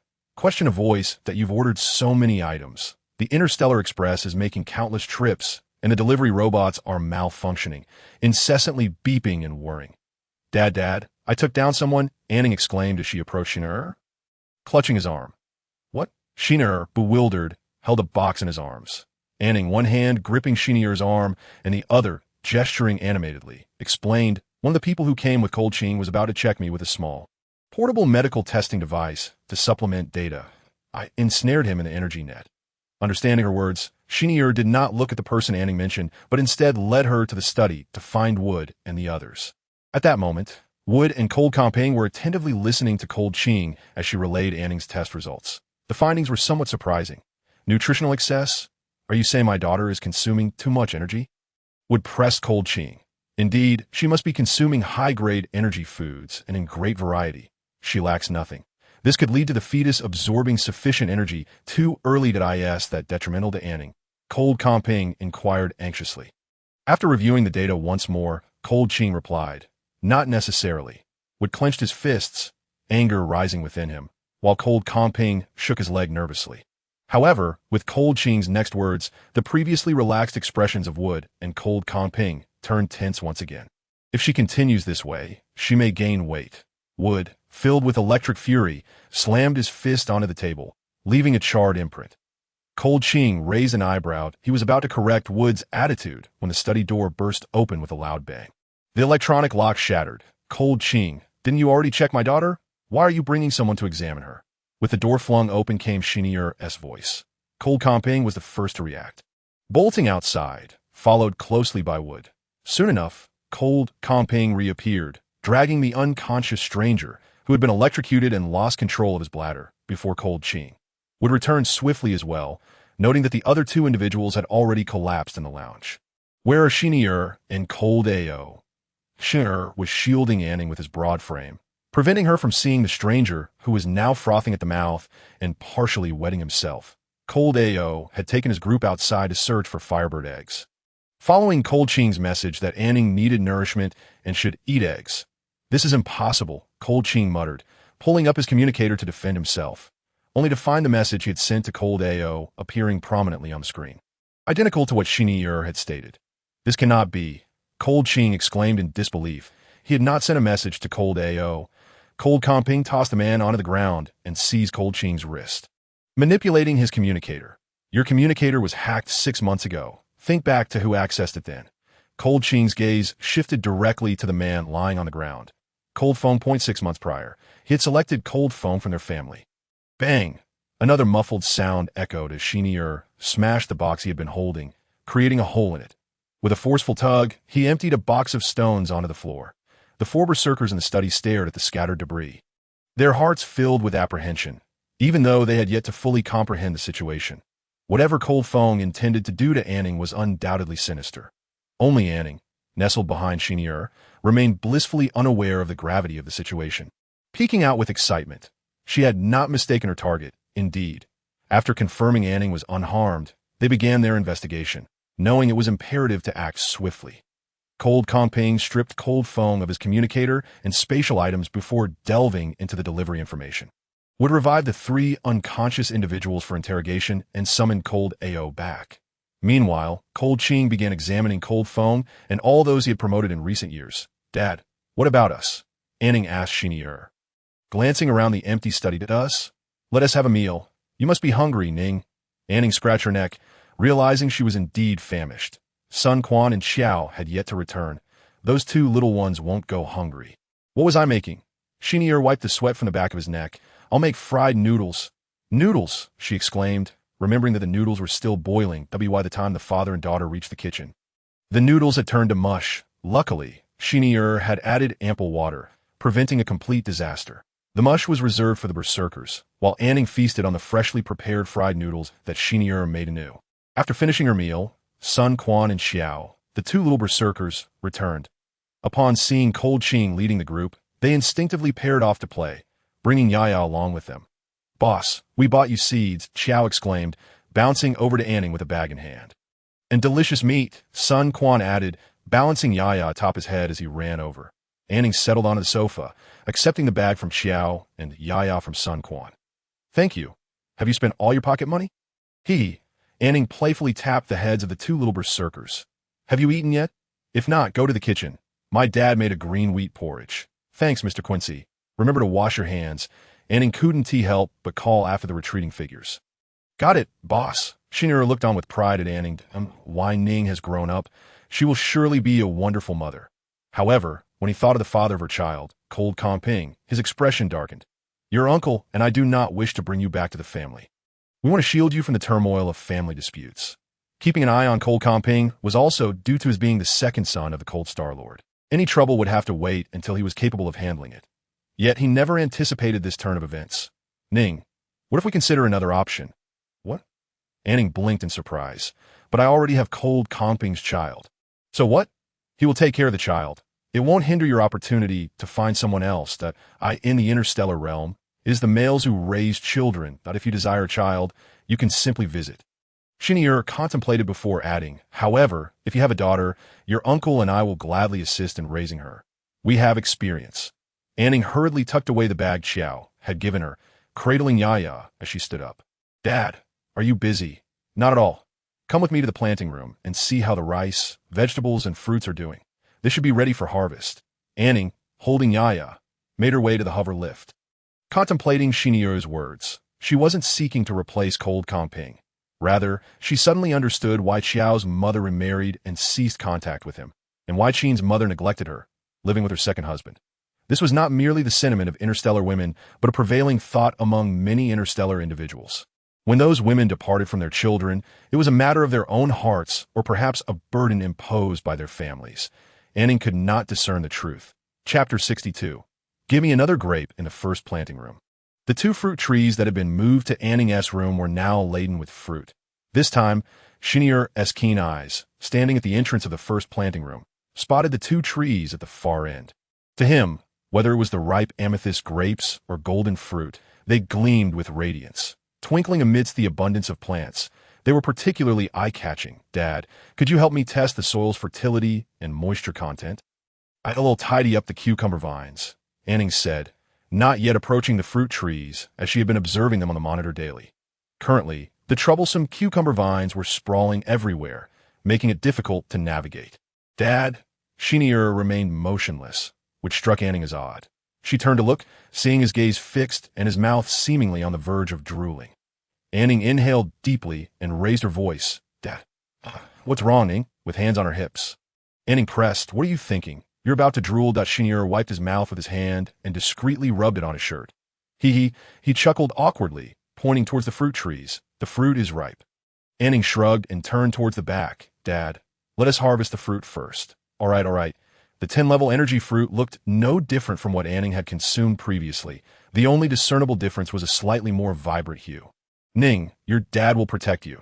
Go ahead and pick the fruit, Shinir encouraged, taking the initiative to let An Ning work.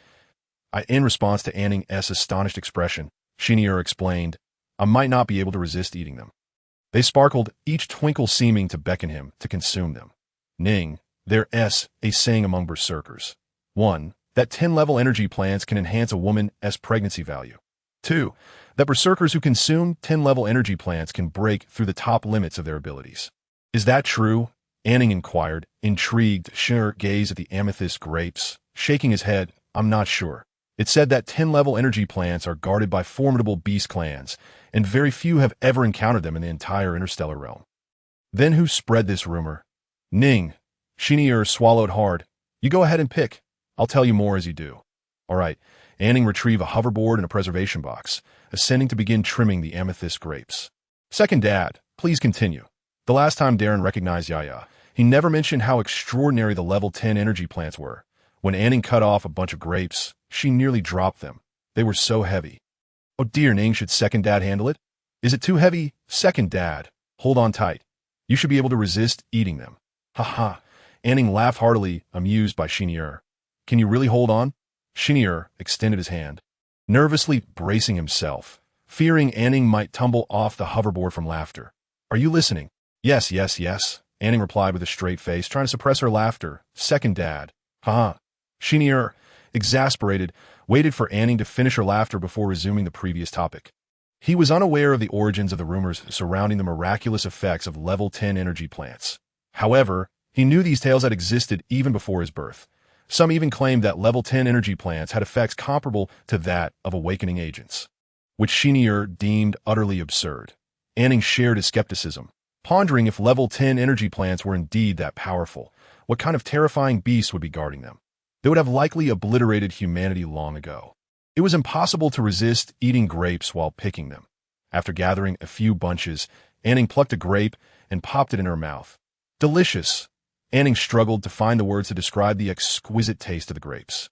Not only were they free of any peculiar flavors, but they also possessed an indescribable sweetness. She plucked another grape, lowered the hoverboard, and fed it to Shinier. He first savored the delightful taste on his palate, then felt an overwhelming sense of comfort wash over him, as if he were being purified. Relaxation and joy enveloped him, akin to lying on a cloud. After a moment of indulgence, Shinier suddenly squatted down, burying his face in his arms. An Ning, still awaiting his commentary, was puzzled. Second Dad, does your stomach hurt? Did you eat something bad? An Ning knelt in front of Shinier, grasping his arm anxiously. Suddenly, Shinier burst into tears, startling An Ning. If she hadn't been holding onto his arm, she might have fallen to the ground in shock. Second Dad, what's wrong? Don't scare me. Tears welled up in An Ning's eyes. She had never seen Shinier cry like this. Once, when Big Dad was injured while defending against a beast tide, he had suffered severe internal damage and spent over 20 days in the medical center. Yet Second Dad had only wiped away his tears in secret twice. Ning. Oh my, it's just too delicious, An Ning exclaimed. The grapes are simply divine. How can my Ning grow such scrumptious grapes? What if something were to happen? I shouldn't have left you to pick up the delivery. An Ning's tears, which he had almost managed to hold back, now flowed uncontrollably. Her second dad was terrified by the earlier incident. I am perfectly fine. I'm not hurt at all, An Ning reassured, snuggling next to Shinier and gently comforting him. After a while, Shinier patted An Ning's shoulder. An Ning wiped her tears on his shirt. Are you feeling better, second dad? Shinier nodded. Don't tell anyone. It would be embarrassing. All right, she replied. Can I have another grape? Ha ha ha. An Ning laukit playfully punching Xenia is Schulda. Then sat down on the ground, and Shinier joined her in laughter. After sharing their tears and laughter, the father and daughter felt uplifted, humming interstellar songs as they continued to eat and pick fruits. Meanwhile, in the living room, several members of the Lung family, including Lung Kangping, gathered with serious expressions. When Lung Ao received news from Wood, he was leading a team back, pondering whether An Ning could make the strongly flavored fire chicken eggs taste good. He hadn't anticipated such a significant oversight from the medical team sent by the Lung family. Rushing back, he coincidentally found that Lung Kangping and others had already begun their preliminary investigations. Wood instructed Xiao and Sun Quan to assist An Ning in the planting room, while the others convened to discuss strategies. I checked Lung Feng's communicator. He had been in frequent contact with a particular number for 3 years, during which his account received over 100 million star coins. Lung Kangping projected the evidence. This is the number, and its encryption level is extremely high. We cannot trace the user. The information regarding Lung Feng's account revealed that he had received transfers from over 100,000 ordinary accounts in the past 3 years, with half of them already closed. Adjusting the screen for clarity, Lung Kangping noted that most of the remaining account holders were over 80 years old. Such significant transactions could only be orchestrated by one of the top 20 families in the galaxy. Chapter 63. Am I very healthy? To validate his suspicions, Lung Kangping presented evidence of tampered data from the interstellar delivery robots. Although the Gibson family ranked 25th, this security star had been established for over 300 years, and its planetary defense systems were robust. Only a prominent family would have the capability to accurately manipulate the delivery robot data. After Lung Kangping finished speaking, Wood added, I suspect Lung Feng has had a control chip implanted in his brain. He cannot articulate his intentions or the puppet master behind them. The more I inquire, the more he forgets. He has even forgotten where he is now. If we can successfully extract the chip, we might identify the force responsible. Everyone present understood the implications of control chips, a project long banned by the Interstellar Alliance. However, they also knew that such research continued in secrecy, as it was a potent means of control. Lung Qing also shared his preliminary findings, noting that among those he had promoted in recent years, 8 were now suspected of being problematic. Lung Ao pointed at Lung Qing, at a loss for words.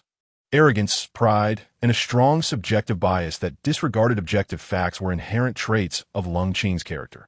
Despite his medical prowess and loyalty to the Lung family, his actions had often been overlooked. Yet, it was precisely from him that they had encountered a loophole. "Uncle Ao, we need to conduct a thorough investigation within the family," Lung Kongping advised. "Rest assured, An Ning's grievances will not go unaddressed," Lung Ao replied, tapping his fingers on the chair back as he pondered whom to send to investigate the medical center on the main star. "By the way, Kongping, what exactly is going on with An Ning's health that necessitated the medical team's arrival?" Lung Kongping exchanged glances with Wood before responding. "Uncle Ao, let us discuss this upstairs." The team members accompanying Lung Ao remained vigilant in the living room, while Lung Kongping and the others returned to the study, observing the broken door lock, the debris on the floor, and the black fist print on the desk. Lung Ao speculated about what had transpired in that room while he was away. When he learned of An Ning's pregnancy, his first thought was of the news regarding Nicole's pregnancy. Such a coincidence. Reflecting on the family head, Lung Ao found it challenging to evaluate the situation objectively. Years ago, the previous family head had met with a sudden and fatal accident, leaving the 9-year-old Ling Ji to hastily assume leadership of the family. Young, low-ranking, and lacking substantial power, Lung Ji faced numerous challenges during his tenure. Fortunately, through sheer determination, he had managed to maintain his position for 590 years, becoming virtually unassailable. However, since Lung Ji began pursuing level 10 abilities a century ago, he had distanced himself from many family matters. Lung Ao glanced at Lung Kongping, who was confirming details with Lung Qing regarding An Ning's care. Realizing that this child, at such a young age, had already perceived the inevitable chaos within the family. This prompted her to leave the Lung family under the pretense of her birth mother's situation. If An Ning could ensure sufficient energy food intake before childbirth, would there be no issues? Lung Kongping posed his final question. Lung Qing nodded. Theoretically, yes. However, since she is carrying twins, her energy requirements will increase later on. Then there should be no problem. "You may leave now," Lung Kongping interjected. Eager to dismiss him, he had already received the images of the level 10 purple crystal grapes that An Ning had sent him, filling him with confidence that An Ning would safely deliver her 2 children. Should any mishap occur, he would take responsibility. "Are you sending me away?" Lung Qing was taken aback. "What else would you suggest?" Lung Kongping met Lung Qing's gaze firmly. "If it weren't for Uncle Ao's endorsement, do you think you would still be sitting here?" Lung Qing struggled to articulate a response, realizing he had no valid argument. Noticing the tense atmosphere, Lung Ao intervened. "Kongping, Lung Qing has indeed made mistakes. But the priority now is to ensure An Ning safely navigates her pregnancy. Nicole is also pregnant, and the director is unavailable." Gritting his teeth, Lung Kongping declared, "Do not allow him to stay at my house," before leaving. At that moment, Lung Kongping genuinely found it difficult to identify a doctor more skilled and trustworthy than Lung Qing. He sensed a web closing in on him. After all, he had merely borrowed some medical monitoring devices from the Energy Star. Who would go to such lengths to ascertain An Ning's health? Had someone discovered An Ning's unique awakening abilities? That seemed unlikely. Considering the timing of Nicole's pregnancy news, was someone concerned about An Ning becoming pregnant? Who could his child threaten? As he pondered these thoughts, Lung Kongping arrived at the door of the first planting room and messaged An Ning to open the door.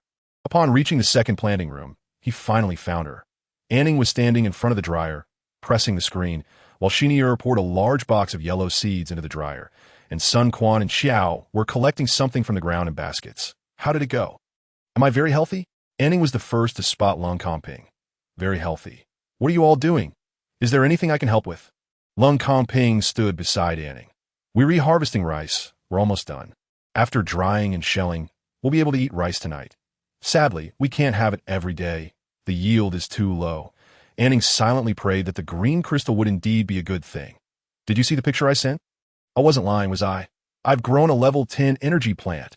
An Ning wore an expression that seemed to beckon praise, completely unfazed by the events of the previous afternoon. Lung Kongping playfully pinched An Ning's nose and complimented her, thinking that the 2 little sprouts in her belly must possess an audacious spirit. The fertility of the soils in both cultivation chambers had significantly declined, while the levels of the violent factor had increased. Instead of planting energy-producing flora in the newly available land, An Ning opted to sow a batch of tall grass, deliberately avoiding the use of soil purifiers and growth agents. drawing from the earlier comparisons made through the golden sunflower and fruit trees. An Ning resolved that, henceforth, the plants she consumed would be free from various chemicals. However, those intended for sale would still require such treatments, as earning star coins remained a priority for her. After tending to cultivation rooms 1 and 2, An Ning proceeded towards another and used sunroom. An Ning, let us tackle it tomorrow. You should rest now, advised Lung Kongping, noting that An Ning had spent quite a while in the cultivation area. I refuse, An Ning replied firmly. I'm in good health, and tomorrow I must go gather spices.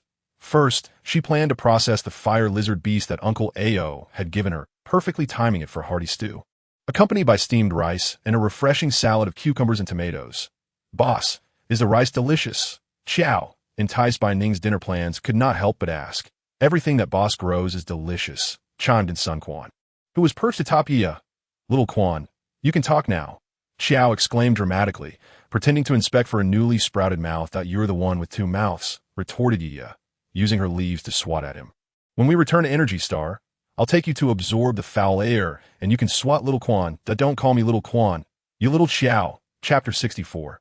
I dislike intelligent robot stewards with 2 children in playful disarray. Lung Kongping found no opportunity to further persuade An Ning to take a break. Shini, with his hands clasped behind his head, quietly observed Lung Kongping's predicament. Kid, you've yet to witness Ning's stubbornness.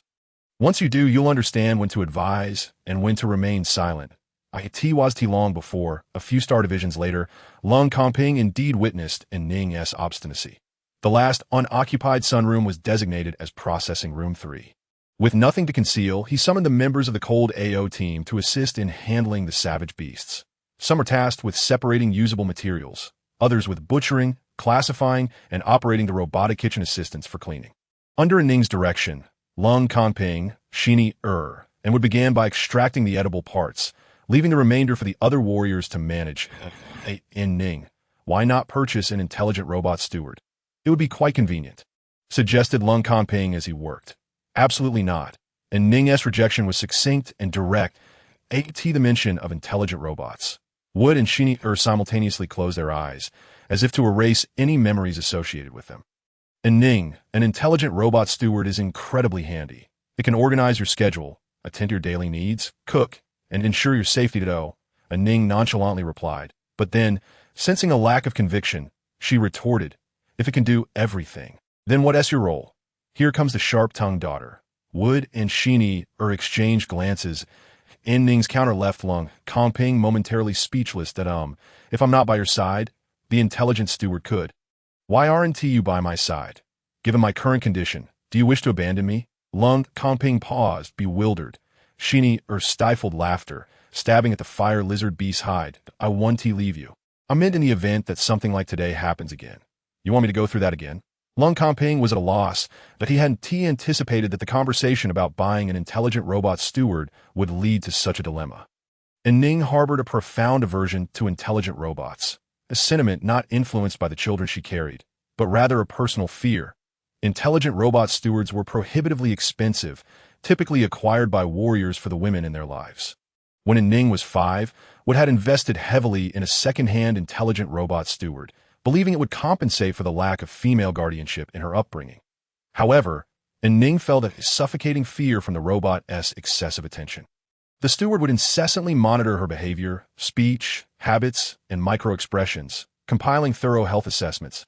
If An Ning attempted to lock the robot out, it would autonomously order surveillance equipment online to be installed in her room. What truly terrified her was an evaluation once given by the robot, indicating that she exhibited numerous behaviors inconsistent with interstellar human norms and that her thought processes did not align with those of a typical 5-year-old.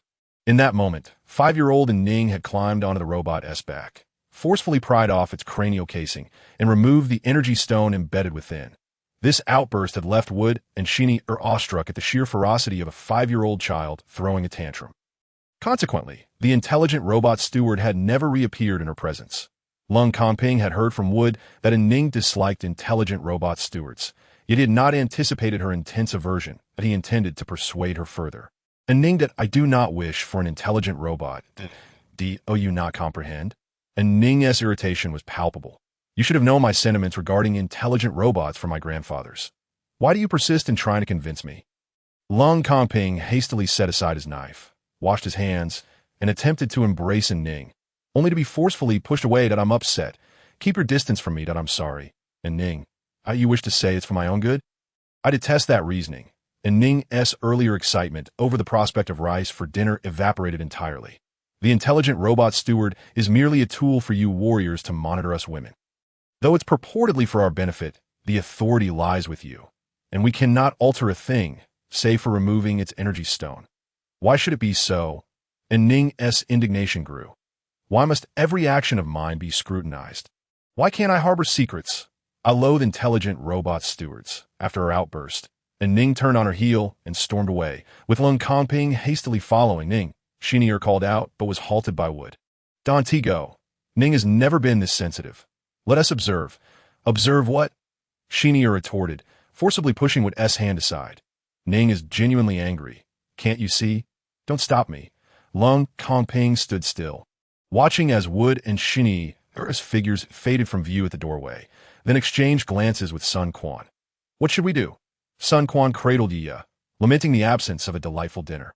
Upon returning to her room, An Ning locked the door immediately, pacing anxiously and unable to stop. Her parents' words from her past resurfaced, amplifying her agitation. Why?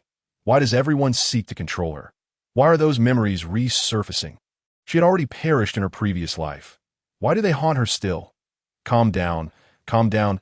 An Ning took deep breaths repeatedly, attempting to regain composure, but to no avail. She recognized her instability, yet found herself powerless to control it. An Ning, grant me a chance to explain that I was wrong. I truly understand my mistake. Hearing Lung Kongping's voice, An Ning clenched her fists and shouted at the door, Get out! Ning, leave me alone! Everyone, just go away! Upon hearing An Ning's demand, Shinier, without hesitation, kicked the door open. His daughter, no matter how angry, would never dismiss him. Upon entering, Shinier swiftly embraced the still restless An Ning and shouted towards Lung Kongping. Call for Lung Qing. Tell him to come quickly. As Lung Kongping rushed to find assistance, Wood, following closely behind, noticed An Ning's eyes were red-rimmed. Is she about to go berserk? After Shinier entered and held her, An Ning's thoughts spiraled out of control. She was utterly oblivious to her own actions or words.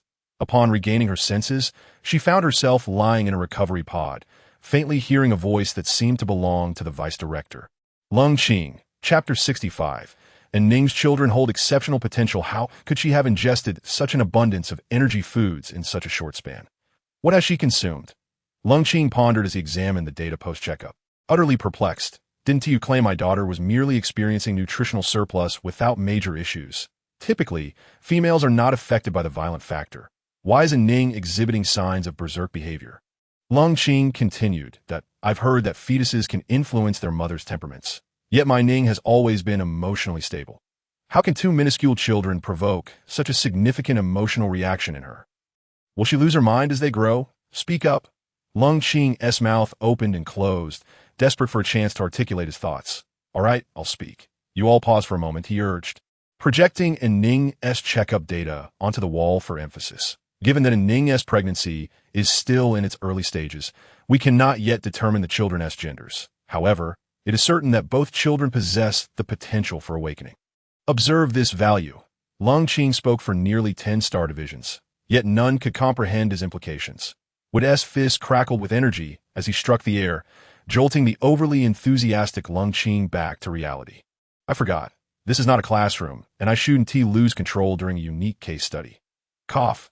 Lung Qing cleared his throat. In summary, An Ning's children exhibit exceptionally high potential, but we assess a child's potential and the likelihood of awakening based on the fetal response values after the mother consumes energy-rich foods. Typically, the potential ranges from low to high, with the fetus exhibiting no response, slight reactions, and strong reactions for those with potential rated S and above. Cold Qing pointed out a particular data point for Lung Kongping and the others to observe. Look at the reaction values of the two fetuses in An Ning's womb. They are extraordinarily high, nearing the historical maximum.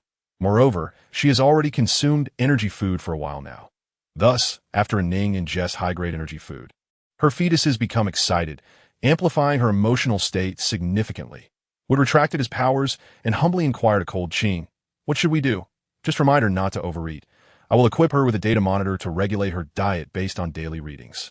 This outlines the types and quantities of energy food required according to different values, along with a food substitution chart. Xinier received the information and scrutinized it closely on his communicator. Lung Kongping glanced at the cold Qing sent before asking, if it's merely amplifying emotions, how do we explain An Ning's manic behavior?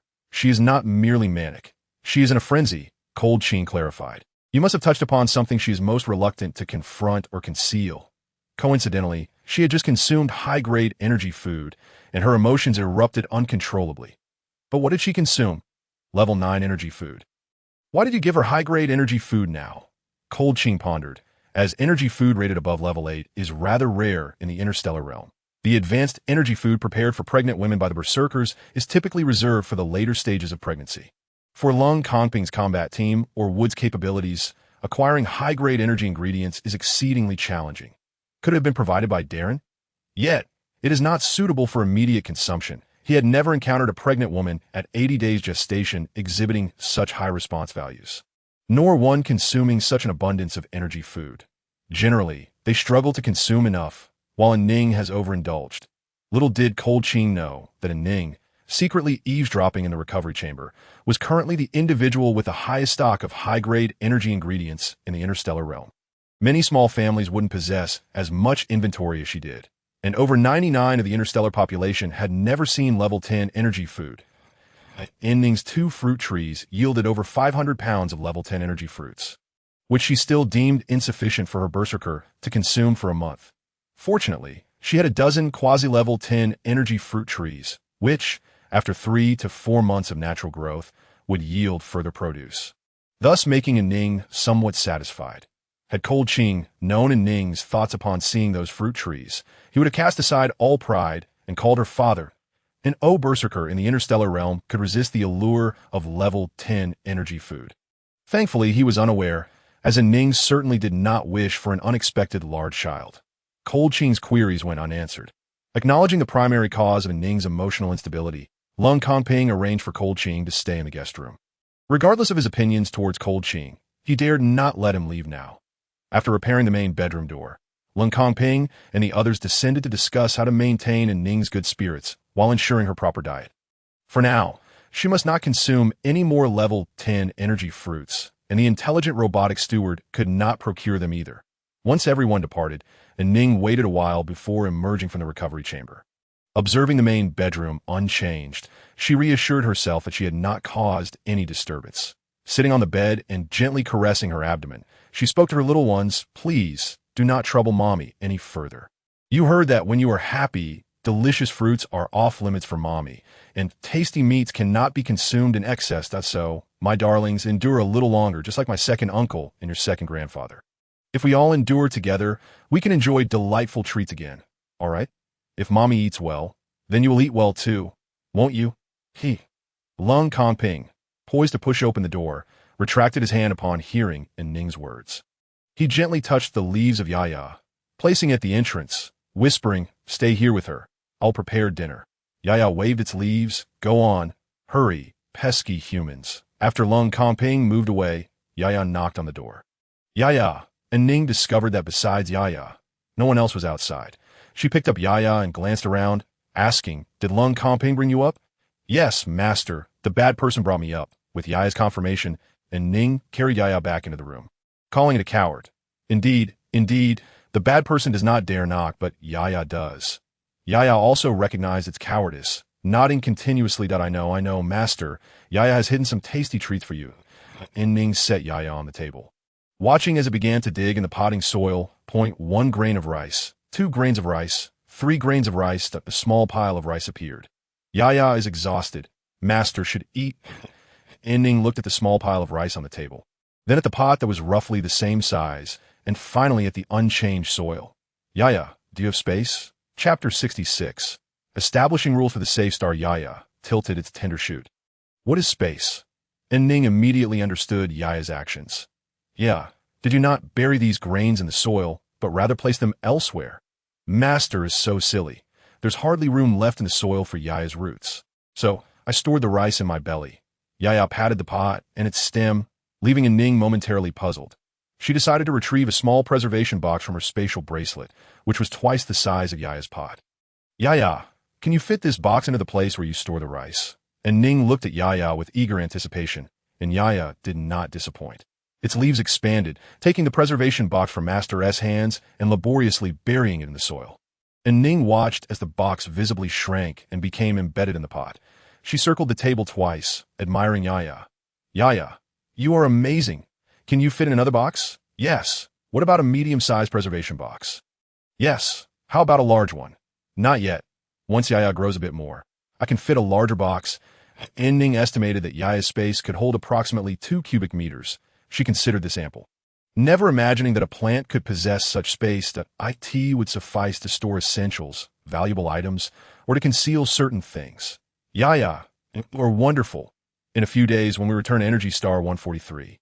Let us gather some stinky air, compress it, and store in your space that I will also make you a cover so you can enjoy snacks anytime. Master is amazing. Master is the strongest. The saxophonist Sunflower and the twisting Yaya reappeared, expressing its joy through spirited movement. Knock, knock, accompanied by Lung Comping's voice. And Ning, may I come in? And Ning ceased her interaction with Yaya, straightened her clothes, and sat properly on the chair, initially intending to decline. She reconsidered and allowed Lung Comping to enter. I made dinner. Red Star wheat with red fruit jam, and a bowl of black ear soup. Lung Comping placed a tray on the table before Ning and stood rigidly beside it. Akin to a child who has erred, An Ning picked up a square piece of Red Star wheat and asked Lung Comping, have you eaten? We had energy supplements. And Ning got I'm sorry, and Ning preempted Lung Comping's apology. When he suggested purchasing an intelligent robotic steward, she could have chosen to respond more graciously, but she did not. Upon hearing An Ning's serious apology, Lung Comping knelt on one leg before her, causing her to drop the Red Star wheat from her chopsticks in shock. What are you doing? And Ning, I apologize. It was my presumption, my fault. Please do not say sorry to me. I cannot bear the thought of losing you. And Ning gazed into Lung Comping's earnest eyes and tone, sensing no pretense. She had merely offered an apology. What had he conjured in his mind? In her interstellar online classes, An Ning had long forgotten that women with pregnancy values do not need to apologize to berserkers. Such gestures are only necessary when seeking other husbands, where a slight expression of remorse may be warranted towards the primary husband. Misinterpreting An Ning's solemn apology, Lung Comping believed she had resolved to seek a second husband. He no longer harbored the expectation of being her sole husband, yet it seemed premature for An Ning to begin searching so soon into their marriage. I did not say I want to lose you. Please get up, An Ning urged, grasping Lung Comping's arm to help him rise. An Ning, can we postpone discussions about a second husband? Now is not the right time, considering your health. Wait, An Ning swiftly covered Lung Comping's mouth. If you wish to part ways with me, just say so. Not twist my words. When did I ever indicate a desire for a second husband? What? Am I not allowed to argue with you? When I argue with you, it means I seek a second husband, regardless of whether I am at fault. Woo-woo, Lung Comping was initially startled by Ning's words, but as he continued to hear her, he found it utterly incomprehensible. He could very well drop dead on the spot. An Ning was taken aback by the sudden kiss, her toes curling. Though she was pregnant, she had not shared many intimate moments with Lung Comping. Thank you. Thank you for not abandoning me. I will strive to behave well. Yes, they dined. Lung Comping excitedly placed the chopsticks back in An Ning's hands and pushed the plate closer to her. An Ning was utterly taken aback. Lung Comping's reaction was completely unexpected. Do you need me to feed you? He asked with eager anticipation. I can eat by myself, she replied. Later that evening, as she leaned against the headboard after washing up, An Ning found herself reflecting on the day's thrilling yet perplexing events. Suddenly inspired, she retrieved a bunch of amethyst grapes from her space bracelet, resting them on her lap. Would you like some? She asked Lung Comping, who was just climbing into bed. Put them away quickly, he exclaimed, unable to resist the temptation, his eyes glued to the grapes. An Ning plucked a grape and popped it into his mouth. Witnessing the same expression he shared with Exxon as she reached for another, Lung Comping quickly grabbed her hand, stating, one is plenty. I just returned from training. The aroma of the fruit is sufficient. Oh, right. I completely forgot. An Ning stored the grapes away, not pressing him to eat more. She recalled what her second father had told her about the wonders of level 10 energy foods and inquired about it. Lung Comping explained that indeed, Level 10 energy plants were guarded by wild beast packs, but many noble families possessed a few on the energy star.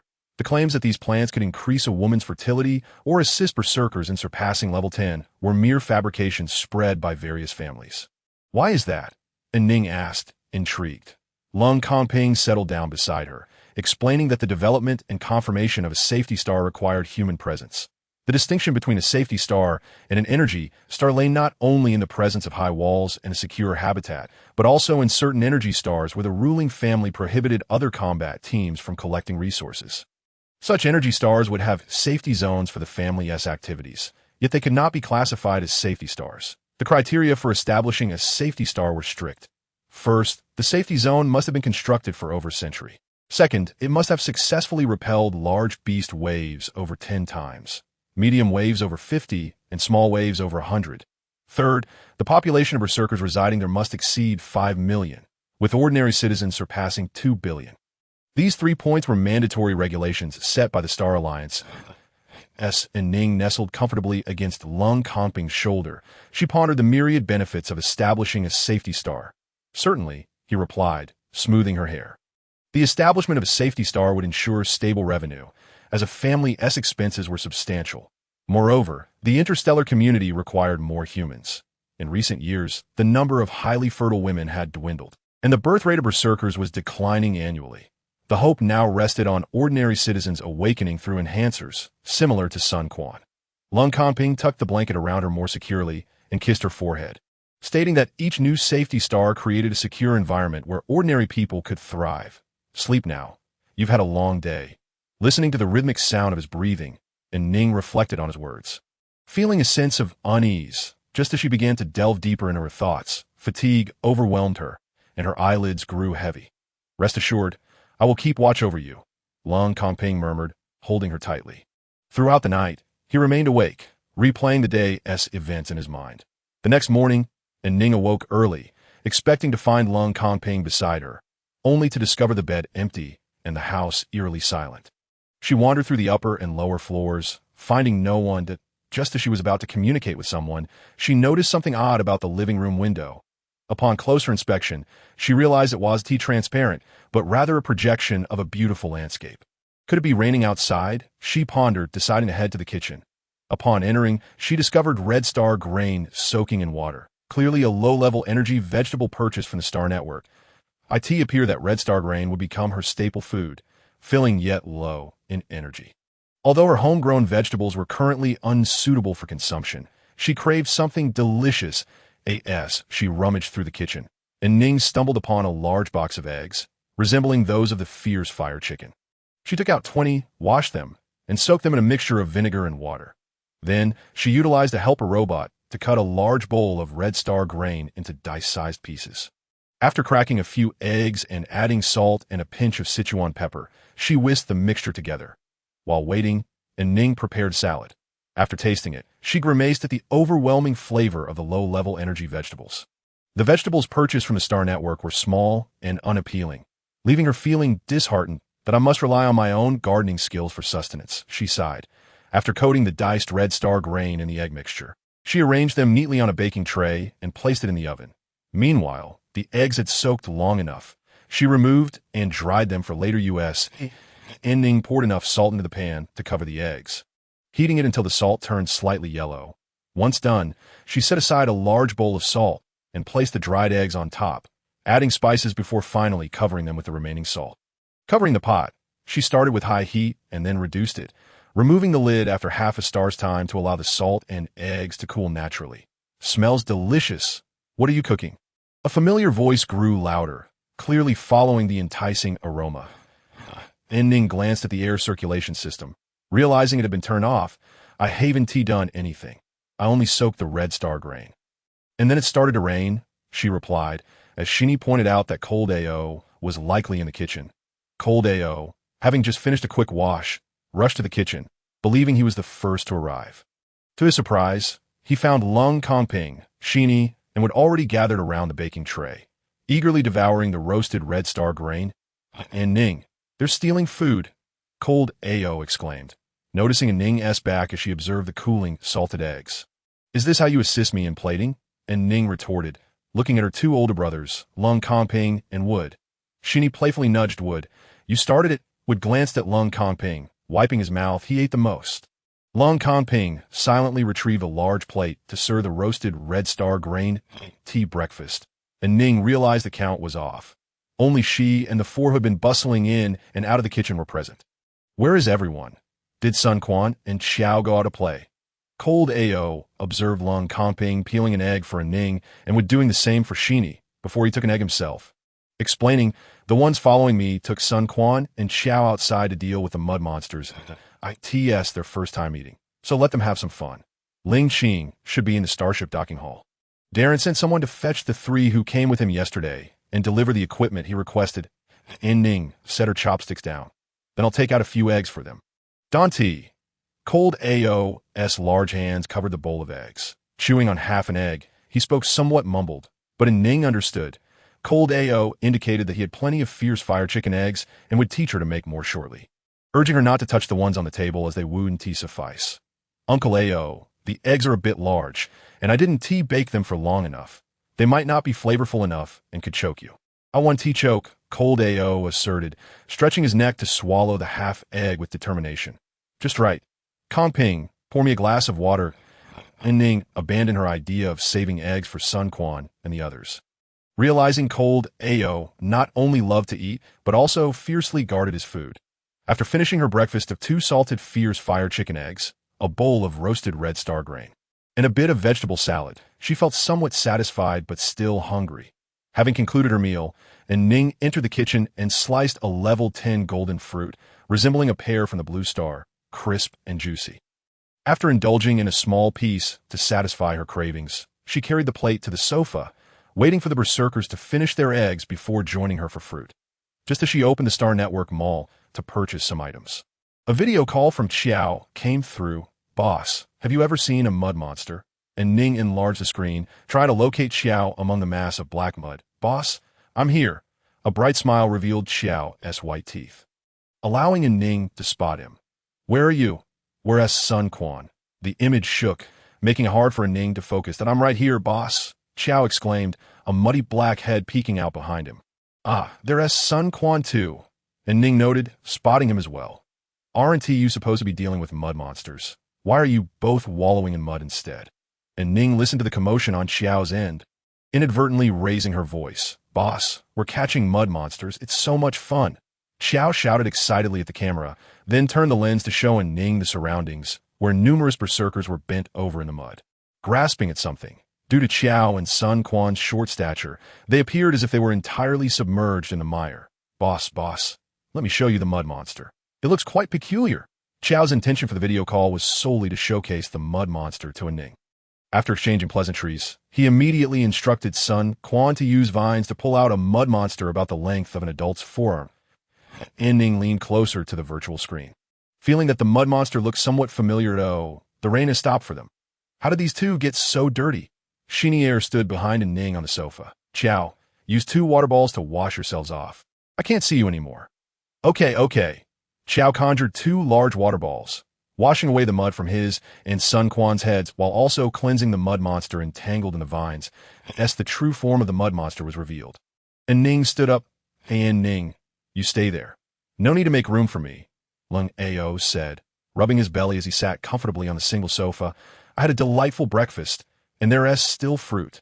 Level 10 energy fruit. Crawfish. Kongping, did you steal from your father's storeroom? Lung Ao remarked that, I want that mud monster. And Ning noticed that Lung Ao was also searching for Lung Kongping and turned to Shinier. Second dad, that mud monster might be edible. Could you catch 2 for me? Ning, that mud monster looks somewhat like the shrimp monsters in the water domain, but it's filthy. It's in the mud. Shinier was cut short by Ning's gaze. Reflecting on Ning's emotional fluctuations yesterday, he thought catching a couple of mud monsters would be quite simple. Dear, let us catch a few shrimp monsters for our daughter. Shinier chuckled at Wood. He despised the black rain, as it would stain him. Wood lifted a plate filled with level 10 golden fruits, having eaten half himself and fed half to Shinier before heading out to catch the mud monsters. After Lung Ao confirmed with Lung Kongping that the level 10 energy fruit was not stolen from Darren's family storeroom, he searched for the fruit again, but it was already gone, having been taken away by Shinier. Outside, the black rain continued to fall, preventing access to the inner circle for spice gathering. An Ning, feeling restless, pulled Lung Kong Ping aside to ask if they could add a sealed compartment to the No. 3 processing room. That we have some leftover materials from when the 4th floor was built. How big do you want it? It doesn't need to be too large. Just build a long, narrow compartment along the edge for me to store the sponge tree boards with black ears. And Ning stated, and Lung Kong Ping understood. They ascended to the 4th floor, where Lung Kong Ping used machinery to assemble the compartment, while An Ning directed Shini Air and Lung Ao to continue disassembling the fire lizard beast that had not been properly sorted yesterday. Those parts that had been classified and could not be consumed for the time being were temporarily stored in preservation boxes. An Ning called for a lid and asked Shini Air to help stack these boxes around her in a circle. She took a seat in the middle and began to purify the berserk beast meat at her leisure. Lung Ao was unaware of An Ning's activities, but he didn't inquire, as his purpose was to protect her and perhaps snag some food. An Ning, is there anything you desire? Lung Ao inquired, peeling the skin off the fire lizard beast. An Ning looked up from her communicator, where she was selecting a hover vehicle from the Star Network Mall. Uncle Ao was asking if there was anything she wanted. He intended to help her acquire it in exchange for half a level 10 golden fruit. An Ning rolled her eyes, recalling that her second dad had mentioned he wanted to level up and needed to engage in continuous combat training. The stronger the opponent, the more effective his training would be. Uncle Ao, I'll give you a golden fruit if you accompany my second dad for training and help him level up. Subsequently, An Ning produced a level 10 golden fruit and handed it to Lung Ao. You re-giving this to me? Lung Ao asked incredulously. He put down the knife he held, rubbed his hands on his clothes, and took the golden fruit. Despite being a peak level 7 berserker and serving as the deputy to the head of the number 1 family in the interstellar rankings, he seldom got the chance to see level 10 energy plants. The Lung family had a level 10 energy fruit tree on the Energy Star, and each year they dispatched a significant number of personnel to guard it against berserk beast attacks, managing to save only about 20 fruits. After allocating some to pregnant women in need of energy and exchanging goods with other families, as well as providing emergency supplies to high-level berserkers in need of transformation, the remaining fruits offered a mere opportunity for those who had made significant contributions to taste them once a year. Lung Ao lamented not having eaten the fruit from the coffee table earlier, only to realize he now held an entire one in his hand. ISNT, it just training Shini Air. Train him hard, make sure he levels up as quickly as possible. Though Shini Air felt that An Ning's offer of a precious level 10 energy fruit for a sparring partner was somewhat unbalanced, he soon considered the value of the entire tree and An Ning's filial piety, leading him to agree willingly. He had forgotten that there was a jealous king at home. During the day, he was drilled by Lung Ao in the training room and at night by Wood in his room. His future days promised to be quite colorful. Unfortunately, he lacked foresight, otherwise he would have certainly stopped An Ning's kindness today, urging her not to act so dutifully. The construction speed of Lung Kong Ping's compartment exceeded An Ning's expectations, just as she finalized her hover vehicle selection and completed the payment on the Star Network Mall. The compartment was already completed on Lung Kong Ping's end. Did you use the family's star coins to buy a hover vehicle? Lung Kong Ping asked An Ning excitedly. Yes, it's for my account. Spend it well. Feel free to spend more. An Ning had never heard such a request in her 2 lifetimes. Can the spraying and shading systems be separated? An Ning pointed to the connected pipes inside the compartment and the other areas of the No. 3 processing room. Yes, I can modify it here to allow for separate control. Just wait a moment. An Ning turned her head to observe Lung Kong Ping as he focused intently on the control panel. Although he had shaved his head and his face had darkened several shades, his serious demeanor remained quite handsome. You seem adept at modifying systems and networks, An Ning remarked, watching Lung Kong Ping's nimble fingers at work. Completely oblivious to the process that I was exposed to starships and routes frequently as a child. Eventually, I picked it up, Lung Kong Ping replied, tapping the screen. Let us check the effect. An Ning was quite satisfied with the result. Next, they arranged the wooden boards with small black ears against the compartment wall and activated the spraying system to regulate the light to a brightness similar to that of the sponge forest. Finally, they piled berserk beast dung in the center of the compartment. The plan for cultivating black ears was complete. Chapter 69. The mud monster An Ning was quite pleased with her plan. Believing she would surely succeed in harvesting a batch of black ears, An Ning Lung Ao glanced at the dung pile in the compartment, feeling the need to offer some advice given his age. Uncle Ao, please go ahead. First, let me clarify that Uncle Ao does not discriminate against any hobbies and respects them. Lung Ao paused before continuing. It's just that given your current physical condition, if you're playing with dung, you might want to discuss it with Lung Qing first. Ha ha. Xinier suddenly burst into laughter. Ning, he said you're playing with dung. Ha. Playing with dung. Xinier laughed so hard he slapped his thigh. Lung Kong Ping couldn't help but chuckle as well, though not as exaggeratedly as Xini. An Ning's round face flushed crimson. Uncle Ao, I'm not playing with dung. What S on that board is black ear. I am cultivating black ears. Black ears? Lung Ao leaned over, pressing his face against the compartment's glass in an attempt to see if there were indeed black ears on the wooden board. Truth be told, even if placed right before him, he wouldn't be able to discern them. Feeling quite embarrassed, Lung Ao turned to grab Xinier, leading him to the training room. An Ning returned to her previous position, continuing her casual purification of the berserk beast meat, while Lung Kong Ping took over the unfinished disassembly of the fire lizard beasts. Ping Ping, do you have any interstellar beast or plant illustrations? Could you send me a copy? I can't find complete information on my account on the Star Network. Let me send you a copy of the study materials I used while in school. It covers 80% of the interstellar beasts and plants, he replied. Thank you, Ping Ping. An Ning happily accepted the file. Upon seeing the substantial memory taken up by the file, An Ning clicked her tongue in astonishment. If she were to live a normal 100-year lifespan, this file would keep her occupied until her death. Oh, you still remember the contents. An Ning scrolled through the screen, focusing solely on the images. Lung Kong Ping glanced at An Ning before resuming the disassembly of the fire lizard beast. I remember about 70 to 80% now. I could recall everything back in school. I scored full marks on every exam. You must have performed well in school. Then, you're quite obedient. An Ning looked at Lung Kong Ping, wanting to ask what being obedient had to do with academic performance that I didn't do well. I had to retake exams every time, and it was always Qin helping me with extra lessons. Lung Kong Ping's surprised expression made An Ning blush once more. What? Can't someone have poor grades? Fashion coordination, how to consume, makeup and hairstyles, and acting spoiled. What else did you learn? An Ning counted on her fingers, jewelry appraisal, taste, personality to, oh dear, these are all the things we were taught in school. Learning them for a year or two is enough. 10 years, I learned from age 8 to 18. It was so annoying.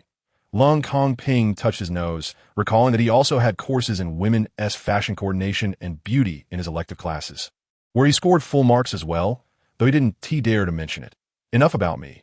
What about Xiao and Sun Quan?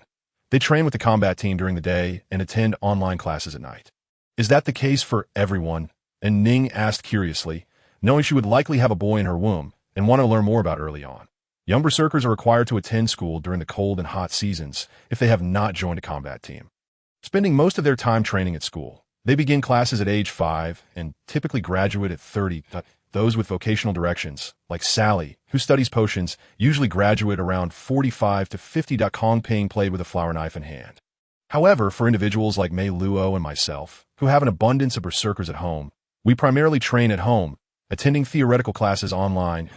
An Ning nodded in understanding, knowing that the teachers at school could not possibly match the expertise and experience of Kong Ping's family berserkers.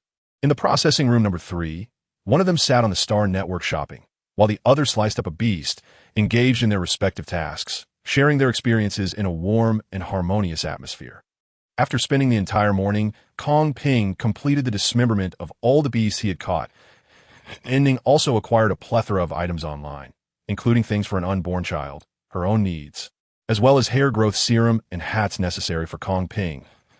An Ning refrained from purchasing whitening powder for Kong Ping, as she already possessed a whitening agent gifted by Sally, which was far more effective than my second uncle was still in the training room, while my eldest uncle and the others had yet to return. An Ning and Kong Ping descended to the 4th floor, where the living room was empty. Are you tired? Do you want to lie down for a while? Kong Ping wrapped his arm around An Ning's waist, allowing her to lean against him. I'm all right. Having sat for a whole morning, I'd rather not lie down just yet. Let us head to the kitchen and make some salt-baked eggs. I noticed you all seem to enjoy them. Uncle Ao mentioned that he had placed a spatial node in the kitchen filled with various grades of fiery wild chicken eggs. Kong Ping leaned down and kissed An Ning's forehead. All right, this gives me a chance to learn this new cooking method. You can teach me how to make Red Star wheat in the morning.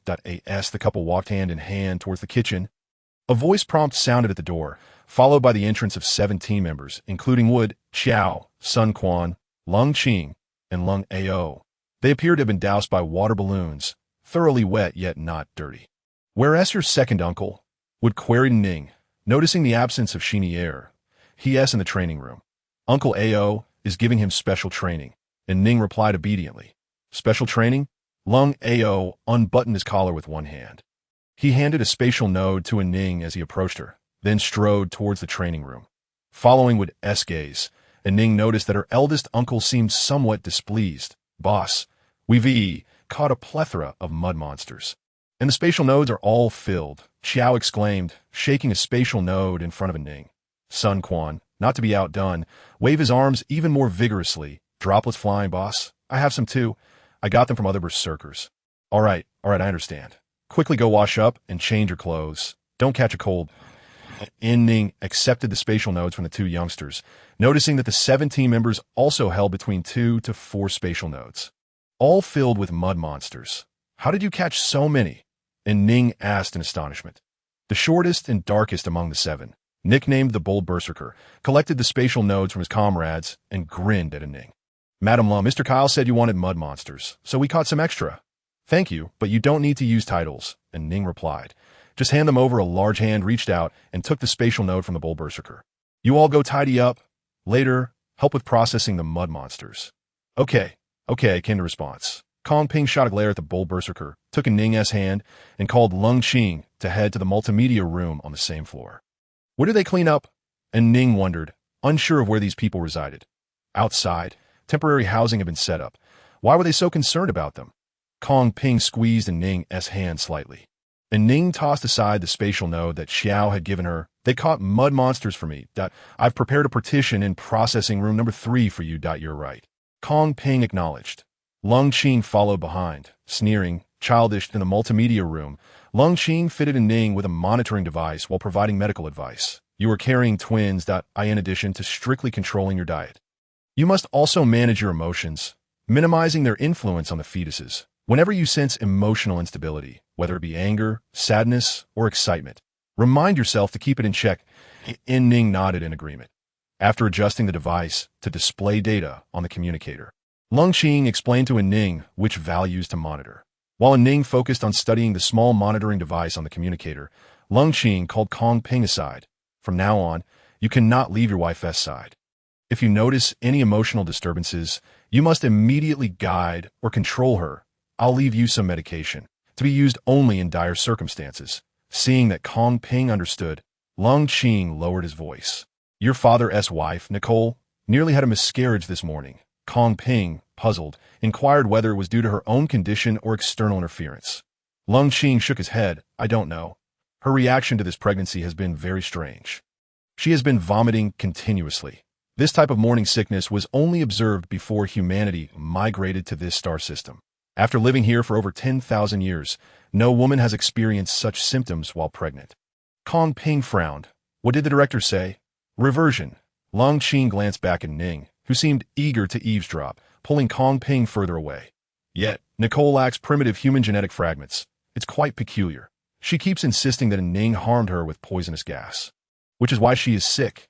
Your father has sent someone to investigate, confirming that the gases released from the dung of fire lizards are harmless to humans. However, whether the Dick family will accept this remains uncertain." Kong Ping cast a glance at Ning, who had inched closer, pulling Lung Qing toward the door. "Is there no way to stop Nicole's vomiting? The methods available have all been exhausted. It cannot be halted. I've heard she wishes to terminate the pregnancy, but her family disagrees.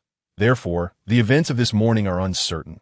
What is my father's stance? To respect Nicole's wishes." Kong Ping's expression turned icy, piecing together the events from the previous night and the information provided by Lung Qing. He could almost confirm that the Dick family, to which Nicole belonged, harbored considerable ambitions, placing An Ning in jeopardy. Sensing the 2 men as hushed conversation, An Ning approached Kong Ping, feigning a smile. "Can I leave now? I'm a bit hungry." "Let us go." Kong Ping took An Ning's hand and opened the door, heading straight to the kitchen. Lung Qing initially intended to relay items sent by Darren along with the starship, but decided to skip it. as he too was hungry, expecting lunch to consist merely of a single energy supplement for each berserker. He was taken aback to find a throng waiting eagerly to enter the kitchen. Unperturbed by the crowd, An Ning had only one thing on her mind. She craved crayfish. After explaining the method for making salt-baked eggs to Kong Ping, she began investigating interstellar mud monsters. Ning, listen to your second uncle. Mud monsters are not for consumption. They eat everything, Sheeny Air said mysteriously. Oh, you know why. When the black rain falls, all the berserkers on Safety Star rush to deal with mud monsters.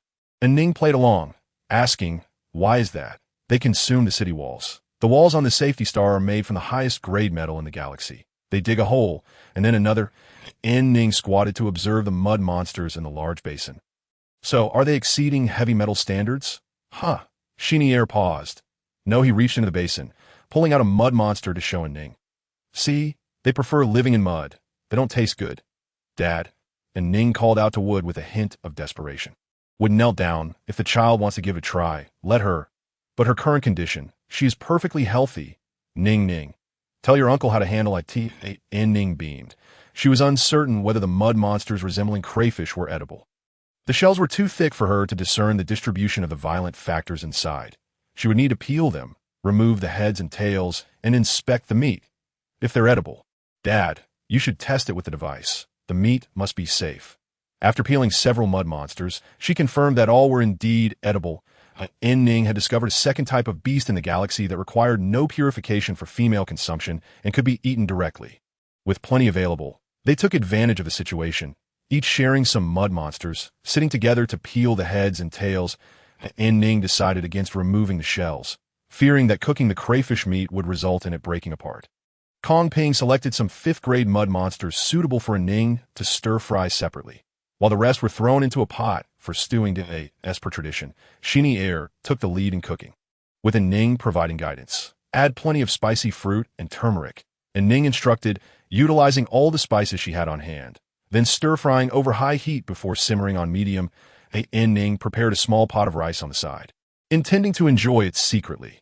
With the fragrant and appetizing aroma of the mud monsters wafting through the air, few noticed An Ning's small pot of rice, except for Lung Ao, who was particularly attentive during mealtime. An Ning, what is this white dish you made? An Ning's hand halted as she pondered why Lung Ao hadn't joined in the rush for the mud monsters. Turning to look, she noticed him holding a large bowl brimming with mud monsters. You're impressive. This rice is steamed with grains that I worried the mud monsters would be too spicy, so I paired them together. Grains? From the Connie family? It should be. Dare mention it last time. Kong Ping stepped closer. Inspecting, you can eat it this way. They usually ground into flour to make a porridge, then added whatever they fancied, that I've heard that adding certain fruit juices makes it quite delicious. Hee. An Ning rubbed her neck. Rice flour with fruit juice? How good can it be? She attempted to serve Kong Ping some rice, but he declined, not wanting to take food meant for her, the so-called small pot. In comparison to An Ning's other kitchenware, was still ample enough that even with An Ning's increased appetite, she wouldn't finish it. If An Ning couldn't finish it, Kong Ping wouldn't hold back. My goodness, this must be a delicacy reserved for the interstellar gods. The seemingly flavorless rice, when paired with dishes, becomes a delightful experience. The stir-fried mud monster is fragrant, spicy, with a hint of sweetness and a touch of saltiness. A bite of rice complements it perfectly, achieving a delicate balance. This dish thoroughly captivates every berserker present, particularly the 7 members of the aloof team and the reserved one among them. Especially for the latter. It brought tears to him, not just from the spice, but also from the heartfelt gesture of An Ning, who, despite past grievances, allowed him to savor this delectable energy food, which was truly touching. Sheeny Air chose not to comment further. Is the mud monster too dirty to eat? What dirtiness? After frying, it appears enticingly red, stimulating one's appetite. For those who cannot tolerate spice, a salted egg can serve to mitigate the heat, without An Ning needing to suggest it. The berserkers, after finishing their meal, rushed out to collect more mud monsters. Time was of the essence. Once the rain ceased and the sun emerged, the mud monsters would scatter. Chapter 71. The experiment yields positive results. An Ning savored her rice and crayfish, feeling utterly satisfied. After strolling through the living room for a while, she prepared to ascend the stairs for a rest. Aren't you coming up with me? She queried, noticing that Lung Kong Ping remained on the sofa, fiddling with his communicator instead of following her. Just a moment. I am contacting the planet's overseer to procure mud monsters at 5-star coins, each. 5-star coins each. And Ning turned at the foot of the stairs, wondering if that was too low a price. Lung Kong Ping pulled An Ning beside him, showing her the content on the communicator. Look, he wants to give them to me for free, but I'm seeking a long-term partnership. Hence the 5-star coins. That don't be misled by the low price. A single black rain can yield millions of mud monsters, making it quite profitable for him. An Ning scrolled through Lung Kong Ping's chat history, exclaiming, "Wow, he even thanked you. How will you manage to retrieve so many mud monsters? I initially planned to sell only the meat, but if my beloved could provide me with a good suggestion, that would be even better. I asked their profit to be made. 30 to 70 split. I take 30, you take 7 out. Hee." And Ning covered her mouth, giggling a bit mischievously. "Let's go 50-50. We can produce canned goods. You handle the labor, production, and sales, while I supply the ingredients and recipes. Spicy fruits, turmeric, spices, I'll provide all of those. If we can find garlic, that would be even better. We could create 2 flavors that will limit our supply. Firstly, I can't grow that many spicy fruits.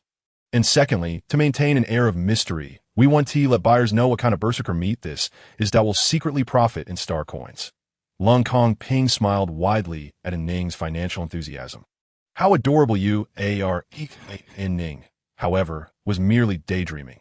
With just 2 cultivation chambers and accounting for her own consumption, there weren't many places to grow those spices. Producing even a small amount of canned goods wouldn't be enough to share with others. Nevertheless, Lung Kong Ping tucked An Ning's idea away in his mind. During the afternoon, An Ning chatted with her 2 close friends, Qin and Tao Zi, on StarNet. The 3 exchanged information, gossip, and amusing anecdotes for the entire afternoon. This had become a regular online activity since their acquaintance 15 years prior. Qin had finally found 2 energy flowers awaiting An Ning's return to dig them up, while Tao Zi had 2 new seeds to give to An Ning, who promised to send them some treats. As for the reason for her return to the safe star, An Ning didn't disclose the truth. She merely mentioned it was to see the energy plant she had sown.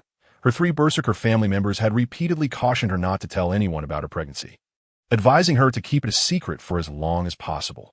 Though An Ning longed to share her joyful news with her dear friends, she chose to remain discreet, opting instead to send them more delicious food as compensation. The black rain fell intermittently for a day and a night. Once the sky cleared, An Ning set off to the inner circle to gather spices. She also wished to explore the wild areas beyond the inner circle, hoping to dig up some energy plant seedlings and see if they could be successfully transplanted. "Boss, what are you bringing the fertility tester out of the cultivation chamber for?" Bulb 1, Chow, inquired from the back seat of the hover car.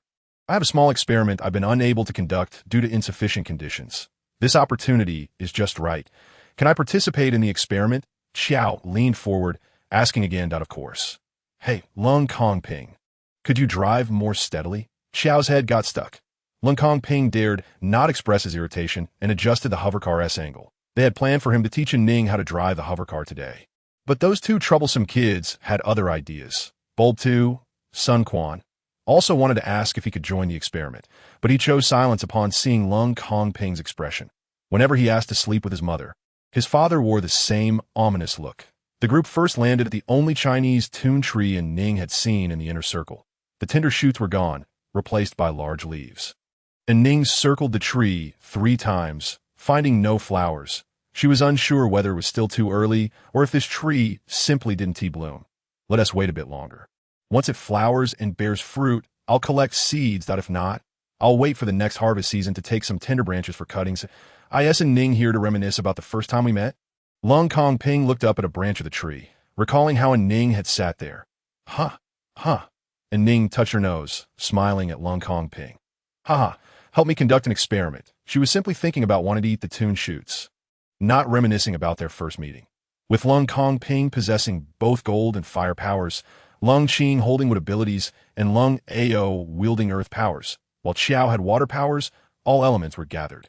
Thus, An Ning's experiment commenced. When planting the first batch of plants in the first cultivation chamber, An Ning discovered that the water condensed by Qiao's abilities could slightly enhance soil fertility. She had always wanted other berserkers with abilities to try cultivating with their powers. Finding a patch of land overgrown with grass, An Ning first asked Lung Qing to let the grass wilt. Then, Lung Kong Ping burned the wilted grass to ash, setting aside half for wood to strike with lightning. Lung Ao plowed the soil, while Lung Kongping used a shovel to turn over. Finally, Xiao watered it. After each step, An Ning measured the soil fertility and checked for any changes in the berserk fury factors present in the soil. The results of the experiment were promising. The synergy of earth, fire, and lightning abilities led to a slight reduction in berserk fury factors. After incorporating the grass ash into the soil and using both lightning and water powers, the soil fertility increased slightly. The gold abilities proved ineffective in this experiment, while the wood abilities required further validation, as plants could naturally wither. An Ning also noted that the extent of the decrease in berserk fury factors depended on the level of the berserkers. Lung Ao's plowing resulted in the greatest reduction. An Ning. Were the results good? Wood, seeing An Ning's joyful expression as she recorded something on her communicator, presumed the experiment had yielded favorable outcomes. Quite satisfactory, better than I anticipated. Thank you all for your assistance. Tonight, I will treat everyone to marinated delicacies. Upon hearing this, Lung Ao's eyes sparkled. He had heard Darren rave about them, but he had never tried them himself. This time, he not only wanted to eat, but also to broadcast it live for Darren. Reflecting on a live broadcast, Lung Ao lamented that he should have shown Darren the mud monster feast instead. What a missed opportunity. An Ning had kept coordinates for all the places she had previously harvested, and she began to gather spices following the coordinates. She collected all the water drop fruits, which she intended to use for her winemaking experiment. The name water drop fruit was something An Ning had discovered in the materials Lung Kongping had provided her the day before. He hardly remembered this fruit, as it was quite astringent and difficult to eat. With coordinates in hand, gathering went swiftly, and with ample time remaining, An Ning proposed heading to the middle circle. The group had no objections. With Lung Ao present, they could even venture beyond the outer circle and its walls. With the mud monster delicacies ahead, the berserkers surrounding An Ning offered her not only their protection due to her gender, but also their respect for her personal abilities, indulging her whims. Chapter 72. The snake and the sticky turtle. The area of the middle circle is larger than that of the inner circle, with a different distribution of plants and a greater variety and number of berserk beast populations. An Ning learned from Lung Kongping that ordinary people were not allowed to enter the middle circle without a berserker accompanying them. Is there a risk of injuries during training here? An Ning inquired with curiosity.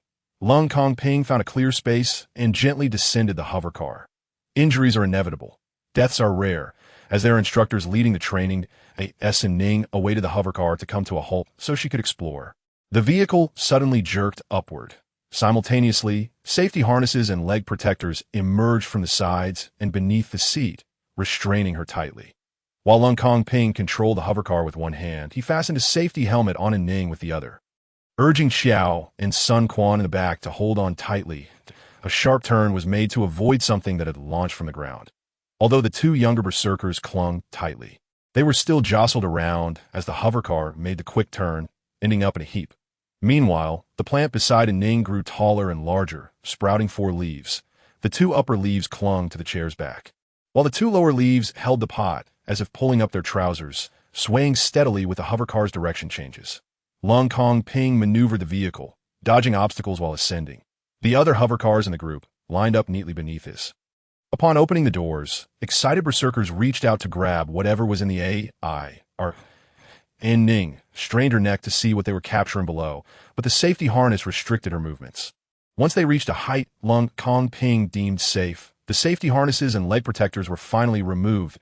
As soon as the hover car came to a stop, Lung Kongping enveloped An Ning in his arms, reassuring her, "Don't be afraid. It's all right." An Ning blinked her big eyes, resting against Lung Kongping's chest, feeling his heartbeat quicken. Instinctively, she wondered who amongst them was truly frightened. "Captain, help us. We're stuck." An Ning was still in a daze, pondering the unfolding events, when suddenly, Xiao's desperate cries reached her. After leaving Lung Kongping's side, she turned to look at the back seat. No-one was there. Lung Kongping stood up, stretching his long arms to pull Xiao and Sun Quan from beneath the seat, and also rescued Yi, who was hanging from the backrest. "Thank you, Captain," Xiao said, tilting his head to the left in gratitude. "Thank you, Captain," Sun Quan echoed, tilting his head to the right. "What just happened, Lung Kongping?" An Ning asked, holding it was a bouncing snake. "Were you not frightened?" Lung Kongping observed An Ning's face intently. An Ning shook her head. "Not at all. I felt no fear whatsoever. Really?" I felt not a trace of fear, but what exactly is a bouncing snake? Lung Kanping pulled up the surveillance footage, focusing on wood below, isolating a small segment of video to play in slow motion for An Ning and the two warriors behind her, who were also tilting their heads. The creature caught by wood was indeed the bouncing snake, a small pack-hunting beast capable of launching itself to heights of around 100 meters using its tail. Its impact was formidable, easily toppling hover vehicles. Records indicated that advanced bouncing snakes had even overturned small star ships. Wow! An Ning exclaimed, astonished by the appearance of the bouncing snake, which resembled a toy snake yet possessed such power. Its body was a sandy yellow, lacking scales, with a smooth skin texture. It had two tiny black eyes, and most notably, its tail coiled like a spring into numerous loops. Watching the footage, An Ning noticed that the level 5 or above warriors were capturing the bouncing snakes. What purpose did that serve? Lung Kanping expanded the hover vehicle's scanning range, noting that their tails were valuable materials. Found it. An Ning turned to see what Lung Kanping had discovered at IS that a person? Yes, when a bouncing snake is attacked en masse on the ground, it leaps into the air to escape, that it's unclear whether these individuals inadvertently wandered into the bouncing snake's territory or sought it out intentionally. An Ning counted the rough number of people. The bouncing snakes had all taken flight, yet these dozen or so individuals remained still. What were they doing? As Lung Kanping observed that no more bouncing snakes were ascending, he began to lower the hover vehicle, perhaps to catch the sticky turtles that I know about this. Chow, with his head tilted, raised his hand from the back seat, having just learned about it 2 days prior. An Ning smiled, then enlightened me. Sure, boss, bouncing snakes and sticky turtles usually move together. The slime secreted by sticky turtles is fragrant, attracting some micro beasts, which bouncing snakes can prey upon. However, micro beasts are quite intelligent. Over time, they learn to avoid the scent as a trap. Sticky turtles are slow and will latch onto the tail of a bouncing snake, allowing the snake to transport them to a new location. An Ning mused that indeed, experiencing the world firsthand was far more enlightening than reading countless volumes. She would remember the bouncing snakes and sticky turtles. Oh shoo, there's a group of people below. Shall we investigate? Lung Kanping rolled down the car window, addressing the eager Lung Ao. Let's take a look. With so many bouncing snakes around, there should be plenty of sticky turtles below, and the slime could be exchanged for many valuable items. As the hover vehicle approached the group of individuals on the ground, An Ning gradually discerned that they appeared to be teenage boys.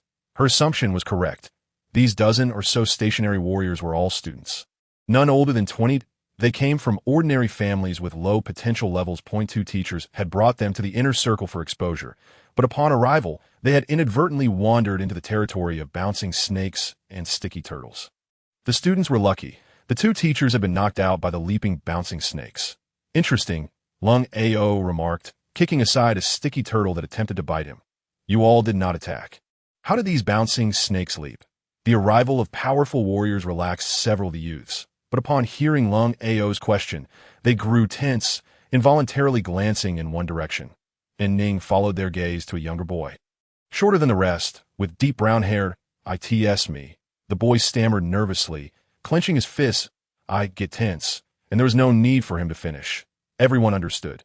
Yellow gas began to seep from his fists. The odor was no less offensive than the green gas emitted from beast droppings. Not only did the bouncing snakes leap, but even Lung Ao nearly took flight. An Ning reacted the quickest. Hastily donning the helmet she had just removed, in the back seat, Xiao and Sun Quan, unable to put on their helmets, could only shed silent tears. They were familiar with the foul smell, but this boy's unique ability emitted a scent that stung their eyes. The most delighted was Yi, exclaiming, "Delicious! Wow, it smells so good!" Chapter 73. How fun!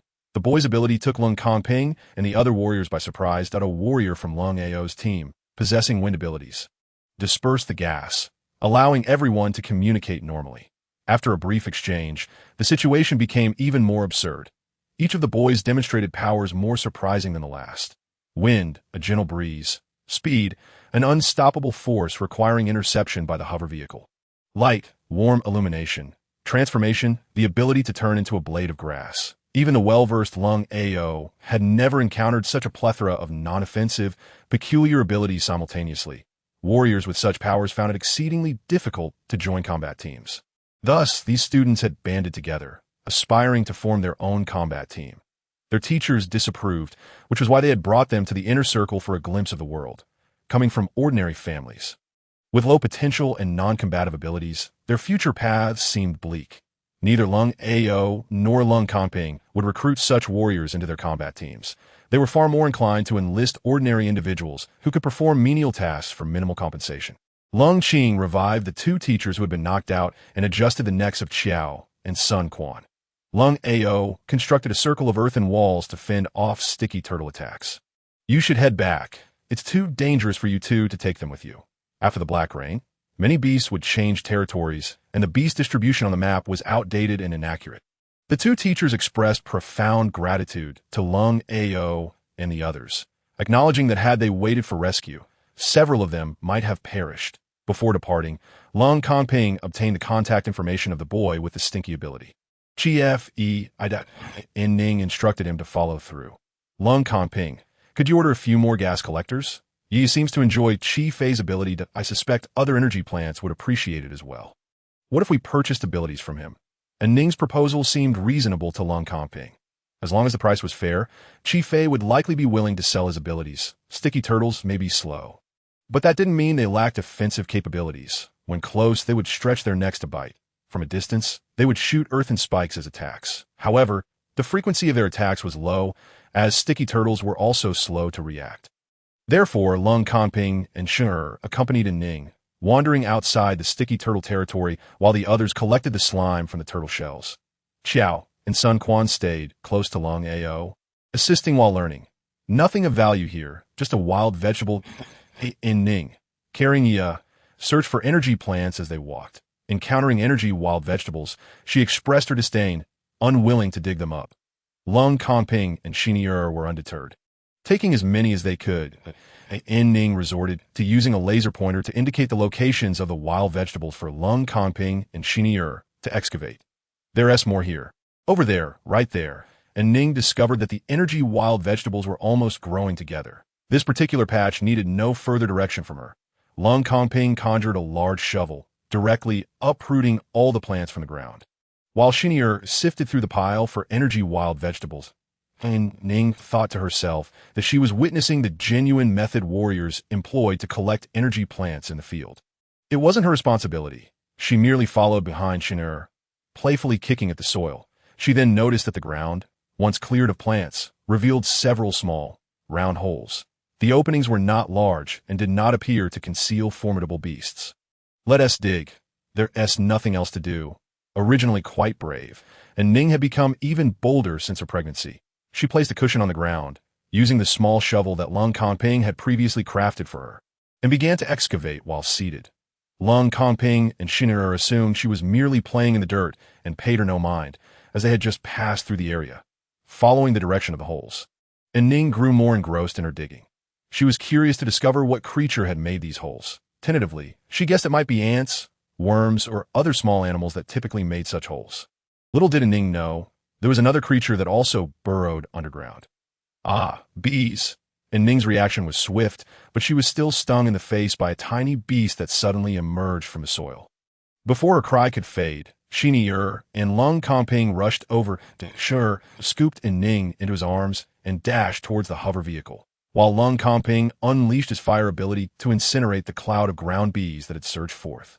Ground bees, a rare micro-beast in the cosmos, were social creatures with moderate aggression. Their stingers bore mild venom, and they fought relentlessly.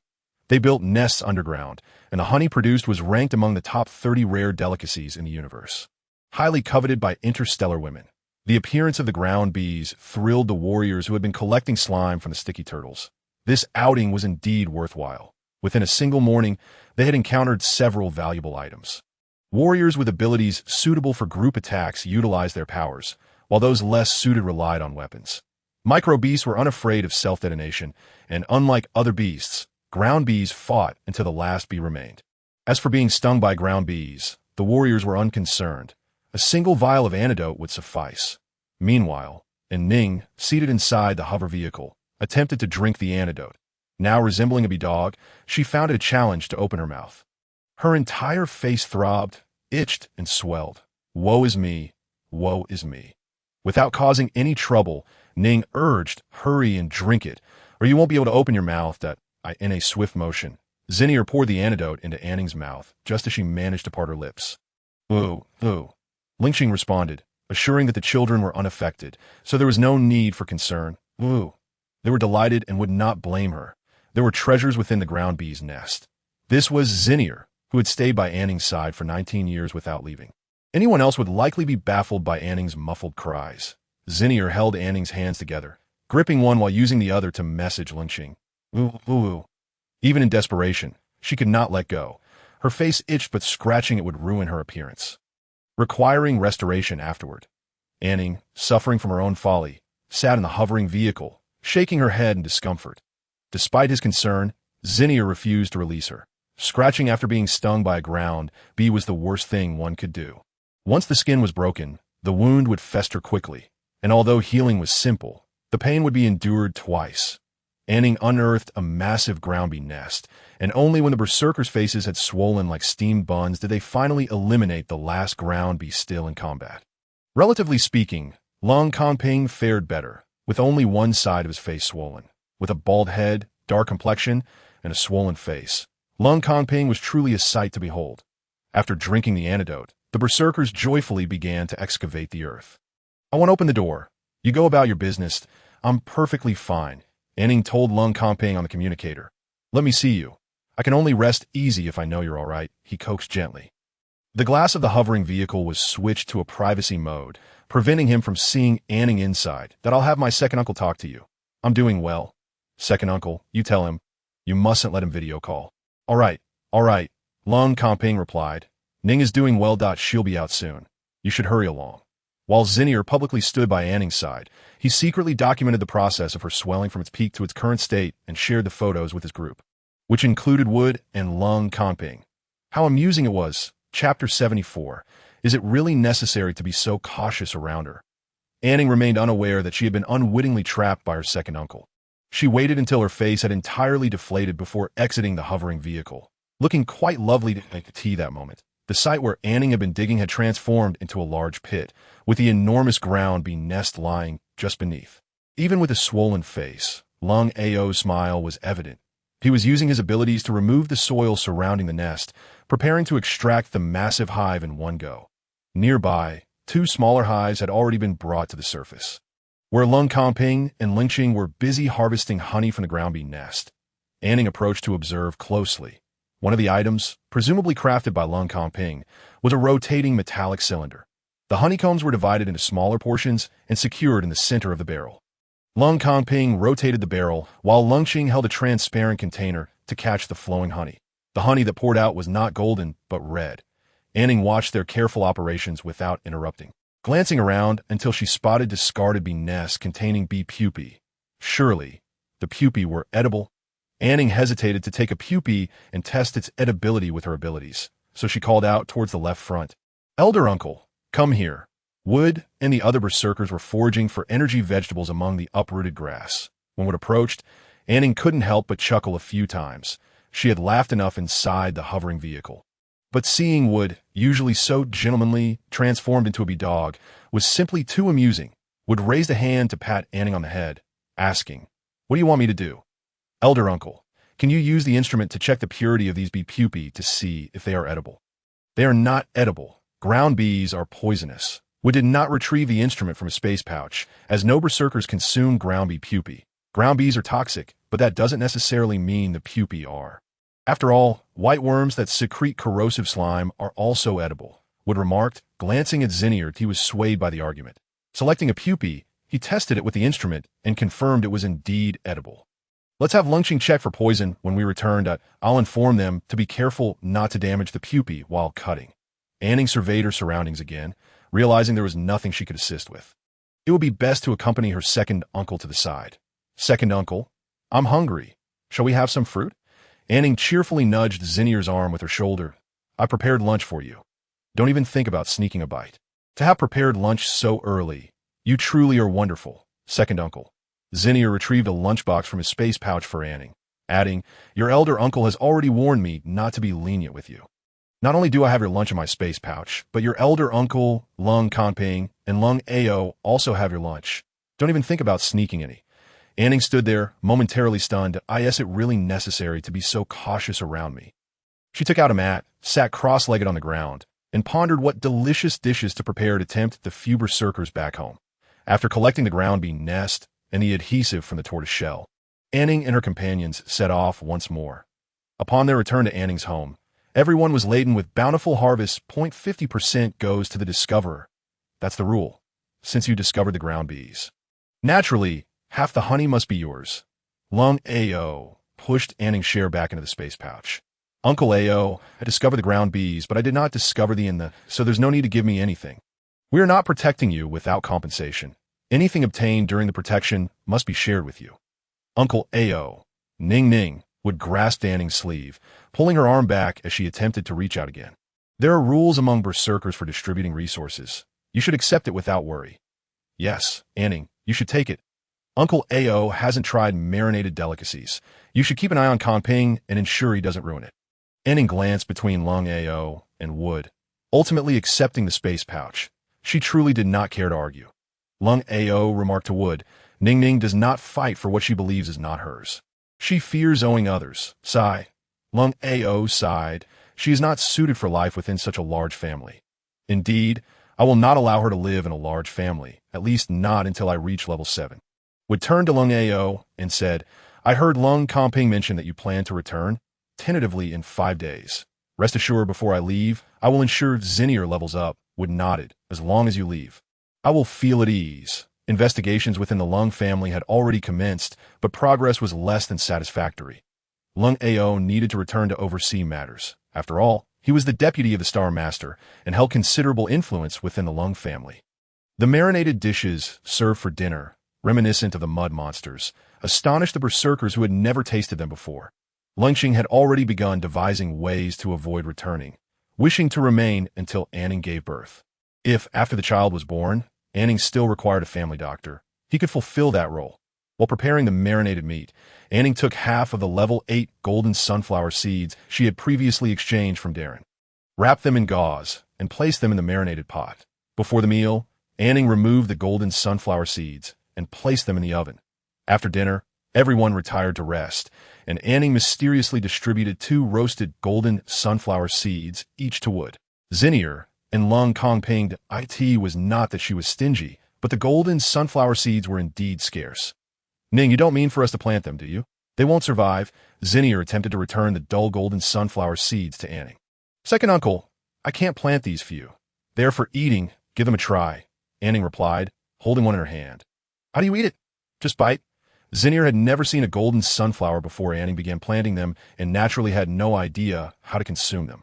An Ning lowered her head with a mischievous grin. I'll show you how. Place it between your teeth, gently bite down, and eat the seeds inside. Lung Kongping followed An Ning's lead and bit into the golden sunflower seed. He sensed something was amiss and pinched An Ning's cheek, commanding, spit it out. An Ning widened her eyes, lifting her chin and opening her mouth to show Lung Kongping. I swallowed it. The smug look on her face was somewhat infuriating. Wood, anxious, pulled An Ning's arm to check the readings on her communicator. IT has increased by 1 segment, but it's still within the safe range. An Ning, with her fingers elegantly arched, pushed Wood's hand away, declaring, I ate less for dinner. You thought you could keep an eye on me sneaking food? You frightened yourselves to death. With a graceful twirl, she turned and returned to her room to sleep. The 3 berserkers left behind stared blankly at the golden sunflower seeds. Truly fragrant, exceptionally delicious, but far too few. After lingering on the safety star for another 2 days, An Ning resolved to return to the energy star. There awaited her fine wine, green crystals, and energy flowers. Chapter 75. Without effort. One can still live for another 300 years. Return to Energy Star 143 was a morning affair. The base had moved locations and was bustling with many more people. An Ning, you have finally returned. Qin dashed to the hovering lift of the starship, excitedly greeting An Ning with a big hug. Enthusiastic. Do you know I brought you delicious food? Qin pulled An Ning along, saying, let us not talk about food just yet. I must tell you, someone came looking for trouble yesterday, but I scared them off. An Ning paused, preparing to retrieve a frying pan from her space bracelet. Someone else is looking for trouble, and you managed to scare them off? Who was it? How did you do it? Were you hurt? Qin, with a hint of pride, tossed her hair. How could I get hurt? I'm quite formidable, you know. However, the hair-pulling technique is truly effective. Just grab a handful. It turned out that the troublemakers Chin referred to were the same 4 women from before who had followed Nicole. An Ning could hardly remember their names or faces at this point, according to Chin. These 4 women had come to Energy Star in advance to prepare. As soon as An Ning returns, she intends to make her kneel and plead for mercy. They have brought a number of berserkers to intercept Lung Kanping and the others, preventing them from using An Ning as a human shield. From Taozi, Chin learned the intentions of these 4 individuals and directly led her chief husband Jesse and the members of Jesse's combat team into the fray.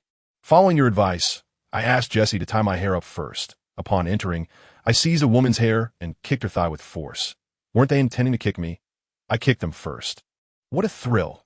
Let's go, I've recorded it. We can watch it in my room. Jesse, who was trailing behind them, was also discussing the matter with Lung Kanping. Chin's strength was minimal, and those women were unharmed, though greatly intimidated. According to Chin, the hair-pulling techniques were taught by An Ning. Lung Kanping, with a darkened expression, tacitly acknowledged this. Jesse patted Lung Kanping's back, suggesting that these women might be testing or warning from the Dick family. So he should be cautious. Lung Kanping expressed his gratitude to Jesse.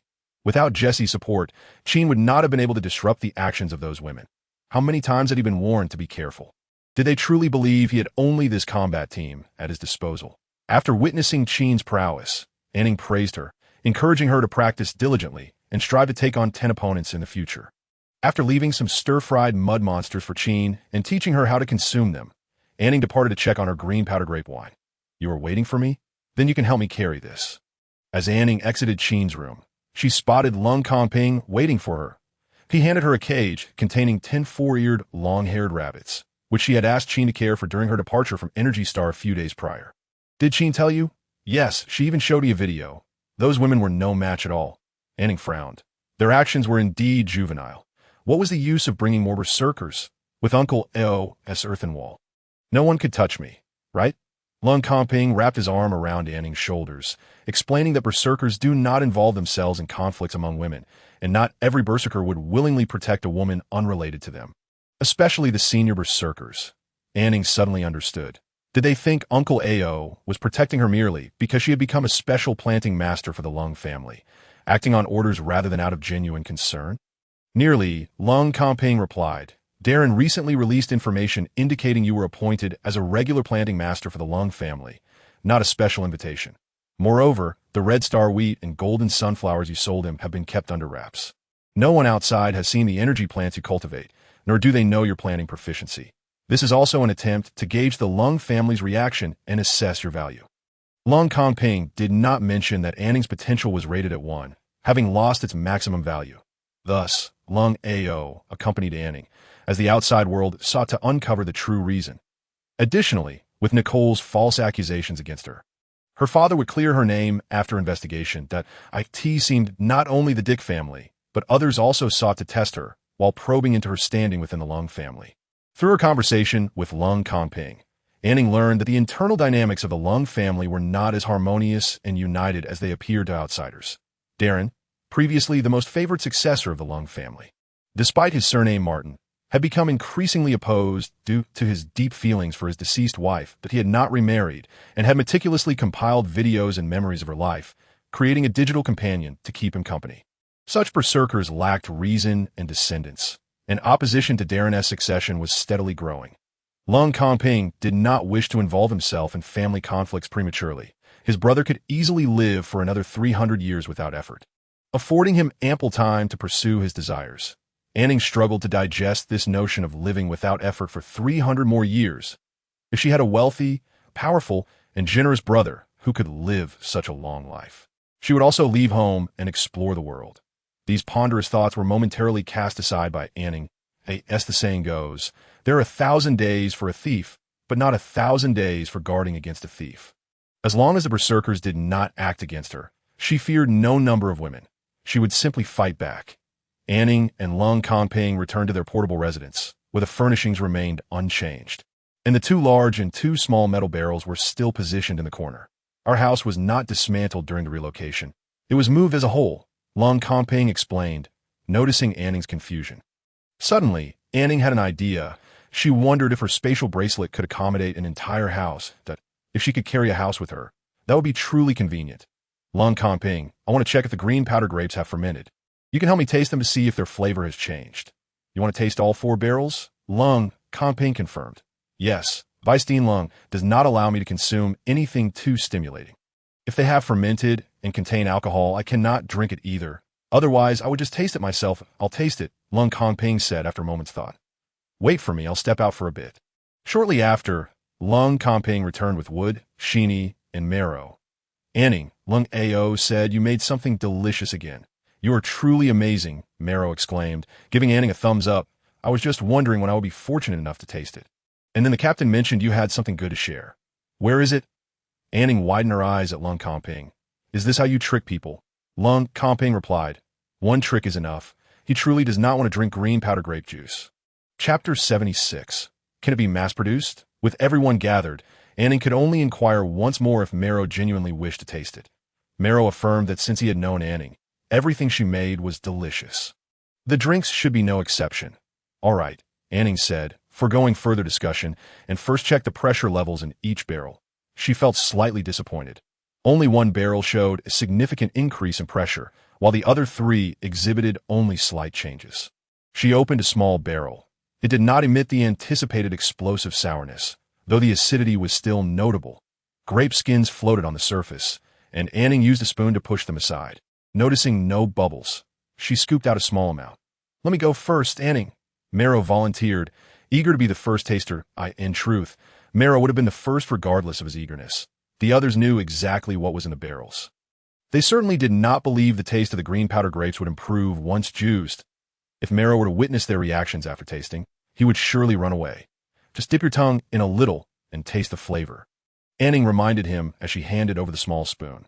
Marrow, holding the spoon, said little and directly inserted the entire spoon into his mouth. Observing Marrow's expression, An Ning immediately recognized that this barrel had failed. His eyes rolled back, features contorted, shoulders tensed, and fingers splayed, all hallmarks of Marrow's current state. Lung Ping, give him some water, An Ning exclaimed, estimating that Marrow's soul had likely left his body due to the sourness. Wait, he's leveling up. After hearing Lung Ping's words, An Ning immediately used her abilities to examine Marrow, observing the network of violent particles within him trembling slightly. The shaking intensified before it ceased, and Marrow returned to normal. An Ning, what did you add to the synthesized vinegar to turn it into energy vinegar? It's too sour, Marrow exclaimed, shaking his shoulders, the sourness lingering in his mouth, that I've been stuck in my upgrades these past few days. Thank you, An Ning, that if you ever wish to buy or sell anything, let me know and I'll negotiate a good price for you. Lung Ping playfully punched Marrow and conjured a small spoon, scooping out a bit of the same grape juice Marrow had tasted. Marrow's expression of distaste appeared on Lung Ping's face. The acidity was barely acceptable, reminiscent of vinegar. After taking a sip of water, Lung Ping carefully assessed the taste. It was a level 5 energy food. When he drank water, it was not sour. An Ning glanced at the small barrel's label, which read that it contained a mixture of green powder grapes and synthetic sugar in a 10:1 ratio. One reason green powder grapes are often unpalatable is that after consuming them, everything else tastes sour. Now that Lung Ping drank water without sourness, although it had not fermented, it was still considered a success. An Ning's confidence surged as she turned her attention to another small barrel, certain that it had indeed fermented, given the high internal pressure. Lung Ping assisted An Ning in releasing pressure from this small barrel before opening it, and a waft of mildly sour alcoholic aroma escaped. Without An Ning's prompting or need for politeness, the 4 guinea pigs crowded around the barrel. Lung Ping conjured 4 mini cups, filling them with the aromatic grape juice. An Ning, it's sour, but it's still alcohol, Wood said. It should be level 6, Sheeny chimed in, smacking his lips and asking Wood for confirmation. Wood nodded, yes, it is level 6. How fascinating. An Ning hadn't anticipated that the same batch of green powder grapes could yield different levels. The grapes Lung Ping had picked for her were all from the same tree, nearly all classified as level 5 grapes. The second small barrel contained the same amount of synthetic sugar as the first, but also included a synthetic alcohol. Moving on, the third large barrel held synthetic sugar essence, producing a level 5 sweet and sour grape juice. This is delicious. The fourth large barrel had water droplet fruit added, and An Ning held the lowest expectations for this barrel, having only filled it to avoid leaving one empty. Upon opening the lid, Everyone detected a rich aroma of alcohol with a slight hint of sourness. An Ning felt that the scent was reminiscent of Matai from Blue Star, which she had encountered while working in a restaurant. Wow, is this a new type of synthetic alcohol? Which family produces it? Mero exclaimed dramatically, seemingly trying to deduce its origin. Sheeny leaned closer to the barrel to sniff, declaring, "This ISNT synthetic alcohol. It's energy alcohol. Lung Kanping, hurry and pour some out for us to taste." Lung Kanping gently set An Ning down and positioned her on a chair by the door, preventing her from approaching the barrel of alcohol. But he meticulously crafted a long-handled, deep spoon, scooping a ladle of liquid from the large barrel containing the water-dipped fruit. The liquid emerged as a pale green, reminiscent of the primary wine in the smaller barrel labeled No.2AS. He poured it into a cup. The liquid lingered momentarily on the walls of the vessel. The four berserkers clinked their cups together, taking delicate sips before downing it in one go. "My dear, this is truly wine," exclaimed Zinnier, excitedly climbing onto Wood's back, raising his goblet high. "This is real wine, energetic wine." An Ning, seated by the doorway, could neither see nor partake in the drink, merely patting her belly, hoping that one day she would savor it.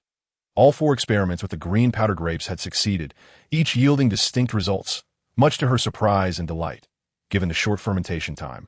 An Ning allowed Zinnier and the others only a taste. Drinking more was out of the question. She filtered out all the grape skins and seeds from the four barrels, extracting small samples from each for testing. An Ning added some synthetic sugar to the primary wine. Apart from a large barrel containing the grape juice with synthetic sugar, the other 3 barrels were resealed. She discovered that the 2 6th-tier wines were made from green grapes, while the 5th-tier vinegar and grape juice were derived from pink grapes.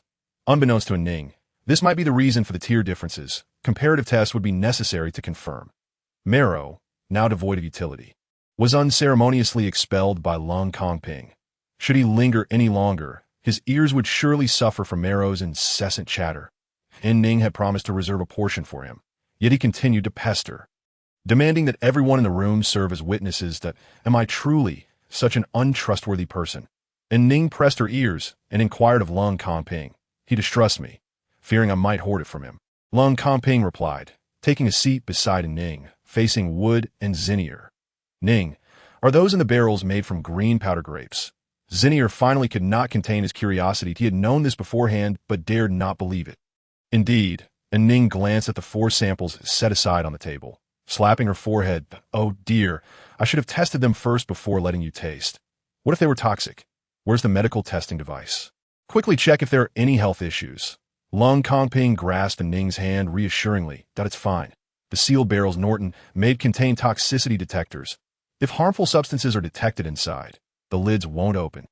An Ning's anxiety eased as she leaned against Lung Kanping, startled. Ning, can what you've created be mass-produced?"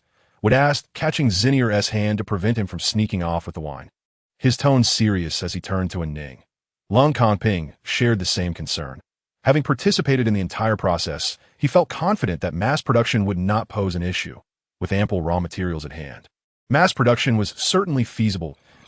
An Ning interlaced her fingers, bowing her head slowly, stating that it was merely a matter of ratios, requiring extensive experimentation.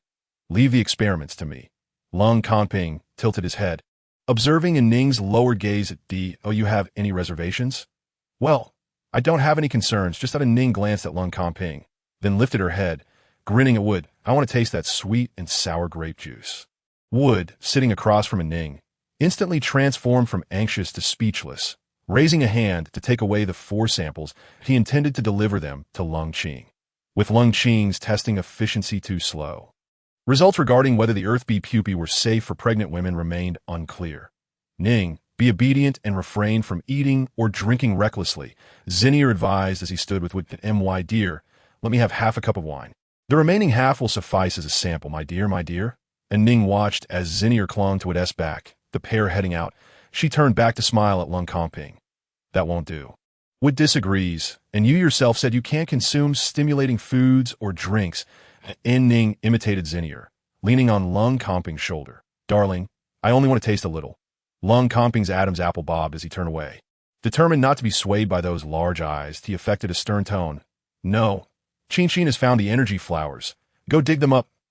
An Ning playfully shoved Lung Kanping. "You despicable man. instead of digging for energy flowers. An Ning returned to her previous campsite to excavate the green crystal she had buried. Just help me remove the top layer. I can manage the rest. An Ning gestured to indicate the approximate height. Let Kongping do it all. There should have been a pack of beasts passing through here recently. The ground is compacted, and you'll struggle to dig.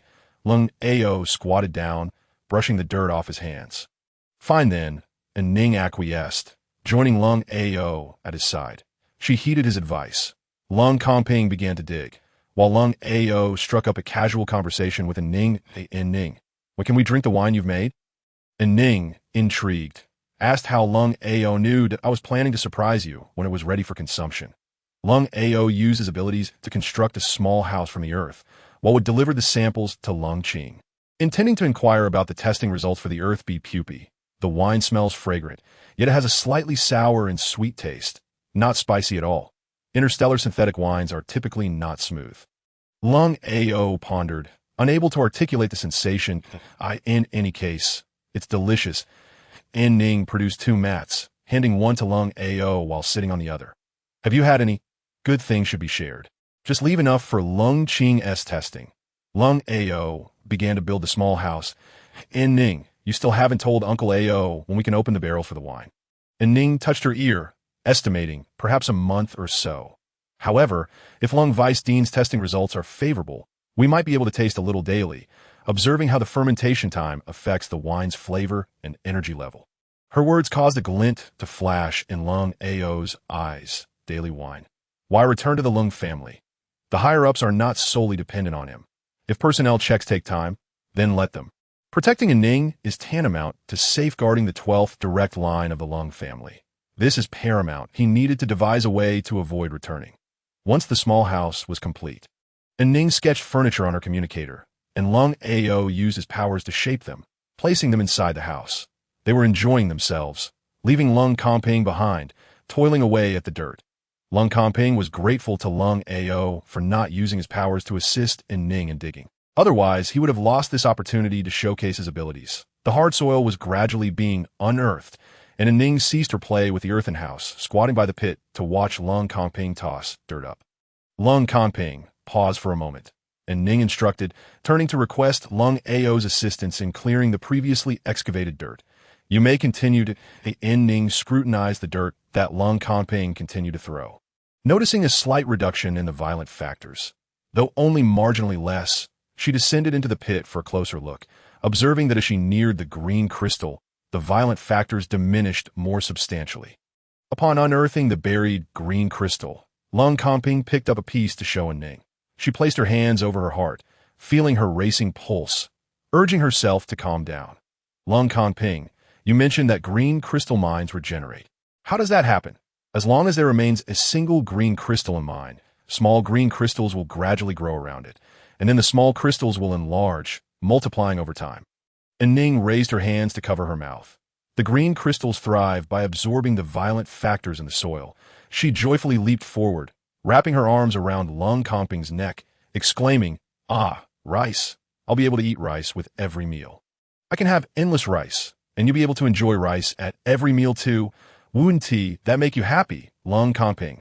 Ah, rice, braised pork with rice, marinated meat with rice, roasted meat with rice, stir-fried meat with rice." Lung Kongping held An Ning firmly, preventing her from bouncing too high, while his other hand gently stroked her head. He made a shoo sound, trying to help her calm down. Though An Ning yearned for composure, she could not contain her excitement. She was overwhelmed with joy. The 2 planting rooms at home were utterly insufficient for her ambitions, with the innate planting skills of her Chinese heritage still intact. How could An Ning possibly be satisfied with merely cultivating a few dozen fruits and vegetables in 2 small rooms? With green crystals available, she could cultivate energy plants outdoors. The memories of her past life surged forth. Awakened by her abilities, those delectable dishes, those tantalizing flavors, how could anyone who has tasted them truly forget? An Ning longed for her father, husband, friends, and children to savor true culinary delights. An Ning continued to scream in excitement, her words tumbling out as she enumerated dishes that Lung Kongping and Lung Ao had never heard of. Strangely, she even launched into a rapid-fire recitation of various dishes: steamed lamb, steamed bear paw, Steamed deer tail, leaving both Lung Kongping and Lung Ao in stunned silence. An Ning's exuberance was clearly excessive. Lung Kongping did not wish to resort to medication. Remembering how An Ning had been discussing wanting to taste the sweet and sour grape juice before their departure, a thought struck him. He whispered the same phrase into her ear 3 times. Lung Ao squatted by the pit, communicating with Lung Qing via video, showcasing An Ning's exuberant state. Just as Lung Qing was about to suggest administering medication to An Ning, she abruptly ceased her loud exclamations, her smile fading. She pushed Lung Kongping away. Woo! An Ning sank to the bottom of the pit, bursting into tears. Her large tears fell freely, causing Lung Kongping's heart to ache. What kind of child was she carrying? This question was also on Lung Qing's mind. She had encountered hundreds of pregnant women, and none had exhibited such an emotional amplification. Could it be due to a twin pregnancy, resulting in a compounded effect? An Ning, after crying, gradually calmed down, her gaze becoming vacant and her reactions dulled. Lung Kongping escorted her back to their base, where An Ning immediately rushed into the kitchen. Determined to prepare something delicious. Step aside. I'll handle it myself, she insisted, pushing Lung Kongping away as she rolled up her sleeves and retrieved ingredients from her spatial bracelet. Lung Kongping grasped An Ning's hand, exclaiming, "Cooking for yourself is so exhausting. Allow me to take over. If my culinary skills falter, you can guide me or even scold me." Humph, An Ning retorted, unmoved, as she retrieved a leg from an 8th-level iced chicken from her spatial bracelet. The iced chicken, akin to the fiery wild chicken, derived its name from the unique powers of ferocious beasts. Lung Kongping gazed in disbelief at the hefty chicken leg, placing his hand atop it. "Did I not store all the meat from the ferocious beasts that Darren transported? Where did you acquire this leg?" "I stole it." "So what?" An Ning replied defiantly. Lung Kongping checked his spatial pouch, finding no shortage of ferocious beast meat. "Did you pilfer it from a storeroom?" "Humph." An Ning shot him a disdainful glance before extracting vegetables from her spatial bracelet. Lung Kongping silently chastised himself for his foolishness. He had completely forgotten that An Ning had unrestricted access to the house. "An Ning, the 8th-level iced chicken leg," she declared, placing a bag of green wheat flour on the countertop. She tilted her chin toward Lung Kongping, stating, "I prefer more noodles and less meat." "Shall we knead the dough?" "Let us knead it," he replied. An Ning nodded, patting his shoulder as she began to knead the flour with vigor. "Keep it up," she encouraged, recalling how he had denied her grape juice. She dismantled the chicken leg, placing it in cold water with some turmeric to boil. Meanwhile, Lung Kongping adjusted the water and flour on the countertop. Observing An Ning's progress, "Ning, what do you wish to eat?" "Uncle Air will help you cook," he offered, though the water in the pot had yet to boil.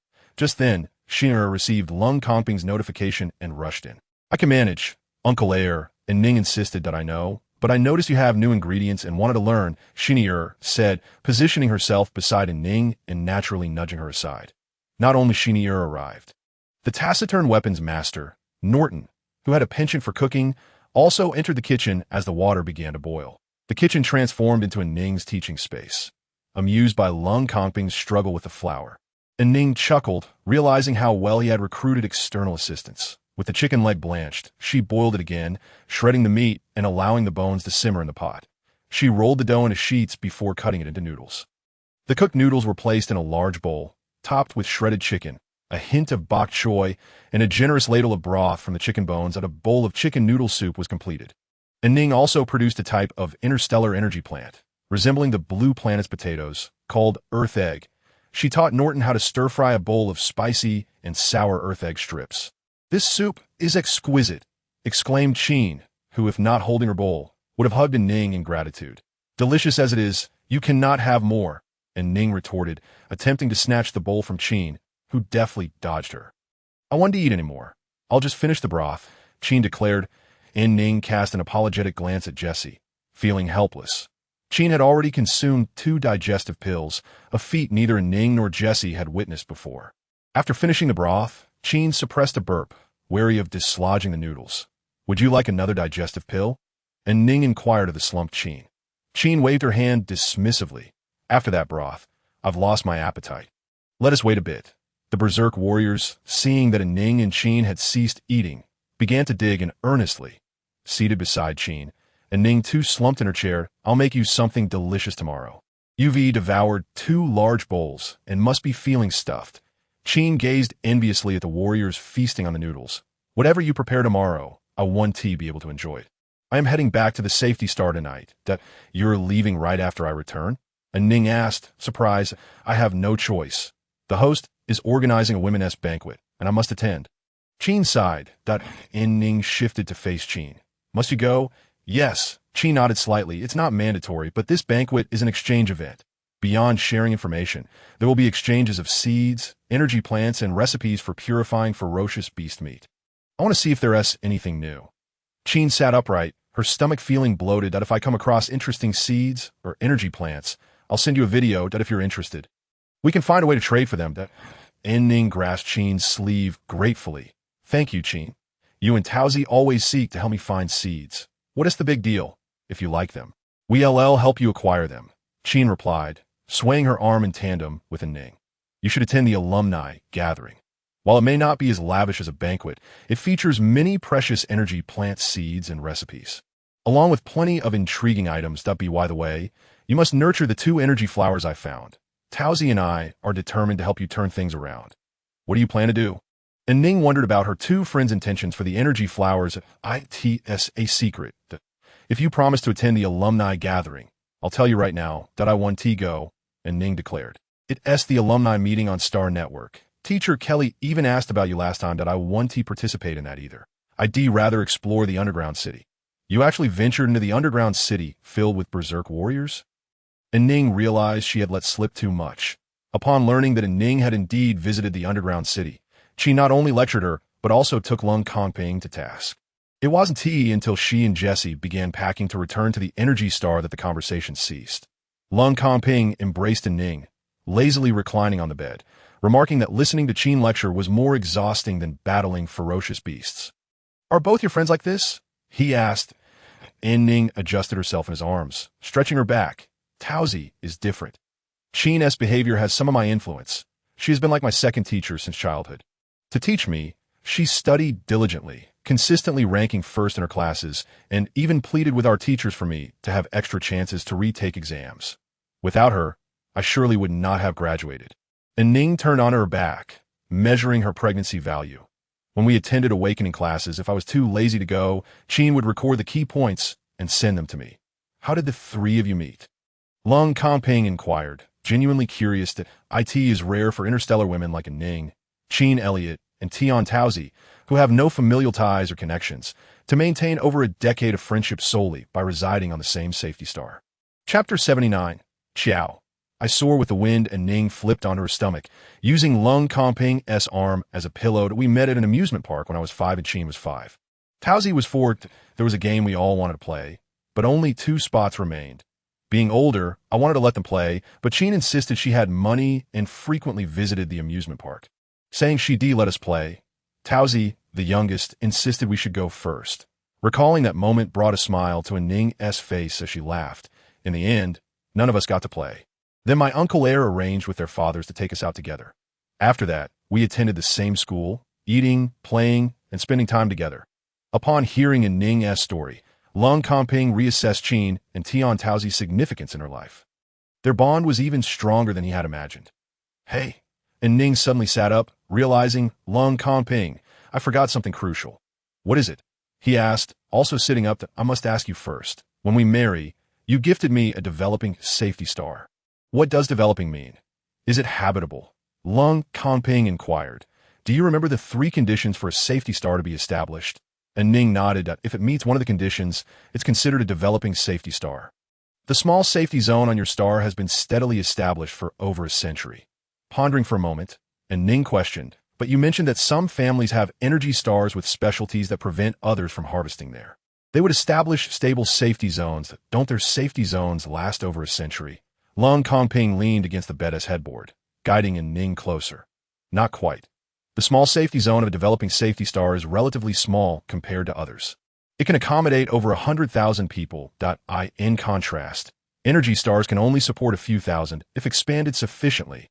A stable zone can qualify for developing status after a century.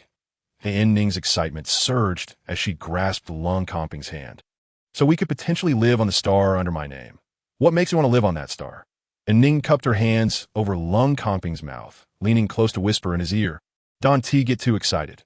I might, just might, be able to grow energy plants outdoors." Lung Comping's pupils constricted, his entire being frozen as if struck by lightning. The words echoed in his mind, reminiscent of the shock he felt upon discovering An Ning's pregnancy. He was utterly bewildered. An Ning's revelations constantly left him astonished, often more so than joyful. Reflecting on An Ning's earlier excitement, he slowly released her hand, which had been covering her mouth, his voice trembling slightly. "With green crystals? You're quite clever, but I think it needs to be paired with large grass or planted alongside it. We will need to experiment, finding a discreet place to test it that I can't be certain it will work." And Ning replied, glancing at Lung Comping. Yet, she sensed that he was truly listening, that you've been gazing at me, but you haven't been listening to my words, have you? And Ning, he murmured, "You are truly beautiful." Puffed. And Ning burst into laughter, playfully ruffling his newly grown hair from using a hair growth serum. "Lung Comping, you look rather silly, ha ha ha ha." The day after Qin's departure, the Energy Star No. 143 was beset by strong winds. An Ning truly understood what the berserkers meant by strong winds. "Big Dad, have you found Xiao and Sun Quan?" And Ning, clad in the cloak crafted by Yuan Jingming, inquired through the communicator to Wood. "Yes, thanks to Sun Quan, who used vines to entangle themselves in a tree. Otherwise, we wouldn't have known where they had flown off to the..." An Ning patted her chest, her anxieties alleviated. Had they not been found, she would have been in tears. The wind had come so suddenly. She had just boarded the vehicle with Lung Comping when a gust had swept Xiao and Sun Quan into the air. Thankfully, they were located. Otherwise, how would she explain it to Brother Sun and Brandon? Lung Comping activated the hover vehicle, steering it toward the green powder grape orchard as planned. "Do not worry. They are berserkers. Such winds cannot harm them." An Ning abruptly turned to Lung Comping. "How can one not worry? They're merely 5 years old, still children. Indeed, they are children, but they are children who have awakened their powers. In danger, they can save themselves. You should relax." An Ning placed her hands on her hips. She had debated this matter with Lung Comping more than once and was determined to prevail today. Just because they have awakened their powers does not render them formidable. Their minds are not mature. In the face of adversity, they may panic and fear, rendering their powers ineffective, that not perilous. Once a real crisis arises, it will be too late. Lung Comping adjusted the vehicle's stability, patiently explaining, "If something happens, it is unavoidable. Berserkers must grow amidst various challenges. Sun Quan and Xiao lack the support of a large family. They must strive to become stronger on their own. Especially Sun Quan. He has a family to care for. If a mere gust of wind were to claim their lives, it would be a testament to their inadequacy and poor fortune."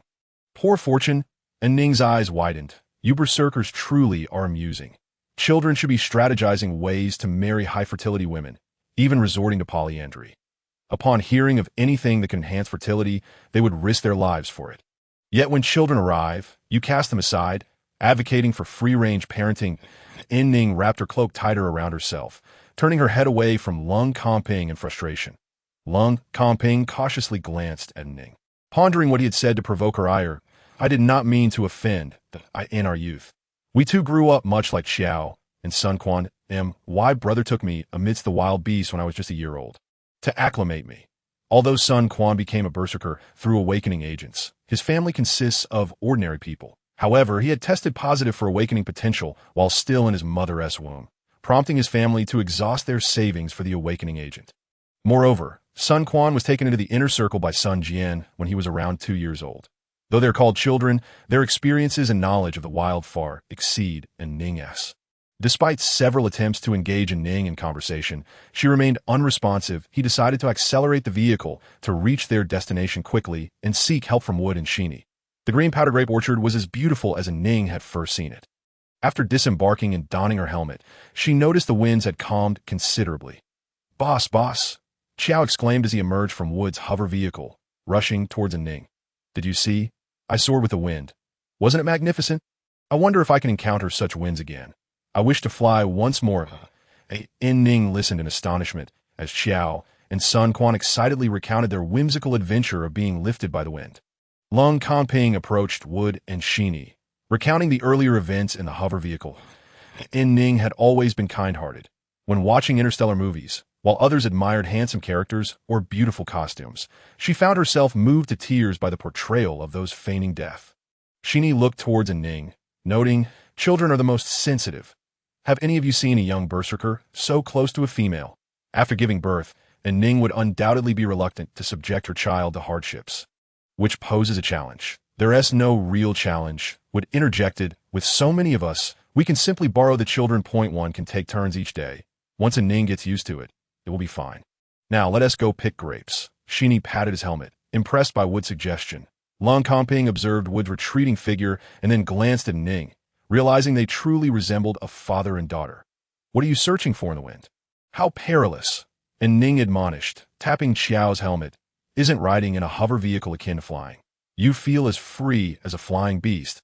If an actual flying beast were to capture you, you wouldn't even suffice as a morsel. What if you fell into a pack of wild beasts? Would you shower them with water balloons or scrub them with vines?" Qiao and Sun Quan stifled their laughter, standing closely together, their small hands behind their backs, playfully poking one another to see who would laugh first. "You were so chatty just now. Why the silence now?" And Ning pointed at the two little berserkers. "Let me be clear. If I find out you genuinely seek the wind, I'll instruct your captain to craft a cage for you, hanging it beneath the hover vehicle, allowing you to fly to your heart's content." The surrounding members of the Cold Pride team whispered among themselves upon hearing An Ning's words.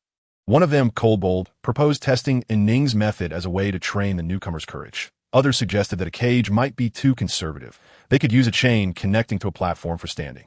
Some even suggested having the hover vehicle fly above the trees with an extended chain for the newcomers to practice rapid obstacle avoidance. Seeing the two little ones with their heads bowed, An Ning felt a twinge of sympathy. Such young children, running about with adults during the day and still needing to study at night. "All right, enough about you two. I want you to write a 50-word reflection. A reward awaits those who complete it." Qiao raised his hand. "Boss, what if I can't write it well?" "If you cannot write it well, rewrite it." "Oh, boss," Sun Quan raised his hand. "What should we reflect on?" And Ning, unable to resist, playfully tapped Sun Quan's helmet. "Reflect on your dangerous thoughts about seeking the wind and flying into the sky." "Okay," Sun Quan attempted to scratch his head, only to scratch his helmet instead.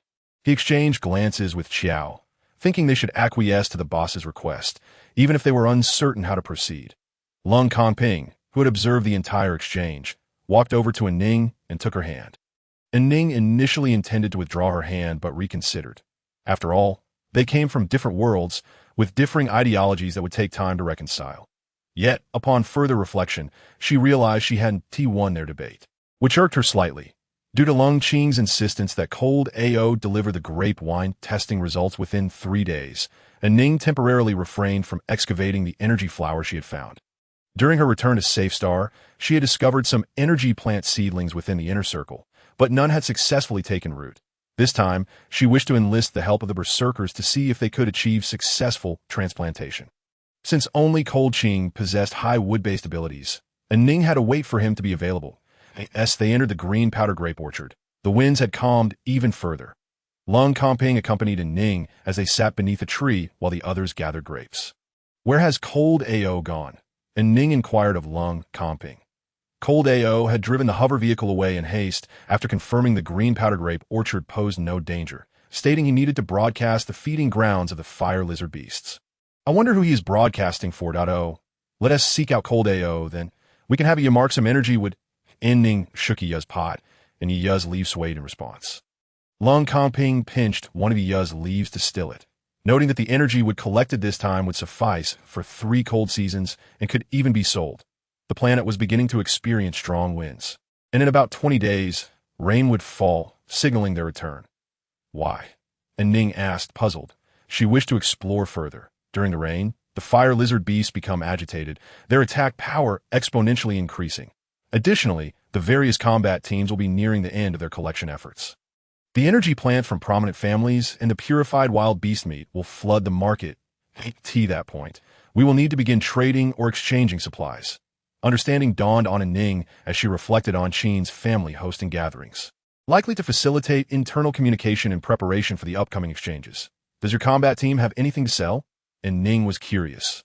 "Indeed," Lung Comping replied, counting on his fingers, walnuts, mushrooms, white worms, and more that we gathered on Green Star. "We have also slain fire lizard beasts on this energy star. alongside the energy wood we collected. All of these are marketable assets. Yes, he took An Ning's hand and rubbed it. He added, I have already purchased the walnuts and white worms from the combat team to provide you with snacks, though I cannot let you have them just yet. Thanks to you, this collection season has yielded the most bountiful harvest since the establishment of our combat team. An Ning was astonished. You still have white worms and walnuts? Did you not consume all of them during the beast tide? Mei Luo likes to keep some in reserve. He saved a few on Safe Star. Yesterday, he tasted the wine you brewed and wishes to trade for some. Lung Kongping produced a metallic sphere, launching it to clear a thick branch blown by the wind. I did not agree to a direct exchange. The price for your wine has yet to be established. When it is ready for sale, I will prioritize selling it to the combat team. An Ning tightened her cloak. There is no need to calculate so meticulously. When the wine is ready, I will share some with the combat team.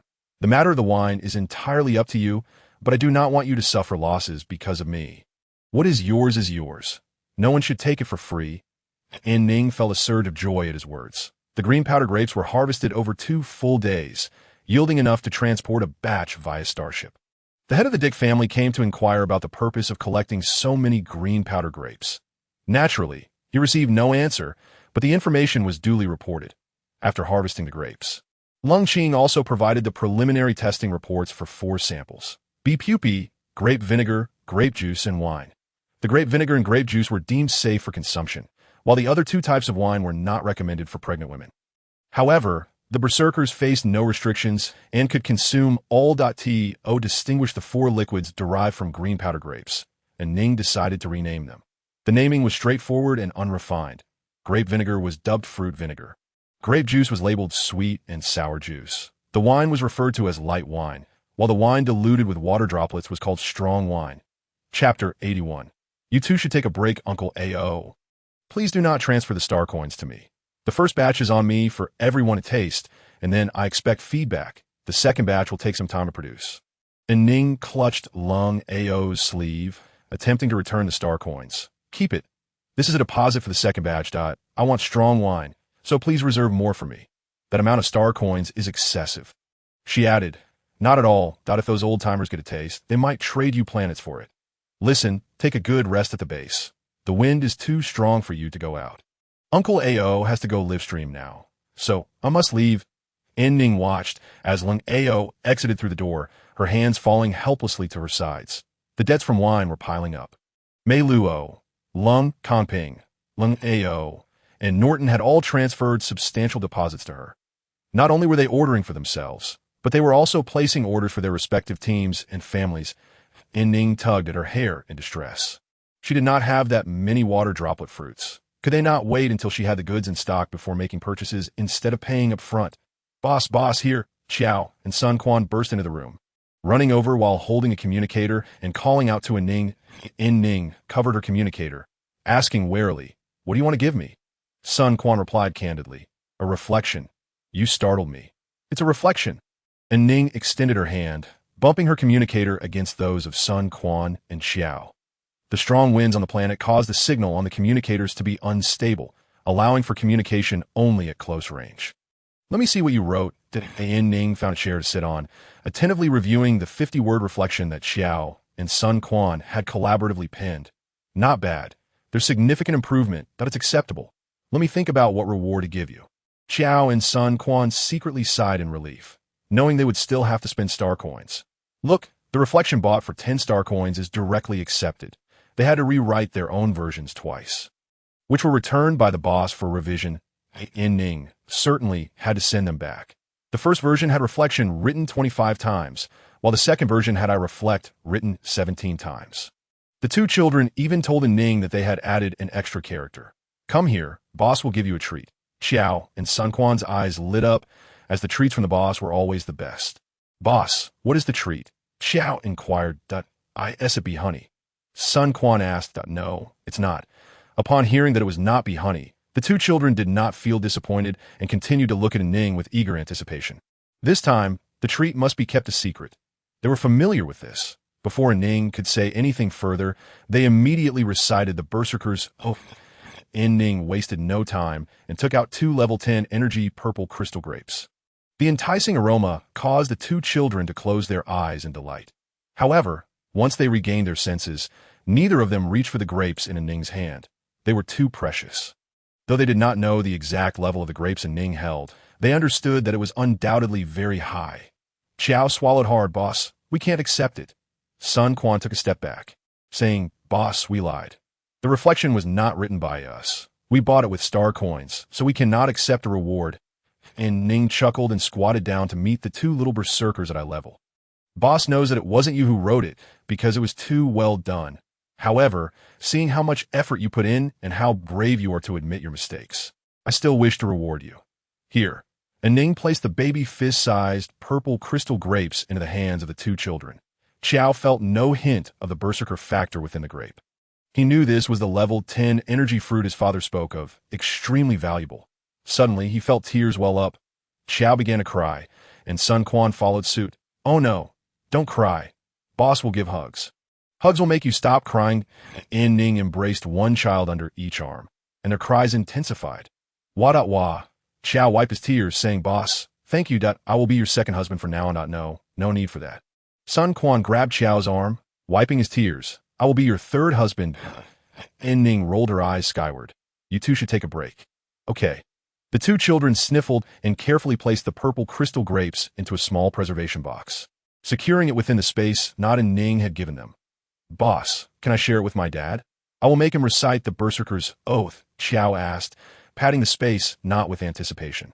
An Ning thought of Brandon, who had faced an accident but continued to strive to raise his child, and nodded in agreement. Boss, can I sell it? The grandfathers, uncles, and brothers at home have no money. Sun Quan's head hung low, wishing he could bury it in his chest. He knew it was inappropriate to sell a gift given by someone else, but yesterday his father had approached Mei Luo, seeking to borrow star coins from the operation team. An Ning lifted Sun Quan's head, stating, It has already been given to you, so you may do as you please. That I suggest you ask the captain to help you sell it. Okay, thank you, boss. After the little berserkers left, An Ning reclined on her bed, gently caressing her abdomen. She did not wish for her child to be as sensible as Xiao and Sun Quan, nor did she want them to be like her. The two little berserkers crawled out of An Ning's room, dragging themselves across the ground. The wind was too strong. Their journey here had been effortless with a tailwind, but returning, they could only crawl. Sun Quan crawled toward Xinier's house, aiming to find Lung Kongping, while Xiao crawled back to his own residence, intending to seek out Brandon. Fortunately, some passing berserkers noticed the difficulty the two little ones were having and picked them up by their collars, delivering them to their destinations. Xiao thanked the berserker who brought him to the door and pushed it open. Their portable house was quite small, containing only a bed, 2 chairs, and a partition for a bathroom. Brandon was currently devising a training plan for newcomers during the cold season. Although his ability level was low, his experience surpassed that of anyone in Lung Kongping's operation team. Where did you go to play? I went to see my boss. After responding to Brandon's question, Chow headed for the bathroom. After changing into clean clothes, he moved a chair to sit next to Brandon. Dad, you should recite the berserker's oath and promise to keep today's events confidential. Chow felt this oath would cover all bases. Brandon turned his gaze from the screen to his son. Have you caused trouble? Or did you make your boss angry? No, my boss rewarded me. You should take an oath. Hurry up. Brandon pondered for a moment before acquiescing to Chow's request, curious to see what his son was up to.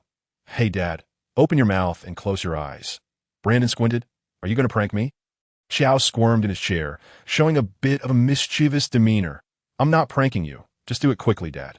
All right, Brandon complied with his son, as he had the day off to spend time with him. Just as he was contemplating this, something was shoved into his mouth, something quite large that he instinctively bit down. Level 10 energy food. A surge of energy rushed from his mouth into Brandon's body that IT hurts. Dad, what's wrong? Help. My dad is going to die. Chapter 82. What the hell am I supposed to control? An Ning sat on her bed, frequently glancing at her communicator, uncertain of Brandon's condition. Xiao was the first to get through to her communicator just as Lung Kongping returned. An Ning instructed Lung Kongping to find Lung Qing to check on Brandon. It had been a while since they had seen any news. Knock, knock, knock. The sound of knocking was followed by the door being pushed open, revealing Xinnier. Uncle, is everything all right? Xinnier pulled out a preservation box from the space knot. Everything is fine. Brandon's ability suddenly went haywire, but after administering a dose of medication, he is now well. An Ning exhaled a sigh of relief. That's good. She had thought from what Xiao said that Brandon was in serious trouble. Uncle, Do you know what caused it? And Ning got out of bed to see what Chenier had brought. I don't know. Long Qing suspects that Brandon might have eaten something wrong, but both he and Xiao claimed they hadn't eaten anything. Here, freshly fried beef pupae. Chenier opened the preservation box, releasing a wave of fried aroma. Ning, hurry and try it. It's even better than white worms. Knowing Brandon was fine, and Ning's attention was drawn to the fragrant, fried beef pupae. But there are only 3, and Ning pointed incredulously at the plate set before her. Such a large box of beef pupae, yet only 3 were allocated to her. You'll still need to eat lunch. The rest are for you. Uncle saved them for you, Chenier said as he closed the preservation box and returned it to the space knot. Uncle, if you're not going to give me any, why take them out? To let you see. Hurry and eat. They will get cold soon. An Ning stood up, grabbing Chenier's arm and playfully pleading, Uncle, please give me 2 more. I won't eat them now. I'll save them for later. Really? Absolutely. Chenier, hearing some noise from outside, raised his voice. I will give you 2 more, but you can only eat them this afternoon. That sounds great. Just like that, she accepted. With food in hand, she could eat whenever she pleased. An Ning happily sat down, using chopsticks to pick up a fried beef pupae and pop it into her mouth. It was both fragrant and crispy. This was the kind of fried food she craved the most at the moment. An Ning savored her food delicately, contemplating the possibility of frying some potato strips. Just then, Lung Comping entered the room, and in an instant, 2 fried beef pupae vanished from her plate. Lung Comping, return my fried beef pupae, An Ning exclaimed, throwing down her chopsticks and lunging at him to pry open his mouth. I'll return them this afternoon, he replied, tilting his head back and quickly swallowing the beef pupae in his mouth. Control yourself, An Ning, he admonished. Unable to grasp his mouth, An Ning climbed onto a chair and then onto his back, biting his neck fiercely that I can't control my emotions. An Ning, Long Qing said, now is the time to train your ability to manage emotions. As the child grows, the energy you consume will increase, and the influence of the child on you will grow stronger. An Ning clutched her plate, turning her back on Chenier. She intended to savor the last beef pupae slowly. Perhaps we should just get rid of it. Don't you dare say that. An Ning glared fiercely at Lung Comping. If you utter a word, I will bite you to death. Lung Comping surrendered, refraining from speaking further, and turned his gaze to Chenier, who looked at him sideways, silently conveying that he should handle his wife himself. An Ning bit down on her chopsticks, having finished her food yet still craving more. She pondered if there was any way to coax a few more beef pupae from Chenier, when suddenly there was a knock at the door. Lung Comping went to answer it as An Ning silently wished it wouldn't be someone with a marriage proposal. Captain, is An Ning here? An Ning maneuvered around Chenier to peek outside and saw it was Brandon. I'm here, she replied. Lung Comping invited Brandon inside, who clearly had something important to discuss. An Ning pushed a chair toward him and asked, Are you looking for me about something? My matters are known to my second uncle and Lung Comping, so you can speak freely. Brandon sat upright in the chair, retrieving half a grade 10 amethyst grape from his spatial pouch. Xiao said this is from you. May I ask where you acquired it? You that. An Ning glanced at Lung Comping beside her, who immediately recognized the grape as hers, having recently agreed to help Sun Quan sell one. How many do you want? Lung Comping inquired. Brandon clenched his fist. I don't know. Perhaps the more, the better. However, I lack sufficient star coins to purchase them. Brandon hesitated before resolutely stating, I want to know who cultivated them. I could become her follower. Upon hearing the word follower, Chenier became visibly unsettled, wanting to say something, but at a loss for words. An Ning looked confused at the excited Chenier, and then at the astonished Lung Comping. Follower? An Ning began to inquire, but was interrupted by Lung Comping holding her hand. He then asked Brandon, May I ask why you desire grade 10 energy fruits? Brandon's face lit up with joy as he replied, They can heal my old injuries. After Lung Comping escorted Brandon out, An Ning couldn't help but ask what a follower was. Sigh, Chenier sighed. A follower refers to a berserker who pledges loyalty to a woman. An Ning whispered, Isn't that rather undesirable? Well, Chenier leaned closer to her. An Ning, there's a story about followers. An Ning poured a glass of water for Chenier. Then please tell me. Very well, Chenier said, taking the cup and animatedly recounting the tale. The term follower has existed for only about 1,000 years. Initially, a berserker wished to marry a woman, but she rejected him due to his lack of strength, despite already having 4 husbands. The berserker adored her so much that he declared his berserker oath to her.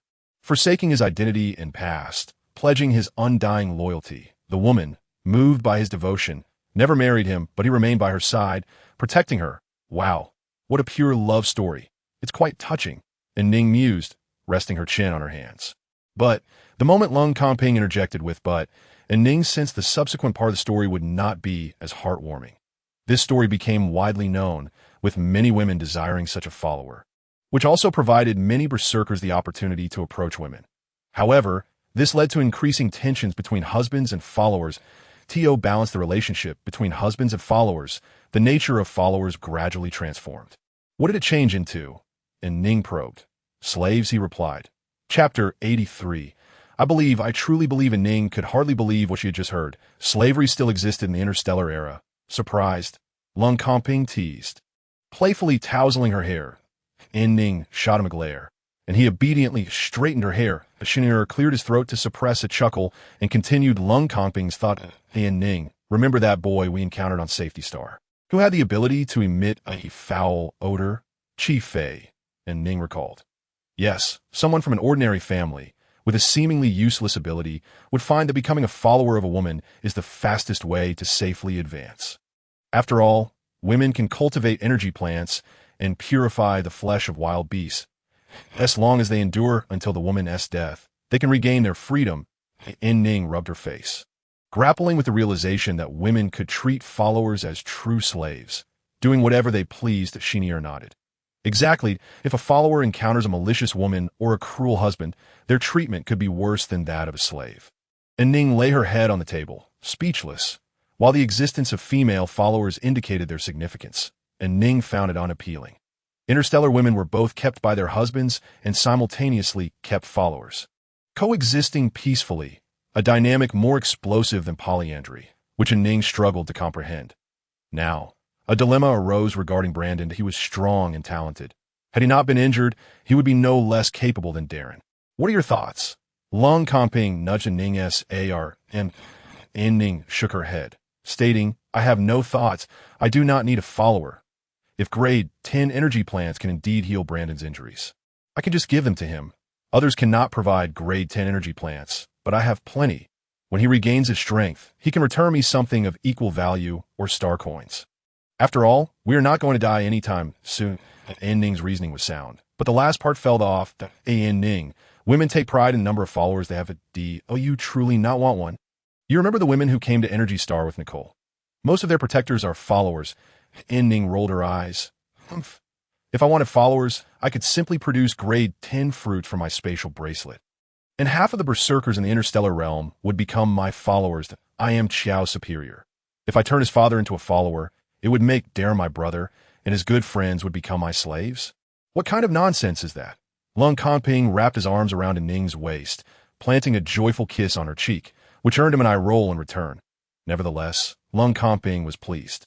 Although Brandon would not need to be An Ning's follower, Lung Kongping wanted him to remember her kindness, since An Ning needed a capable assistant, and while Lung Kongping wished to support her in everything, he had his own responsibilities to attend to.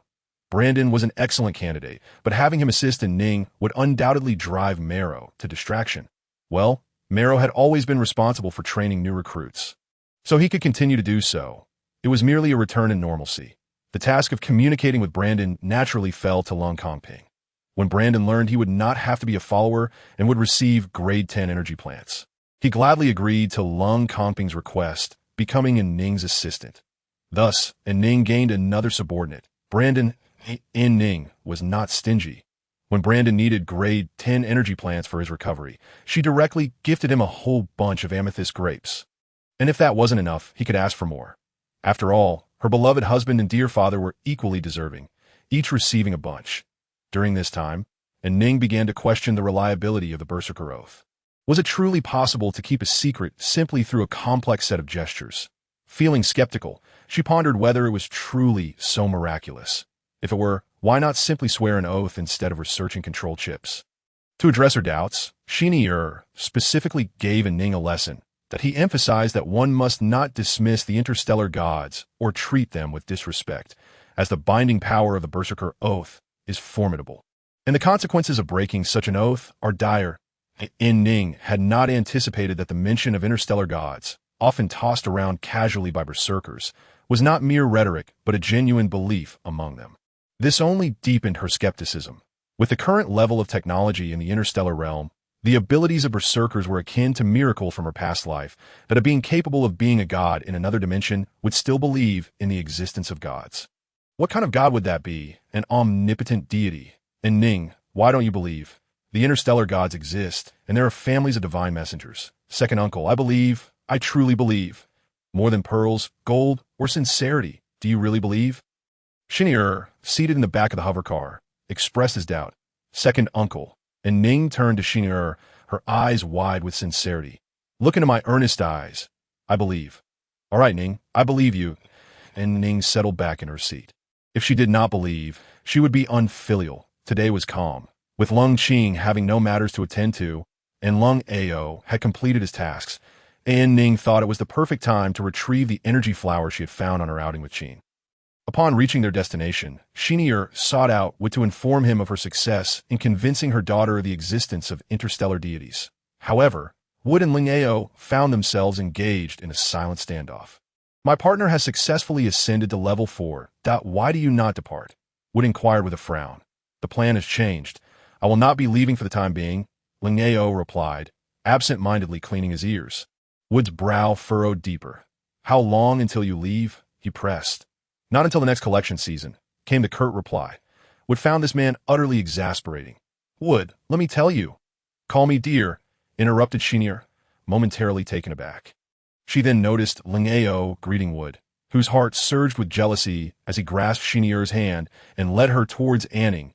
Ling Ao stroked his chin, sensing something amiss. An Ning followed the navigation on her communicator to search for energy flowers. The blooms here were exquisite, yet the odor was quite foul. An Ning mused that if the smell intensified, she might need a helmet. While ordinary plants on the energy planet were not particularly fragrant, the outdoor setting masked their scent to some extent, allowing one to grow accustomed to it. However, the flowers emitted a stench tenfold worse. If An Ning were to describe the fragrance, it would resemble that of a sewer. Following the navigation's guidance, An Ning swiftly located her destination. She discovered a small clearing, sparsely dotted with patches of grass, and at its center stood 2 flowering plants. Were they chrysanthemums? One yellow and one white. They flourished together. An Ning circled the 2 energy flowers, which stood at her thigh height. They were indeed yellow and white, a pair that always grew together. Lung Kongping surveyed the surroundings, deducing that Jesse must have unearthed these 2 energy flowers, which Qian had identified. An Ning tilted her head at Lung Kongping. Have you regained your sight? It was remarkable that he could see the energy plants. Chapter 84. Energy flowers in the clearing. Only the 2 energy flowers stood amidst the grass. Lung Kongping, without needing to look, could easily identify them by touch. He approached An Ning from behind and playfully pinched her cheek. An Ning retaliated by biting his hand, since Lung Qing had suggested that An Ning train her emotional control. Lung Kongping had taken to teasing her at every opportunity. An Ning, not one to back down, used her sharp tongue and teeth, resorting to biting when words failed her. Once a polite couple, they had transformed into a bickering duo. Yet their relationship had grown stronger. After a futile attempt to bite through his hand, An Ning pushed Lung Kongping away and began examining the yellow and white flowers, compared to other ordinary flowers in the area. These blooms were much smaller, densely clustered on their stems. An Ning quickly plucked a blossom and tasted the petals. It was slightly bitter, but she surmised it could be brewed into tabi, by the time Lung Kongping and the others realized what An Ning was doing. It was too late. No one had anticipated that she would eat the flower. Ning, do you feel unwell? Lung Qing inquired, hastily seeking assistance from others. Lung Kongping produced water for An Ning to rinse her mouth, urging her to expel the remnants of the petals, and no need for a checkup. I'm fine, she assured them. Despite her claim, Lung Qing proceeded to conduct a preliminary examination, confirming her well-being. You needn't be so anxious. Energy flowers are not harmful when ingested. Perhaps they can be used as ornamental plants? Wood interjected. Ning. Energy flowers are meant for fragrance, Wood explained, plucking 3 flowers and crushing them for An Ning to inhale, as their scent could stabilize volatile factors. An Ning took a deep breath, hardly catching the floral aroma, instead overwhelmed by the stench reminiscent of a sewer. Dad, are these flowers effective? She asked. Wood wiped his hands clean of the remnants. They have some effect, but nothing compared to energy food. Nonetheless, Energy flowers are particularly favored by women and fetch a high price. That it is said that all energy flowers are exceedingly difficult to cultivate. Whether they possess fragrance or are easy to grow mattered little to Anning. As long as they held value, she was interested. Fearing the large flowers might not survive transplantation, she decided to forcefully uproot them. Ning, pulling them out renders them useless, Wood cautioned, observing Anning's determination to completely strip the yellow and white flowers of their blooms. Second Dad, I want their roots, and I assure you, the flowers won't go to waste. Anning replied, glancing towards the water's edge. You and Big Dad can go hunt water beasts. I will be fine here with Uncle Ao and the others. With Lung Ao present, there was no need to worry about Anning's safety. Wood took Shinier to join Lung Ao's team in hunting water beasts. Water beasts, a collective term for aquatic feral creatures, were numerous, and their names often forgotten, hence the generic reference. Every celestial body in the universe boasts various aquatic environments: freshwater, saline, bitter, sweet, and more. Aquatic feral creatures do not have specific classifications, and research institutes might name various aquatic regions and creatures, but only large species or small edible ones are commonly referred to by name within the realm of berserkers. Only Lung Ao, Lung Qing, Lung Kongping, and the Brandon father-son duo remained, observing Anning's flower-picking antics. Anning, you've stripped the flowers bare. Do you intend to leave them barren? They won't survive, Lung Ao remarked, mistakenly believing Anning had finished collecting the blooms. To his surprise, Anning produced scissors and began snipping the stems of the yellow and white flowers. It's fine. If they die, it doesn't matter. I collected some seeds while gathering the flowers, she reassured him, deftly trimming the plants down to a mere 10 centimeters in height. Next came the critical step, transplantation. Anning took out a spade and instructed Lung Kongping to help extract the roots of the 2 yellow and white flowers. As soon as the plants were uprooted, volatile factors surged into the flowers. Director Lung, quickly supply them with abilities, Anning urged, her eyes fixed on the flowers, fearing they might wither at any moment. Fortunately, once Lung Qing transferred his powers, the volatile factors ceased to invade the flowers. Subsequently, Anning instructed Lung Ao to remove all the soil from the flower roots. After doing so, Anning realized that the yellow and white flowers were actually a single entity, their roots intertwined. Thankfully, the large pot that Sun Quan had crafted accommodated the sizable flower, allowing her to plant it successfully. Water it, Anning commanded. As she spoke, Chow prepared a water sphere, while Brandon placed his hand over the pot, channeling his abilities to release water as if from a sprinkler. The control over his abilities was so commendable that even Lung Ao was impressed. Sadly, the fallen genius was now rendered useless. Chow, astonished, watched his father as he seemed to seize his role. Water began to seep from the bottom of the pot, prompting Anning to signal Brandon to cease and for Lung Qing to withdraw his powers.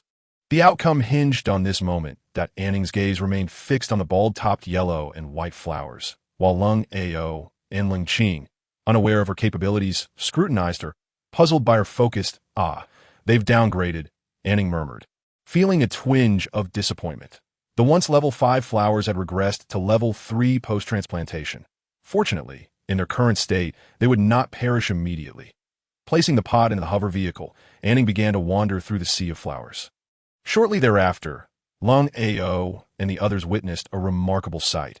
Anning could accurately locate energy flowers amidst the vibrant blooms. She gathered seeds where available and dug for seed bulbs where they were not, deciding against further transplantation.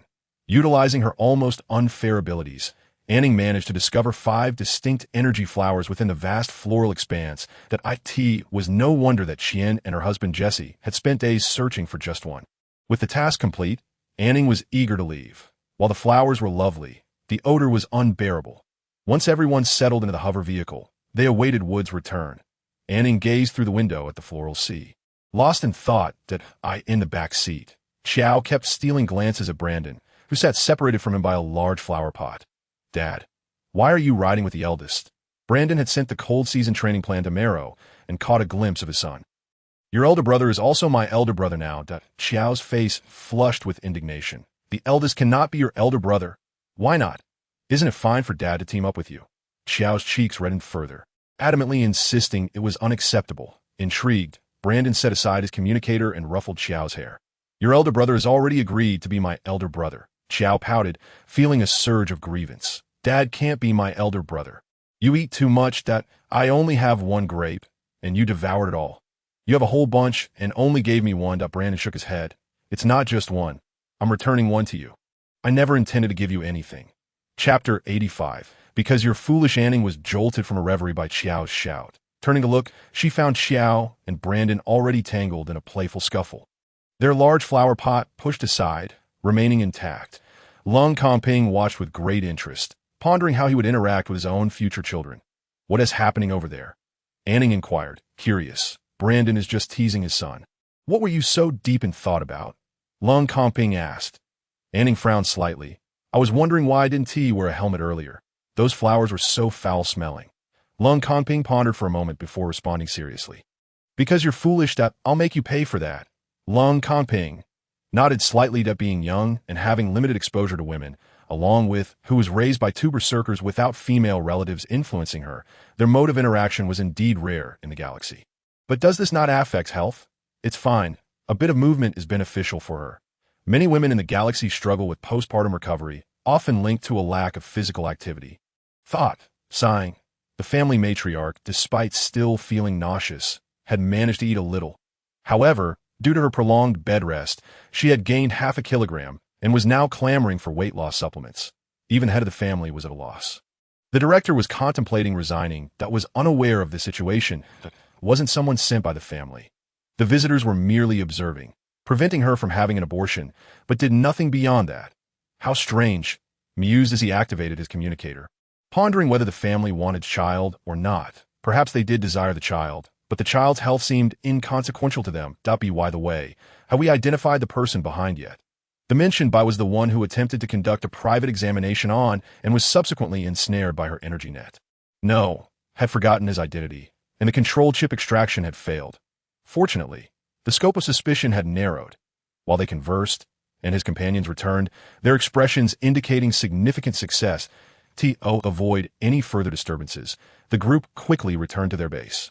Hopped off his hover vehicle and sought out, excitedly informing him that his vine had proven invaluable today, lamenting that had missed out by not going to the waters, after his scuffle with, had resumed his usual lively demeanor, pulling along to recount the tales of their water beast encounters. The captured water beasts were processed in the open area of the base, and the berserkers on rotation inquired about the current challenges in capturing these creatures.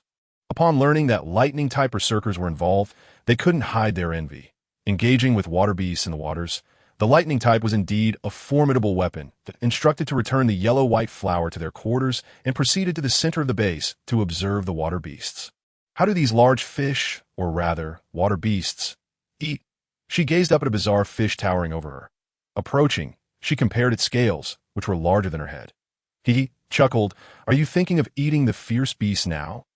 This is a low-level water beast. Its scales and bones are valuable, but whether it is edible, I cannot say. Female purifiers do not purify water beasts that struck the scales of the water beast with her fist, producing a metallic clang. Why not purify them? Perhaps due to their unpleasant odor. Indeed, the odor was quite foul. Once the skin was removed, a strong, fishy smell forced Adon a helmet. Undeterred, she believed that such a large water beast must have edible parts.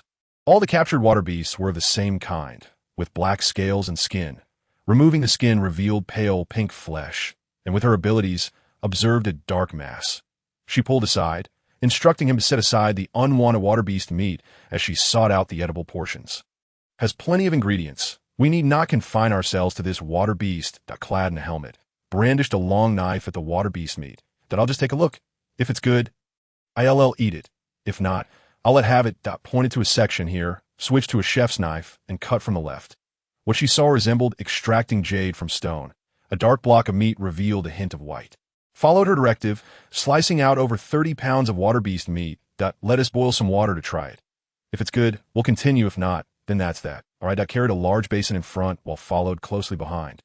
The berserkers surrounding the water beast offered her and her father a respectful salute. One berserker, with pronounced eyebrows, standing by the water beast's tail, asked a companion in purple combat attire, "Isn't she the wife of the second son of the family?" The purple-clad berserker, belonging to the family, nodded at the unfamiliar berserker, confirming, "Yes, that's her. TSK. She is quite resourceful. Not to mention, in combat attire, she has a certain charm. I'm feeling a bit." The lewd laughter prompted the purple-clad berserker to frown, cautioning, "Be careful with your words. She's not someone you can casually discuss." "What can't be discussed? It's all over the Star Network." The pronounced brow berserker nudged the purple-clad one. "She managed to climb up Two's second young master. If I'm not bad-looking, becoming her second husband might just get me into the family." The purple-clad berserker clenched his fist. "What is circulating on the Star Network?" "Oh, are you interested? I'll send it to you. Don't be fooled by her innocent appearance. She is quite wild." The pronounced brow berserker lifted his chin and sent the information. "By the way, which combat team are you from?" The purple-clad berserker glanced at the material sent by the pronounced brow berserker and retaliated with a punch. "I'm your grandfather." Unbeknownst to, a stranger was defending her honor, while she awaited its culinary outcome with eager anticipation. "How does it taste?" Chewed thoughtfully. "Not much flavor, but it's not fishy. The texture differs from land beasts. It's tender." His eyes sparkled. Lack of flavor was acceptable as long as it wasn't fishy.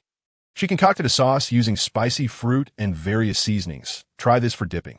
Chapter 86. Silent threats can also prove fatal. Picked up another slice of boiled water beast meat and dipped it in the sauce. Due to the tenderness of the meat, it crumbled as he lifted it. Dot quickly provided him with a spoon. "So, how is it?" He gave a thumbs up. "Delicious. Aside from the low-grade water beast meat, it's flawless." "Let me try." Drizzled some sauce on a piece of meat. This texture resembles fish meat but the water beast meat has a bit more chewiness, making it more satisfying. Immediately, she thought of fish meatballs. "I'll go gather the fish meat. Otherwise, they might throw it all away." To swiftly devour the boiled meat slices, donned in a pink apron, and hurried out to collect more water beast meat. The thought of fish meatballs made eager to taste them. She needed no assistance. The kitchen robot was her best ally. Following the recipe for fish meatballs from her past life on, she began by chopping the water beast meat into small pieces, checking for small bones to remove. Mixing the water beast meat with water in a 2:1 ratio, she used the kitchen robot to blend the mixture. After adding fiery wild chicken eggs, sourced by, she included salt and synthetic sugar. Fearing the water beast meat wouldn't bind like fish meat, so she added some green wheat flour, setting the kitchen robot to its lowest mixing setting. She waited patiently on a kitchen chair. 10 minutes passed, and not a soul had returned. This was odd. Usually, when she left for the restroom, she preferred company, just as she was about to rise to investigate. And burst in, spotting the busy kitchen robot, exclaimed, "Boss, what delicious food are you making?" "I'm not making anything. I'm just letting the machine do its thing," teased him. "Boss is lying. Every time you visit Mr. and Mr. S. kitchen, you're always cooking something delicious." "Oh, you're quite clever," ruffled hair, then asked the two young berserkers. "Do you know what everyone else is up to?" "Fighting." "Incorrect," interjected, pushing past their competing, tilted his head. Puzzled as to why his friend was lying. Grinned at, playfully poking from behind. "Everyone's gone to compete." "Let me see." Stood up, eager to venture outside. Grasped her hand. "Boss, don't go. And I are hungry." "Right, yes, boss. I want to eat something delicious." Chimed in, patting his stomach to emphasize his hunger. Glanced at the water beast meat paste in the robot. Torn between eating water beast balls and watching the excitement, she chose the former. After another 10 minutes, the water beast paste had thickened enough to hold a chopstick upright, indicating it was ready. She retrieved a large pot, filled it halfway with cool water, and began squeezing the water beast meatballs into the pot. She had turned an entire basin of water beast meat into paste and would be working until dark. After examining the kitchen robot, she discovered it lacked a meatball squeezing function. Raising her hand to use her communicator to call for help, interjected, "Boss, don't call. They're busy competing and can't hear you. I'll go get help." Contemplated this reasoning and instructed to be cautious. She had no doubt that the 5-year-old would not deceive her. Before exiting, whispered to, "Speak less, work more." Nodded in understanding. The little one ran swiftly. Emerging before a dirt wall, he softly called out for twice, and a hole appeared at his height in the wall, allowing him to step through. Unbeknownst to her, inability to hear the outside commotion was due to erecting a dirt wall around his portable dwelling. While busied herself in the kitchen, she remained oblivious to the towering wall that had materialized outside her window. "How did you get out?" The boss needed help making food. She wanted to call for assistance, but I didn't allow it. Gently patted Sun Quan's head, commending him for his efforts. "Brandon, go find someone," he instructed. Sun Quan attempted to follow Brandon, but was restrained by cold pride, who gripped the collar of his shirt. The faint metallic scent of blood wafted through the air, emanating from the source where Brandon was headed first. There stood the menacing Signal, his right fist smeared with crimson and ivory, while at his feet lay a lifeless body. Half of its skull missing to it was the one known as the eight-character brow. The reason for the conflict between the eight-character brow and the purple-clad berserker was initially unknown to the onlookers. Signal had come out to collect the water beast's meat and, upon witnessing the skirmish, assumed it was a dispute between the two parties. Observing the fight near the water beast's tail, Signal had lingered for a moment too long, catching the eight-character brow's slanderous remarks about An Ning. As a protective father, Signal could not tolerate any defamation directed at his daughter.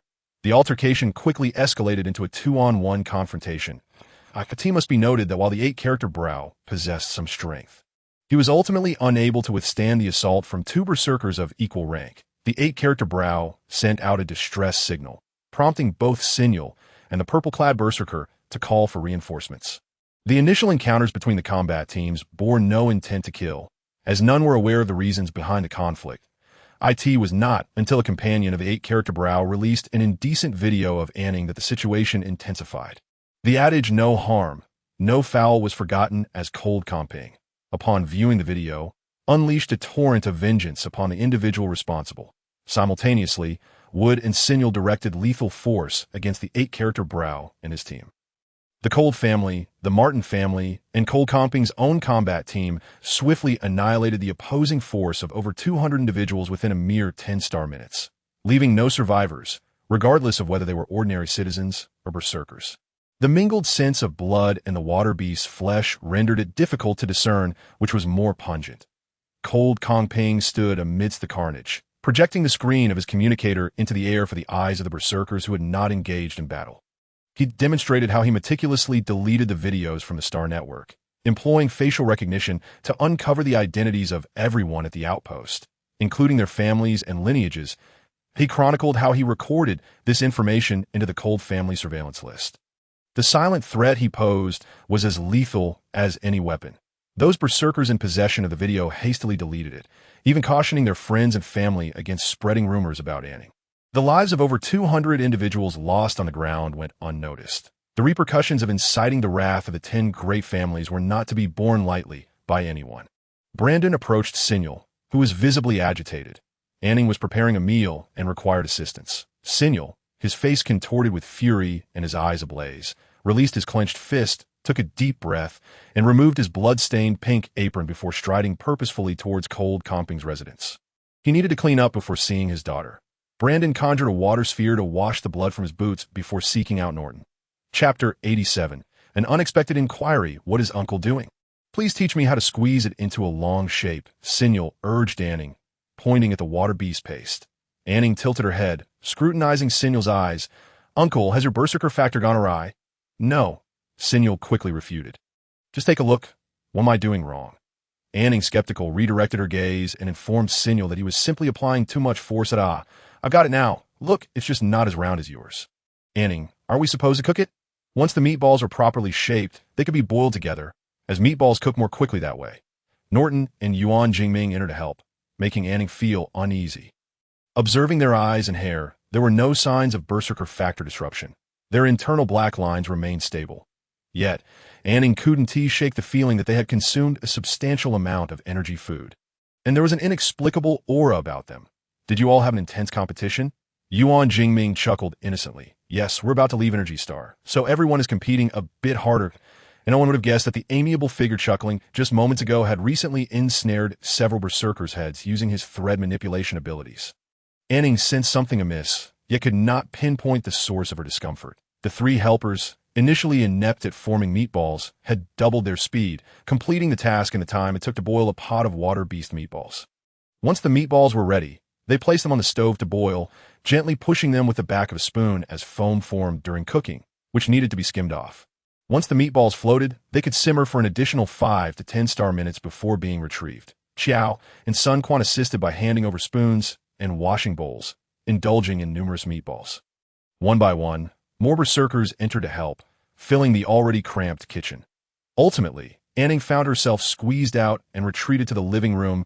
As An Ning contemplated slipping outside to take a look, Cold Pride entered again, this time accompanied by a purple-clad berserker. Through Cold Pride's introduction, An Ning learned that this individual was Parker Martin, the cousin of Cheen's husband, Jesse. With guests present, An Ning had to engage in conversation while pondering Cold Comping's whereabouts. Meanwhile, Cold Comping was conversing with Darren by video call. The footage was a masterful blend of real video, making it exceedingly difficult for the average person to detect any deception. The source I could trace now is an individual with the online alias Spicy Fruit. They were the first to publish it.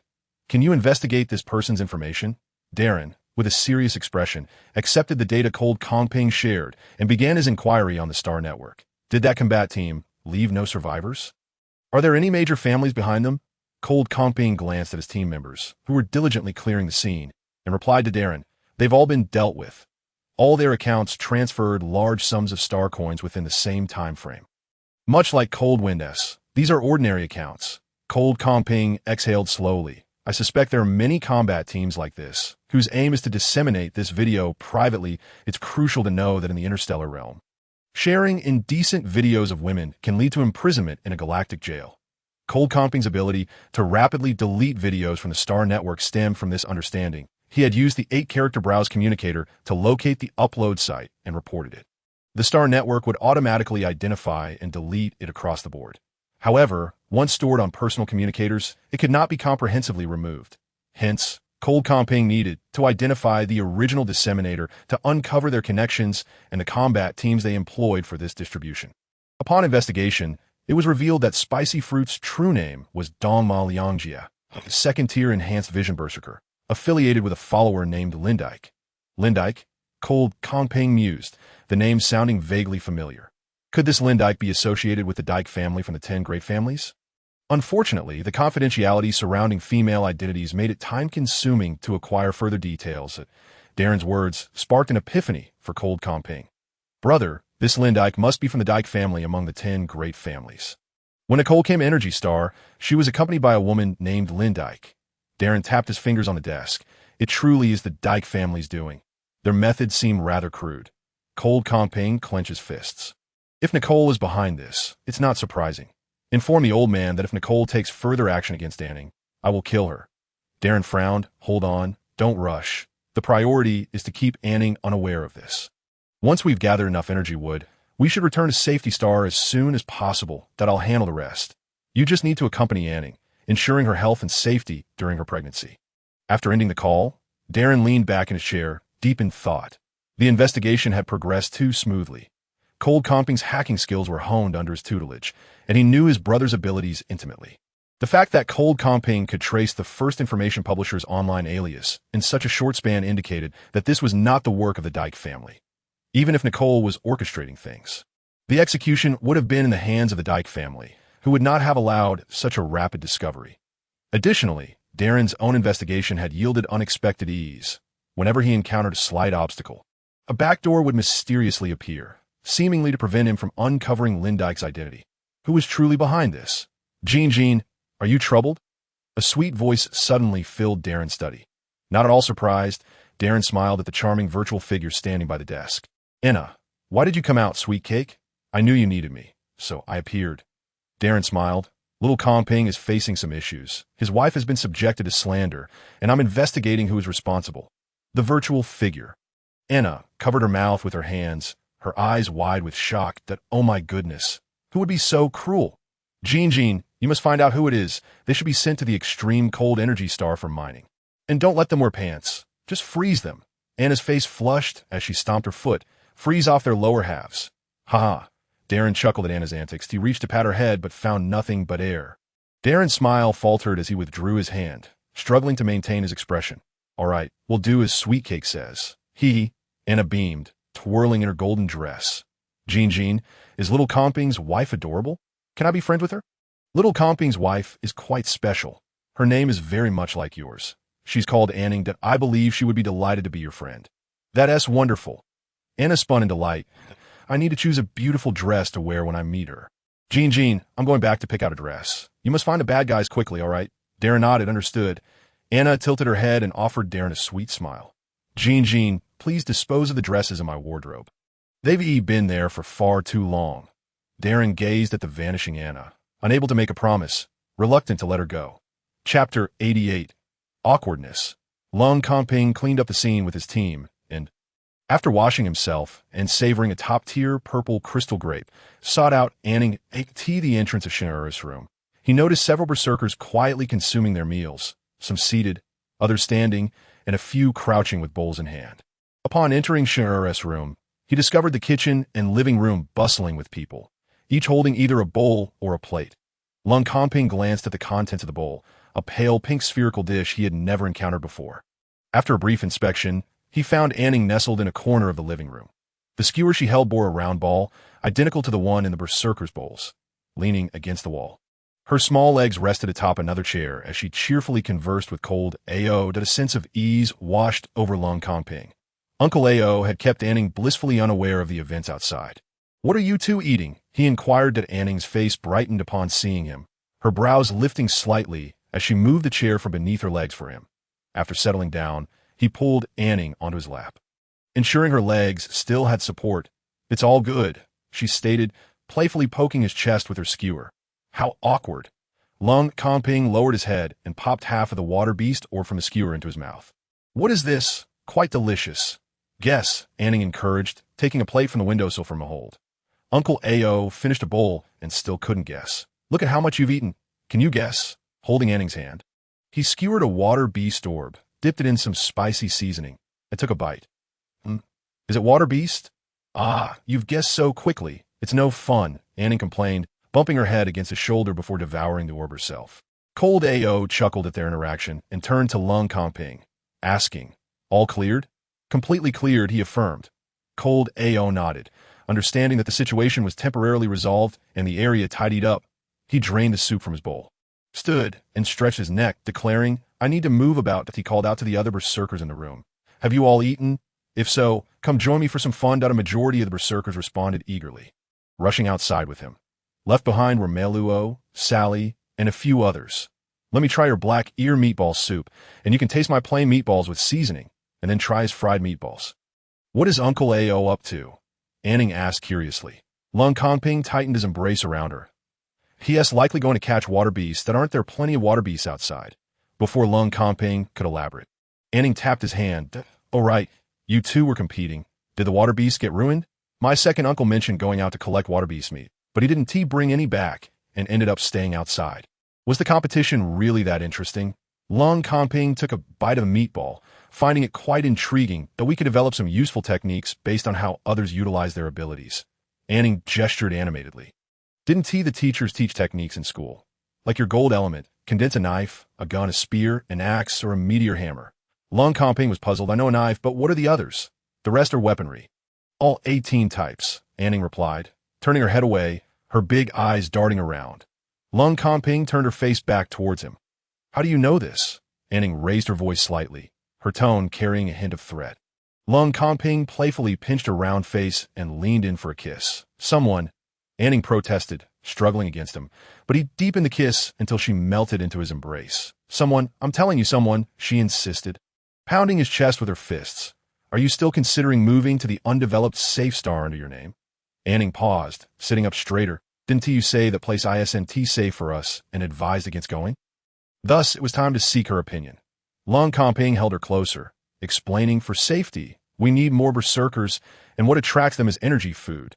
This," he indicated the water beast orb on the plate. "I can procure wild beasts. But I can't purify them." "I can." An Ning raised her hand. "I find purifying wild beast meat to be quite easy. Let us move there." "All right," she exclaimed joyfully, bouncing off his lap and racing to the kitchen to share the news with her elders. Lung Kongping followed closely behind, ensuring she didn't trip. The reason behind Lung Kongping's decision to relocate to that star was that the network on the safe star was independently constructed. As the Star Master, he could control the information on the planet's network. This way, An Ning would no longer encounter those absurd rumors online. With the matter settled, Lung Kongping began preparations.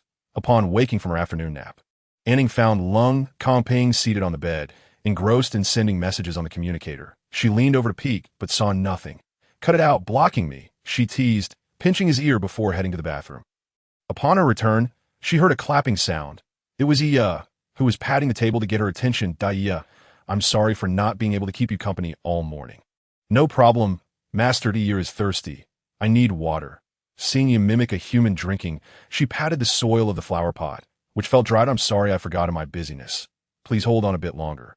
Once we return to the safe star, I'll get you a bigger pot. While pouring water for you, she explained. Chi Fei agreed to sell his foul-smelling ability, and he's given me gas collectors. Uncle Ao also took some collectors, saying he would help you gather the stench. Thank you, Master. You're so kind. Yu wants to grow quickly and defeat the bad guys. That I heard what Master and the others said. Yu will eliminate all the bad guys, make them lose their leaves, get infested with bugs, rot their roots, and perish. Are you practicing your punches? An Ning teased, poking Yu's curled leaves. That you will keep an eye on this pot of yellow and white flowers. If it has issues, you must tell me. Of course, Master. Yi nodded its tender sprouts. Then, it took out a green crystal from its stalk and placed it in the pot of yellow and white flowers. It buried some in the soil, and when that wasn't enough, Yi spread a layer of green crystal around the top of the pot. An Ning used her abilities to check for violent factors in the soil, discovering they no longer penetrated the roots of the yellow and white flower but were instead being absorbed by the green crystal. Chapter 89. The recipe is to be exchanged for a recipe. This action by Yi made An Ning aware of the specific use of the green crystal. It needed to be buried underground, mixed into the soil, and even layered on top. This required a significant investment. It seemed necessary to discuss with Lung Kongping and the Dick family about the green crystal mines under the green powder grapevines on this energy star. For the next few days, An Ning sat on a small stool, directing Xin'er, Wood, and Lung Kongping to collect water beast meat. As usual, any unpurified meat was packed away for An Ning to purify at her convenience. She assumed they would leave the energy star soon, as the other combat team stationed there had departed following their competition. Only the Martin family, the Lung family, and Lung Kongping's team remained. To her surprise, they stayed an additional 5 days on a rare sunny day. An Ning reclined on a lounge chair, soaking up the sun. Hello, I am Parker Martin. An Ning opened her eyes, squinting against the sunlight at the figure blocking her view. I remember you, she replied, sitting up and offering Parker a chair. Uncle Ao brought you here. Do you need something? Parker was still dressed in his purple combat uniform, similar to what he wore during their last encounter. I have a small matter.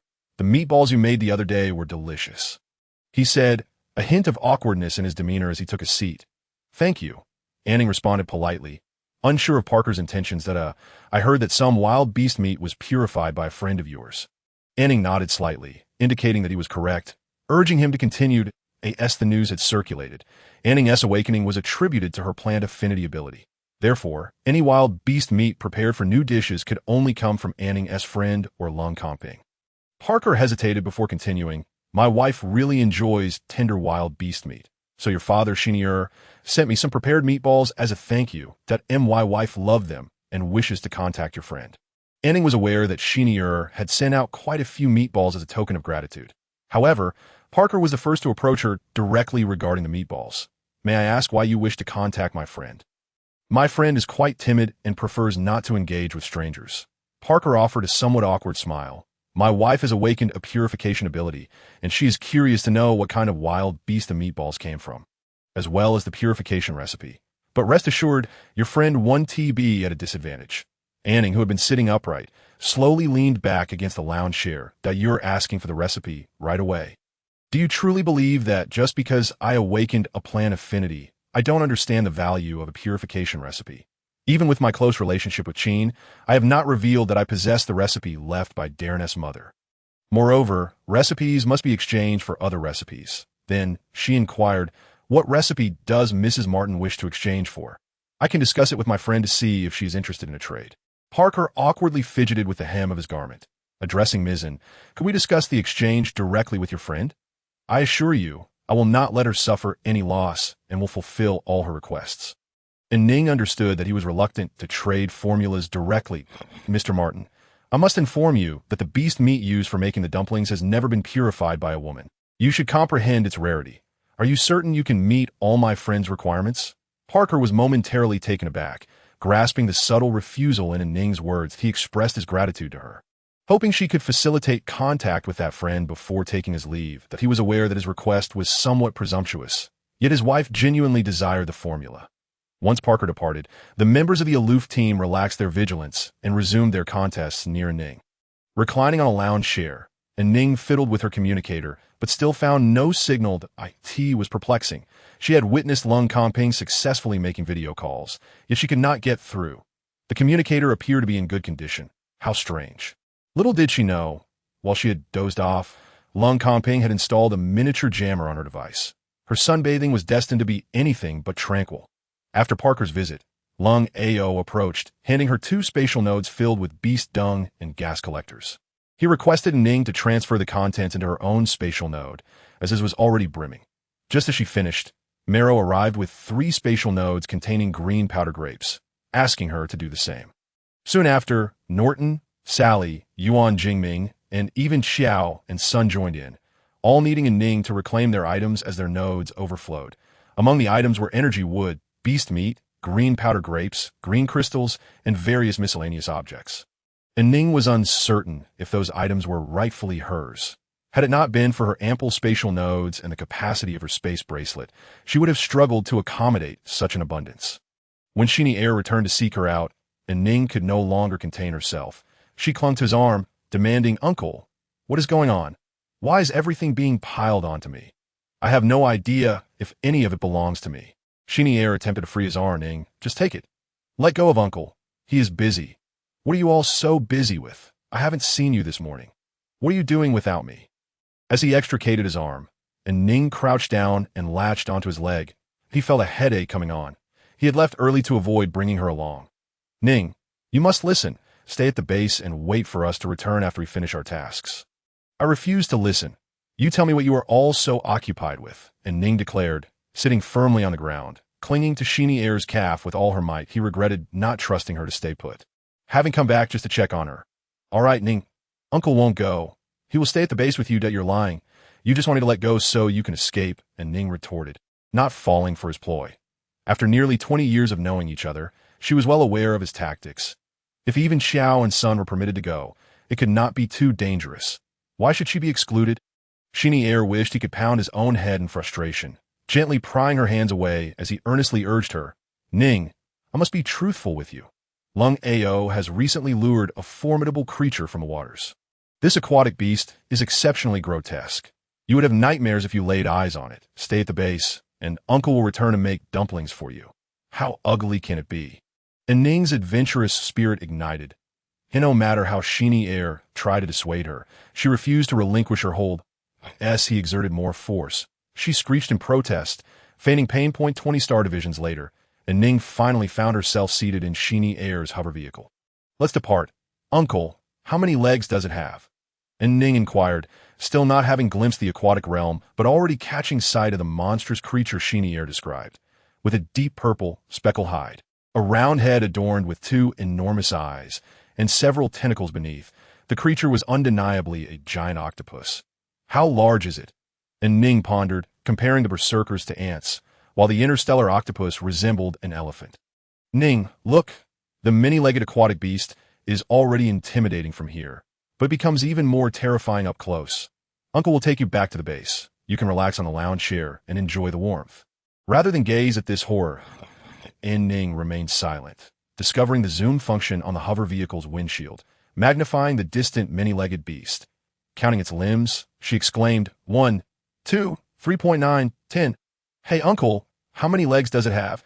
As she lowered her head, a message would about Sheeny Air's concerns regarding her disobedience. She suddenly spotted the tentacles entwined on the windshield and hastily shut her eyes. "Why, Ning? You, Sheeny Air stammered, his hands flailing as he pressed random buttons on the windshield. Not only had he failed to turn off the zoom feature, but he had also magnified the suckers. Intrigued, An Ning examined closely, discovering that the suckers bore smaller suckers within them, resembling a set of nesting dolls, layer upon layer. Sheeny Air felt nauseated. "Turn it off. Turn it off, please." This time, An Ning obediently switched off the zoom feature, restoring their vision to normal. Closing her mouth tightly, she gazed at Sheeny Air with curiosity, her eyes darting around. "I'm not afraid," she asserted. "Ning, if Uncle were scared, would he go help?" "No, Uncle is not afraid at all," Sheeny Air replied, his eyes equally restless. "Just a bit nauseating." An Ning bit her lip, suppressing laughter, her shoulders shaking in silent mirth. Sheeny Air rubbed his face, turning his gaze to the window, feeling embarrassed in front of his daughter. An Ning took a few deep breaths, pretending that nothing had occurred. "Uncle, are you planning to capture it?" Seeing that An Ning was genuinely unafraid, Chenier pondered briefly before starting the hover vehicle. We have come this far. We might as well proceed. We will be severing its tentacles and collecting its suckers. How many tentacles does it have? With over 2,000 warriors from 3 combat teams, can we even contain its suckers? As Chenier adjusted the vehicle's direction, he noted that the many-legged beast had at least a dozen tentacles, possibly up to 800.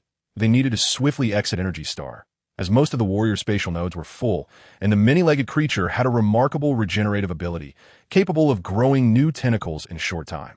New suckers would be even better. In my youth, I participated in a hunt for the many-legged beast with your big uncle. Over 5,000 berserkers fought for 13 days. That I was young and curious, always wanted to see closer, but I ended up getting stuck in a sucker.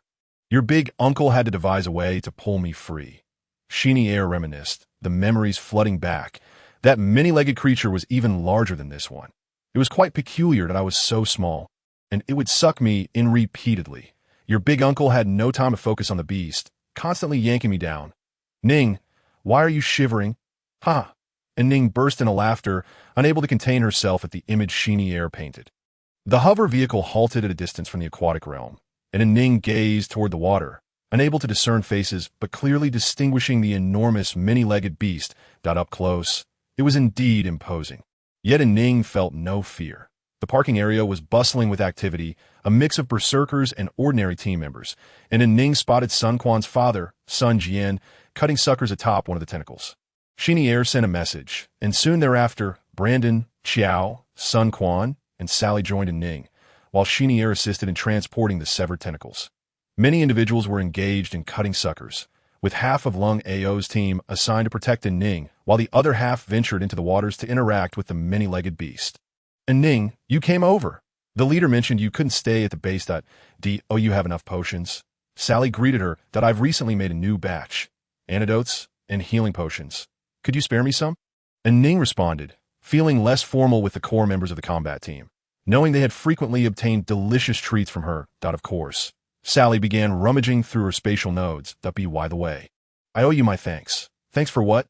Ning inquired, taking the potions. For the dumplings you made. I've been eating them for 3 days straight and successfully leveled up. Upon hearing this, Sally beamed. Dual element abilities are challenging to upgrade. I was stuck at the water element. After eating your dumplings, my water abilities accelerated, synchronizing with my wood abilities, and the upgrade was quite smooth. And Ning smiled, congratulating her. She had often found the origin of the berserker's abilities perplexing. They absorbed violent factors, yet somehow transformed into various powers within the body, even manifesting dual abilities.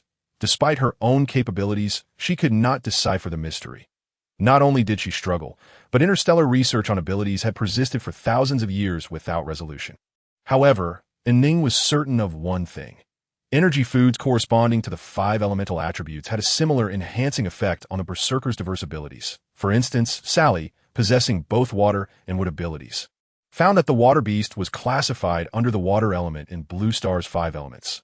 Thus, after consuming water beast dumplings, her water abilities flourished. Reflecting on this, An Ning realized she had yet to gather beast meats from all 5 elemental attributes.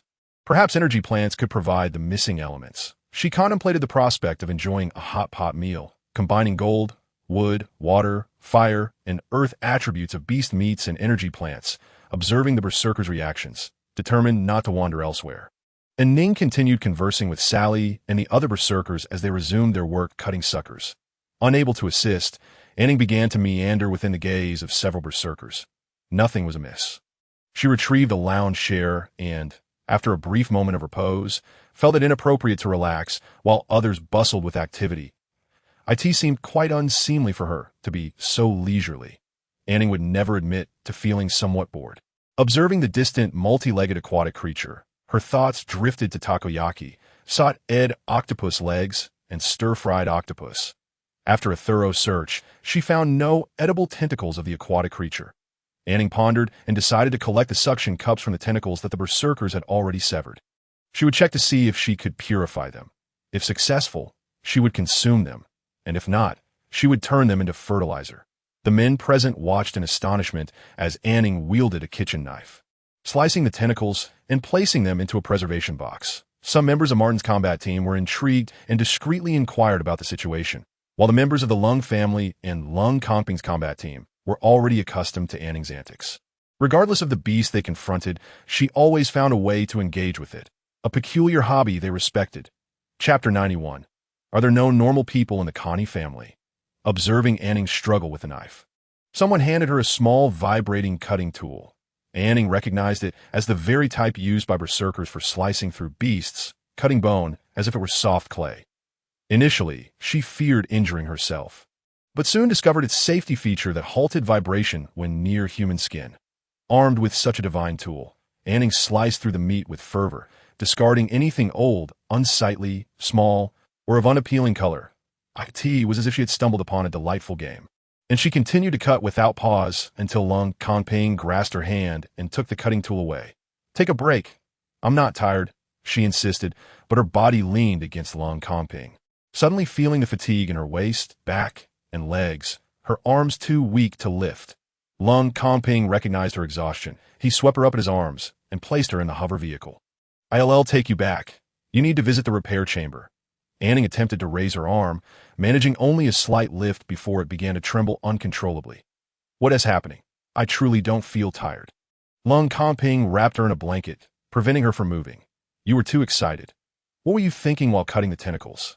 An Ning, sensing no reproach in his tone, confessed, "I was thinking about recipes, my apologies." Lung Kanping paused, gently stroking her head. "An Ning, there's no need to apologize. You did nothing wrong. It's my fault for not being by your side to notice your state. The blame lies with me." The two had gradually adapted to one another, with An Ning occasionally succumbing to emotional whims. Reclining in her seat, memories of previous events in the aquatic domain surfaced. "Lung Kanping, Parker came to see me today. He said his wife is seeking the purification formula for aquatic beast meat, that he wants the formula, but doesn't he wish to trade for it. How can one expect such generosity?" Lung Kanping maneuvered the hover vehicle skyward, noticing that the members of Lung Ao's team had caught up, prompting him to accelerate. "Parker is a good man, but his wife can be quite willful. Have you ever met her?" Lung Kanping shook his head. "Having only heard of her, she hails from the Connie family. Parker has done many outrageous things for her." An Ning rested her chin on her hand, pondering, is there truly no normal person in the Connie family? Every time I hear about them, it's as if they're all deranged. The head of Energy Star number 8 is named, but such a name sounds ill-fated. Who in their right mind would bestow such a name? He even incited an attack by high-legged chickens that ate S for the Elliott family. They chose a spouse. Lung Kanping playfully pinched An Ning's cheek. "What absurd thoughts occupy your mind? Women who die under unnatural circumstances are investigated by the Interstellar Women's Protection Bureau, and their families keep a vigilant watch over their married lives. Take Zinnel and Wood. They never left you after marriage. Thus, using women for drug experiments is implausible." An Ning pouted. "How can it be impossible?" "Anything is possible. I simply have a poor impression of the Connie family. I have yet to encounter a normal member of their clan." After exchanging a few more words, An Ning, wrapped in her blanket, succumbed to slumber. Upon returning to their base, Lung Kanping placed An Ning directly into the repair chamber. She slept soundly until the following morning, when the beeping of the repair chamber roused her. Lung Kanping, busy organizing their belongings, opened the chamber lid and carried An Ning into the bathroom. An Ning awoke, her hunger stirring her from her slumber. She had slept too long, her mind clouded with confusion to "I'm hungry." Lung Kanping adjusted her position, allowing the cleaning device to wash her face and brush her teeth. Zinnel had prepared dumplings using aquatic beast meat, which were ready to be consumed. "That I don't want to move, nor do I want to eat. Yet I am hungry." An Ning reclined against the chair back. "Don't worry. You needn't move. I'll feed you," Lung Kanping assured her, standing behind her to style her hair. "No, I can do it myself." After her face was cleaned, An Ning felt somewhat more alert and took a jar of skincare product to apply to her face.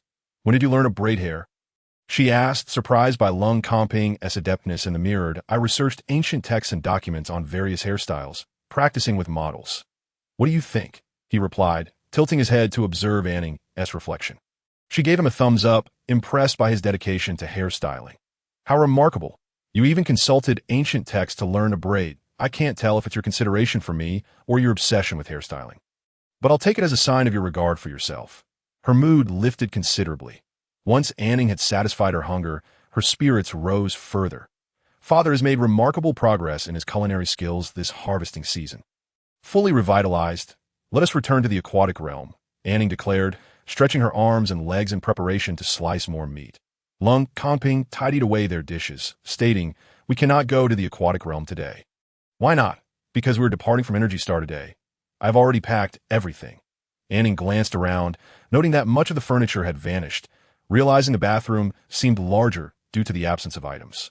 Was he battling the multi-legged aquatic beast supposed to take several days? "Why are we leaving today?" "The combat team will remain to continue battling the aquatic beasts. We're leaving first," Lung Kongping explained before An Ning could speak. "We are heading to your planet." An Ning immediately lost interest in cutting tentacles, asking anxiously, "We're not returning to Safe Star, but going directly to that planet." "Yes, the journey to that planet will take about 13 to 14 days.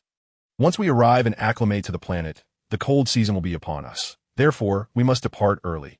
An Ning scratched her head, then raised her wrist to tap on her communicator. "Lung Kongping, can you check if my communicator is malfunctioning? I can't say goodbye to Taozi and Qin in person. I must at least send a message." Lung Kongping pretended to fiddle with her communicator, confirming that it had indeed encountered some issues, but was now operational. "Wow. Ping Ping, you're amazing." Chapter 92. An Ning, are you foolish? An Ning video called Qin and Taozi while Lung Kongping and Zinel dismantle their house. "That is the signal that poor on your end. I've tried to contact you numerous times without success." Qin remarked, displaying her call log to An Ning. "It's my communicator that's faulty. I'll replace it with the latest model once I arrive." "Exactly, you must use the best. Previously, you were reluctant to spend star coins," Qin said, applying makeup in front of the camera. "An Ning, you must reserve a space near where you live for me." "For what purpose?" An Ning inquired. "To live, of course. That's your territory. I intend to move in with you." "And I too," Taozi chimed in between spoonfuls of porridge. An Ning reclined in her chair. "That's an undeveloped Safe Star. Many areas surely remain unfinished. So what? If you can live there, so can I. Does Jesse agree?" Qin laid down her eyebrow pencil. "Why should I need his permission to live there? If he disapproves, he can stay behind. I'll go on my own." You shouldn't constantly consider the berserker's feelings. They are tough and long-lived. Once we're gone, they can find others, right, Taozi? Taozi lifted her head from her bowl, nodding before returning to her meal. The rice An Ning sent is delicious when cooked in a porridge. "It's a pity it's nearly all gone." An Ning scratched her head, contemplating Qin's words, finding some merit in them that I almost forgot to mention. Qin sat up, looking at An Ning. "Did Parker reach out to you?" An Ning sat up straight. "He really sought you. He contacted Jesse. I'm telling you. Anything related to Parker's wife, Ava Connie, should be avoided. Do not agree. Do not engage. Do not involve yourself, and I know her." Taozi finished her last spoonful of porridge and sent a document to An Ning and Qin. "This contains details of her activities over the past decade. You must keep your distance." An Ning meticulously examined the contents that Taozi had sent. Ava Coney truly embodies the epitome of arrogance, capriciousness, relentless entanglements, shamelessness, and ruthlessness. Is it true, Taozi? Did she actually cause a small family to vanish over a mere formula? And Ning could hardly believe that is it false. "I can confirm its authenticity," Taozi replied, wiping her mouth. "This is what I've heard, and I believe there is an 80% chance it's true." An Ning was astonished. "But murder is a crime." Qin rolled her eyes. "An Ning, are you really that naive? The key members of the Interstellar Alliance are all from the 10 major families. They're the architects of interstellar order. There are countless ways to make a small family disappear without resorting to murder." Taozi concurred. "Exactly. The Martin family has also played a role in this." An Ning was dumbfounded, glancing back and forth between her two friends on the screen. "Are you two secretly attending some tutor class or master course behind my back?" Qin used to only care about which company released new fashion items or games. Taozi, you often talked about which Energy Star discovered new food or which Safe Star opened a new restaurant. "What is going on now? I'm off to wash the dishes. We'll talk later." Taozi briskly ended the call. "I need to choose a dress for the banquet this afternoon. Goodbye." An Ning stared at the blackened screen, raising her hand to call back, only to find she had been blocked. "Good job, you two. I want to send you any water beast pills now." After the portable house was dismantled, An Ning followed Lung Kongping aboard the starship. Besides her and Lung Kongping, there were only Shiner, Wood, Lung Ao, and a small team, including Lung Qing, Sun Quan, Xiao, and Brandon. An Ning wondered if such a small group could ensure their safety on the journey. Upon exiting the atmosphere of Energy Star number 143, she heard 10 starship escort requests. Perhaps she was overthinking things. As soon as Lung Ping and An Ning departed, their news appeared on Coney's communicator.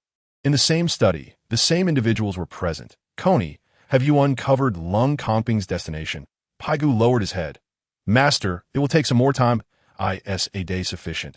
Coney's voice was soft, yet Paigu felt beads of sweat forming on his back. Half a day should suffice. Very well, I'll grant you half a day. Coney glanced at the motionless Paigu. Relax. Where's Darren in his investigation? Master, he is currently examining the business dealings with the Dick family. Coney looked at the desk. Is he not investigating Nicole? Darren's skills are exceptional. Coney's smile deepened. I want all dynamic data on the main personnel of the Lung and Dick families. If you cannot manage that, I will find someone else that we can do it. We can do it. Paigu straightened up again. Master, is An Ning's information still being leaked? What more have you found on Nicole? Bring everyone back. We need to observe their reactions before making any plans. The best way to deal with berserkers is to target women. I hope the Lung family won't disappoint me. By the way, release some information regarding the cause of Lung Ping's mother's death. Understood. An Ning slept well last night and had a hearty breakfast, her energy somewhat exuberant. She placed her hand on her slightly protruding abdomen and began to meander through the various rooms. Some were training in the training room. Others were in the kitchen experimenting with recipes while displaying affection, and some remained locked away in their rooms. Only Lung Ao sat leisurely in the relaxation area, sipping a glass of diluted sweet and sour juice while engaging in a video call. I'm currently on the starship. There is no specific destination. An Ning wants to observe the nebula. So we're just wandering around, planning to return a safe star before the cold season. Of course, I have to continue collecting berserker dung. Didn't I show you all that in a holographic broadcast? Have you forgotten that scent? You better send someone to replace me. During the cold season, the dung will freeze solid and be hard to collect, and it's difficult to find when it's warm. Level 6 berserkers 1T cut it. I need those above level 7, as I'm a specially contracted cultivator. Darren gave you a level 5 red star wheat 3 days ago. Don't think I'm unaware. You must take it seriously. Not coming? How can that be? You must send someone for me.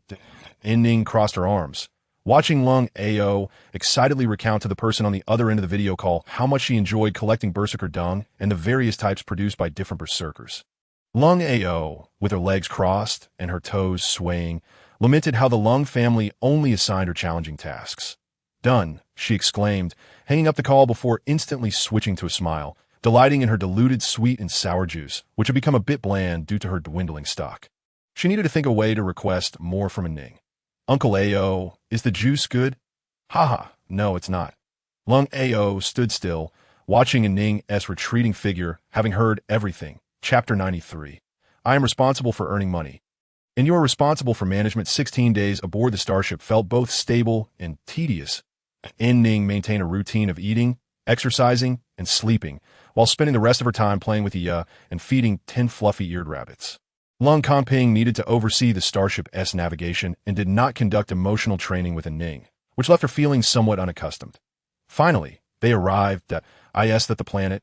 It's blue, An Ning exclaimed. Leaning against the observation window, gazing excitedly at the planet under her name. After Lung Ping sent a request to enter the planet as its temporary manager, he informed An Ning, it is indeed that one. It has no name. Now that you're the planet's owner, you should name it. Huaxing, An Ning said, tears glimmering in her eyes as she spoke without hesitation. It shall be called Huaxing. The Hua of China. Lung Ping nodded. That's a splendid name. An Ning gazed greedily at the blue planet. It was indeed blue, reminiscent of the planets from her past life. Find a seat. We are about to land. It was only upon Lung Ping's reminder that An Ning left the observation window. The landing site of the starship was a temporary starship port, as the planet's planning had yet to be finalized. The main city was still under preliminary construction, and other facilities were temporarily erected for use. After the starship came to a halt, Lung Ping helped An Ning into a slightly thicker coat and placed a hat on her head. As An Ning stepped out of the starship, holding Lung Ping's hand, she shivered from the wind. It was indeed approaching the cold season. She could already feel the chill. An Ning surveyed her surroundings, which were filled with barren black soil, when a team clad in black combat uniforms approached from not far away. Captain, the leader, whose face was square, first saluted Lung Ping before turning to An Ning. Star Master, An Ning felt little from this address, but Lung Ping frowned tightly. This is not a place for conversation. He waved his hand, leading An Ning to a hover car, departing directly and leaving the square-faced leader and his team behind. An Ning glanced back. Aren't we going to acknowledge him? No need to. He is sent by my brother to assist me in managing this planet temporarily. Rest for a day. Tomorrow you will officially take over the planet. And he can return to where are we going now? Home. It was truly a return home. An Ning watched as the barren land transformed into grassy fields and then into lush woodlands, passing through a city gate and along a main road. The hover car arrived at a residential area, in a spacious area at the back. She and Lung Kongping stood before the house they had previously lived in on Safe Star. To the left of the house were 2 sunrooms of equal size, and to the right stood a brand new house. Is this our residence? How did it end up here? And Ning hurriedly pulled Lung Kongping to examine it, confirming it was indeed their former home. I was concerned you wouldn't adapt to a new house, and the planting room and processing room on the 4th floor still contain energy plants, so we moved the entire house here. The new house on the right belonged to Xinier, and would the left was the newly built planting room, constructed using the same spatial expansion technology and materials as the 4th floor. Resembling the wings of a reflective butterfly, An Ning felt torn, wanting to inspect her uncle's new residence while also wanting to see the new planting room would help An Ning make a choice. Stepping into the house he and Xinier would soon inhabit. This area was primarily occupied by members of the Planetary Defense Force, ensuring a higher level of security, as Lung Kongping explained to An Ning. The person who called you captain when we disembarked is the leader of the Planetary Defense Force. Lung Kongping nodded. This planet was previously Darren's, and he established the Defense Force himself. Naturally, it falls under my jurisdiction now, but we will gradually cultivate our own personnel. It was Darren who provided this for you. That I noticed our account still has a substantial amount of star coins. And the houses for my uncles and the new planting room. Darren, didn't he foot the bill for those 2, did he? Lung Kongping rubbed his nose. He has quite a bit of wealth. And Ning patted Lung Kongping on the shoulder. We need to make the jerky soon. We can't keep the wealthy brother waiting. The interior design of Wood and Xinier's new house closely resembled their previous residence, still featuring a room designated for An Ning. After briefly inspecting the facilities and furnishings within, An Ning had a sense of the place and then proceeded to the new planting room. It is really spacious, An Ning exclaimed, sitting on a hoverboard as Lung Kongping guided her around. Although he didn't specify the exact area, An Ning estimated it was about half the size of a football field. The 2 planting rooms together were the size of a football field. How wealthy! An Ning looked up at the ceiling, where various auxiliary planting systems have been fully installed, marveling once more. You've always said the yield of rice is low and that we can't eat rice every day. Open-air planting isn't feasible for now, so I could only build you a large planting room. Lung Kongping squeezed An Ning's hand, but I can't be of much help in this area. It's all up to you. An Ning grasped Lung Kongping's hand firmly, expressing her sincere gratitude. Please extend my thanks to my elder brother. I shall prepare an abundance of dried meat for him. Lung Kongping wandered around the new planting room, which An Ning had designated as Planting Room 4 and Planting Room 5. Upon returning to her familiar abode, she made her way directly to Processing Room 3 on the 4th floor. Although she constantly monitored the condition of the black ears, she felt it imperative to personally inspect them to ascertain their quality. Boss, I see the black ears, Chow exclaimed excitedly as he crouched before a sponge tree board. We can pick the larger ones and leave the smaller ones. All right, boss, An Ning replied, examining a black ear that was noticeably larger and thicker than those found in the sponge forest. To her surprise, the grade had not diminished. Although the black ears were not typically graded, a higher grade would command a better price upon sale. Let us cut down some more boards. I never anticipated such a bountiful yield. Lung Kongping crouched by a wooden board, picking black ears without the chaotic groping required in the forest, feeling elated. The boards are already en route. That I instructed Marrow to gather as many boards as possible from the sponge trees surrounding the fire lizard's feeding area. However, I am uncertain how many of them bear black ears. An Ning joyfully rubbed Lung Kongping's face. That you're truly remarkable. We shall keep the best specimens for ourselves and sell the rest. Building Huashing requires substantial funds, and we shall begin with the black ears. Lung Kongping turned to An Ning in astonishment. You intend to invest the star coins from selling black ears into the planet's development?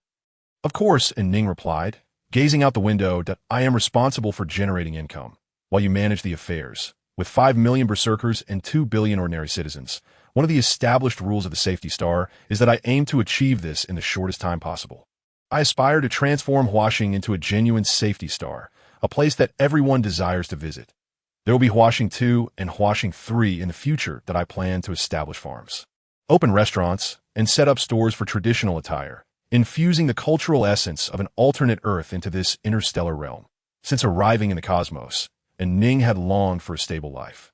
But upon glimpsing this blue planet, she found herself filled with ambition. Chapter 94. Just a little cub. The berserkers in Processing Room 3 were taken aback by An Ning's words. Although Lung Kanping had gifted Huaxing to An Ning, transforming it into her private possession, no one expected an interstellar woman to wish to partake in the planet's development, let alone invest her own earnings into it. Even Zinel, and would believe An Ning's primary motivation for coming to the planet was for leisure. They had refrained from using the Gibson family Safety Star number 2 to ensure that one day An Ning could have a place to stay if she chose to leave this underdeveloped planet. Now, hearing An Ning's intentions, it seemed she had formulated a plan. "Are you serious, Ning?" Zinel asked, his voice trembling slightly. An Ning nodded solemnly, her seriousness palpable. "From now on, Huaxing will be our home." Wah. Zinel could not contain his tears. "My Ning is incredible. Who could raise such an extraordinary daughter?" An Ning seamlessly continued. "Only my second father could raise such a remarkable daughter." Lung Kanping stood, tightly grasping An Ning's hand, his emotions a tumultuous blend he struggled to articulate. He admired the spark in An Ning's eyes, the confidence brimming with ambition. Berserkers were drawn to strength, regardless of gender. Even formidable beasts earned their respect through power. An Ning, with her formidable ambitions and ability to cultivate level 10 energy plants, undoubtedly possessed significant strength. A total of 262 black ears have been harvested, representing the Dick family's yield over the past 50 years. The task of selling the black ears was entrusted to Brandon, who was poised to reconnect with his previous network. An Ning planned a simple housewarming feast, intending to prepare a more elaborate meal upon Marrow and the others' return. Inviting Darren would be ideal, as it was prudent to maintain a close relationship with a wealthy brother. Cold Ao anticipated the meal with great eagerness, especially after An Ning had overheard his conversations with the management team on the starship. Throughout their time on the ship, An Ning had not offered him a single drink, prompting Cold Ao to silently vow that if he ever obtained sweet and sour juice or fine wine again, he would savor it slowly, foregoing the vinegar. The meal comprised 4 happiness meatballs, stewed chicken feet tendons, steamed water beast meat with eggs, sliced meat, stir-fried fatty intestines, sauteed seasonal vegetables, dry-fried chicken mushrooms, and a large salad. An Ning deemed this meal relatively formal, serving portions on plates at the table while reserving the remainder in the kitchen pots, rather than serving directly from bowls as they had done previously. Lung Kanping, should we invite the planetary defense team to join us? An Ning inquired, turning off the heat under the steamed water beast eggs, that we will be working together in the future, so we ought to get acquainted. Recalling the disrespect shown to An Ning by those individuals when they disembarked, Lung Kanping glanced at the pot of meat simmering before him and decisively sent out a message, just as the final large salad was placed on the table. A notification indicated that guests had arrived. "How timely," Cold Ao remarked, holding his bowl and glancing toward the door, curious about who would take so long to arrive. 5 individuals awaited at the entrance. Led by a square-faced man whom An Ning had encountered when she disembarked. One of his subordinates leaned closer to him. "Captain, we arrived quite late. How should we explain this?" With his hands clasped behind his back, the square-faced man stood tall. "There's nothing to say. Managing planetary affairs is demanding, so it is a favor that we could find time to come. Captain, he is the boss's younger brother, just a little cub who hasn't matured, accompanied by a woman during the most perilous cold season. When the beast tide strikes, they will be of no help and will require protection." Growing impatient as the door remained closed, the square-faced man commanded, "Go knock on the door. Right, remember to address me as Deputy Captain."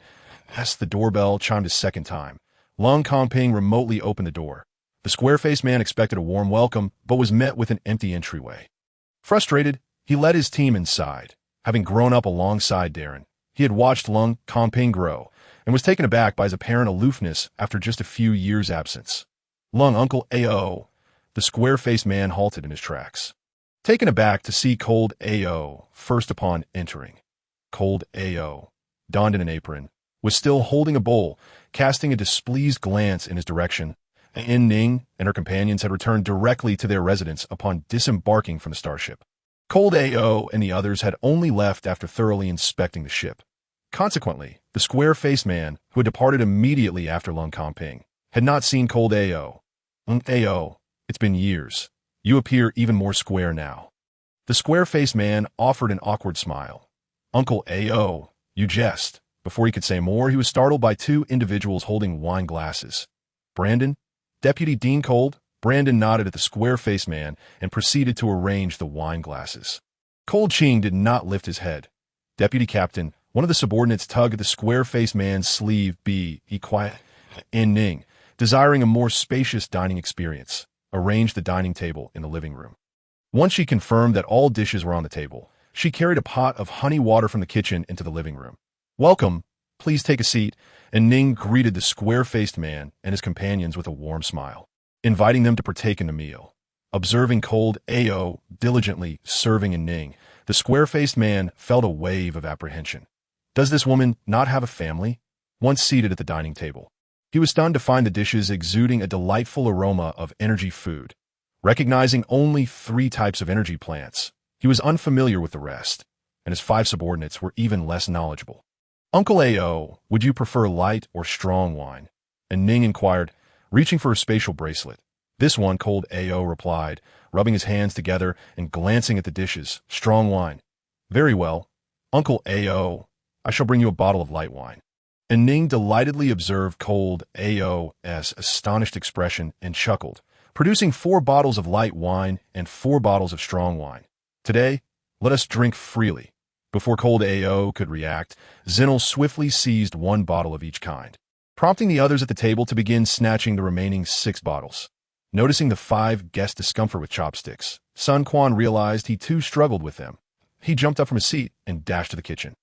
An Ning, preoccupied with the escalating pile of food in her bowl, failed to notice the absence of Sun Quan. Where's Sun Quan? I'm here, boss, Sun Quan announced, running from behind An Ning with 5 spoons in hand. Making his way around the long dining table to distribute the spoons to the square-faced man and his companions, at this moment, everyone's gaze shifted back to the guests present, creating an atmosphere of palpable awkwardness. Particularly for An Ning, she nudged Lung Kongping, encouraging him to refill the dishes. Ignore them. Lung Ao interrupted An Ning, pouring himself a glass of strong liquor. He raised the glass to his nose, inhaling the fragrant aroma. Food left untouched on his plate would serve him right if he went hungry. Lung Kongping emerged from the kitchen, carrying a basin filled with a vibrant salad, distributing some to Lung Fong and a few others. You all have grown accustomed to consuming energy foods raw on this planet, haven't you? This dish is entirely uncooked. Lung Qing took a sip of mild wine, closing his eyes momentarily, urging everyone to eat more, for opportunities like this were rare. An Ning silently picked up her chopsticks, focusing on her meal. The affairs here were none of her concern, with the help of Lung Ao's team. The empty plates on the table were gradually replenished. The diners were preoccupied with their meals, leaving no room for conversation. Boss, what is this? Xiao asked, picking up a piece of meat adorned with a green energy plant. That's a spicy fruit, quite hot. You shouldn't eat it. Xiao leaned in for a closer look. Isn't a spicy fruit supposed to be red? It only turns red when it matures. This is its youthful form. Ah, so, does that mean it must be consumed while still young? Let me try, he exclaimed, and Ning hurriedly offered Brandon a bottle of honey water to pour for Xiao. Even the immature spicy fruit was fiery. Otherwise, it wouldn't be called spicy fruit. The leaves were equally pungent.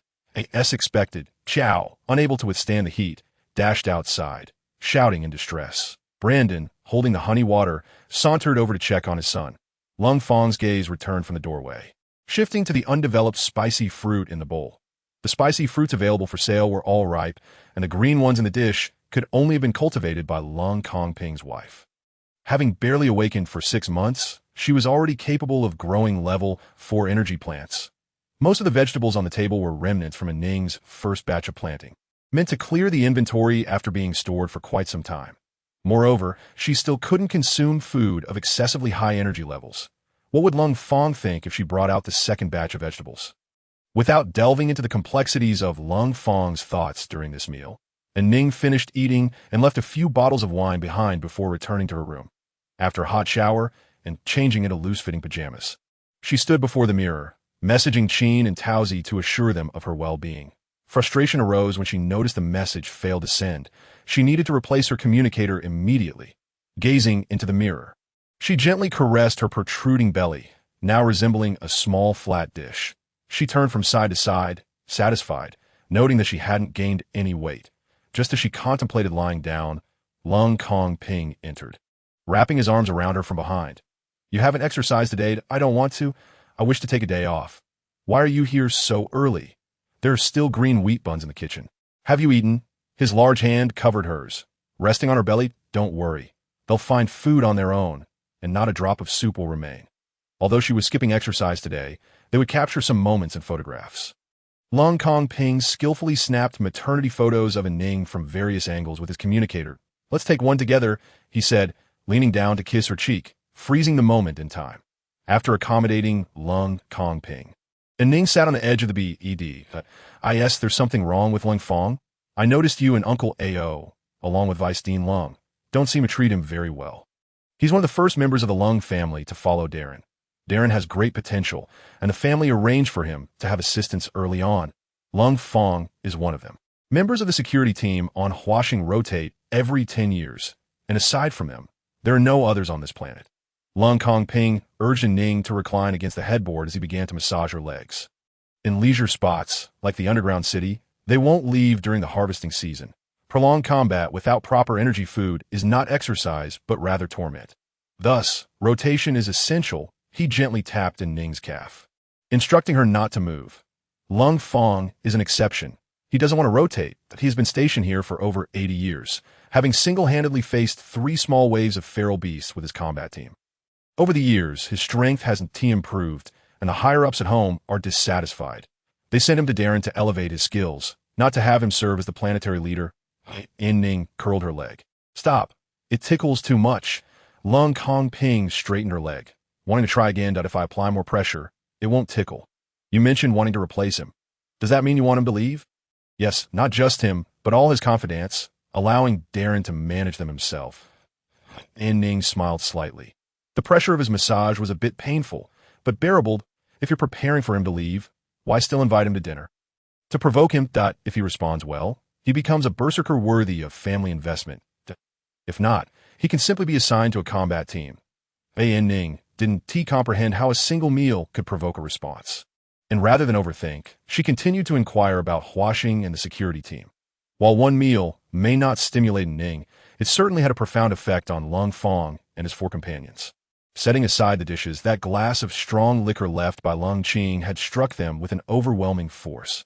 Unbeknownst to them, a company outside had developed such a richly flavored energy wine. While they foraged for plants on this planet, consuming them raw, the outside world had not only delectable dishes, but also energy wines. What could they achieve by becoming the true planetary leaders? If they couldn't eat well, drink well, or sleep well, it would be better to indulge in the outside world. As a result, the following day, Darren informed Lung Fong to leave, and without a word, he departed hastily. Chapter 96. Arriving at Huaxing, numerous challenges after Lung Fong left, and Ning smoothly took charge of Huaxing, with the authorization for Lung Kong Ping to manage the defense team and Huaxing's information security. And Brandon overseeing planetary infrastructure, and Ning set about organizing her planting room. Currently, there were no ordinary residents living on Huaxing, and each time they defended against waves of feral beasts, external aid was required. Thus, An Ning aimed to expedite her plans for generating income. This way, she could accelerate the construction of the main city, establishing residential areas and auction houses, as well as an underground city to attract investment, draw in talent, and engage the populace. Lung Kong Ping advised her not to rush, but An Ning was resolute. With technology and berserkers assisting her, cultivating in the planting room had become exceedingly simple. Lung Ao's team ventured into the fields to dig soil, while An Ning collected seeds from tall grass in planting rooms 1 and 2. The tall grass, grown without growth liquid, was only 10 centimeters taller than those naturally occurring in the wild, unlike those that grew to half a person's height when using growth liquid. The soil purification effect remained the same, and the yield of seeds was greater without the growth liquid. However, Harvesting too late meant many seeds had already fallen to the ground, indicating they would grow alongside the next batch of crops. An Ning sat on a hoverboard, pressing the gathered tall grass forward as she used automatic scissors to cut the grass heads, which were promptly stored in her spatial pocket. Chenier and Wood were behind her, pulling weeds. "What do you plan to plant next, Ning?" Chenier inquired. "I want to plant golden stalks. Cheen provided me with the most seeds of that variety." The interstellar community dubbed this plant golden stalks. On Blue Star, it was known as corn. With green wheat and rice already in front of her, An Ning had yet to consider planting it. While cooking yesterday, she realized she lacked starch, which hindered many dishes. With over 20,000 berserkers in the defense team on Hwashing, An Ning decided to plant a batch of medicinal herbs alongside an ample supply of golden stalks. "Ning, golden stalks aren't very tasty," Chenier remarked, no longer the same picky eater he once was. "Second, Dad, golden stalks yield high quantities, which can either be sold or supplied to the defense team, making them cost-effective. That makes sense that Chenier suggested Ning take a break." Xiao and Sun Quan rushed over, yanking up a few tall grass plants before turning to flee. Moments later, the two children returned to pull more weeds. But this time Chenier stopped them. "What are you up to, Mr. Quincy? We're feeding the four-eared long-haired rabbits." An Ning turned her hoverboard around. They eat." Sun Quan raised his hand. "Boss, they love to eat." An Ning dismounted her hoverboard. "Let us go take a look."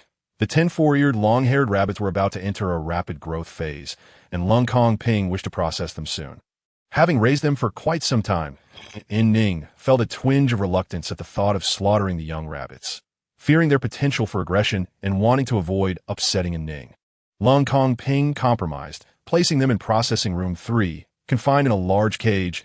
As they were nearing their growth phase, the four-eared long-haired rabbits had stopped eating pet food and were in a state of fasting. An Ning occasionally fed them some energy plants, and to her surprise, they enjoyed the tall grass. "They're really eating," An Ning said, pushing 2 slightly dry pieces of tall grass into the cage, which were immediately snatched away by the small four-eared long-haired rabbits inside. "Xiao, Sun Quan, didn't you say you wouldn't raise four-eared long-haired rabbits, claiming that berserkers wouldn't feed them?" An Ning teased the two children, her serious demeanor suggesting they had violated the berserkers' rules. Xiao scratched his head, while Sun Quan raised his hand. "If they die, boss will be sad, da-da." And Ning felt her heart melt. She reached out to affectionately rub the faces of the two little berserkers. "Once I finish my tasks, I'll make you something delicious." Sun Quan quickly raised his hand again. "Once boss is done, we can wait for the good food." An Ning's heart swelled with emotion. As her child grew within her, she found herself becoming increasingly nurturing towards Xiao and Sun Quan. The two children also understood the value of kindness, always considering their boss in every situation. The four-eared long-haired rabbits, having developed a taste for tall grass, have captured An Ning's desire to nurture them further. She hesitates to provide them with energy plants continuously, especially when there is an abundance of tall grass available. The prospect of their reproduction excites her even more. Next, she plans to gather seeds from the tall grass and store the uprooted plants. An Ning envisions utilizing the number 4 and number 5 planting rooms outdoors entirely for the purpose of purifying the soil with tall grass. She also intends to use growth liquid to cultivate a batch of medicinal plants and golden stalks swiftly. Upon Lung Comping's return, she wishes to discuss expanding the warehouse and acquiring growth liquid with him. Upon her arrival at Hwashing, a myriad of challenges presents itself. Lung Comping aims to reorganize the defense team. With Lung Ao's assistance, they swiftly identify and promote the most capable and promising berserkers, while demoting those with insufficient abilities or poor reputations. This restructuring creates vacancies in the management tier for his own combat team members. Lung Comping announces that henceforth, Hwashing's defense team will no longer rotate, but will become permanent residents, no longer subordinate to Darren. During the harvesting season, they will be organized in batches for collection missions. Those wishing to leave will not be retained, as Darren's starship will come to collect them. This decision effectively halves the personnel of Hwashing's defense team. Lung Ao shakes his head inwardly, aware that those departing may come to regret their choice. Once the personnel adjustments are completed, Lung Comping dispatches a team to the green grapevine forest on Hwashing to search for and excavate green crystal ore. In addition, tasks such as enhancing the cybersecurity infrastructure, upgrading the main city wall defenses, and conducting training for the defense team await Lung Comping's attention. Brandon, utilizing his connections through Black Ear, find a highly regarded professional planetary planning and design team called Starry Sky. He recalls An Ning's advice not to rely solely on the Lung family. As long as Huashing thrives, various families will eagerly seek collaboration. This motivates Brandon, already a child of destiny, to showcase his talents. Upon receiving Huashing's overall topography and the initial map of the main city, the Starry Sky team provides a preliminary planning proposal. An Ning, however, is not entirely satisfied. She envisions a main city that reflects the essence of ancient Chinese civilization, harmonizing beautifully with the robust city walls, and feels the proposed area is somewhat limited. The planning proposal is revised, with priority given to determining the locations of the underground trading city and the surface auction house. An Ning contributes some design elements inspired by traditional Chinese architecture, which the Starry Sky team integrates into a fusion design that aligns with interstellar aesthetics. Although An Ning initially considered a one-to-one restoration of ancient Chinese architecture, discussions with the Starry Sky team reveal that such an idea is impractical for outdoor structures due to the threat of berserk creatures. The primary consideration for large buildings on the planet is their defensive capabilities. They must serve as resilient sanctuaries during potential attacks by airborne berserk beasts or breaches in defenses. Nonetheless, the Starry Sky team appreciates the images An Ning provides and endeavors to bring the auction house's appearance closer to her vision. An Ning strives to depict the entirety of the Forbidden City and its grand halls in detail, nearly driving herself to distraction.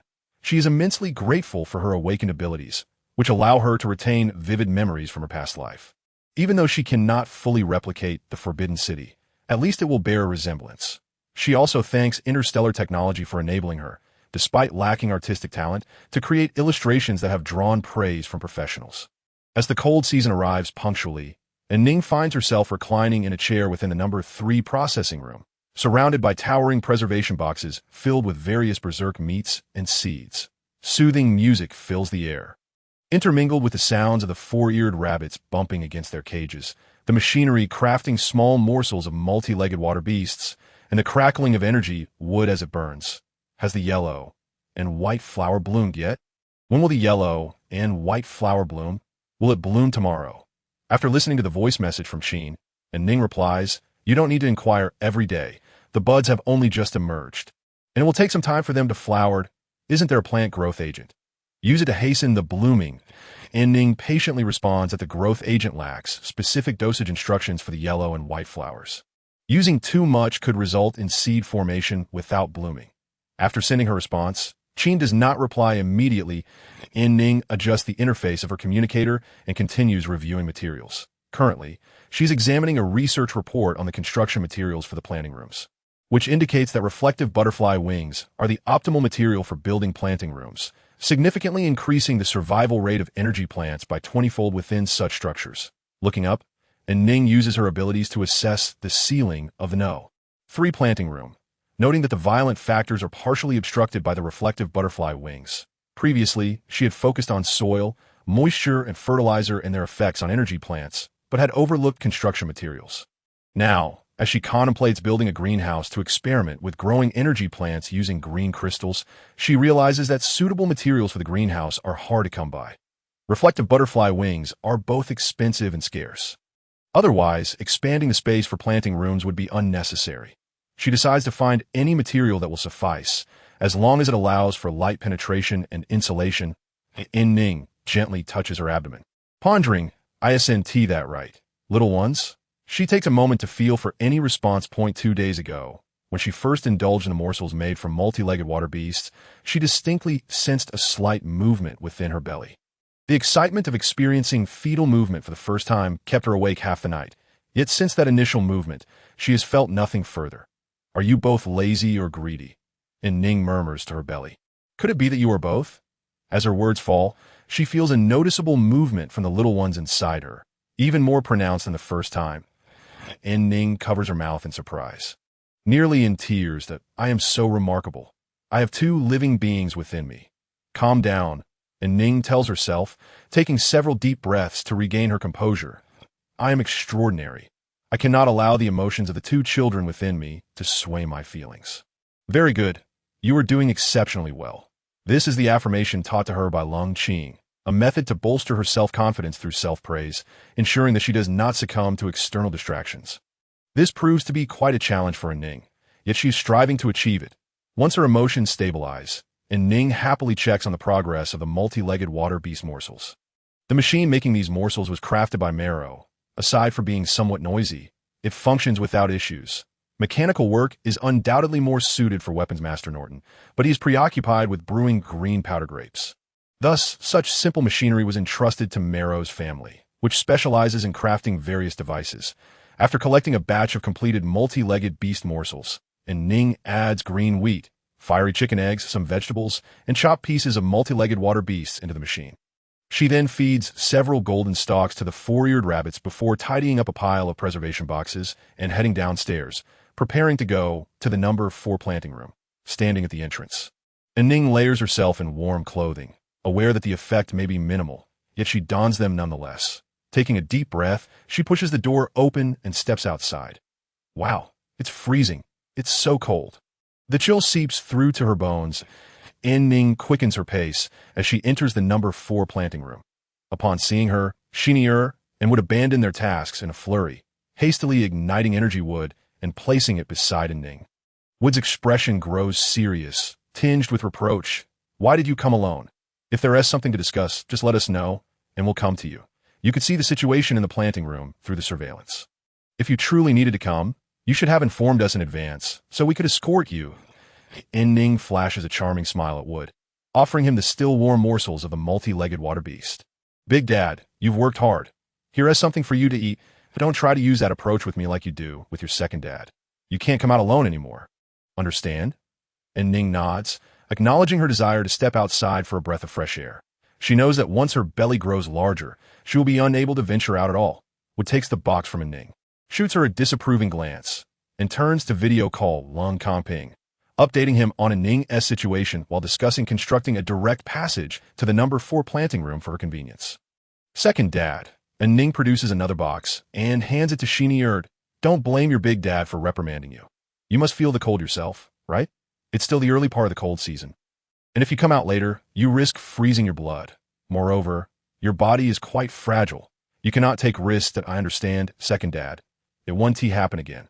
Observing that only Xinyi and would occupy the vast planting room. An Ning inquires, where are Qiao and Sun Quan? They've gone to train. The medicinal plants and golden stalks we previously planted have all been harvested, and the tall grass has purified the soil. Now, the only task left is fertilizing, and those 2 little ones are of no help. Once Lung Ao returns and uses his abilities to prepare the land, you can plant the golden stalks. Xinyi has changed his tune. He previously claimed that golden stalks were unappetizing, yet now he expresses a desire to cultivate them in the past. The method for preparing golden stalks involved grinding the mature stalks in a fine powder and cooking them into a porridge. It would be surprising if it tasted good with the golden stalks mixed in. However, there's still energy ingredients, and there is no waste. An Ning is unperturbed by waste. What she grows must be enjoyed fully.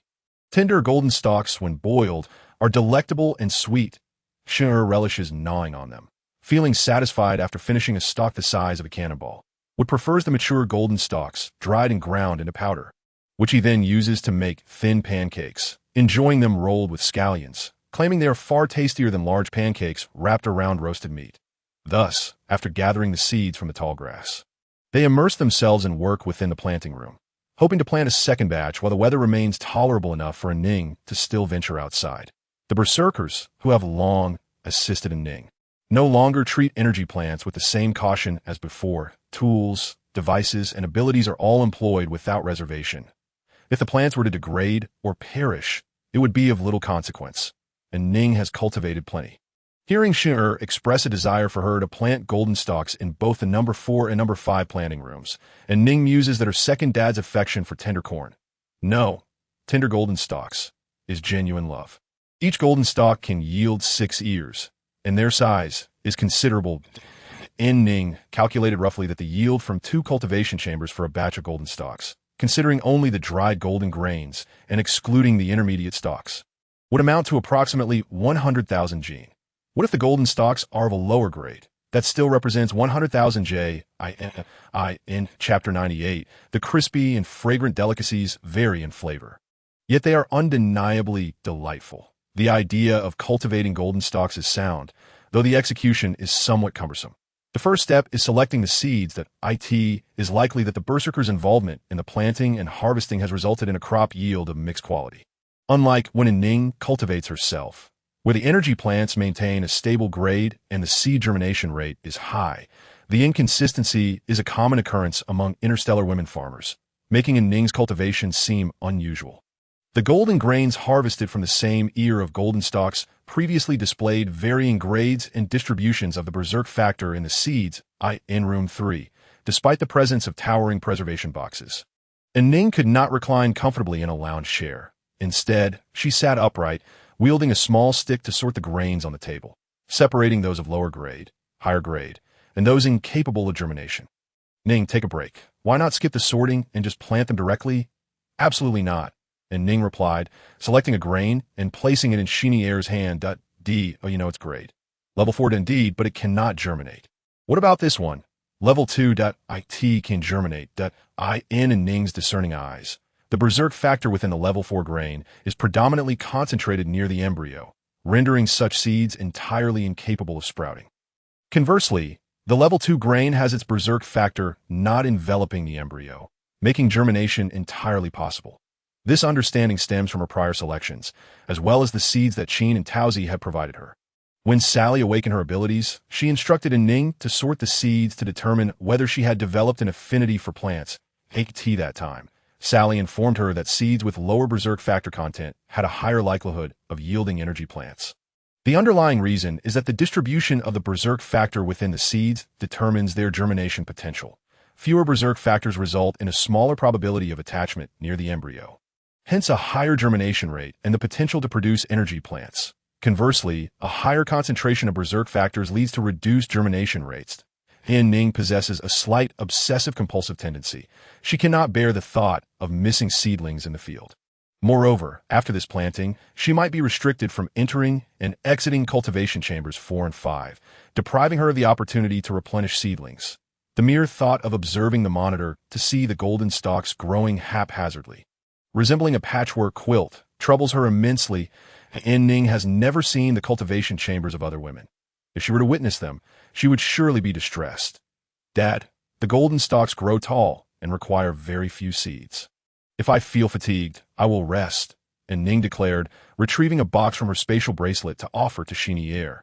Despite their towering stature, the golden grains are comparable in size to corn kernels from Blue Star. An Ning attempted to prepare some popcorn.